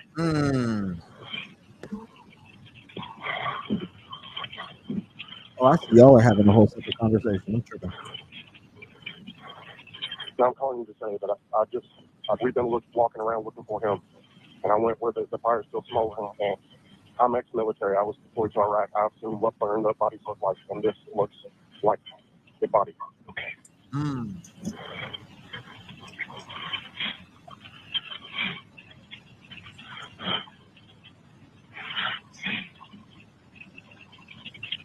All right, sir. I got him on the way out there for you. I'm going to send the police and the fire department out there. Just try and leave everything that you can, the way you found it down there. And we're By the way, they send the same fire department that the juror was working for 3 days on the trial. So he had 3 days of soaking in information from employees that possibly worked on the original scene where the murders happened. If that's not a mistrial, I'm telling you, that's got to be a mistrial. It really does. It's got to be a mistrial. You got a dude who works for they said they're sending the fire department, etc. They were working the crime scene down there, the fire department, the police.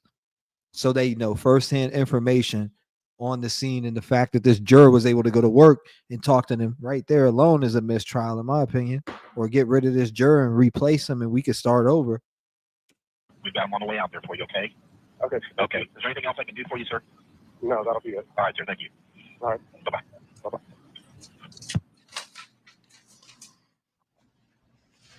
A member of the fire department, EMT, testified that she was the first on the scene and that you met her at the end of the driveway. Do you remember that? Yes, that's correct. Okay.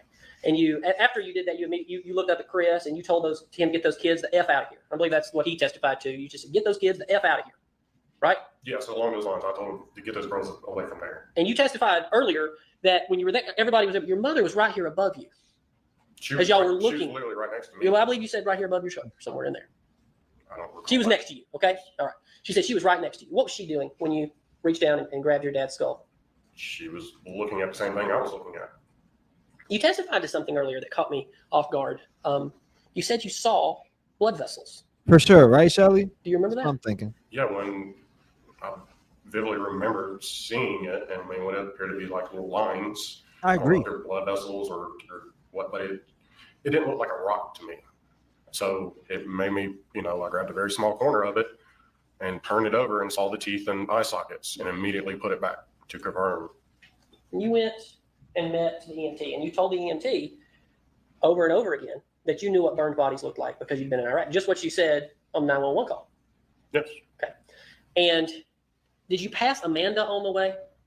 From after I called 911 and started heading up to go meet them, yes, Amanda was standing in the driveway. Okay. And is that when you told them about the missing revolver in the basement? I never told them. You never told them about the missing revolver in the basement? Amanda, no. You told Chad, didn't you? No, I never told Chad. Okay. And eventually, what appears to be every member of, at some point, we got a witness list in this case that covered essentially Cherokee County shows up, right? All of Cherokee County law enforcement, EMTs, fire department, everybody shows up on this scene. Sure. And within minutes, you went and spoke to Detective Kuykendall, yes? You remember, tall guy, nice guy. Yeah. Always would apologize before he had to ask you a question, or anybody a question for that matter. Remember him? Not him, the other guy, tall guy. Yeah, you got in the car with him. Yes, I got in a vehicle with 3 other people. One person was in the driver, 2 in the back, I believe. Okay. And is that the first time you decided to tell? That was the moment you chose. You got a hold of Kuykendall and you told him about your immediate suspicions of your mother and that a gun was missing. Do you remember that? Yes, I told him that I found a gun several weeks prior, and for them to search that house and try to find it, because I didn't try to continue finding it. He's cooking I only checked again. that one drawer. So I told them to search the rest of the property. So when did you search? Oh, sorry, I missed that. When did you say you searched the house looking for that missing gun? Because you were looking for the missing gun before you talked to Cockendall. No, when I went down to go check to see if my dad's CPAP machine was there and if his shotgun was there, that's when I remember that gun being in that drawer. So I just went over there to check to see if it was still there. It was not there. And that Shut was up, before you bitch! Or Yeah, that was before we even found my father. before you found it. Yes, You were looking for a missing gun. because I remember that gun being there, and I just wanted to make sure if that gun was still there or not. Okay. So you told Detective Cockendall, and you love law enforcement, yes? Brother, this guy stinks. Like you want to be law enforcement. You Yes, said I'm- you tried even after this to be law enforcement. Yes? After what? After your father's death, you tried to get into law enforcement. You testified to that earlier. Yes? So the homie just admit that he was looking for a gun before finding his father. Why? What are we looking for a gun for? We're looking for your daddy. He could be out there on the ATV or working somewhere out there. We have no idea. What are we looking for the gun for? I don't know. That's weird to me. We're looking for a gun for what? What's going on? Good morning, brother. Nice to see you, my friend. Morning, T-REV and Rep Gang. Penrose has been up. I'm catching a little before I got to get ready for work, man. Shout out to you, man. I hope you have a good day at work. Stay blessed. Stay safe on the way to work. Much love to you, brother. We'll catch you later. Not after all this happened with my father, because I was told that I wouldn't be able to do anything because I was considered as a suspect in an investigation. Who told you that? I don't remember who told me that, but I was just kind of informed on that, and it's kind of a no-brainer if I'm going through such a traumatic event and all. I mean, I don't see how a law enforcement will hire me on and when I'm being investigated for this. I need a cup. That's good. So you then told Cockendall, from that moment on, they were looking for a gun. Now, when you went into the basement, did you see Need more. any blood? Yes, I noticed one. Got drop of another blood. 10 Where was hours. that drop of blood? You know, it was feeling like heading one of towards them, the stairway, kind of a small narrow point between the wall and the bar. double header, you know.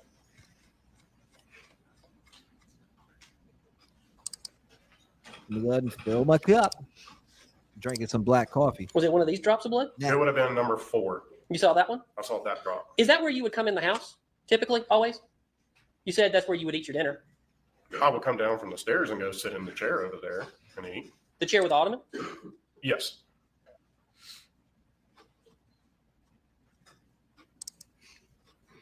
This chair? Yes. Where that bullet is? Do you see that bullet? Have you ever seen that bullet before? No, I've never seen that bullet before.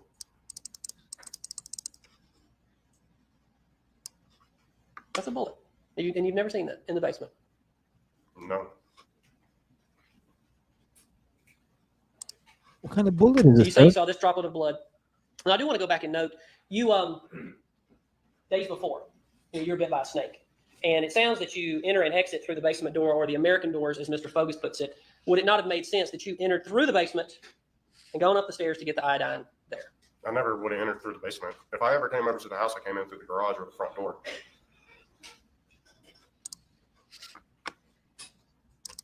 That's a better picture of the bullet. I'm sorry I couldn't show you earlier. What kind of bullet is it? Tell us about Do you know what kind of bullet that is, sir? I know you do. There's different types of like rounds and how they expand and all, but I've seen Kind of looks like the bullet. something similar to that with it. What is that part right there?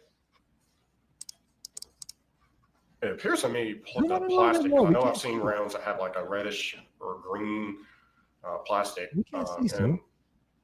in the bullet, and that could be range from 9mm to 45 caliber and so forth. Right. And Shut up, bitch! Possibly, yes. Sure. And so, in your experience, what is the purpose of these? Gotcha, bitch. This plastic in the bullet. Do you know? That I do not know. Okay. You know, like hollow points. Do you know the difference between things like that? Yes, I know the difference between a hollow point and target practice type stuff. So, what would be the purpose of that plastic in that bullet? I really Don't know. Don't Okay, know. that's fine. It looked like the same bullet I seen. But as you walked earlier. up the stairs, you saw no other blood. Yes. No, I saw no other blood. So, and at the top of the stairs, you saw no blood in the dining room. I'm trying to find the picture of the dining room. Where's Here we Still when you need him, man? Still off the Young Thug case. Up here, Eat you this saw no blood? shit up. No, sir, I did not. Still would eat this shit up. I'm talking about Young Thug's lawyer that he had. He would eat this case up. Where was he at in Atlanta on this? Goodness gracious. He would have had a field day with this. They would have definitely been, I promise you, just from the way that I seen that dude perform, he would eat this case to pieces. She would not be in prison or going to prison right now. It'd probably been a mistrial. I seen that dude get locked up for him. He's a very good defense attorney, by the way. No blood here. No, sir. No blood on this Ooh, chair. he'd eat No, this up. Anywhere on this rug. No. Talk about No the splatter on the wall? steal from the Thug case. Have a damn field day on this. It is immaculate. And you then continued to tell the story of this gun. Who else did you tell the story of the gun to? That day? That day. I only remember talking to, detectives and all. So Here's something interesting that I would like to ask you. So you just found out that your father, you just allegedly found out, that your father has been burned to death on a burn pile. Yes? I knew there was human remains in the burn pile my father was missing, and it had to be a very good percentage chance that it was going to be him. But your instant thoughts, you go downstairs, you're looking for an alleged gun that was somewhere in the basement that only you saw. Your father's burned to death. You don't think, well, we should probably look to see what accelerants might have been used. You don't go looking for gasoline, do you? Or anything for that matter. You immediately went to a gun. You went and looked for a gun. Alan Jackson? Yes? I got to check him out. No, I Another wanted guy to you're talking try to figure out where my father was, and when I went to go check for the shotgun, I remember that gun being there. It just, something wanted me to go make sure that it was still there or not. I didn't know if it was in. This dude's not bad. He cooks a little bit and then he slows down. It's like he's losing on what he really needs to be focusing on. And I feel like he needs to be focusing on the statements of the gun in the drawer. Well, you said the bullet was in the bullet was right there in the drawer. You said you put him there. Remember your friend left him over, but somehow you ended up putting him there. See, I would be in their heads like that. I'd be in there. I'm telling you, I make a good defense attorney for some shit like this. I don't like defending killers, and I wouldn't just, if I was defending somebody, it'd be because I truly believe they may be innocent. See, I'm a different type of person. It'd have to be those types of cases where I look at the shit and I'm like, damn, this person may be innocent. I just couldn't get up there and fight for a killer. There ain't a dollar amount that could make me fight for a killer. I would truly need to believe that you were innocent for me to fight for that. You get what I'm saying? If that makes any type of sense, I could not just accept 50,000, 100,000 for somebody who I believe, damn, like you committed this murder. I'd be one of those ones that would have to work off a case of passion. Like, this shit looks crazy. The statements that he's made himself for the last 2 days on the day 4 and day 5 is just, it's kind of crazy. Anywhere else in the house, where I last saw it, that's where I went to go check because of her behavior and everything. It was very fishy about the whole situation. Right, and that is what you've told everyone for 6 years. But you didn't go look for a missing knife. Yes or no? No, I didn't. You didn't. You have a property that is a farm property. And on that farm property, I imagine there's some kind of poisons. Crazy. Yes? Sure, there's some kind of chemical that if somebody drank it would cause harm. Okay.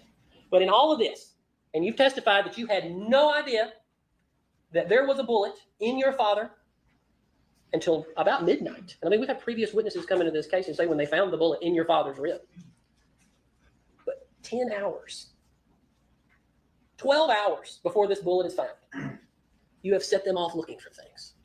You have been controlling where they go and what they do, have you not? No, not controlling. I just asked him to search Bing the bong. house to see if they Bing could find bong. that gun because Bing bong. I knew something bad had happened. That's right, you did. And I know you knew that. And right now, I know they want to be like. The lie detector determined that was a lie. Remember, he failed the lie detector test. The lie detector determined that was a lie. But wouldn't it make more sense? And I think that's where you made a mistake again. Wouldn't you agree? Objection, argumentative. Sustained. You didn't go looking for anything else that possibly could have caused the death of your father. Correct? No.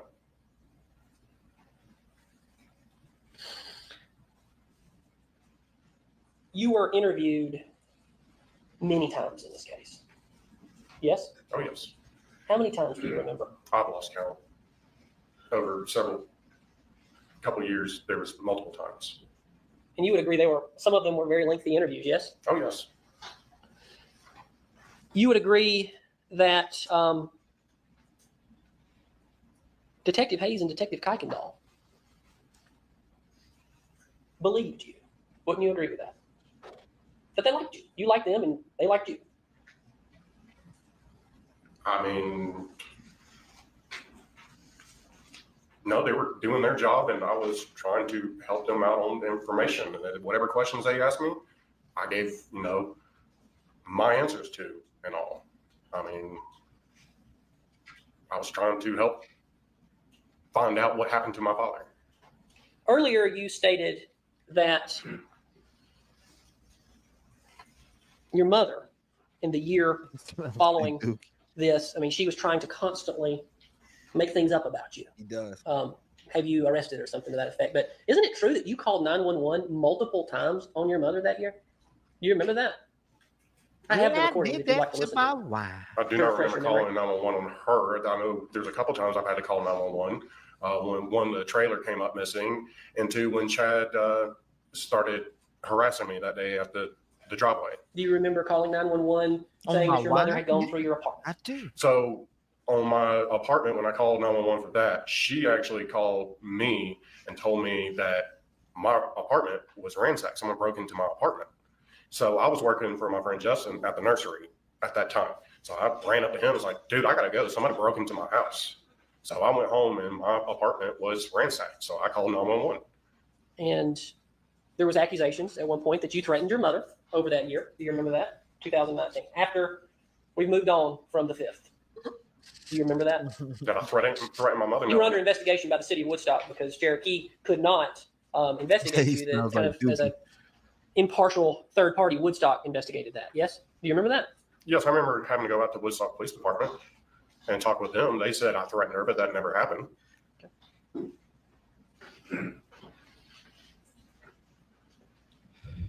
Poopy, poopy, poopy, poopy. So initially, you were not.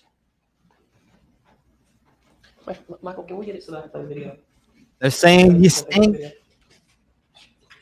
They are saying you stink, buddy. Right here. Oh my God! These are the Facebook videos, Jeff. There we gave you yes. Do you have any objection? No. I'm here to tell you right now, we don't care. Let me tell you, we don't care. You testified. Bing bong. And have made multiple statements that you did not have handguns. Yes? On the property? I told what handguns were, and you've shown a picture of the one I knew of. Okay. I'm going to show you some Facebook videos. And Judge, we will have to mark these, I think, later following this as far as Scott exhibit. But I'm just... All right. Yeah, and AR-15, get some tactical shit.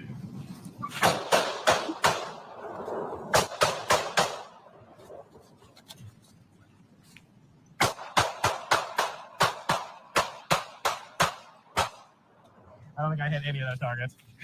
So I think we established in that video Jeff's not a very good shot. Who is Jeff? He is one of my friends that I've known for quite a while. I think there's another. Oh, I'll pause right there. Where is this on your property?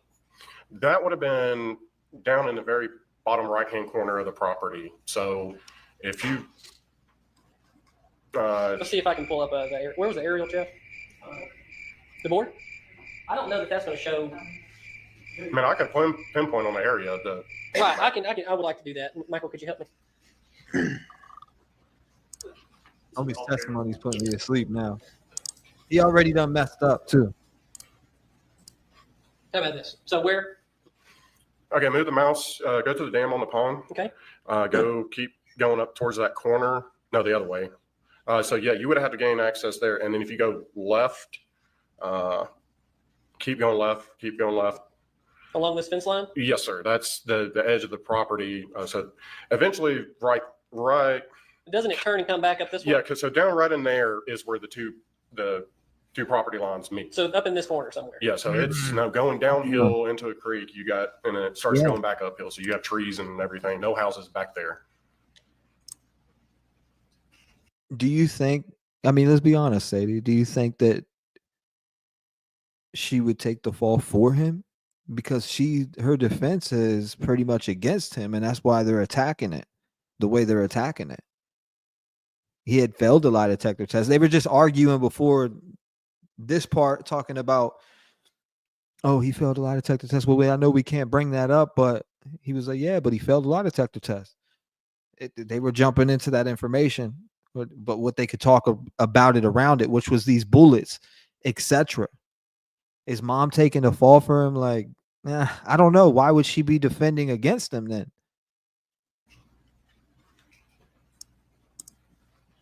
That's my thought on that. I'm like, damn, is she taking the fall for him, like willingly or now? This is you, correct? Yes, sir. And I'm 50-50 on that. Yes. This is your Facebook. Mm-hmm. 50-50 on it.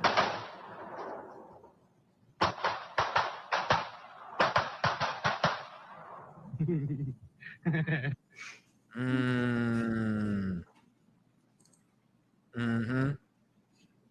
I'm showing you another video.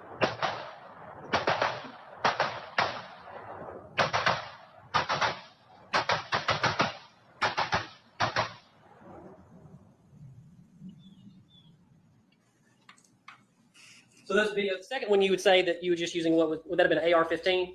Yes. And the first video you had an AR-15, what appeared to be a handgun. What type of gun was that? That was Jeff's gun. I really want to say that was a 9mm. I'm not 100% certain on what caliber it was, but both those guns were his. And that would be a form of shooting, tactical shooting. Yeah, I mean, the way I was doing it, yeah, that had a lot of my training on how I would shoot.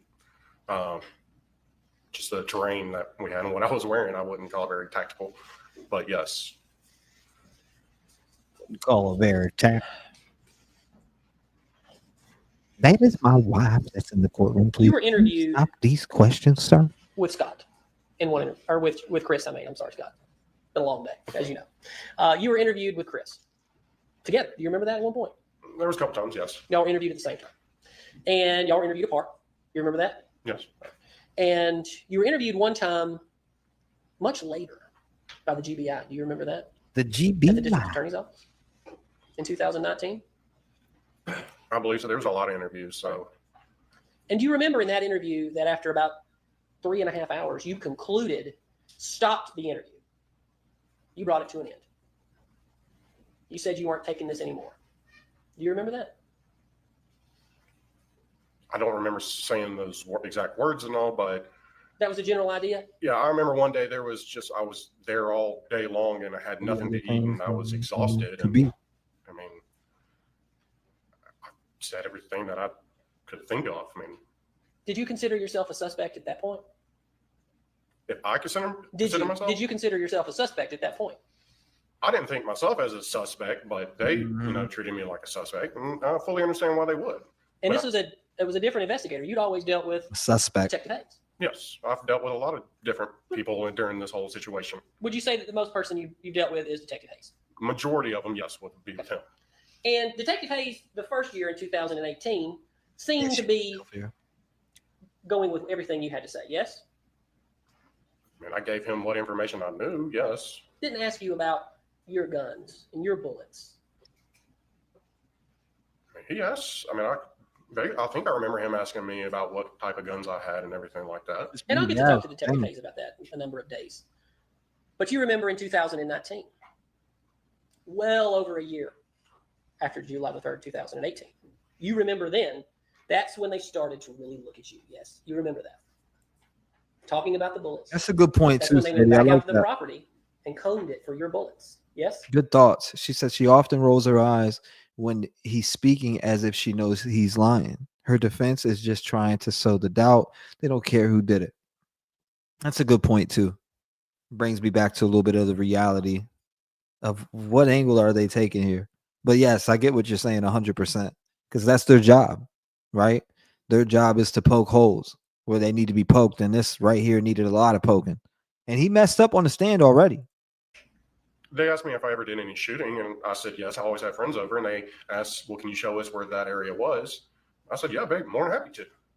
So I took them to the area that we always did shooting, and I think they might have asked if they've ever seen Melody down there, and I, What's going told on, them I Luke? don't Welcome, ever buddy. really remember her being down there. Nice to see you, bro. But yeah, I told them where we used to go shooting at, and they asked if we ever did it anywhere else, and I said, no, that was majority of it right there. That was the safest place to shoot. And then ultimately the GBI did interview you months after that Hayes interview. Totally separate and aside from the Cherokee County Sheriff's Office. Right, honeybee. You remember? Yeah, I remember there's some point, like I said, there was a lot of different people who interviewed me. Are you aware, you're aware that a 357 can shoot a 38? Is that right? 357 can shoot a 38. No, I'm not aware of You're not aware of that. Multiple times you've testified made statements through the year. You didn't have revolvers, but you did have a revolver once upon a time, did you not? I had my grandfather's revolver at one point. It was a 357 revolver. Right. Long barrel, Yes, I took it with me down to Fort Benning because I did deer hunting and hog hunting down there, and I wanted to use it to hunt hogs with. And I believe you told Detective Hayes in 2020 that it was stolen from you when you were down in Columbus, when you lived in Columbus. Yes.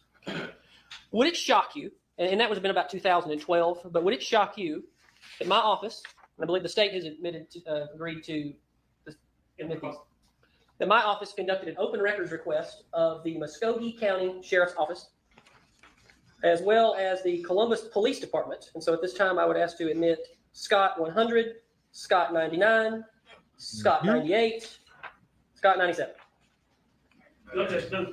Can we switch over to the Elmo one last time, Judge?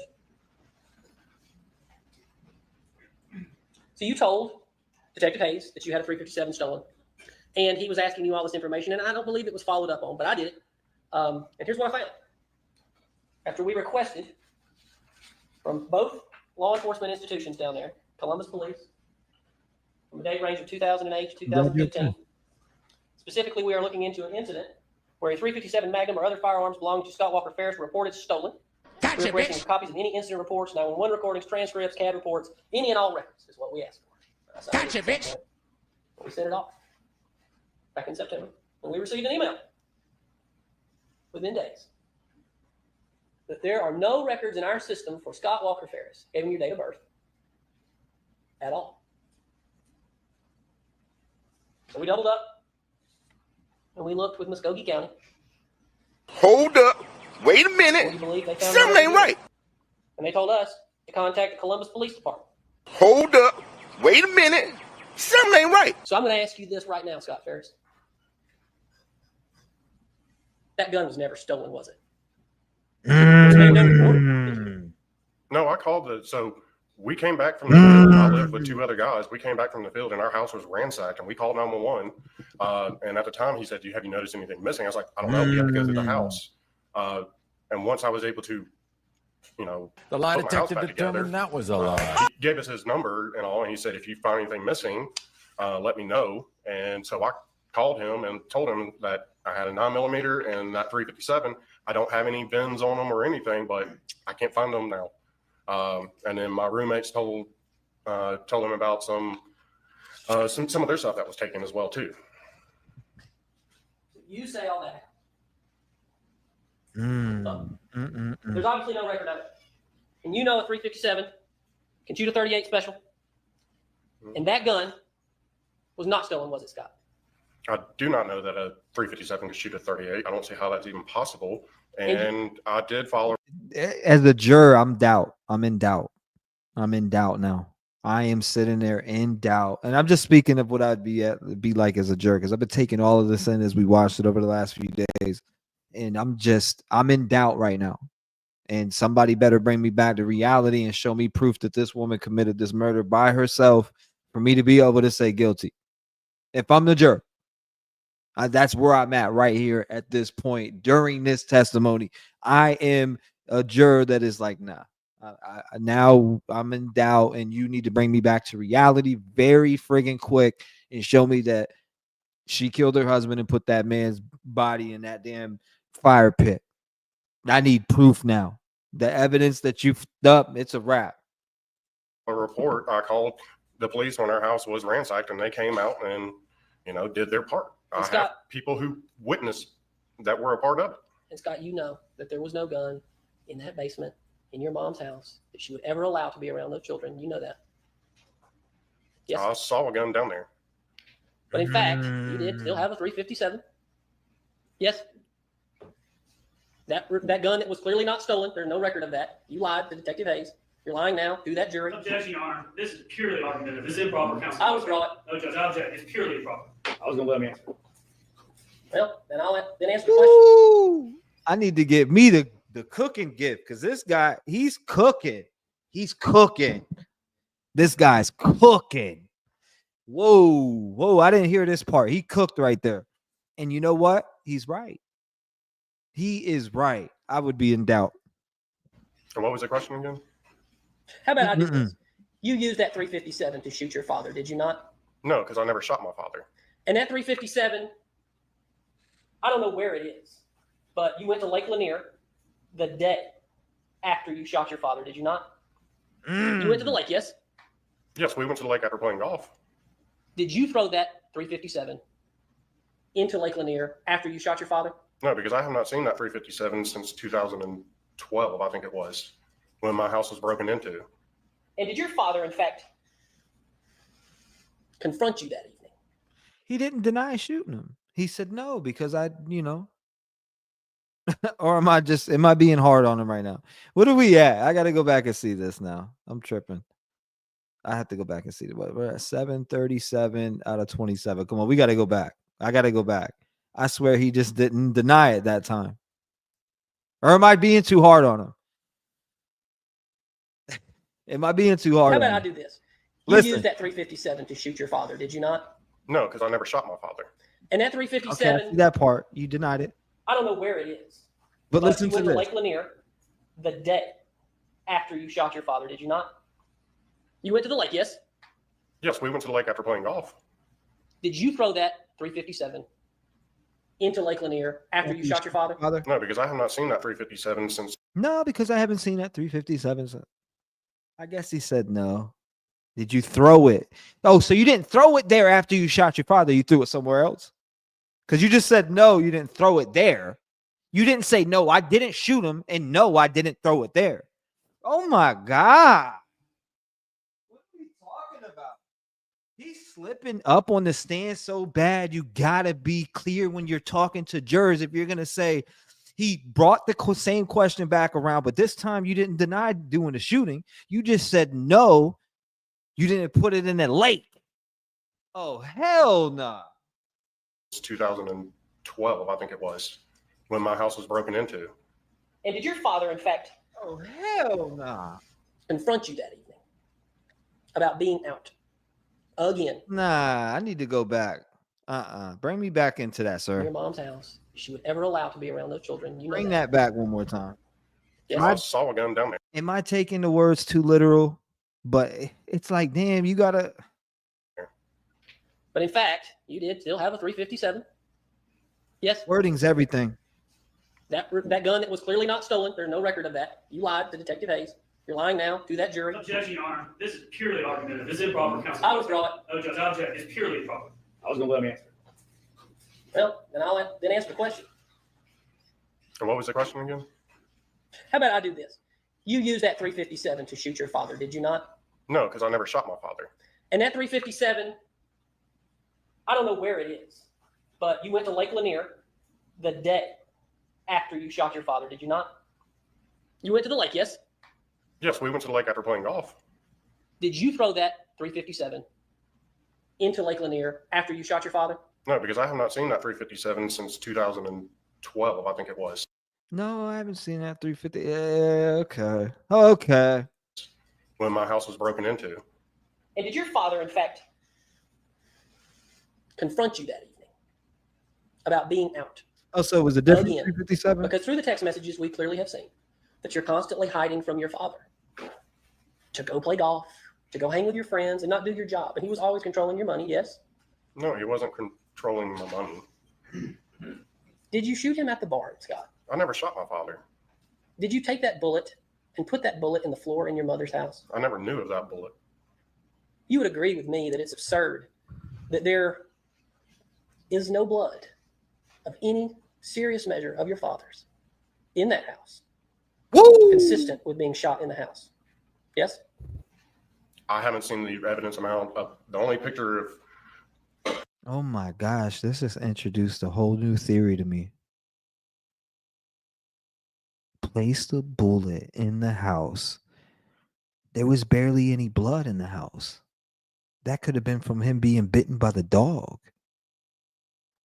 Were they at the fire, lighting the fire, and he said something about cards and money, and it was pow, pow. What? That's what it really could be. It probably, did you place that bullet in there? Huh. Was it planted evidence? He's right. There was minimal blood in there. I'm telling you, like a ketchup stain like this, and it was visible to the eye, but then you have a little bit that's on the stairs. But was that from him being bitten by a dog? They say he was bit by a dog. So did this really happen by the fire pit when they started the fire pit? Something to think about. Blood that I've seen is what you've come across the screen. I haven't been told about how much blood was found in the house. All I know is the one drop of blood that I noticed. She's crying to me. I don't know. You knew how to work a fire. Yes? You worked fires with your dad. She's breaking down. You put one out. Remember? You went in there and you stuck your hand through the wall and you were trying to put the fire out in the wall years before. You remember that, yes? Yes. Were the hairs on your hands singed? Can you hold your hands up? Were they singed at all from that evening? I don't remember. Mm. On the evening of what? You talking about the fire that I was trying to put out in the house? Yes, that one. So during the daytime when fire department came and I saved my parents' house from fully burning down, I don't remember the hair on my hands being singed. How about on July the 3rd? There's no way I could do that because I was never around a fire on July the 3rd. Did anybody from law enforcement ask you if it was? Your hands were singed? No, I don't ever remember if they only ever did an excitement test, yes? They did some kind of test. They swabbed my hands there in the driveway of the house. I do remember that. I don't know what it was. I see tears. What are we talking about? You can tell me you don't see tears on this woman's face? On the left side? You don't see this tear right here? I see a tear. Something is wrong here, y'all. Something's wrong. We may be looking at an innocent woman we're sitting right here. Or knows more about something and they see, or she's getting upset that the defense is breaking his ass down, because I've heard him fold on the stand. He said a lot of things that, especially when it comes to him saying, he was first talking about his friends and then he said I put him there. You put the bullets there? Or I thought your friend put him there. Who put what where? But they asked if they could swab my hands and I was like, yes. Oh my God, man. I think we're looking at an innocent woman possibly, y'all. You are. And I'm not just saying that either. 6'6", I know. She's fucking crying her eyes out. I feel like we're looking at an innocent woman right now.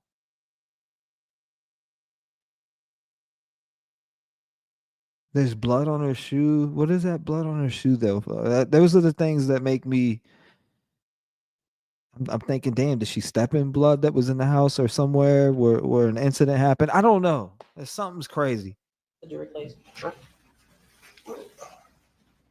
And how much do you weigh? Currently about 280. You can have a seat. This is. You understand that you are the only person on the property who could have physically pulled off what the district attorney's office and the state has alleged that your mother did. You're aware you're the only person. You even said so in your own interviews that she would have had to have had help. Didn't you say that? There's a possibility, a chance of that she could have needed help, but I think she might be in it. yes, it just came across me many a times because of my size and the size of my father. Yes, I was going to be looked at like that, but I had nothing to do with it. But I've also seen, always see people on the news being able to do stuff under, how would you say it? When they're drones. She really might be innocent. I got to see something crazy from this point forward. For me to think that she's guilty, I need to see something so concrete that just says, "Damn, she did it." There's her own words. Because you know what? One thing that I'll never overlook is somebody's words. If she said she did it, that could change my mind. But from this point forward, if I don't see her admitting to this crime fully in her own words, then I think she's innocent. 100%. I'm just going to say that. If I do not see her own words saying that, I got to believe that somewhat she may be innocent in this case and that she didn't commit this crime. I'd have to see some substantial evidence. I know she had blood on her shoe. I know that. But that still doesn't mean that somebody else didn't commit the crime in the house or wherever. Rushing and stuff. They're able to do things that they thought they'll never be able to do. So Scott, you would agree? I'm asking, this is my question, and I'll sit down. It's your proposal to this jury. Okay. That something that's strange and odd on the news about. I think she might be these innocent. Stories of adrenaline and picking up cars and all these very odd things. That would be somehow how your mother pulled off moving a 300-pound man in the house instead of the very obvious solution, which is that the one person on the property who could move him did move him, and that's you. That's all I have. You don't like that. I'm gonna be fast. All right, we'll see. Go ahead. Oh my goodness, y'all. This way, for the record, these videos that we're going I to didn't know that. Do you mind if I just say the date? I didn't know that. I need to read that. These are in August, I believe, of 2015. Is that right, Scott? Judge, if we can switch. You're fine. I'm not being long. You're fine. Look at those real quick. There's 12 to 15. So Okay, what you did. Yeah, no, okay. Judge, at this time, I'm continuing to evidence S Ferris 12 through S Ferris 15. Are you objecting? I don't think so. You objections? No.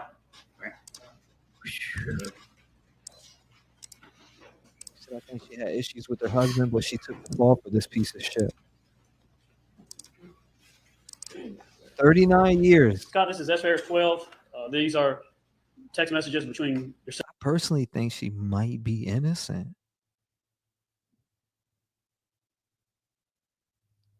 What? I've had enough of this. I promise you, I'm at the end of my rope with you and Gary. I'm at the end of my rope with you and Gary. Like, maybe she's gonna leave. That ain't shit. That ain't nothing. I'm at the end of rope. I promise you, I'm at the end of my rope with you and Gary. What? Probably bad mouthing her. What? She just wants to leave or be whatever. Who knows what's going on? I can't speak for her, but she may be innocent, y'all. We might be really looking at an innocent woman. In case, like I said, there's messages of her burying herself, saying certain things. I know she said I hope he dies a lonely and gruesome death in 2016, but that's 2 years before. And he didn't die up to the 2 years after that. Until 2 years after that. That doesn't make you a murderer because I've seen people that say all types of shit. I hope he fucking dies. I've seen all types of stuff like that from people, and they're still alive right now to this present day. My uncle, I've heard him and his girl going back and forth. I hope he fucking die, bitch. And people do that when they get angry, so you got to take that into consideration. Just because I hope you die a gruesome death, you asshole. I've heard worse shit than what was said there. I hope you die a gruesome death. I've heard worse than that, and those people are still alive to this day. It doesn't make you a murderer. Let's get that straight. I got to get that straight because I've heard it, I've seen it, I've witnessed it. And those people are still living right now. They never killed each other. It's just stuff that people say. You know, and of course, it's not going to look good when you died a gruesome death. It's not going to look good when she was talking to her neighbor about her being a good shot also, right? And this was years before also, 2016.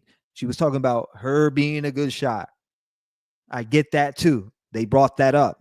But I have not seen anything that's concrete with her. Yeah, I fucking killed him. I killed him and threw him in the fucking pit. I haven't seen her own words say anything like that yet. So I cannot convict this lady of murder right now. And I damn sure after hearing this testimony has me not guilty. Or you bet, like right now I got doubt in my head and I'm not going to be able to get to guilty for, I know for a fact on this day right here that we've listened to, you're not catching me saying she's guilty right now. I'm looking more at, damn, she might be innocent. So in case I see some other stuff, I don't care what affairs you had and what people are saying. Show me her saying this. Give me a recording of her saying, I killed him. I fucking threw him in the burn pile. I need something like that right now because y'all didn't test blood.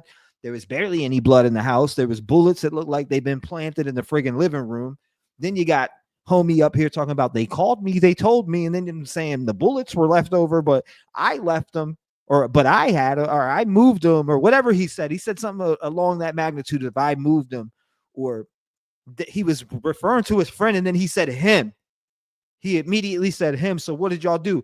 He held half the box and you held half the box and walked it to the fucking drawer together. Come on, you sound like shit right now. You may be completely doubt that your mom is even guilty of this crime. So far, that's just how I feel. Let me know how you feel in the comments. You said, I wonder whose blood it was on the t-shirts. You said, hey, I took a nap. It's good. I'm glad you woke up. We're still here. What, 8 hours in? This case has got me revved up. This shit's crazy. This woman may be innocent. It's insane. Yourself and the defendant. Do you see these on the screen here? Yes, sir, I do. And then we're going down March 12, 2018 through March, beginning at 9:47 a.m. Just because there's been mishaps and marriages doesn't mean that person doesn't love you. I've heard of even more effed up type of relationships over the years. I mean, the fact that they stayed in the same household and was able to put up with each other's shit just show you know there's a commitment there. There's a commitment there. People are looking at her like the devil, but I haven't heard nothing that's showing me she is right now. Salute to all the open minds. I like the free thinking. I like that we can come together and throw thoughts. I seen Anita who thinks she is involved and had help. I see there's a lot of different thoughts going around out there. And that's why I like to get us together and kind of talk about it. Because right now, with what I've seen, I say it 50 times. I got doubt in my mind now that she's even guilty. But that's right now. We're day 5. That's the beauty of listening to trials and other things that come out. Does she bury herself later on? That's on something I haven't seen yet. We'll see. We're going through 12:57 p.m. First one says bring hex key set to take shower park going to Ferguson's. You see that? Yes, sir. Next one at about 2 minutes later says it's incoming to your phone, says then get a job and move off my property. Do you see that? Yes, sir. Next one says I have had enough of this place. I promise you I'm at the end of my road with you and Gary. Do you see those? Yes. S-Ferris 13. This is between yourself and your mother on your phone. And May 13, 2018. And looks like it's incoming from your mother. It says Gary ? You see that? Yes. And then on down it says hello. Then the next one says I don't know where he is. Have not seen him all day. You see that one? Yes, sir. And then you have a incoming.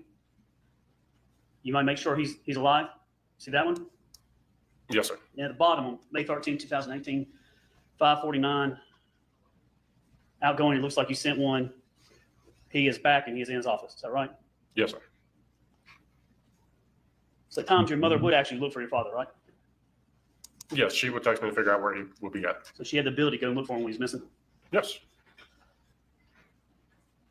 And then here's a S-Ferris 14. This is between Amanda's your sister. Is that right? Yes. Mm-hmm.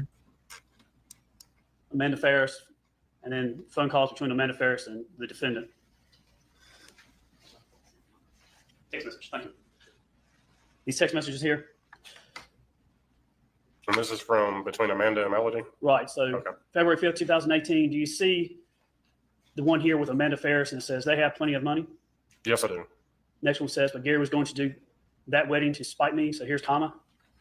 2016, who was getting married in your family? That, I got what? Oh, excuse me, 2000. This has been 2018. 2016, did Emily get married? I believe so, yes. Yeah, because Chris and Gemma got married before Chris and Emily. And February 6th, 2018, this message here, do you see the one that says, wonder what Scott is going to do when he comes home?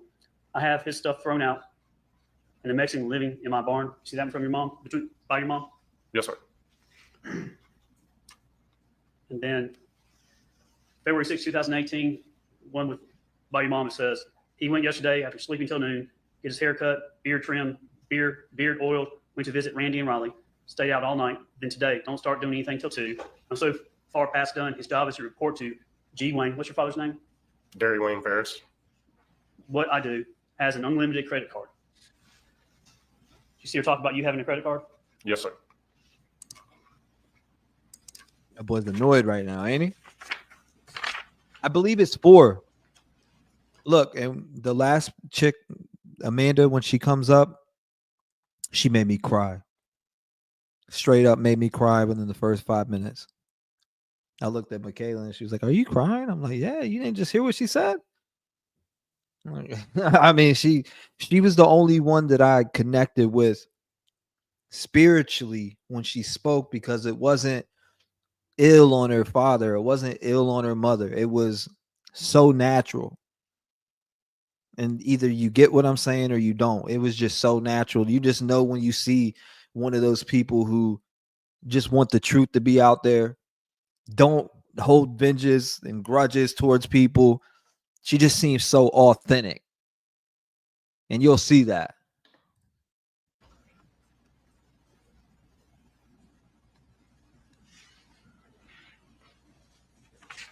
And I think the defense had this one here about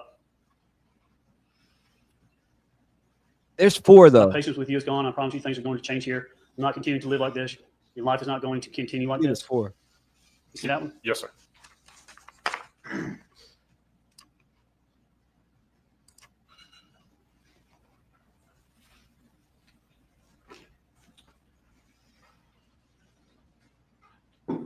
Counsel asks a lot of questions about these guns and ammunition and all these things. He's pointing to you. Is he not? That you're the one that killed your father? He's trying to, accuse me of doing that. Yes, towards me. Has anything that he's presented you or anything that I presented you changed your answer from earlier today that you did not murder your father? No, there was absolutely nothing here that changed my opinion, because I did not Good murder morning, my father, Cassie. Welcome. nor help her move him. Is anything that's going to come out of this trial going to show that you murdered your father? No. Nothing further on. All right, you sit down. He don't like that. That shit's uncomfortable. Judge, we did ask him to be zero retained under the rules. All right, not talk to anyone about the case, Mr. Ferris, that's testified, or any other witnesses. All right. All right. Anything else before we excuse the jury? All right, ladies and gentlemen, that's the week. Again, everything I've told y'all all week about your jury service, please remember that. Don't talk to anyone about the case. Look up anything about the case. I don't even want you going on the internet, but I know I can't stop that. But please limit what you look She up. looks hurt bad. And I anticipate, as I've said, as this case continues, there'll be more information about it that is out there. Oh, it's a long time. Shit, we just got 8 hours and 12 minutes in. We did just get 8. Look, she was crying, man. What happened to that? Hold up. Yeah. This is what I was playing earlier. Hold up, I'll show you. Let me pull it up real quick. It is. Where was it at? I'm gonna pull it up real quick. This one right here. This is what I dropped earlier. Let me know if you can hear it, by the way.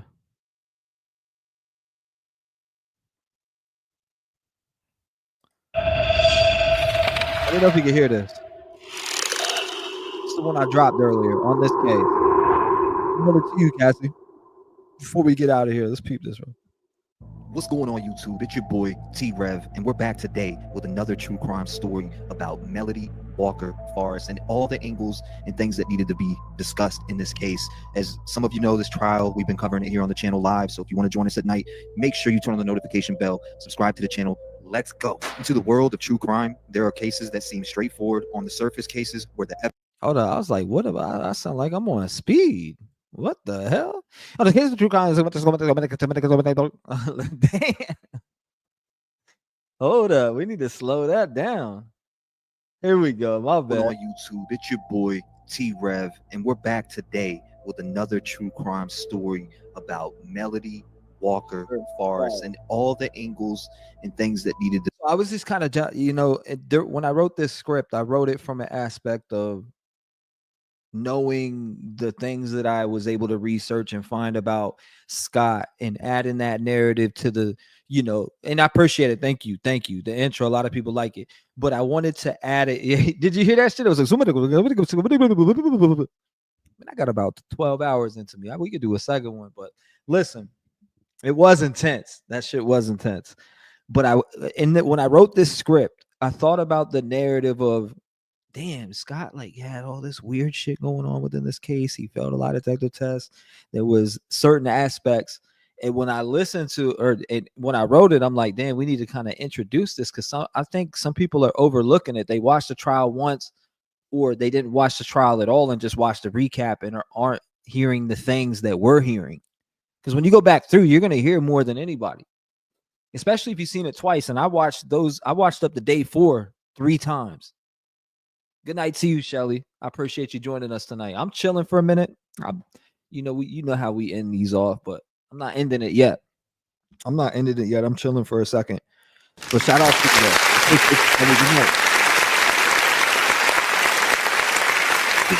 discussed in this case.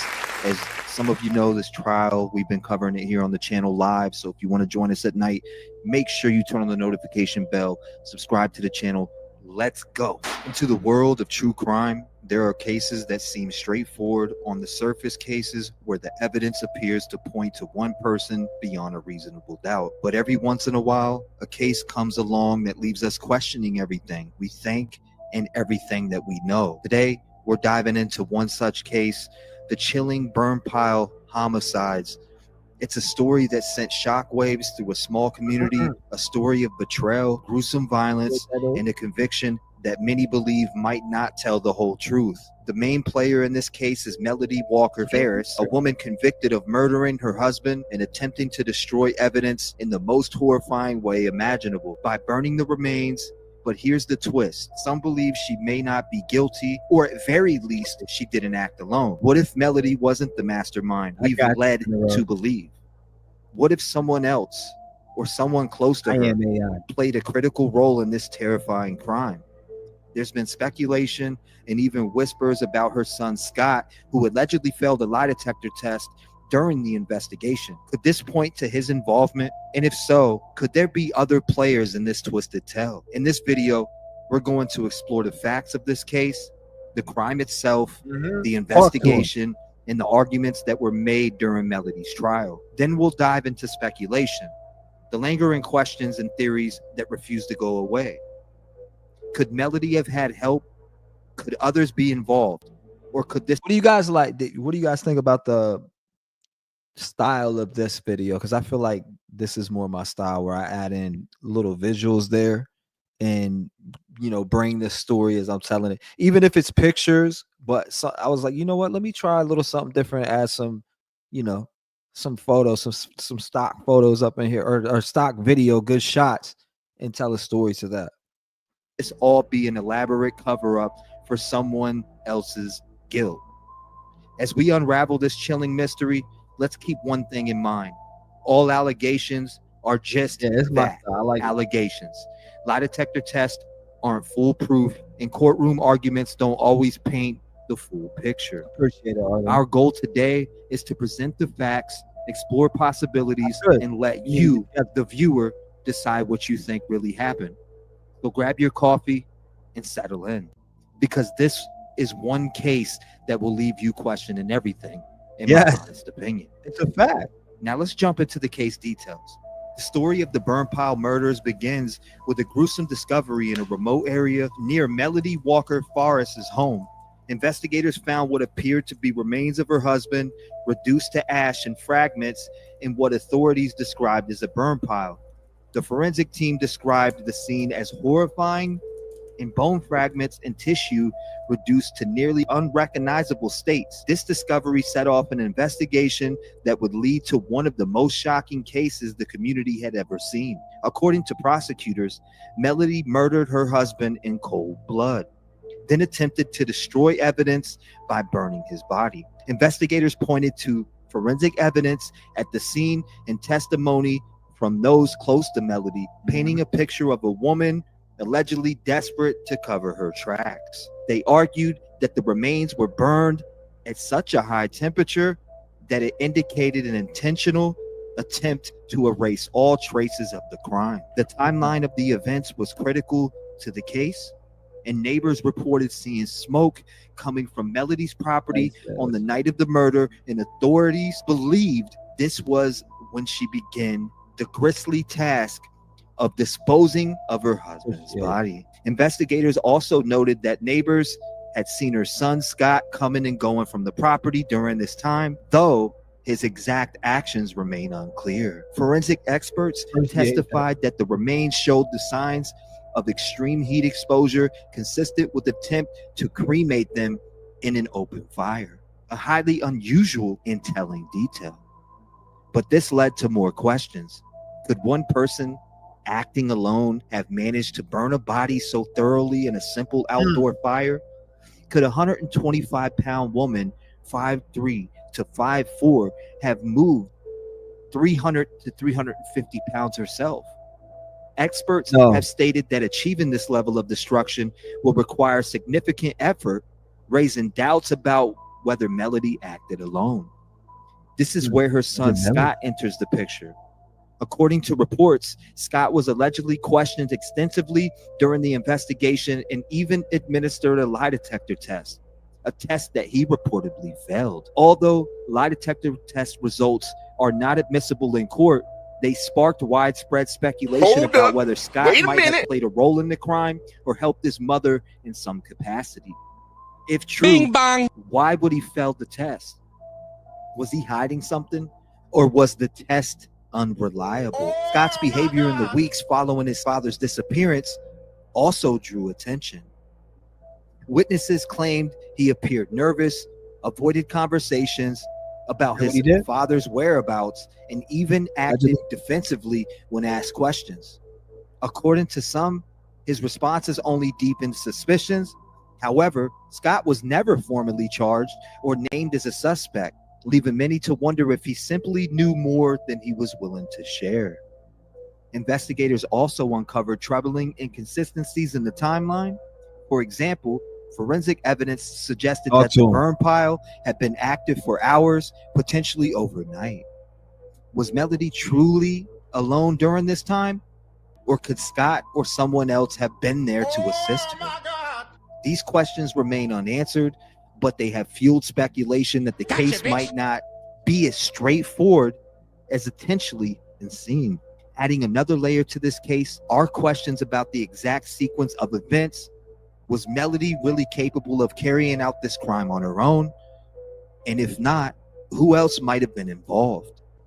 Prosecutors presented Melody as the sole perpetrator, someone driven by rage or desperation. But some argued that the physical demands of such a crime and the extensive cover-up suggest that others could have played a role. The conviction of Melody Walker Ferris for the murder of her husband seemed, on the surface, to provide closure to a brutal case. But beneath the official narrative lies a web of unanswered questions and troubling inconsistencies that have left some wondering. Could Melody have truly acted alone? Or could others, including her son Scott, have been involved? Let's start with the logistics of the crime. Forensic experts testified that the level of damage to the remains required sustained intense heat over a prolonged period of time. It's no secret that achieving this level of destruction is extremely difficult, even for someone familiar with burning materials. Several experts have pointed out that open fires rarely reach the temperatures necessary to destroy human bones so completely, raising questions about how exactly the remains were burned. We went off knowledge. Could Melody have managed this alone? Many argue that it seems unlikely. Setting up a fire of that magnitude, maintaining its intensity, and disposing of the remains all by herself would have required immense effort, time, and preparation. Some speculate that she may even have had help, possibly from someone close to her, like her son Scott. Scott's name has came up very frequently in theories about this case, especially given his alleged failure of a lie detector test. While polygraphs are notoriously unreliable and admissible in court, failing such a test still raises the eyebrows of the public and law enforcement officers. Why would Scott fail? Was he nervous, or could he have been hiding something?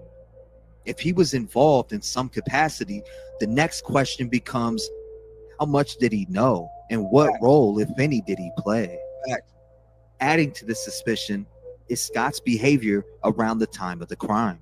Witnesses reported that he was evasive and defensive when asked about his father's disappearance. Some claim that he avoided conversations entirely, while others say he seemed anxious and on edge.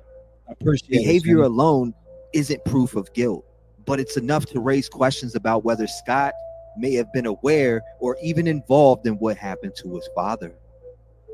But Scott isn't the only potential accomplice. People have speculated about. Some have pointed out to the possibility of other individuals who might have had motives to harm Melody's husband. Could a third party have been involved, either during the crime itself or in the aftermath? The details of the burn pile, the methodical nature of its construction and maintenance suggest a level of planning and execution that some find hard to attribute to Melody alone. Another troubling aspect of the case is the lack of concrete evidence tying Scott or anyone else to the crime. While suspicions and circumstantial evidence abound, prosecutors focus their efforts entirely on Melody, building a narrative around her alleged actions. This leaves open the possibility that crucial evidence was overlooked or not fully explored.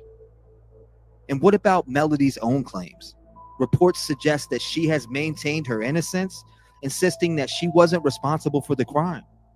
While it's not uncommon for convicted individuals to deny guilt, her claims add another layer of complexity to the case.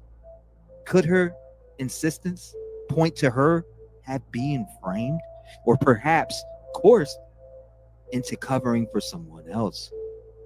Finally, we must consider the broader implications of unanswered questions in this case.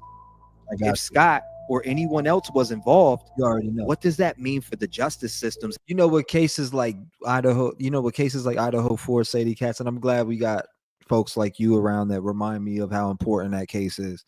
You know how important that case is to my channel, the videos that I've made on that, and a lot of just the coverage that we've done here when it comes to Idaho 4. That we can't, that's never going to be gone here, because what happened to Kaylee, Maddie, Xana, and Ethan was some of the most brutalest shit that no one deserves. They were in their safe haven. They were in their home, relaxing, where you supposed to feel the most safest, and ended up having their lives ripped out from under them with somebody because they wanted to come in with a K-bar knife and felt like they had the power to be the judge and juror. Who knows what they were there for, but we know what happened. We know they were brutally murdered. And that we just can't take that away. That case, and we covered that so extensively here on the channel, like hours and hours. You can probably go count over 300 hours that we spent on Idaho 4, easily over 300. I feel like, and if I'm wrong, I'm wrong. But I'm telling you, it's over 300 hours guaranteed that we've spent on Idaho 4 on this channel. Way over 300. That they definitely need we need to definitely revisit that. And we're going to revisit that. You got my word, because Idaho 4 doesn't disappear for me. That's something that I think about all the time. I got to that point where it's like, for me, I've been waiting for the trial so impatiently. because I'm so sick and tired of getting to these court dates. The last court dates that I covered, remember, it was back to back, a bunch of hibbity jibbity bullshit that really is just like, okay, like they're literally just picking at anything, picking at straws. Get to the trial and run the trial. I get trying to get them to go into a different direction to get or maybe another town to get the trial heard, whatever. But damn, like, let's get to it. Like, so I see, for instance, Lake and Riley. Is the case that complicated and they just got the trial before them? I covered Lake and Riley way longer after, and she already got a trial, and I'm pretty sure they're on the last day, correct? Lake and Riley's already getting justice before them. What is going on in Idaho that we can't push, to the correct date? Well, are we still fighting and testing evidence? Is there things going on that I don't know about? And I do pay attention to what goes on. There's a lot of stuff going on there, but I feel like a lot of it has been BS. But they definitely, yes, we need to do a live. We need to have some open conversations about it because there's a lot more stuff that has came out. Not everything, but the dirty laundry starts to fly during trials, and we're going to hear a lot about it. And that's why I got an open mind with it. I do think they have the correct person, but my mind can easily change once I'm watching a trial, if you know what I mean. When it comes to watching a trial, you start to see and hear everything full circle, and that can change anyone's mind. It can change a person's mind who thinks he's innocent, or it can change a person's mind like me that is swaying in the direction of they got the right person. So that's why I always say leave your mind open and never budge off of what you believe coming from these people who are speaking on the stand. You know what I mean? Either you get it or you don't. Handling of the investigation. Did investigators fail to follow up on potential leads, or was the case closed too quickly? Riola, I got to ask this for the people who think that Kohberger is innocent, right? Or the people who think that he's guilty. Somewhat swaying towards that direction of, I think he did it, right? But anybody with an open mind, like we're sitting here watching this trial now, unbiasedly, if we've seen some stuff that didn't make sense, we're going to call out the bullshit that doesn't make sense. If Kohberger looks innocent when he gets up on that stand and things aren't linking back to him like they've made it out to be, then yeah, we'll have a problem. We'll definitely have a problem. They got to show me some shit, though. They got to show me some stuff. You know what I mean? Just like I'm saying about her. I'm saying the same exact thing when it comes to Melody Walker Ferris. I'm saying the same exact thing. I have right now, I would be not guilty or just hung up in general. I wouldn't be able to. I'm like, damn, I'm seeing stuff with this boy over here with Scott. I can't make a decision as a juror. So you got to see it fairly too. We really feel for the victims. The victims are the people who need the real justice, because if the person who killed the victim isn't the person going to jail and you got somebody else going to jail that's the absolutely wrong person, that's injustice itself. And if we're fans of this, then we got to be full circle, willing to discuss every aspect without getting butt hurt or people thinking that victim blaming is going on, because there's a difference between victim blaming and making sure that there's a fair trial and the right person is getting locked up. I feel like some people are swayed one way and they just stand one way. I always stand with the victims, but I also am going to look at everything else with the open mind to see if the evidence has the right person or not. Some people don't think like that. And it's honestly sickening. They just watch a small video. They didn't even watch the trial. They watched a small ass video and they're like, yeah, she's evil. She hasn't cried one time during the trial. I just read one of those comments and I'm thinking in my head, damn, I just watched this lady cry in front of me. This person said she didn't cry once the whole trial on the main video. I'm like, are people just putting shit in the comments to put it there? Because I clearly just seen her crying with Scott on the stand.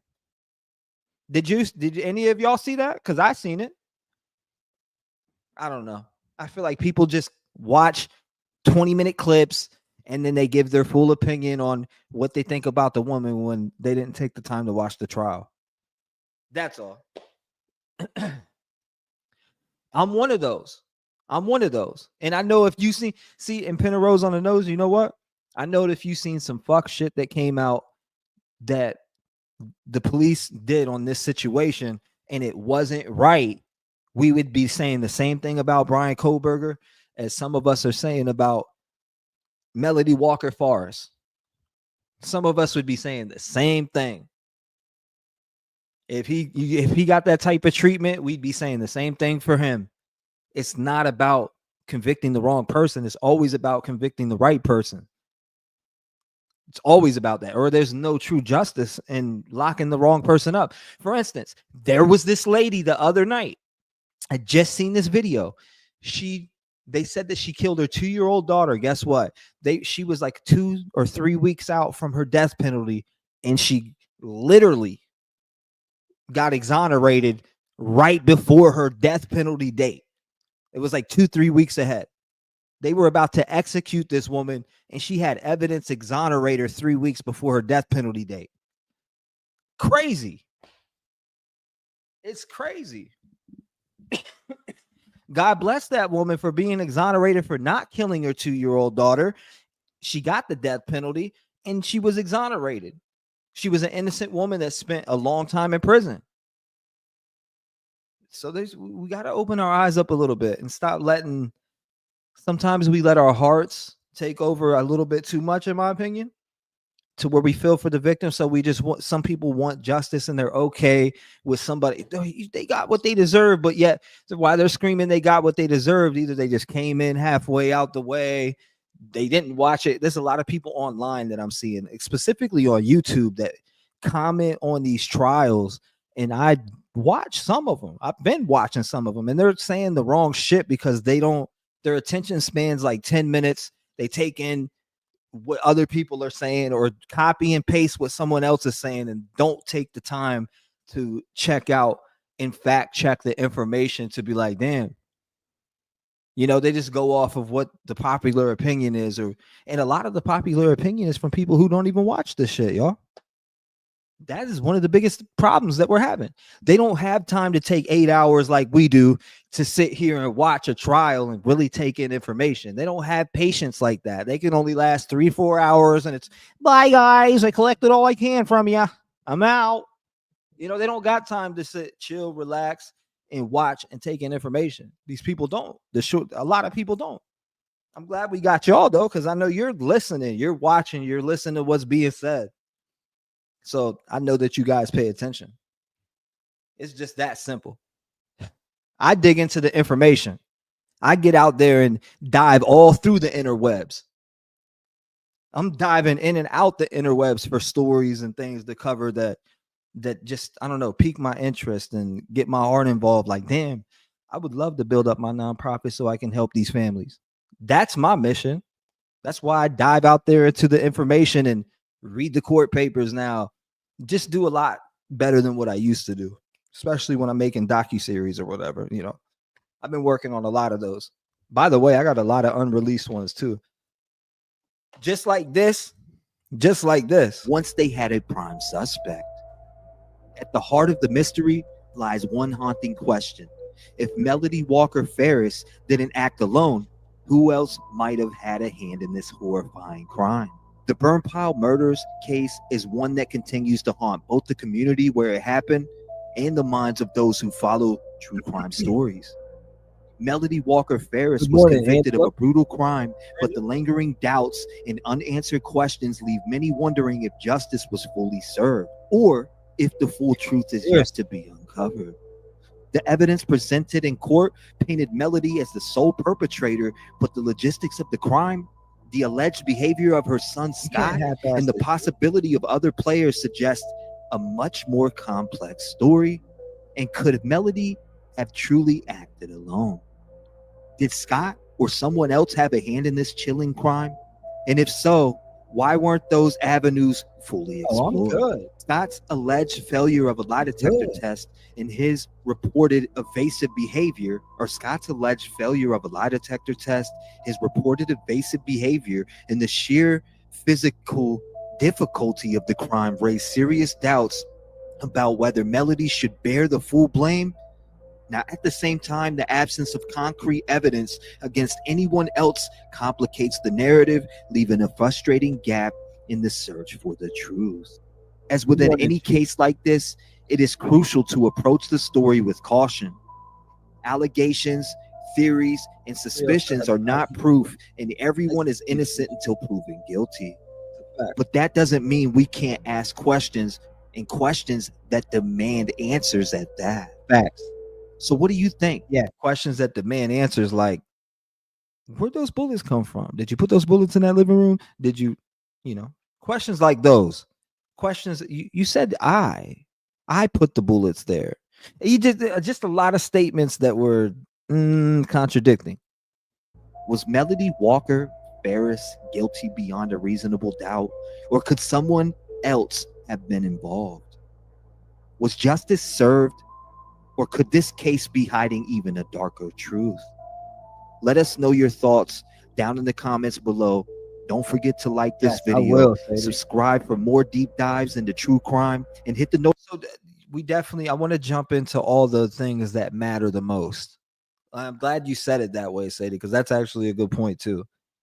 Condense into the reporting style that I got. So what I'm going to do personally is take all the newer information that we need to hear and compact that into a nice script, build up, go through the summary of, the stories for people, because there is some people who don't know about Idaho 4 that might come across the video and be like, hey, so give them a little breakdown, jump into the updates, and then really, end it off with a conclusion. Boom. That's how I usually like to do it. And I like them to be between 12 and 15 minutes, sometimes 20. It just depends what mood I'm in.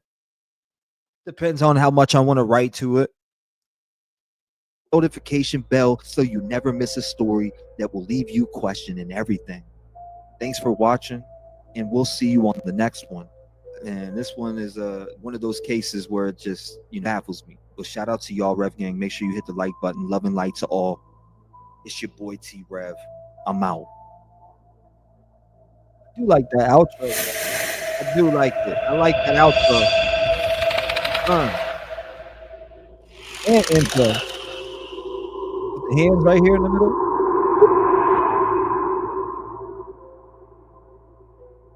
Bang. I like that. That's fire. I do like that. That's fire. Yep. You said I'm one of them. I heard about Idaho 4, but never followed it. Well, Gigi, I'll make a video on it. I do have a few video breakdowns on it, but I haven't made one in a long time, and it's due.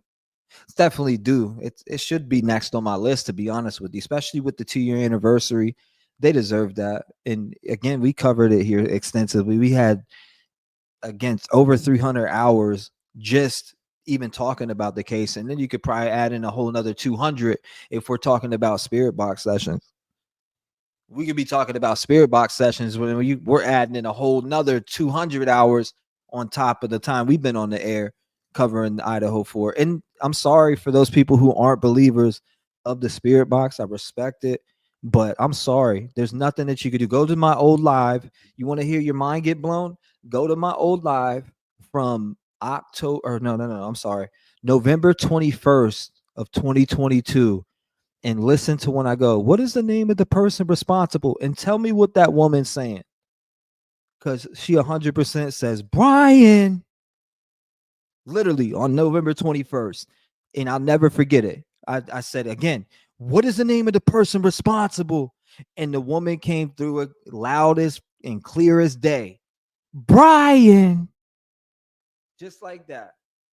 Man, I'm going to play it right now. I don't even care because it's true. I'll never forget it. And I didn't hear this in live time, y'all. But if you go and listen to the live, you'll hear it yourself. I'm gonna run the clip right now so you can hear what I'm talking about. And matter of fact, I'm gonna run the one where they go, Dylan, lock it. He fucked up. It's crazy. It's crazy. It's actually a short on my shorts. Let me play this. Here it is. Listen.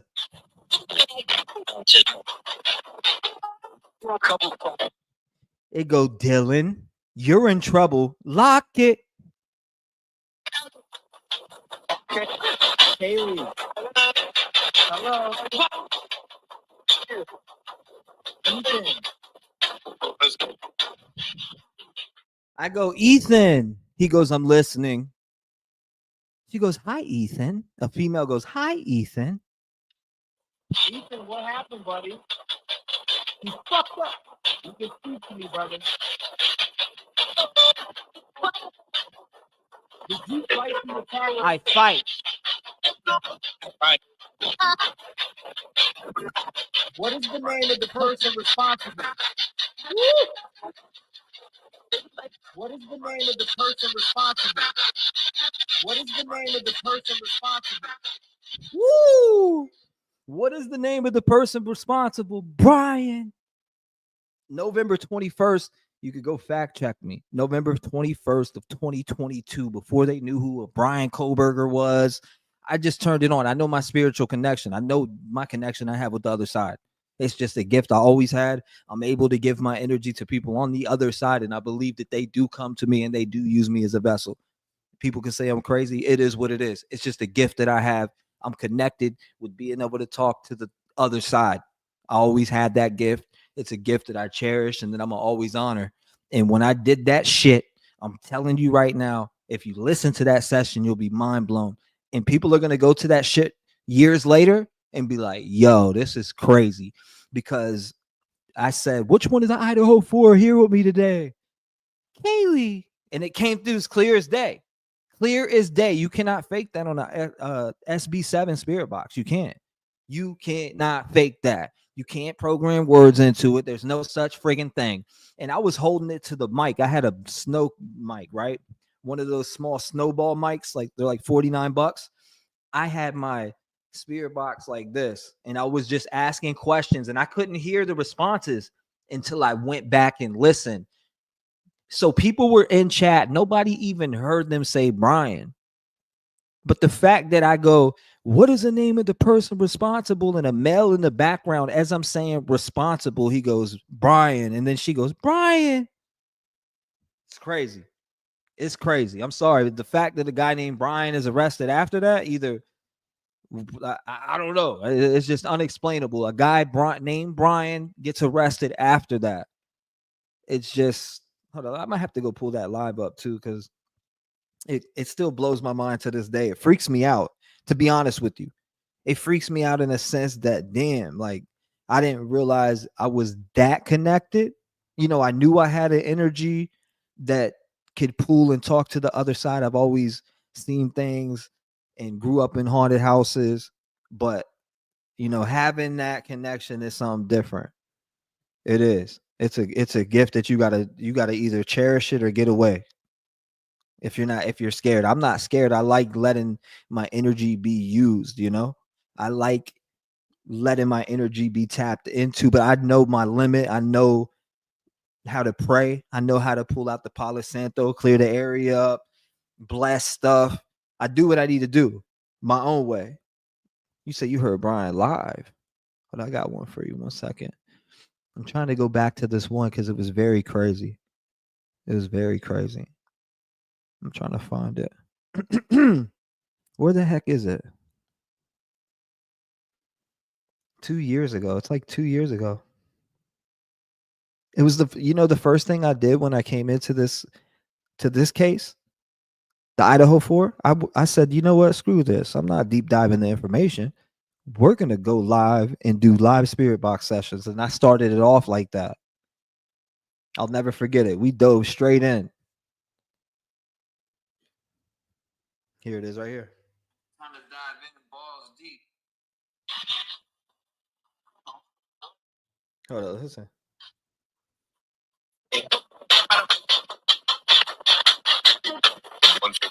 Who is that? Patrick. It's Xana. You heard that shit? I say, whose energy was I feeling? It said it's Xana. Woo!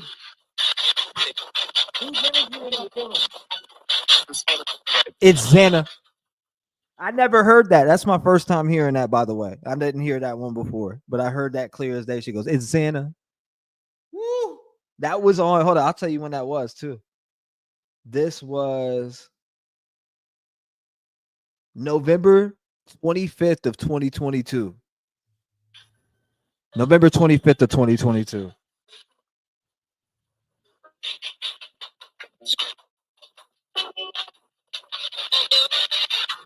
Ain't no monsters allowed here. You can carry your ass.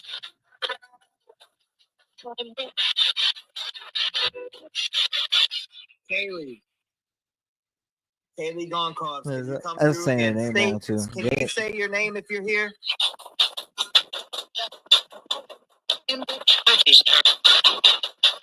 That shit is freaky. You get, oh, I heard it's Ethan.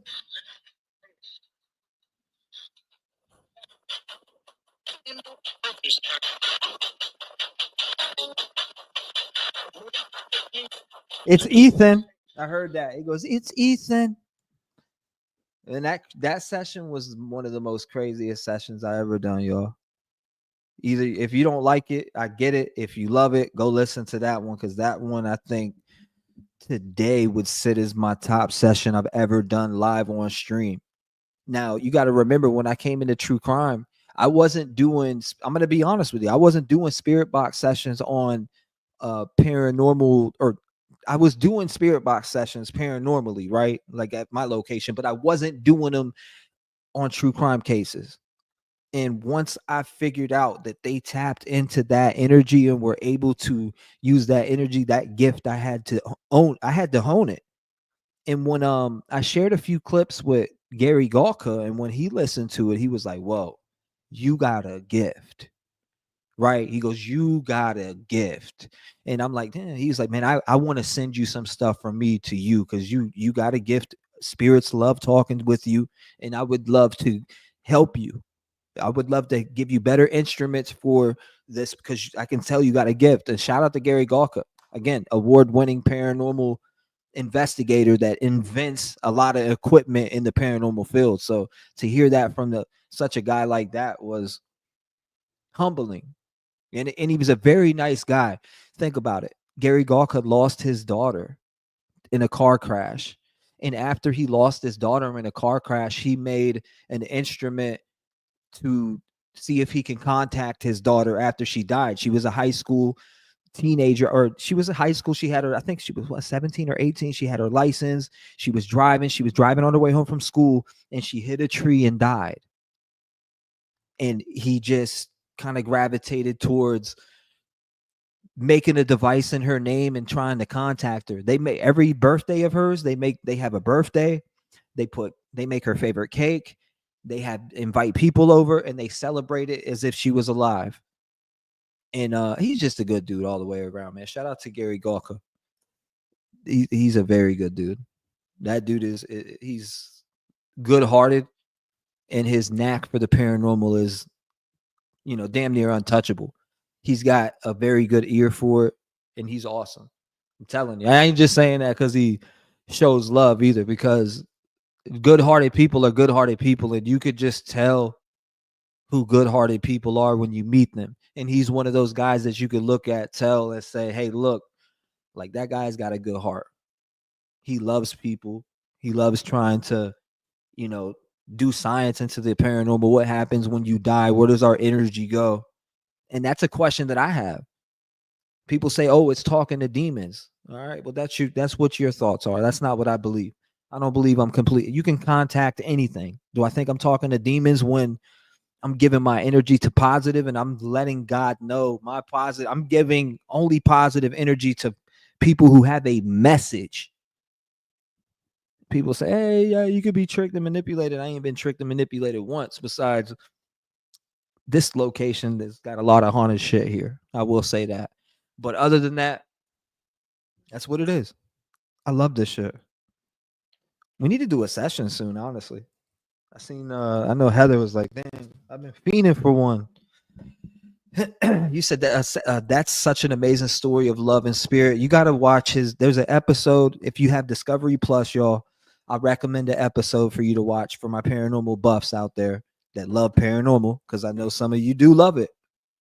You have to watch the episode on Ghost Adventures with Gary Galka, and you'll see what I'm talking about. His equipment that he invented is on there. They talk about it. It'll give you like a little history lesson, but then you'll also be able to learn who he is. Because on there he tells the whole story about his daughter and what made him be the top, paranormal equipment inventor. So it's pretty cool. It's a good story. It's a damn good story. And I'm gonna be dropping some paranormal stories on the other channel too. Like the Axe Velisca murder house. What else was I doing? I have a couple scripts that I read. I wrote one, or that I've written. I wrote one for Axe Velisca. What was the other one? I can't think. Dorothea Puente, but the haunting aspect of it. Also, I wrote a script for the Cecil Hotel. The Cecil Hotel. So I got that one. I'm going to be dropping on there. I'm talking about like stories where we tell horror stories, and you get to see that. But yeah, exactly. You said what? What'd you say? You said we should watch Ghost Adventure, that episode you're talking about on the live. I would love to. I don't know if they'll strike us. I would literally play it and relax and sit here and talk to you about it, because that's how much I love paranormal too. So if I could play Ghost Adventures on here, shit, I wouldn't get offline. I'd end the shit at 12 and start again. What are we talking about? I'm serious. That's how much I love it. I could sit here for 24 hours probably and go and literally stream. That's easy to me. Literally. Ended at 12, started back again. It's easy. And then hit a nap after that. Boom, wake up, do it again. That's how we used to do it. Seriously, that's how we used to do it. I would love to watch you know what? Maybe I should reach out to Zach and say, "Hey, look, Zach, I want to react to some Ghost Adventure episodes with, the folks. What can I do? What can I do to promote whatever? Then sponsor me, sponsor the stream so we can watch it live. I'd love to. Seriously, no shit. And I might be able to make that happen through Gary Galka. I'll reach out to Gary Galka and I'll tell him, hey, look, I was talking with some of the folks, and I know you're close with Zach. I just wanted to see if we can get some permission to watch it live. It's either going to be yes or no. Hey, if you don't ask, you don't know, right? They say closed mouths don't get fed. I'm going to open my mouth and say, hey, look, I just want to watch this live with my people. I love this show. And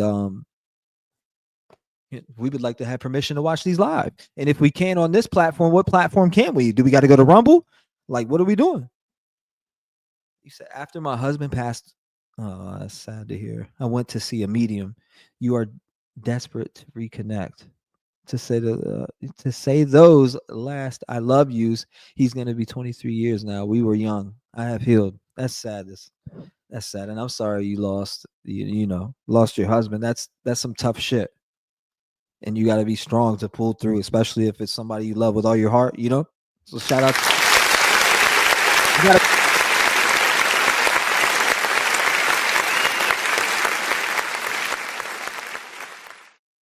He's taking back the OG. Oh, I love it. Ask Michaela. She'll come in here and tell you right now. If I'm not on here, I'll be watching Ghost Adventures. If I'm not working, I'm watching Ghost Adventures, See No Evil, Paranormal Caught on Camera, all different types of stuff. Man, that's what I'm into. There's a new one called, what is it? Home Sweet Homicide. I believe me and Delana caught the episode DC Mansion Murders. DC Mansion Murders is where I think his name was Darren. I forget his last name, but Darren had killed the maid, the wife, the husband, and the kid. They burnt the kid alive. I'm sure I talked about it on the live not that long ago, but it's one of those cases that I follow from day one. And that's like what's the Amber's last name, who Quincy got off on her murder? He lit her on fire and she ended up running to the ambulance on fire and died in the back of the ambulance and said one word to them. I forget exactly what it was, but I know the Quincy dude that got off on that trial, and that's right around the same time of the DC Mansion murder, Missy Bevers, Delphi. This is when I was watching Nancy Grace every single day. Literally. I was binge watching the shit out of Nancy Grace. Every night I'd sit by the TV like this, waiting an hour before Nancy Grace is coming on. Because it was just the stories that she was covering on HLN were very heavy stories. And it was bad. It seemed like every single night there was another story.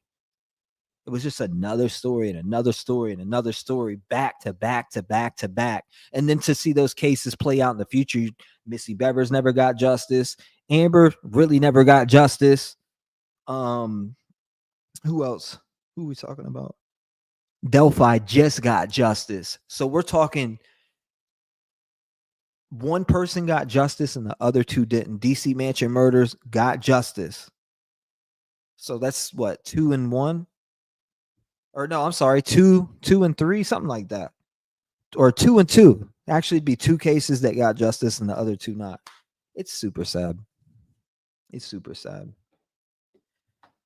But that just tells you how long I've been watching and binging this stuff in my mind. I remember when the DC Mansion murders happened, I was sitting around on the damn couch all day long if I wasn't at work. Legs, literally sitting Indian style watching. I couldn't stop watching it because I'm like, damn, what is going on in our world for people to be lighting women on fire and throwing a match on them and watching them burn alive? What is going on with this woman who is going to a church to train people and she is killed by somebody waiting inside with a hammer, and she had a gun, but she dies to somebody in the church with a hammer, and they've got away with this murder for this long to this day? Crazy. Then you got, again, Amber, that Quincy dude ended up getting off. I'm pretty sure he got off on the trial, right? And then killed another girlfriend. So it's crazy. I'm telling you, it's crazy. This shit's crazy out here. And hopefully a killer for Missy Bevers gets caught pretty soon. Hopefully they do. That car that was driving around the parking lot. We need something. Because this shit is effed up. You said that we can talk. We can't take a chance. We have to do a Zoom now, or we will have to do a Zoom meeting. What we talking about? Hold up. Shut up, bitch. Hey, Smokey back here taking a shit. Sorry for your loss, Sadie. I often wanted to reconnect with my partner. He lived in Scotland. We had a beautiful summer together. A month later, he passed away. That's fucked up, man. That's so sad, y'all. That's some touchy shit. Like, I immediately think about it being my loved one when I read that. And it just makes you cry. It makes your eyes water. It makes you, as a human, like when I see you saying that, Gigi, that's up. That's sad. If this is somebody you love with all your heart, that shit destroys you. That's tough. Because I know what that feels like. It makes me think about losing that. And then I've already lost people in my life that I love. And you just, you immediately either relate with it or you don't. Simple as that. If you don't know what it feels like, then, and if that shit doesn't warm your heart, then something's wrong with you. I remember when the first Mendez Bros trial, cannot believe they are considering releasing them. Get that up out of here. Can you believe they're going to release Susan Smith? You know that? They're talking about releasing Susan Smith's ass. This chick had the audacity to drown her 2 kids, and she did 30 years, and now all of a sudden she might be good enough to come out. I'm sorry. You killed children. There's no coming back. Your ass should be all up in that fucking cell. You don't deserve to walk out of there whatsoever. I don't give a fuck if you got every 2 years. I don't see any set a parole board saying, yeah, let's let her back out. She only drowned her kids. She only drowned her kids in a van and blamed it on a black man. Yeah, we'll let her out now. She's better. Shit's crazy. Crazy. You know Susan Smith, right? You know what I'm talking about. You guys know what I'm talking about, right? I talked about it earlier, but I'm talking about it again because I think it's crazy. The fact that she's even she's having the chance to meet with the parole board. Yeah, she has a chance to meet with the parole board, but again, in prison, she had a mutilation. What was it? Mutilation, drugs. She was fucking 2 guards. I'm just saying what it is. It's a fact. Look it up. She was fucking 2 guards. They both got in trouble. She had drugs being smuggled in. There's mutilation going on in there, and they think they're gonna release this woman back out here who killed 2 kids. Take all of that away. She killed 2 kids. Simple as that.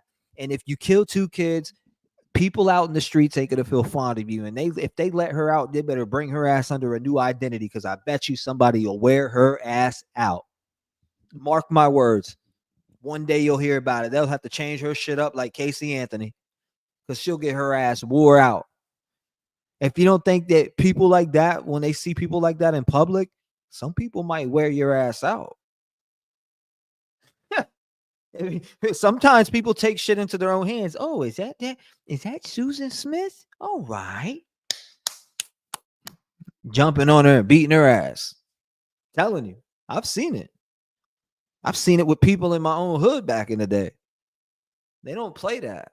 They don't play anything that you mess with kids, you kill kids.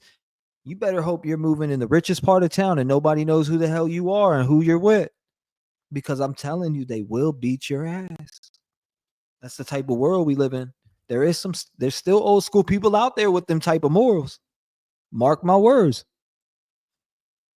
All her kids in a van. Yep, I think she drowned it. She drove the van in the water and then said a black dude did it. Right? She played that stupid shit off. She's an idiot. She deserves to sit in prison forever. Does anybody in here think she should get a chance? Should Susan Smith walk the streets? Would you feel comfortable with her living next door to you and your family? You know? Hell no. If she'll do that to her 2 kids, who won't she do it to? I'm just saying. If she will do that to her own kids, what will she do to you? I don't care if it was driving them in the water. What are they, postpartum? And it was way too far out for that. That's a weird ass excuse I'm not hearing. I mean, this woman's wild. The fact that she might get out is absolutely crazy. I'm still hugging my dog's English blanket. Oh yeah, you were talking about your dog. Yep. Streaming that show. I'll talk your damn ear off. Because this is all I do is watch true crime. What are we talking about? You said I'm really sad that y'all to give a death sentence to a young man that y'all seen stabbing 4 innocent college students and somehow had not to fight a trace of blood in or around him. Casey Anthony's like OJ. Yep. Crazy.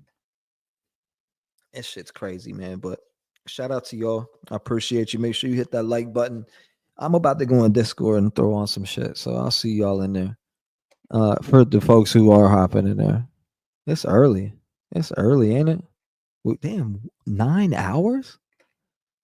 9 hours? Damn! Damn! Oh my God!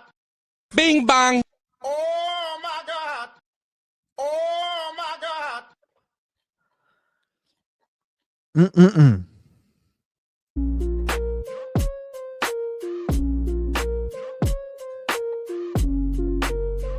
Let's get it, man. Turn me up one time. I'm the coldest in this country rap. Asking for my autograph, I put it on a starter cap. Hate to get to falling back, but sick of all the line rats. People say they got you back until it's time to pay them back. Then they toss it in your face, acting like the shit a race. Fuck a target on your back, I'ma put it in your face. Then pull the trigger. This pin like a pistol, I don't think you wanna meet her. I'm too cold with the rock. Why they put me on the bench? Because I speak my mind and I don't suck dick. That's a trip. I can't blow up unless I rap politics. That's a bitch. That's the type of shit I move on. All about my business like I got a suit on. But I don't owe boots and some cutoffs. That's what I do to you every time that you move wrong. Bitch, I'm too on. I ain't got no time, bitch. Sick of hearing excuses and talking all that nonsense about what you can't do. You wouldn't last 2 seconds in these old boots, that's true. All I do is speak facts. Every time I touch mics, tell my ass to relax. Tell me I can't reach that. I'll go past that just to show you who you fucking with. Rev. Look, I've been handing out these starter caps. I had to take them back and put them on the bench cause they can't swing the bat. What the fuck, they be striking out. And I hate that. It's time to talk your sense in. You ain't never made that. You ain't never made no sense. You wanna pass me a track, I'll murder it and hand it back with actual facts. That's real dudes shit. Acting shady out here scratching their backs. Cause evident money's the reason you actually rap. That's why I hate you. You underestimated what I gave you. Play around with a monster, now you smash like a grapefruit. Try to play with the flow, you getting flamed up. I'm known to put a flame to the grill like George Foreman does. I'm getting agitated, a little bit aggravated with these fabricated whack-ass rappers procrastinating. You're outdated and thinking you're the king of this hip-hop. I'm in the studio, victory stomping and flip-flop. Victory stomping. I got the passion in my blood. You swing from Donald Trump's dick like CNN does. You were claiming you was really with the thugs when you're a politician. Now let's not switch it up, blood. They rotated, I elevated and vacated. Build a fabricated circle full of fucking fake haters. Let me elaborate it, I'm tired of fabrication. Put rappers on the bench, now they suffer from constipation. Pussy, I gotta charge it to the game. R.I.P. Pat, stay about to light the fucking flame. We can battle in the ring or you can type the fuck away. You remind me of Whack 100 using hip-hop as the game. Using hip-hop as the game.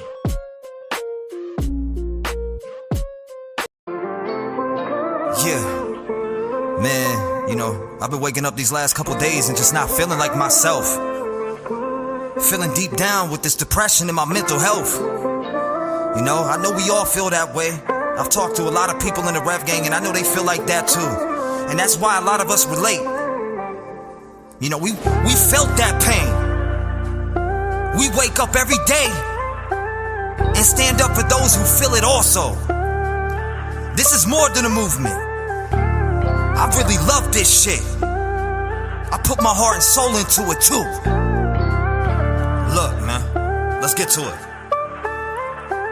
Wake up every day, going through depression. Learned another lesson as I count my blessings. Rise above the pain, make a new impression. Backs turn on me for the fame, casting shadows of doubt every time that you speak on my name. But that won't be a stepping stone for the clout or the fame. When the truth comes to light, the face will burn out in a shame. I'll keep rising above while they stay stuck in the game. Turning every light of fuel for my flame. Never flaunting my wealth, but still played in the game. Boy, gave from my heart just to get stabbed in my back. Now I'm treated like an enemy, cause loyalty they lack. Jealous of my rise, envious of my path. While they plot and scheme, I keep my goals intact. The envy fuels my drive, ignites my inner wrath. Facing all lies, I'll never let them pass.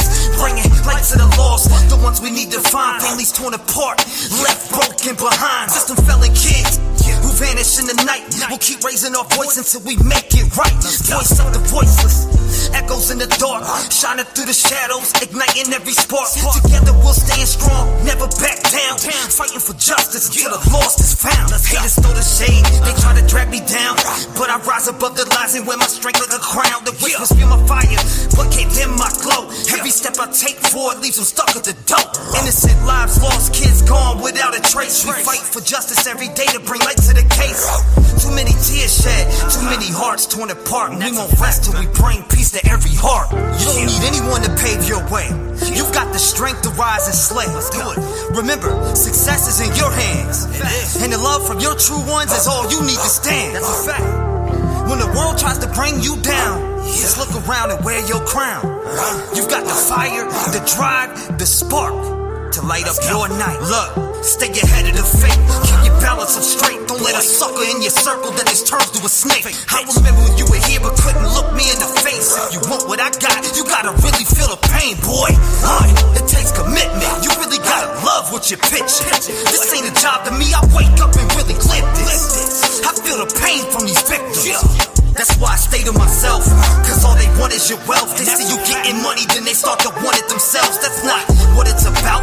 You're thinking of clout, It's just making a change for the families losing a mouth. I used to be the person with no voice. It was like I was silent from the start, really with no choice. And if I could go back, I would hug my mom and help everyone off drugs so nothing would go wrong. We were failed by the system, voices never mentioned. People doing dope, dying in my kitchen. CPS at the door cause somebody called the system. What you know about failing with a family with no vision? Grew up in the hood, never knew what love was. Always waiting for my dad by the window like a bus. I evolved into me and found out what love was. I ain't letting off the brakes until God picks me up. Boy, I'm parking on these haters, staying in my path. I jumped on the mower cause I had to cut the grass. Every time I see you hate, it makes me wanna laugh. Cause you're jealous of my grind and try to emulate my craft. All of you are weak, fucking bullies of the week. Waking up every day, trying to walk us like we're sheep. I got my eyes open so I close them when you speak. Cause you really don't exist if you're something I don't see. To my people standing tall, don't ever lose sight. Keep pushing through the darkness until you reach the light. Don't let the haters be your downfall. Rise above their game. You've got the power within. Let them remember your name. We fight for the voiceless, for those who can't be heard. Bringing justice and peace with every spoken word. Together, we stand strong in unity and might. Creating change in this world, shining bright in the night. Remember your strength, don't ever let it fade. In a world full of shadows, be the light that you made. Keep your heart true, let your spirit be bold. And together, we'll write a story that's worth being told. That's a fact. That's a fact. What's up? Hey, man. Come on, man.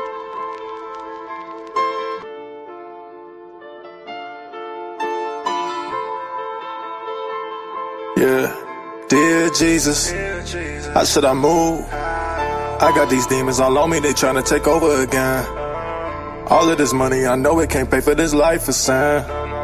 All that I ever wanted was to win, but I'm not tryna be gone in the wind. Dear Jesus, I need you to walk for me, I need you to talk for me, cause I don't seem to do it properly. Dear Jesus, yeah, dear Jesus. Love.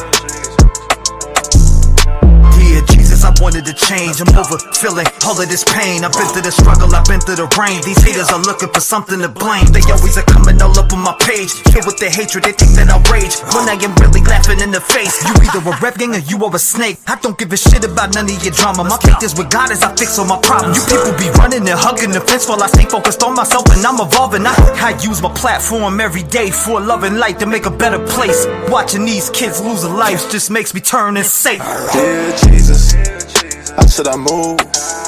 I got these demons all on me, they tryna take over again. All of this money, I know it can't pay for this life of sin. All that I ever wanted was to win, but I'm not tryna be gone in the wind. Dear Jesus, I need you to walk for me, I need you to talk for me, cause I don't seem to do it properly. Dear Jesus, yeah, dear Jesus. Love. It's nothing but pain. All of these families are feeling the same. Losing their loved ones to all of this violence. Our government doesn't want to make a change. It feels like a game, this shit ain't the same. All of y'all do is just pick at our brains. Give up a little info, they conceal the rest and expect us to believe what you say. How is change gonna happen? You let these pedophiles run around and trash it. They touch kids but the judge gets an ass kiss. And you expect us to wanna roll with that shit? He touched a kid and gets 2 years maximum, but gets back out on the streets looking for a scheme, sneaking in a family, then killing a team. And now we stand together as human beings. Jesus, I'm asking for help. These bastards should really be burning in hell. At least the rest of the life in the jail. We really don't understand all of the failed. Audrey Cunningham, Quentin Simon, Kylie Rodney to Summer Wells. All my life I've been waiting for purpose, and now I have it, I will prevail. Dear Jesus, how should I move? I got these demons all on me, they tryna take over again. All of this money, I know it can't pay for this life of sin. All that I ever wanted was to win, but I'm not tryna be gone in the wind. Dear Jesus, I need you to walk for me, I need you to talk for me, cause I don't seem to do it properly. Dear Jesus, yeah, dear Jesus. Fact. What? I said I'm in the field, I'm a sergeant with the drills. When I get up on the mic, they know I leave a cold chill. I'm like a storm when I spin the windmill. Come on. A lot of people try to come and put a stop to me, but I've been running through these beats kinda like a Rocky scene. When I take over, they'll probably say it's a robbery. I'm sick of all these actors that lacking, living in mockery. I came up out the jungle, heading out of the poverty, training like Miyagi to make it out this economy. My whole life, I've been trying to change. It's been a long time coming, cause I'm sick of the pain. Waking up with no food and no water to bathe. I had to shower at the neighbors for a whole year straight. What you know about looking at your mom in the face, snorting lines of meth instead of paying the rent, now it's late. I used to wake up every morning to a fiend in the house. Then one day, I packed my bags and moved straight out of town. Cause I'm the sergeant with the drills, I stay laying it down. Send them through them cold chills like a draft in your house. Let's go. I'm in the field, I'm a sergeant with the drills. When I get up on the mic, they know I leave a cold chill. I'm like a storm when I spin a windmill. I'ma take off to the top, you try to stop me, yo, that can't be. I'm in the field, I'm a sergeant with the drills. When I get up on the mic, they know I leave a cold chill. I'm like a storm when I spin a windmill. I'ma take off to the top, you try to stop me, yo, I'm reaching for the top. Going through the struggle like I have as a kid is the reason why I get emotional when using my pen. I just wanna make it out and make a life for my kids and get married and just have a family, cause my heart's full of sin. I done did a lot of dirt, robbing grown adults since I was 13, taking stacks of money and disappearing within the streets. Going crazy back in heat, grab a pan, I'm cooking beef. I'm glad I left town, cause if I didn't, it was murder scenes. I was young and very toxic as a little teen, carrying around dope, selling it to a couple fiends. People coming to my window at night, phone ringing off the Richter for a ball of some white. I used to be that hustler, making moves on a bike. If anybody looked wrong, I was ready to fight. Don't get it twisted, cause I changed it, now I'm living my life. I'm the sergeant with the drill, sending chills to the mic, let's go. I'm in the field, I'm a sergeant with the drills. When I get up on the mic, they know I leave a cold chill. I'm like a storm when I spin a windmill. I'ma take off to the top, you try to stop me, yo, that can't be. I'm in the field, I'm a sergeant with the drills. When I get up on the mic, they know I leave a cold chill. I'm like a storm when I spin a windmill. I'ma take off to the top, you try to stop me, yo, I'm reaching for the top.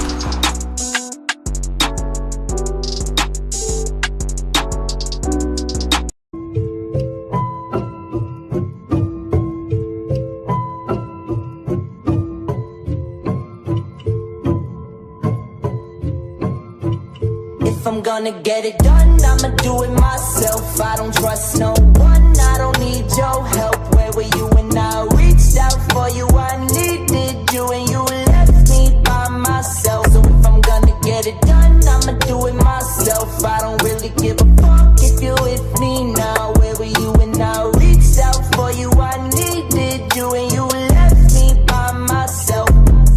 I was always left alone, sitting in my home, going through depression while I'm crafting all these poems. My mom was doing dope, that's all I ever known, but I let that pain go away. I'm here to take the throne. Got Rev gang behind me, I give a voice to the streets. Let the people speak, love and light is what I preach. Got these negative people who try to put stains on my fleece, but I never give up and stay focused on my peace.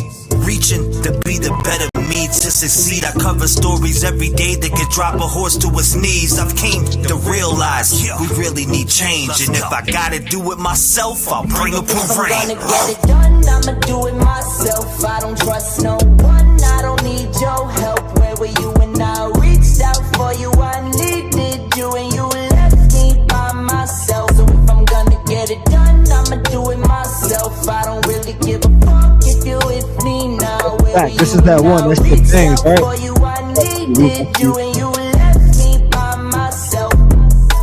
I'm speaking to the government, we really need some change. I used to be that child that was living through the pain. Got raped by a monster when y'all barely did a thing. I'm speaking out for me and all the others feeling pain. When I speak it's with my chest, this ain't no motherfucking game. I'm sick of y'all giving every one of them a name. I hear stories like mine and it makes me wanna rage. How can we turn the page when y'all haven't done a thing? You give the ass a deal, then they're back on the game. We can't fix these sick pricks, but you free them every day. So I'ma build my platform up, step by step. You can't ignore all the signs, just take a look at the depths. If I'm gonna get it done, I'ma do it myself. I don't trust no one, I don't need your help. Where were you when I reached out for you? I needed you and you left me by myself. So if I'm gonna get it done, I'ma do it myself. I don't really give a fuck if you with me now. Where were you when I reached out for you? I needed you and you left me by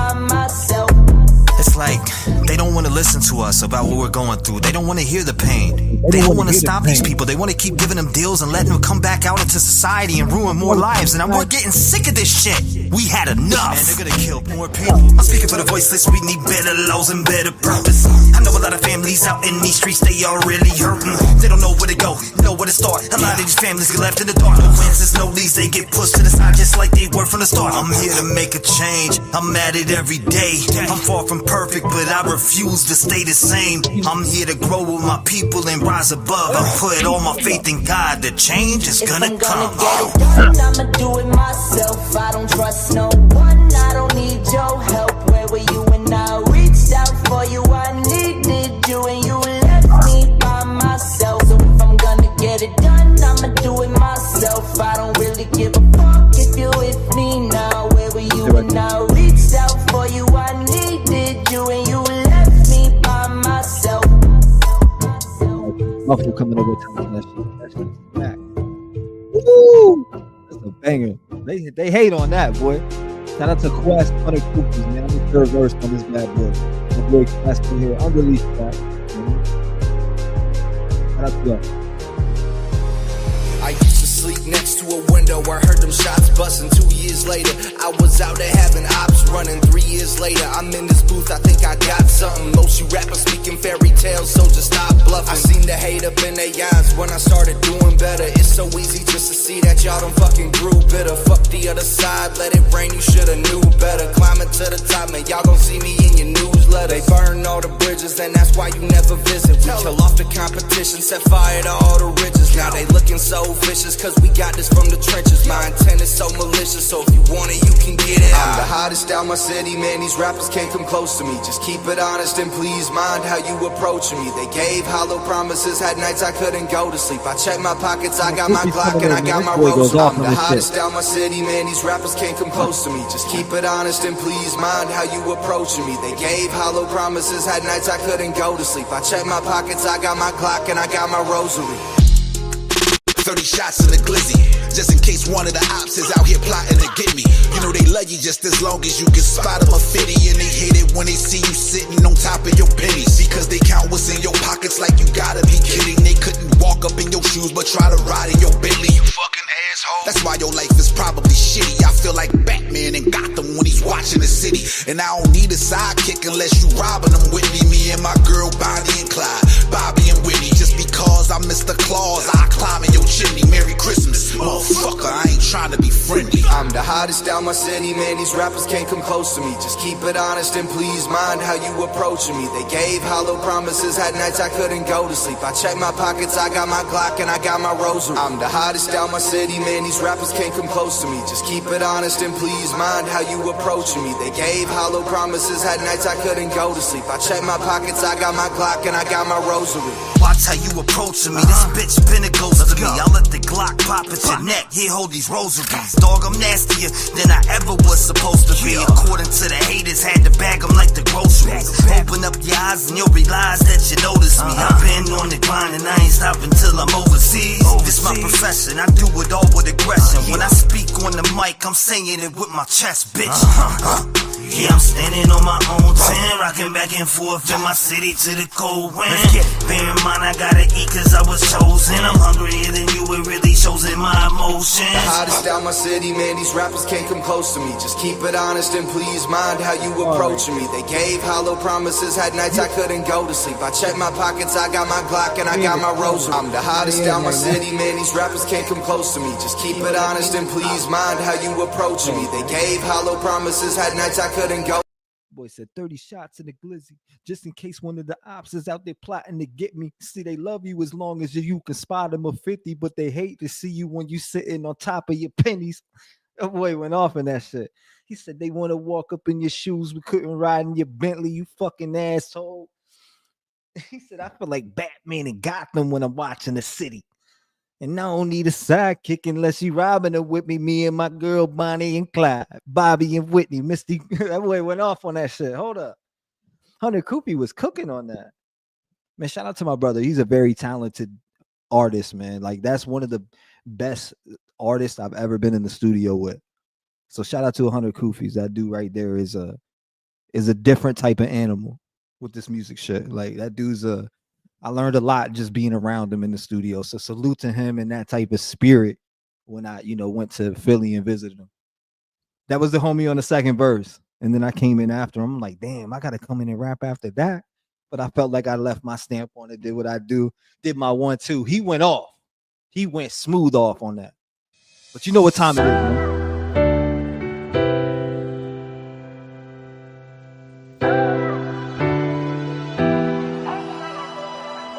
All the sacrifices and the sleepless nights, will they serve me well? Only time will tell. I just keep on praying that I'll find my way if I go through hell. Only time will tell.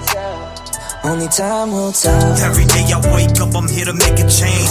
Only time will tell, I hope it takes the pain away. I see these families going through it every single day. Another person dead, an article up on the page. But I hold on to hope like a candle in the rain. Got it by the light, trying to break through these heavy chains. In the heart of the night, I'm searching for the flame. Speaking for the silent, in your honor, I'ma pave the lane. In the silent battles, I become the roaring train. Carrying the hopes on this long and winter terrain. Through the valleys of silence, the dreams I entertain. In the quiet whispers, my purpose remains the same. Let's sacrifices and the sleepless nights, will they serve me well? Only time will tell. I just keep on praying that I'll find my way if I go through hell. Only time will tell. Look. Only time will tell. We're really feeling like we're living in hell. Just turn on YouTube and start searching and you'll see it yourself. But together we light up the dark, standing strong, playing our part. Heart to heart, we heal, we mend. And this battle will prevail in the end. Voice for the voices we defend. In the silence our words transcend. With every note we send a message, deep truths we blend. And every verse hope strength from my spirit within. Let's wake up, start the day, I'm back fighting again. Giving a voice to the people who have nothing to give. They come to me, I let them speak and tell it just like it is. I've been sacrificing all my life, I sleep when it is. All the sacrifices and the sleepless nights, will they serve me well? Only time will tell. I just keep on praying that I'll find my way if I go through hell. Only time will tell. Only time will tell. Divine spirit of love and light. In this hour of need, guide America right. Shine your grace on every child, every soul. Mend our hearts, make our nation whole. All the sacrifices and the sleepless nights, will they serve me well? Only time will tell. I just keep on praying that I'll find my way if I go through hell. Only time will tell. Only time will tell. Boy, I love that song right there. I don't care what nobody says. That joint smacks, bro. And I'm running through this lineup because I'm honestly enjoying it. I don't care. If you're here, shout out to you. You're a real one. I appreciate that. Bullish from Seattle in the building. Hey, I just like making music, man. Ain't nobody will ever stop me from doing that. When you just got passion for something, you're just gonna do it. It doesn't matter what anyone says around you. Like nobody could ever take away that type of therapy, bro. That therapy, no one could ever make you feel no type of way about that therapy. Simple as that. Long story short, like that's complete therapy. And like I said, God spoke through me on this album. I truly believe that. I'm a firm believer of it, and I won't stop saying that. Shout out to my guy though. I do want to play this track because when I listen to it, it makes me think about the haters. You know what I mean? So I do want to dedicate this one. And this is my homeboy. This ain't me. I like this song though. It personally has been moving me lately. So I got to run this track by my boy. He went off on this. Real shit. I just enjoy music. I'm over here jamming like I'm in the damn club. I don't know about y'all, but I'm chilling. We don't care about I'm chilling. Here we go. Hold on 1 second. I'm about to run this. I got a little DJ playlist. Let's jump into it, man. Yeah. This to the haters. See, I ain't never rapped on an Eminem beat before. Let's see how this goes. Yeah. Man, this next take, really probably gonna get hate. From the second you see it and wanna press play, about to stick it to motherfuckers like flex tape. I've been doing this shit for a couple decades, homie, I know what to be the best takes. No one escapes, I don't stress fakes, and my chest aches from holding my breath. And I say it was on my mind, you pet snakes, it'd be checkmate. When you rookies figure out you really just a pawn in the game. You thought you were ill, but it was all in your brain. Cause you're sick in the head for trying to call you your flame. Y'all just say a bunch of bullshit, then you claim you talking to pain. I wonder why it's making my ears hurt. Little crybabies, I bet your tears jerk. You better be better than me if you wanna make your careers work. Otherwise, you bitches are getting out back. Some survive, but you can forget about that. Motherfucker dying, you will get a little bounce back. You gotta lie, bitch, you better sit it down flat. And I stand on that shit, I ain't kidding now, Jack. Fuck what you think when you don't know shit about rats. People mind and everybody be flipping out, man. Oops, how? I already did it, wow, damn. Some people are upset, I don't give a fuck yet. But you ain't the wave, nah, you pussies are just wet. That it was cunt sweat, we gotta do something about these rappers and quit leaving them unchecked. You suspect, but you never been a person of interest. Cause you ain't interesting, you're just suspicious. And if you happen to have heard some remixes, don't act like I wasn't the first one that did this. Just cause your miserable urges are vicious and you realize you live a worthless existence, don't mean you gotta go and stick your little fucking noses all up in my personal business. Damn. Run out of fuel. I won't. What the fuck y'all gon' do? When I don't.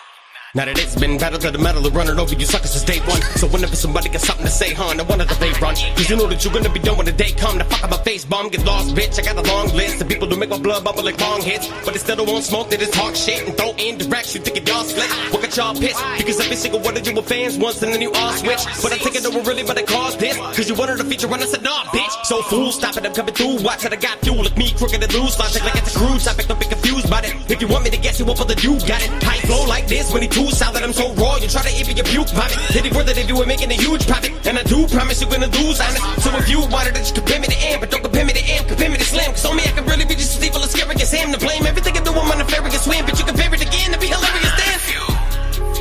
I won't. What the fuck y'all gon' do? When I don't. Run out of fuel. You must just suck To the haters, man. Boy went off on that. That boy went off on that. What are we talking? That boy was cooking on that. That boy was cooking on that. Bing bang. Bing bang. That boy was getting his cook on that joint. That was tough. That was tough. Let's jump into the next banger, man. This is tough too.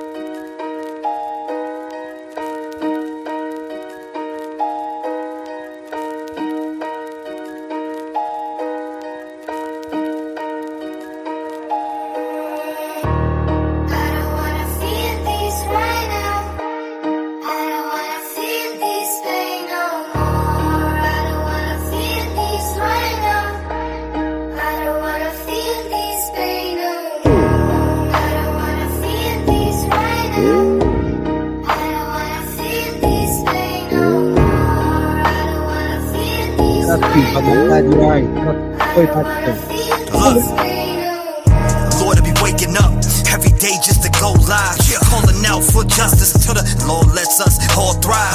We ain't here to play no games. I just came to make a little change. Sick of the laws of corruption in our country. Yeah, it's a fucking shame. How the innocent hurts and the guilty get the laugh from the president's a curse. We all wanna fix it, but we can't fix shit if you never hear what the hell we say first. Dedicated, never hesitated. Speak for many, no hesitation. Give a voice to so many people. If you hear the pain, you could never hate it. Rise above the silence, amplify the cry. For every tear that falls, word that echo that defies. Look, break the silence loud and clear. Voices rise, the world will hear. We pray together every single stream, and I won't stop till I'm in your ear. Oh.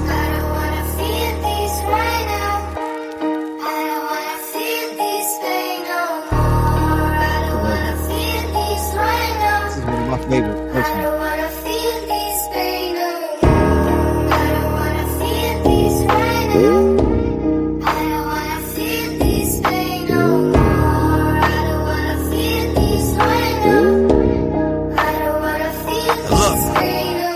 Shadows, voices fade, but I make them heard every single day. I pray for change to the point that I think about coming with Web Gang as a parade. That's what chasing echoes, silent screams. We like the way with hope's high beams. Got in the lost back from the extremes. Voices rise, tearing at the seams. United in the fight. fight, no one's left behind. Let me give you some advice. Be a voice for yourself, don't ever give up. You can always make a change, it ain't late to make it right. Step up, stand tall, together we ignite. Break the chains of silence, shining ever bright. I'm an angel with my wings, focus on this fight. That's why I speak loud with this chest on my mic. Tired of the feeling, it's like all the villains. Steady stay winning, how do we make a difference? They shut down opinions, got a bunch of little minions that will never make decisions on anything they're pitching. But we break the mold, no blind submission. Rise and revolt with clear vision. Voice the truth, our strong mission, we will compose. Let's go.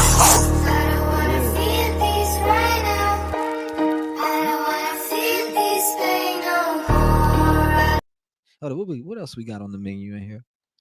What do we got? Ooh. Some people hear this and they think it's new, and it's not new whatsoever. I made this like 6 years ago. Where's it at? I gotta play it because some people think I made it recently and I didn't. I actually made this years and years, 6 years ago. Where's this bad boy at?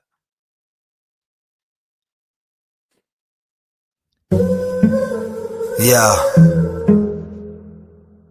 You ever been to that stage in your life where it's like something's gotta change for the better? Cause that depression's killing you. I don't think you wanna know what I'm feeling in my heart. Every day I open up, it feels like I'm looking in the dark. I've been stuck here my whole life. You don't know how it feels to be missing meals, cause every day you wake up, you're addicted to pills, cause everybody's on your ass like a motherfucking drill. I'm starting to get pissed cause my life's shit. Doctor said the word cancer, they run around giving me answers. I'm just reaching out in a stage of depression. Will my life make a change? This shit ain't a game. My mom's been on drugs and it drives me insane. I seen more shit as a kid like murder, and it really affected the fuck on my brain.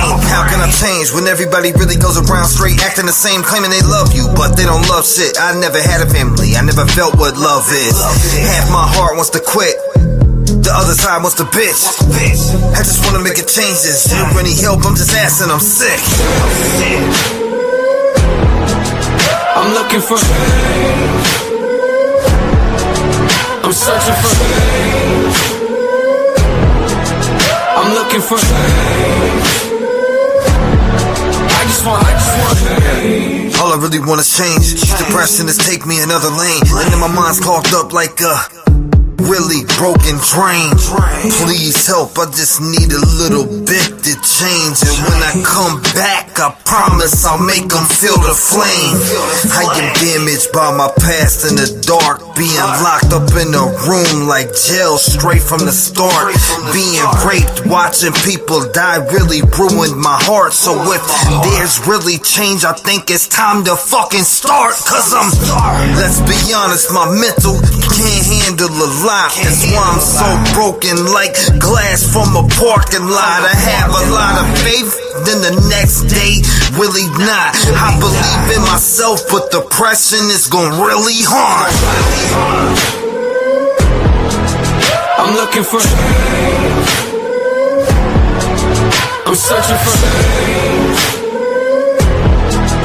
I'm looking for change.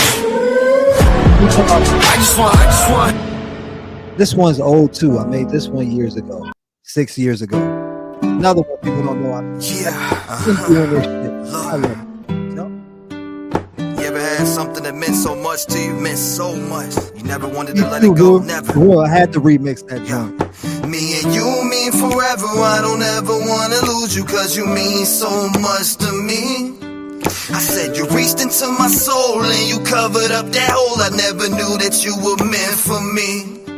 It's like you took what was broken, you put it back together. No more living in misery. When we talked the first night, you made me lose my mind, and now I'm thinking about forever together. You and I wanna hold you in my arms till you take your last breath. Even when we go to heaven, we'll be together in death. Yo, lately I've been waking up with you on my mind. A day without you would feel like the day I'm gonna die. See, you're always on my mind, and I'll never tell a lie. I just wanna share my life with you until the day I die. Even when we're in the sky, we'll be shining so bright that we're lighting up the sky. And we're touching other lives. See, with you I feel alive. Girl, I'll never make you cry. Ever since I met you, baby, you've been opening my eyes. Seeing you with other guys would make me lose lose my fucking mind. You make me feel like I'm the greatest, even got me feeling shy. Cause I never used to smile and now I do it all the time. I had a lot of lonely nights, but my soul is shining bright. Since you walked into my life, you made me a better guy. I don't think about different women, I think about you and I. Me and you mean forever, I don't ever wanna lose you, cause you mean so much to me. I said you reached into my soul and you covered up that hole. I never knew that you were meant for me. It's like you took what was broken, you put it back together. No one living in misery. When we talked the first night, you made me lose my mind, and now I'm thinking about forever together. You and I wanna hold you in my arms till you take your last breath. Even when we go to heaven, we'll be together in death. I'll be doing this shit, man. What are you talking about? I love music so much, man. Music is therapy. It's like this joint off my second album. This is off the second album. Just makes this you is go old. crazy more than anybody don't realize else. How old One these that songs just are. gets inside your heart and takes over your soul, pulls it out. I appreciate you, Literally. Angela. Shout out to Angela. You can feel that energy. Bullish. You know they're the one. Work, my man. I'm banging. I'm in the club this morning. What about you, man? What's I up? know when somebody's the one, and I ain't never felt this before, and this is a different feeling. So let's get into it, man. You're the only woman that I think about. I love you, baby, no matter what happens. You can't push me away. You're the only woman that I think about. I don't ever need nobody else by my side. You're the best that I ever had, baby, you're my life. I just wanna take you down that aisle and make you my wife. I've been through a lot, I know you have too. I know it's scarred in our hearts like a tattoo, but we're about to put an end to this taboo, cause I'ma prove to you that I ain't your last dude. We all make mistakes and I can heavily relate. That's why I put my heart on the plate, cause you're the best thing that I ever had in my face. And I would never replace you with anything, cause you're great. Cause I need you, baby girl, right by my side. This is what I'm gonna do for the rest of my life. Hold you in my arms and I'm gonna do it tight. I'm just really here, baby, I'm your armor, I'm your knight. If you ever got a problem and you feel like you are slipping, then you need to talk to me, cause you were everything I ever dreamed about when I lay my head down at night and I try to go to sleep. You make me weep, got me standing on my seat. Can't you hear the heart pumping out my chest like the beat? I don't ever wanna lose you, cause you're everything to me. You are not worth the price, you're the best you can be, baby. You lift my spirit up high, got me feeling crazy, thinking deep into my mind.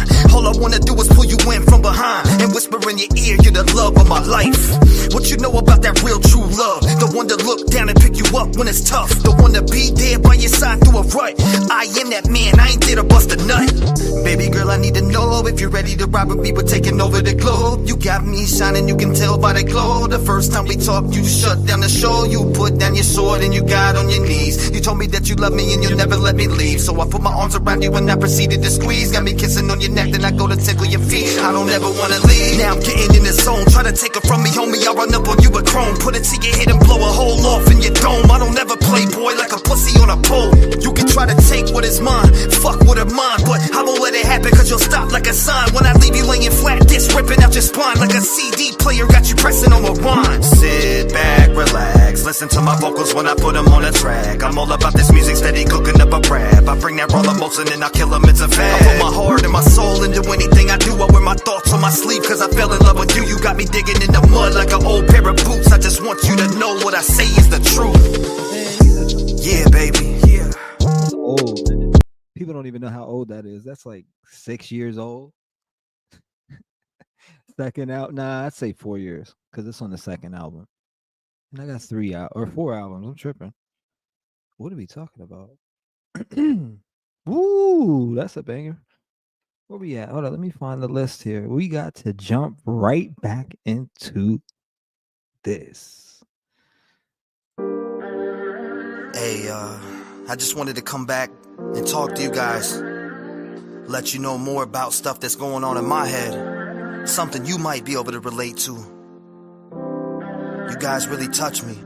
So I'm gonna give you my story. God, are you real? I need you now. Every day I'm struggling and I don't know how. I'm looking up to you for these questions, but I need you to walk down here and answer me now. Every night I go to sleep, I be praying to you. You never talk back, got me looking like a fool. I be hoping for the better, but you always bring the worst. In the end, I'm the one that always gets hurt. Why is my mom out here in the streets? People getting robbed for a little bit of weed. Kids getting shot in the head cause a daddy got a problem with someone and that's somebody rolling up with the heat. Why did you leave me in the house? Watching my mom doing dope on the couch. I suffer from depression, what the fuck is this about? I feel like I'm back in prison, please come take me out.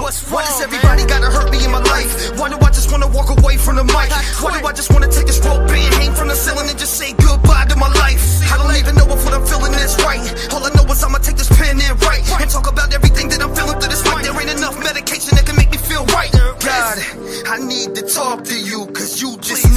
answer back.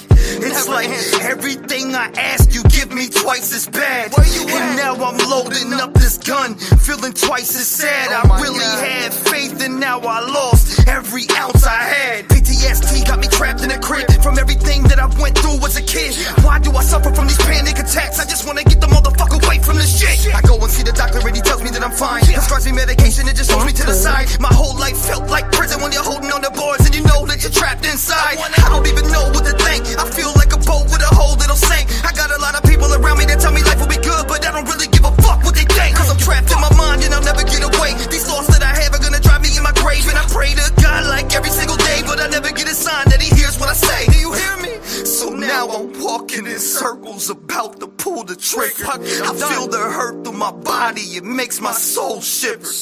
I can't stand it no more, so now I'm sipping liquor, looking at my family, flipping around all these pictures.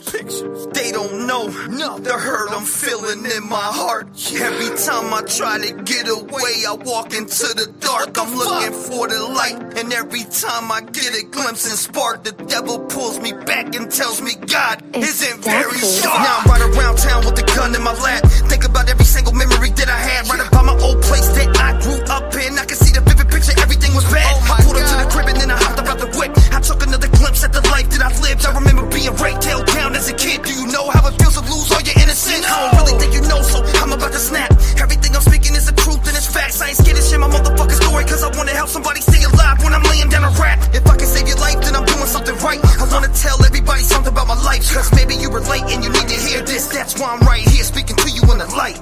Man, we all struggle and go through things in our head, and we suffer from mental issues like PTSD and deep depression, ADHD, everything mixed in all together. The combination is tearing you down, but maybe you just need to hear this, man. Somebody loves you. You can always reach out. And if you need someone and nobody's there for you, reach out to me. Reach out to Rev Gang. We got your back. Hi, this is Dave Jackson with YouTube News, and I wanted to report on a few artists here by T-REV. T-REV was calling them out. They're definitely buying views. We went and looked at their social blades, and it's 100% fact. They're really doing it. Look. Unique. Listen to me when I get on these beats. I put you to sleep with a pillow for free. I say what I say and I live what I speak. I don't give a shit about none of your beef. Ride with the heat, I'ma tell you what it be. Evidently, you came around fucking with me. I'm talking to peace, I'm not trusting the streets. Everybody is a thug till they get put to sleep. Definitely moving ahead of these. I got the energy, I got the remedy. You will eventually see that I'm mentally on another level that you will never see. I got the legacy, this is the better me. Give him the beats like I'm swinging the enemy. You ain't a friend of me, you just pretend to be. Give him a Grammy, he's acting tremendously. Why you gotta fake shit? Take a hack out, give your ass a facelift. You dumb man still stuck to the basics. One flow and you never really say shit. Don't make me drag your ass out of basement. Me this Timberland boot, I'm in to shake shit. From the streets I had to hustle just to make it. Flipping packs on the first when we pay rent. What you know about it? At 13, I was taught how to make sense. You were in school playing with a paint pen. I was on the block, really serving many men. By the way, I think you owe me like 50 cents. I am your boss, cause I got the sauce. Hop in my way, then you stick to a dog. You're taking this loss. I'm in the field, snacking this shit like my name Randy Moss. Baby, back at it like a crack addict. Gotta jump it like a jackrabbit, cause I'm that savage. If you ever wanna stab at it, take a pass at it. I run the tracks like a school, cause I'm fast at it. Vividly sick of your history. I got no sympathy, you live in misery. Lacking consistency, fuck the publicity, exposing your history. You was a bitch to me, come and get rid of me. You don't really wanna try that. Fuck around, you be stuck like a fly trap. Uppercuts make you wiggle from the contact. We ain't from the Bronx, but you know I got a bomb that. Bring the humidity, I got the chemistry. This ain't a trilogy, we got the victory. Fuck all the industry, I'm independently signed to myself and I got all the infantry. Been ahead of my prime, I really think it's about that time that I take one of these rappers and put them in the back, cause they literally buy views from online. People respect this, I'm a neglected and tell the whole world you're faking your checklist. I'm eating my breakfast, I bet you regret this. Every single one of you gonna regret this, man. You're disconnected from reality, and that's a fact. You need to get back in tune, but it's too late for that. Buying views and box for clout like it's gonna make a stack. You would really let your tonsils get poked for a couple racks. You're the type to buy 100,000 views and share the news to your people like you're making big news. Y'all some psycho motherfuckers probably posted by school. I bet you shoot the bitch up to see your face on the news. Is my face on the news yet? Oh my god. It's so true, man. Shoot the school up, see the face on the news, and go to prison and fight a case of killing all these innocent people for what? I said that shit sarcastically, but I meant it too, though. Go with the sides, huh? It fucked them fakes too.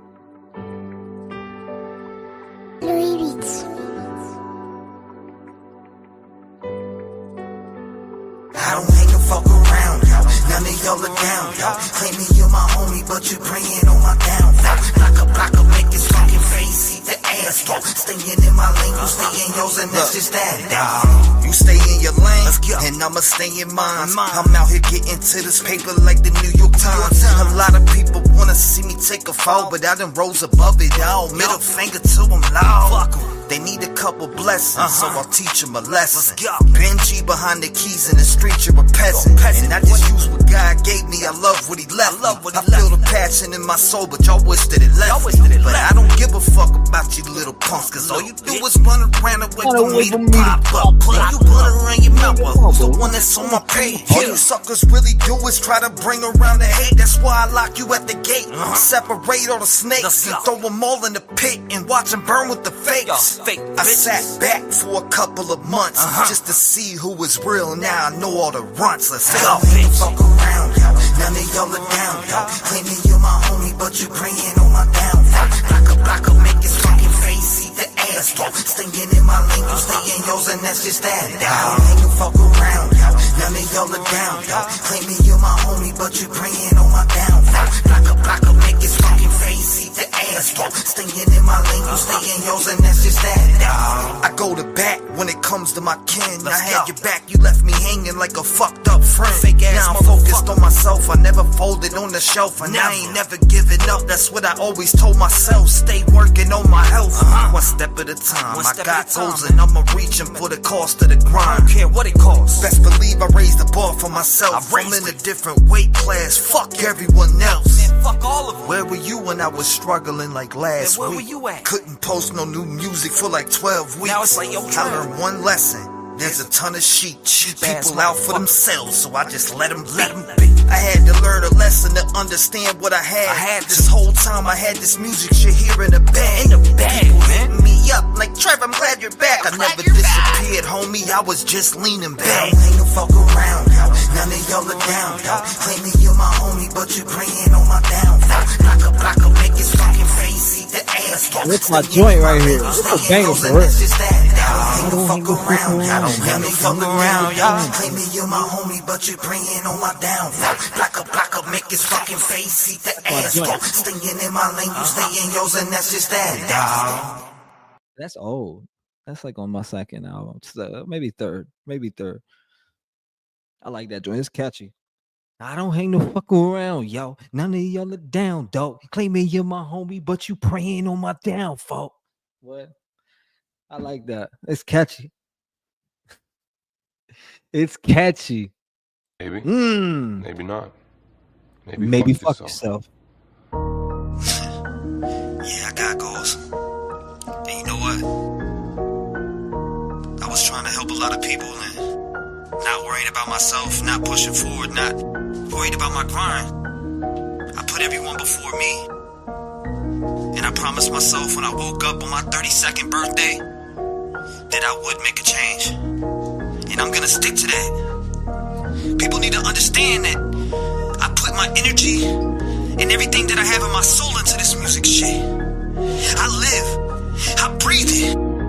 I got this music running through my soul. You may never know. Step away, cause I see the fake. Foot up to his throat. Anybody stepping in my lane, they gon' catch the smoke. Got my goals and I'ma stick to it. I ain't playing hoes. Listen, homie, I ain't playing around and run circles around these fucking clowns. Anytime that they talk shit, they know I'm ready to go walk them down. I do what I do with the best style. Say this shit with my chest out. Fuck my mind, you get stepped on. I run the track with no legs on. Pump the gas up like an Exxon. Pump the brakes before your ass gets flexed on. The mic is my weapon, these words are my bullets. And you be foolish to try to test me, I cock it and pull it. They be hating, let's face it, they try to turn me to Satan. I got a cross on my chest, God's got my back with the fakeness. I spit my shit with conviction, you rap that shit you ain't living. You signed a deal with the devil, I'd rather go to a prison. I'll break them down in a sentence, with this pen I was given. Have it quick in the mission, my hands are certified like physicians. I'm not pausing for the wicked, I'm above and I'm winning. They just wanna see me fall, but I stay breaking down the fence. Over the years, people always want to get at me. No matter what, they try to turn me to an enemy. I had a lot of folks become a fucking friend of me. They stab me in the back once they get every bit of me. Get rid of it, I'm done, dog. Back away, cause I'm pissed off. You better stay your way. If you know what's up, you better get lost. I'm the big boss, call me Jigsaw. When they get a taste, it's like withdrawals. I can chop through any beat like a swing around blade from a fucking chainsaw. Back up, act up, run them over like a Mack truck. The only time you seen a G is from that keyboard that you whack from. Homie, I've been through the struggle, overcame all of the stumbles. If you ain't made a mistake, then you ain't never seen trouble.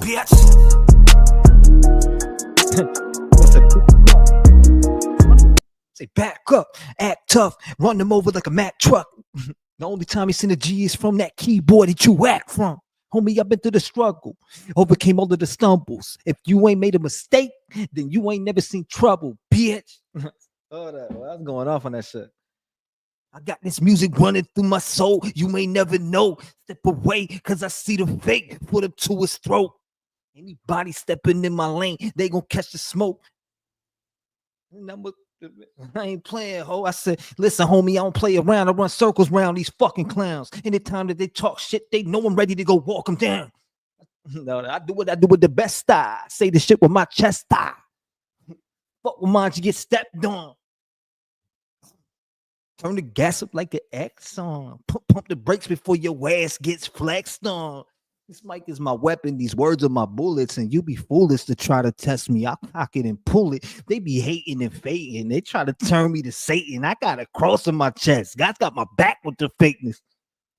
I spit my shit with conviction. You rap that shit you ain't living. You rather go to, I said, I'd rather you sold your soul to the devil. I'd rather go to a prison. They don't know nothing about that, man. Come on. You know what I mean? Pow. What's going on? Good morning. Good morning. Good morning. I feel like making music. What are we talking about?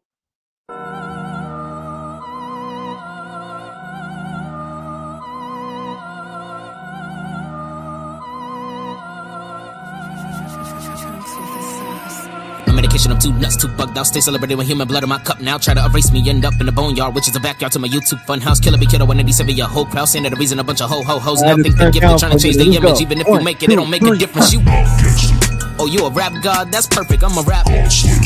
Even if you major league, there's a minor issue. If you big time and then why be little? Once upon a crime, we was there with you, then you bailed after you made bail. All about bars, but this ain't jail. Don't ever question unless you giving interviews. I don't got time to waste on petty interludes. Already forgot where you came from? Bitch, I'll smack your roots back into you. Already forgot how I came up? Then I suggest don't bring my name up. Lord knows ain't nobody safe, but I'm about to blow the fucking safe up. They say I play too rough, I'm too dangerous.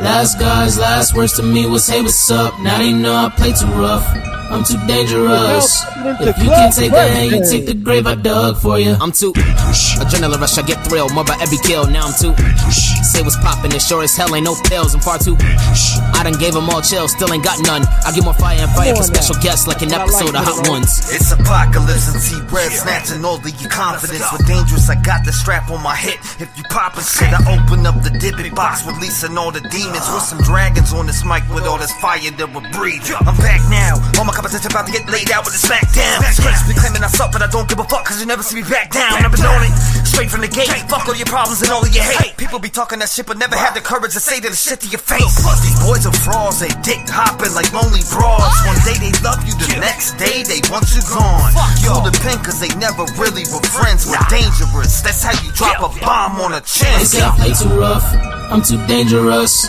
Last guys, last words to me was hey, what's up? Now they know I play too rough, I'm too dangerous. If you can't take a hand, you take the grave I dug for you. I'm too adrenaline rush, I get thrilled more by every kill. Now I'm too say what's alright, come on, let's get back in routine.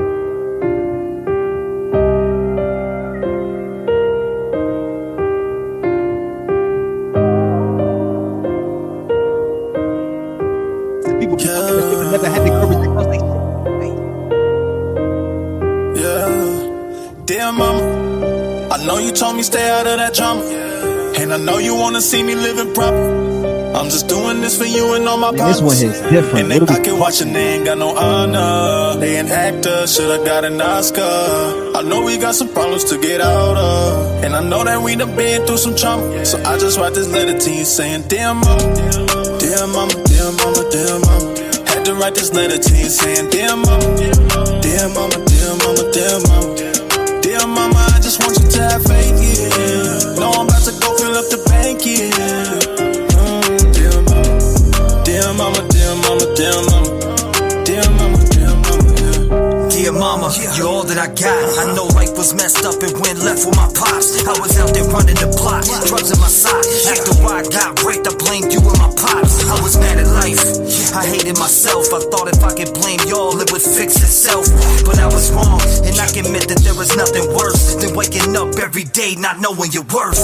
Mama, no matter what you did to me, I just wanna say I love you. I'll make you proud with victory. I stand tall every day and look these kids in the face. Growing up like I did, that's why I wanna make a change. And if it wasn't for you, I wouldn't be who I am. So this song is for you, mama. You gotta know that you're special. I miss you so much. If you need me, I'll come to your rescue. Mama, I remember just the other day, you would tuck me in the bed and tell me everything's okay. You would tell me nothing's ever gonna happen, but these people kept coming around. It was like the devil watching us collapsing. I just had to forget it, but just know you're forgiven. We get stuck in the system. Mom, get out that prison, cause you're better than that. I'll carry us on our back and pull us out of that trap. Dear mama, I love you. I know you told me stay out of that drama, and I know you wanna see me living proper. I'm just doing this for you and all my partners. In they pocket watching, they ain't got no honor. They an actor, should've got an Oscar.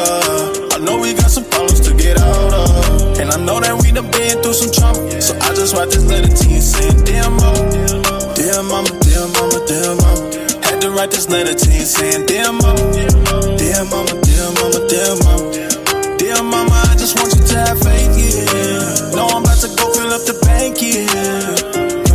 Dear mama, dear mama, dear mama, dear mama. Dear mama, dear mama, dear mama. I know you lived through the trauma, and I ain't trying to bring it up to start no drama. I just want you to know that I'ma glow in your memory, cause you were the best. I have your soul. Don't ever let no man tell you what the f to do. Don't ever let no man put his hands all over you. I don't wanna see you getting hurt anymore. You've been to hell and back, mom. It's time to open them doors. It's 2024, I'm here to turn the page. Voice for the voiceless, the year we make a change. Tired of the deaths in our country. People acting funny, switching over money. Materialism, people lack substance. Haters everywhere, the devil's getting comfy. Dear mama, spread your wings, you're free now. I love you, I will always forgive you, no matter the troubles. Dear mama, I know you told me stay out of that drama, and I know you wanna see me living proper. I'm always revved up, I'm never turning down. I smoke a blunt to the face to calm my nerves down. I'm reaching up, got my head right above the clouds. I can feel the calm before the storm, there is no tapping now. I'm always revved up, I'm never turning down. I smoke a blunt to the face to calm my nerves down. I'm reaching up, got my head right above the clouds. I can feel the calm before the storm, there is no tapping now.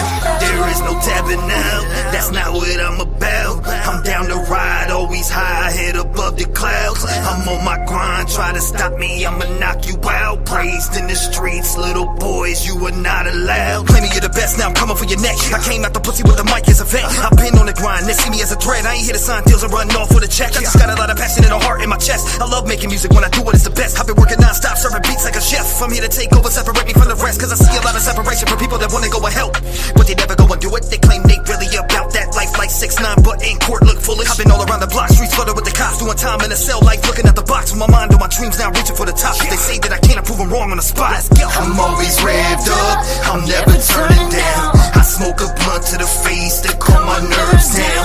I'm reaching up, got my head right above the clouds. I can feel the calm before the storm, there is no tapping now.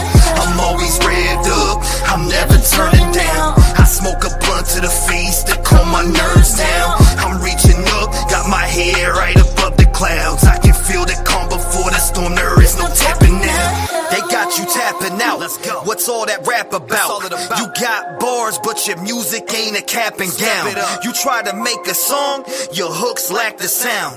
The fact you think you're good has got me laughing out. Step into the belly of the beast, you're all food on my table and I'm ready for the feast. Stomping on the field like an old Percocet, you better hang it up now, cause I got you by your feet. Walk you like a dog, cause I got you by the leash. Labels got you on the paper, signing deals like a lease. But you do what they say and you say what they preach. If that's being real, I'd rather hang from a tree. People don't know the term of being real. They'll be anyone just to go and make a meal. They act all hard to the gangsters in the grill and they hear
one is to be with the pieces. You don't wanna make me go off the deep end. Cause these kids become a lost voice and never found again. So we keep them alive and strive for the answers that nobody could ever get. Echo the voices through silence. Make sure the world won't forget. Throwing it all away.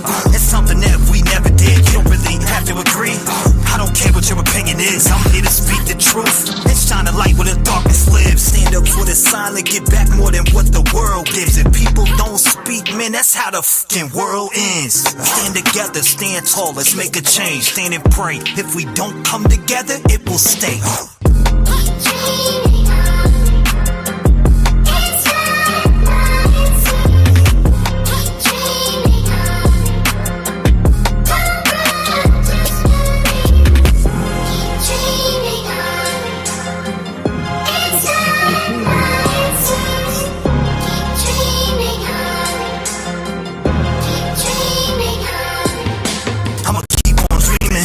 Every day of the week, open them lines and take them calls and let them voices speak. I like to speak up for myself all over these beats and wear my heart on my sleeve and let it beat to the beat, boy.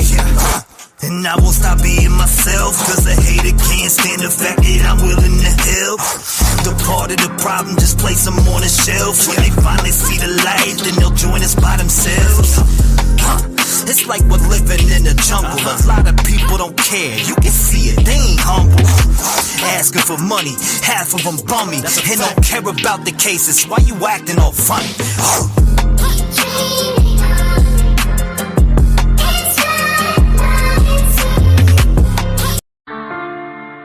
Here you go.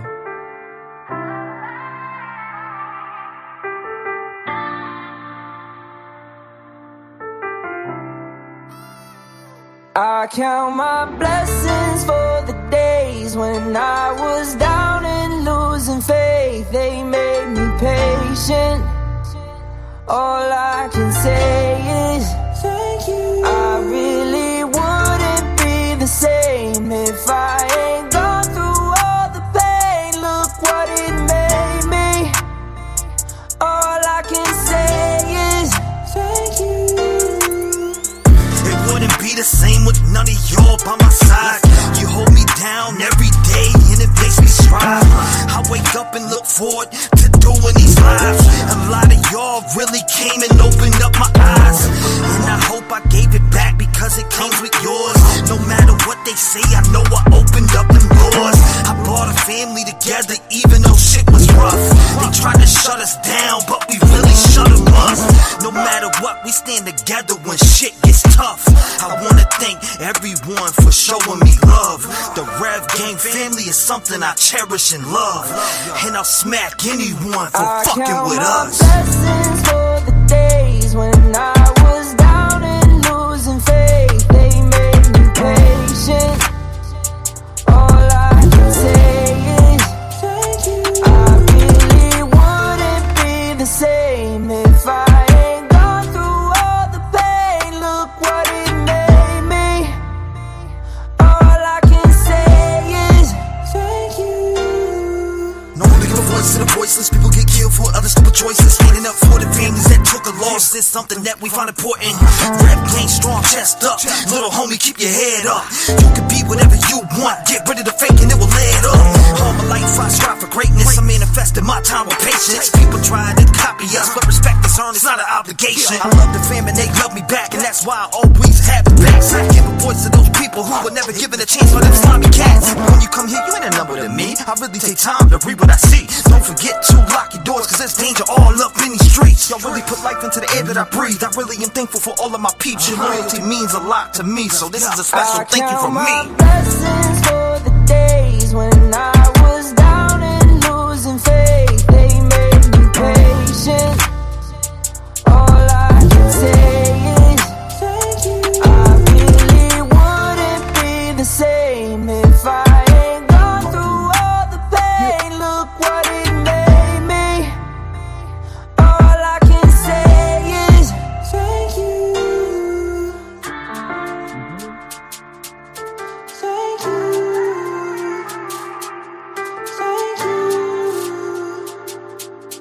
Thank you. Good show tonight. See you in a little bit.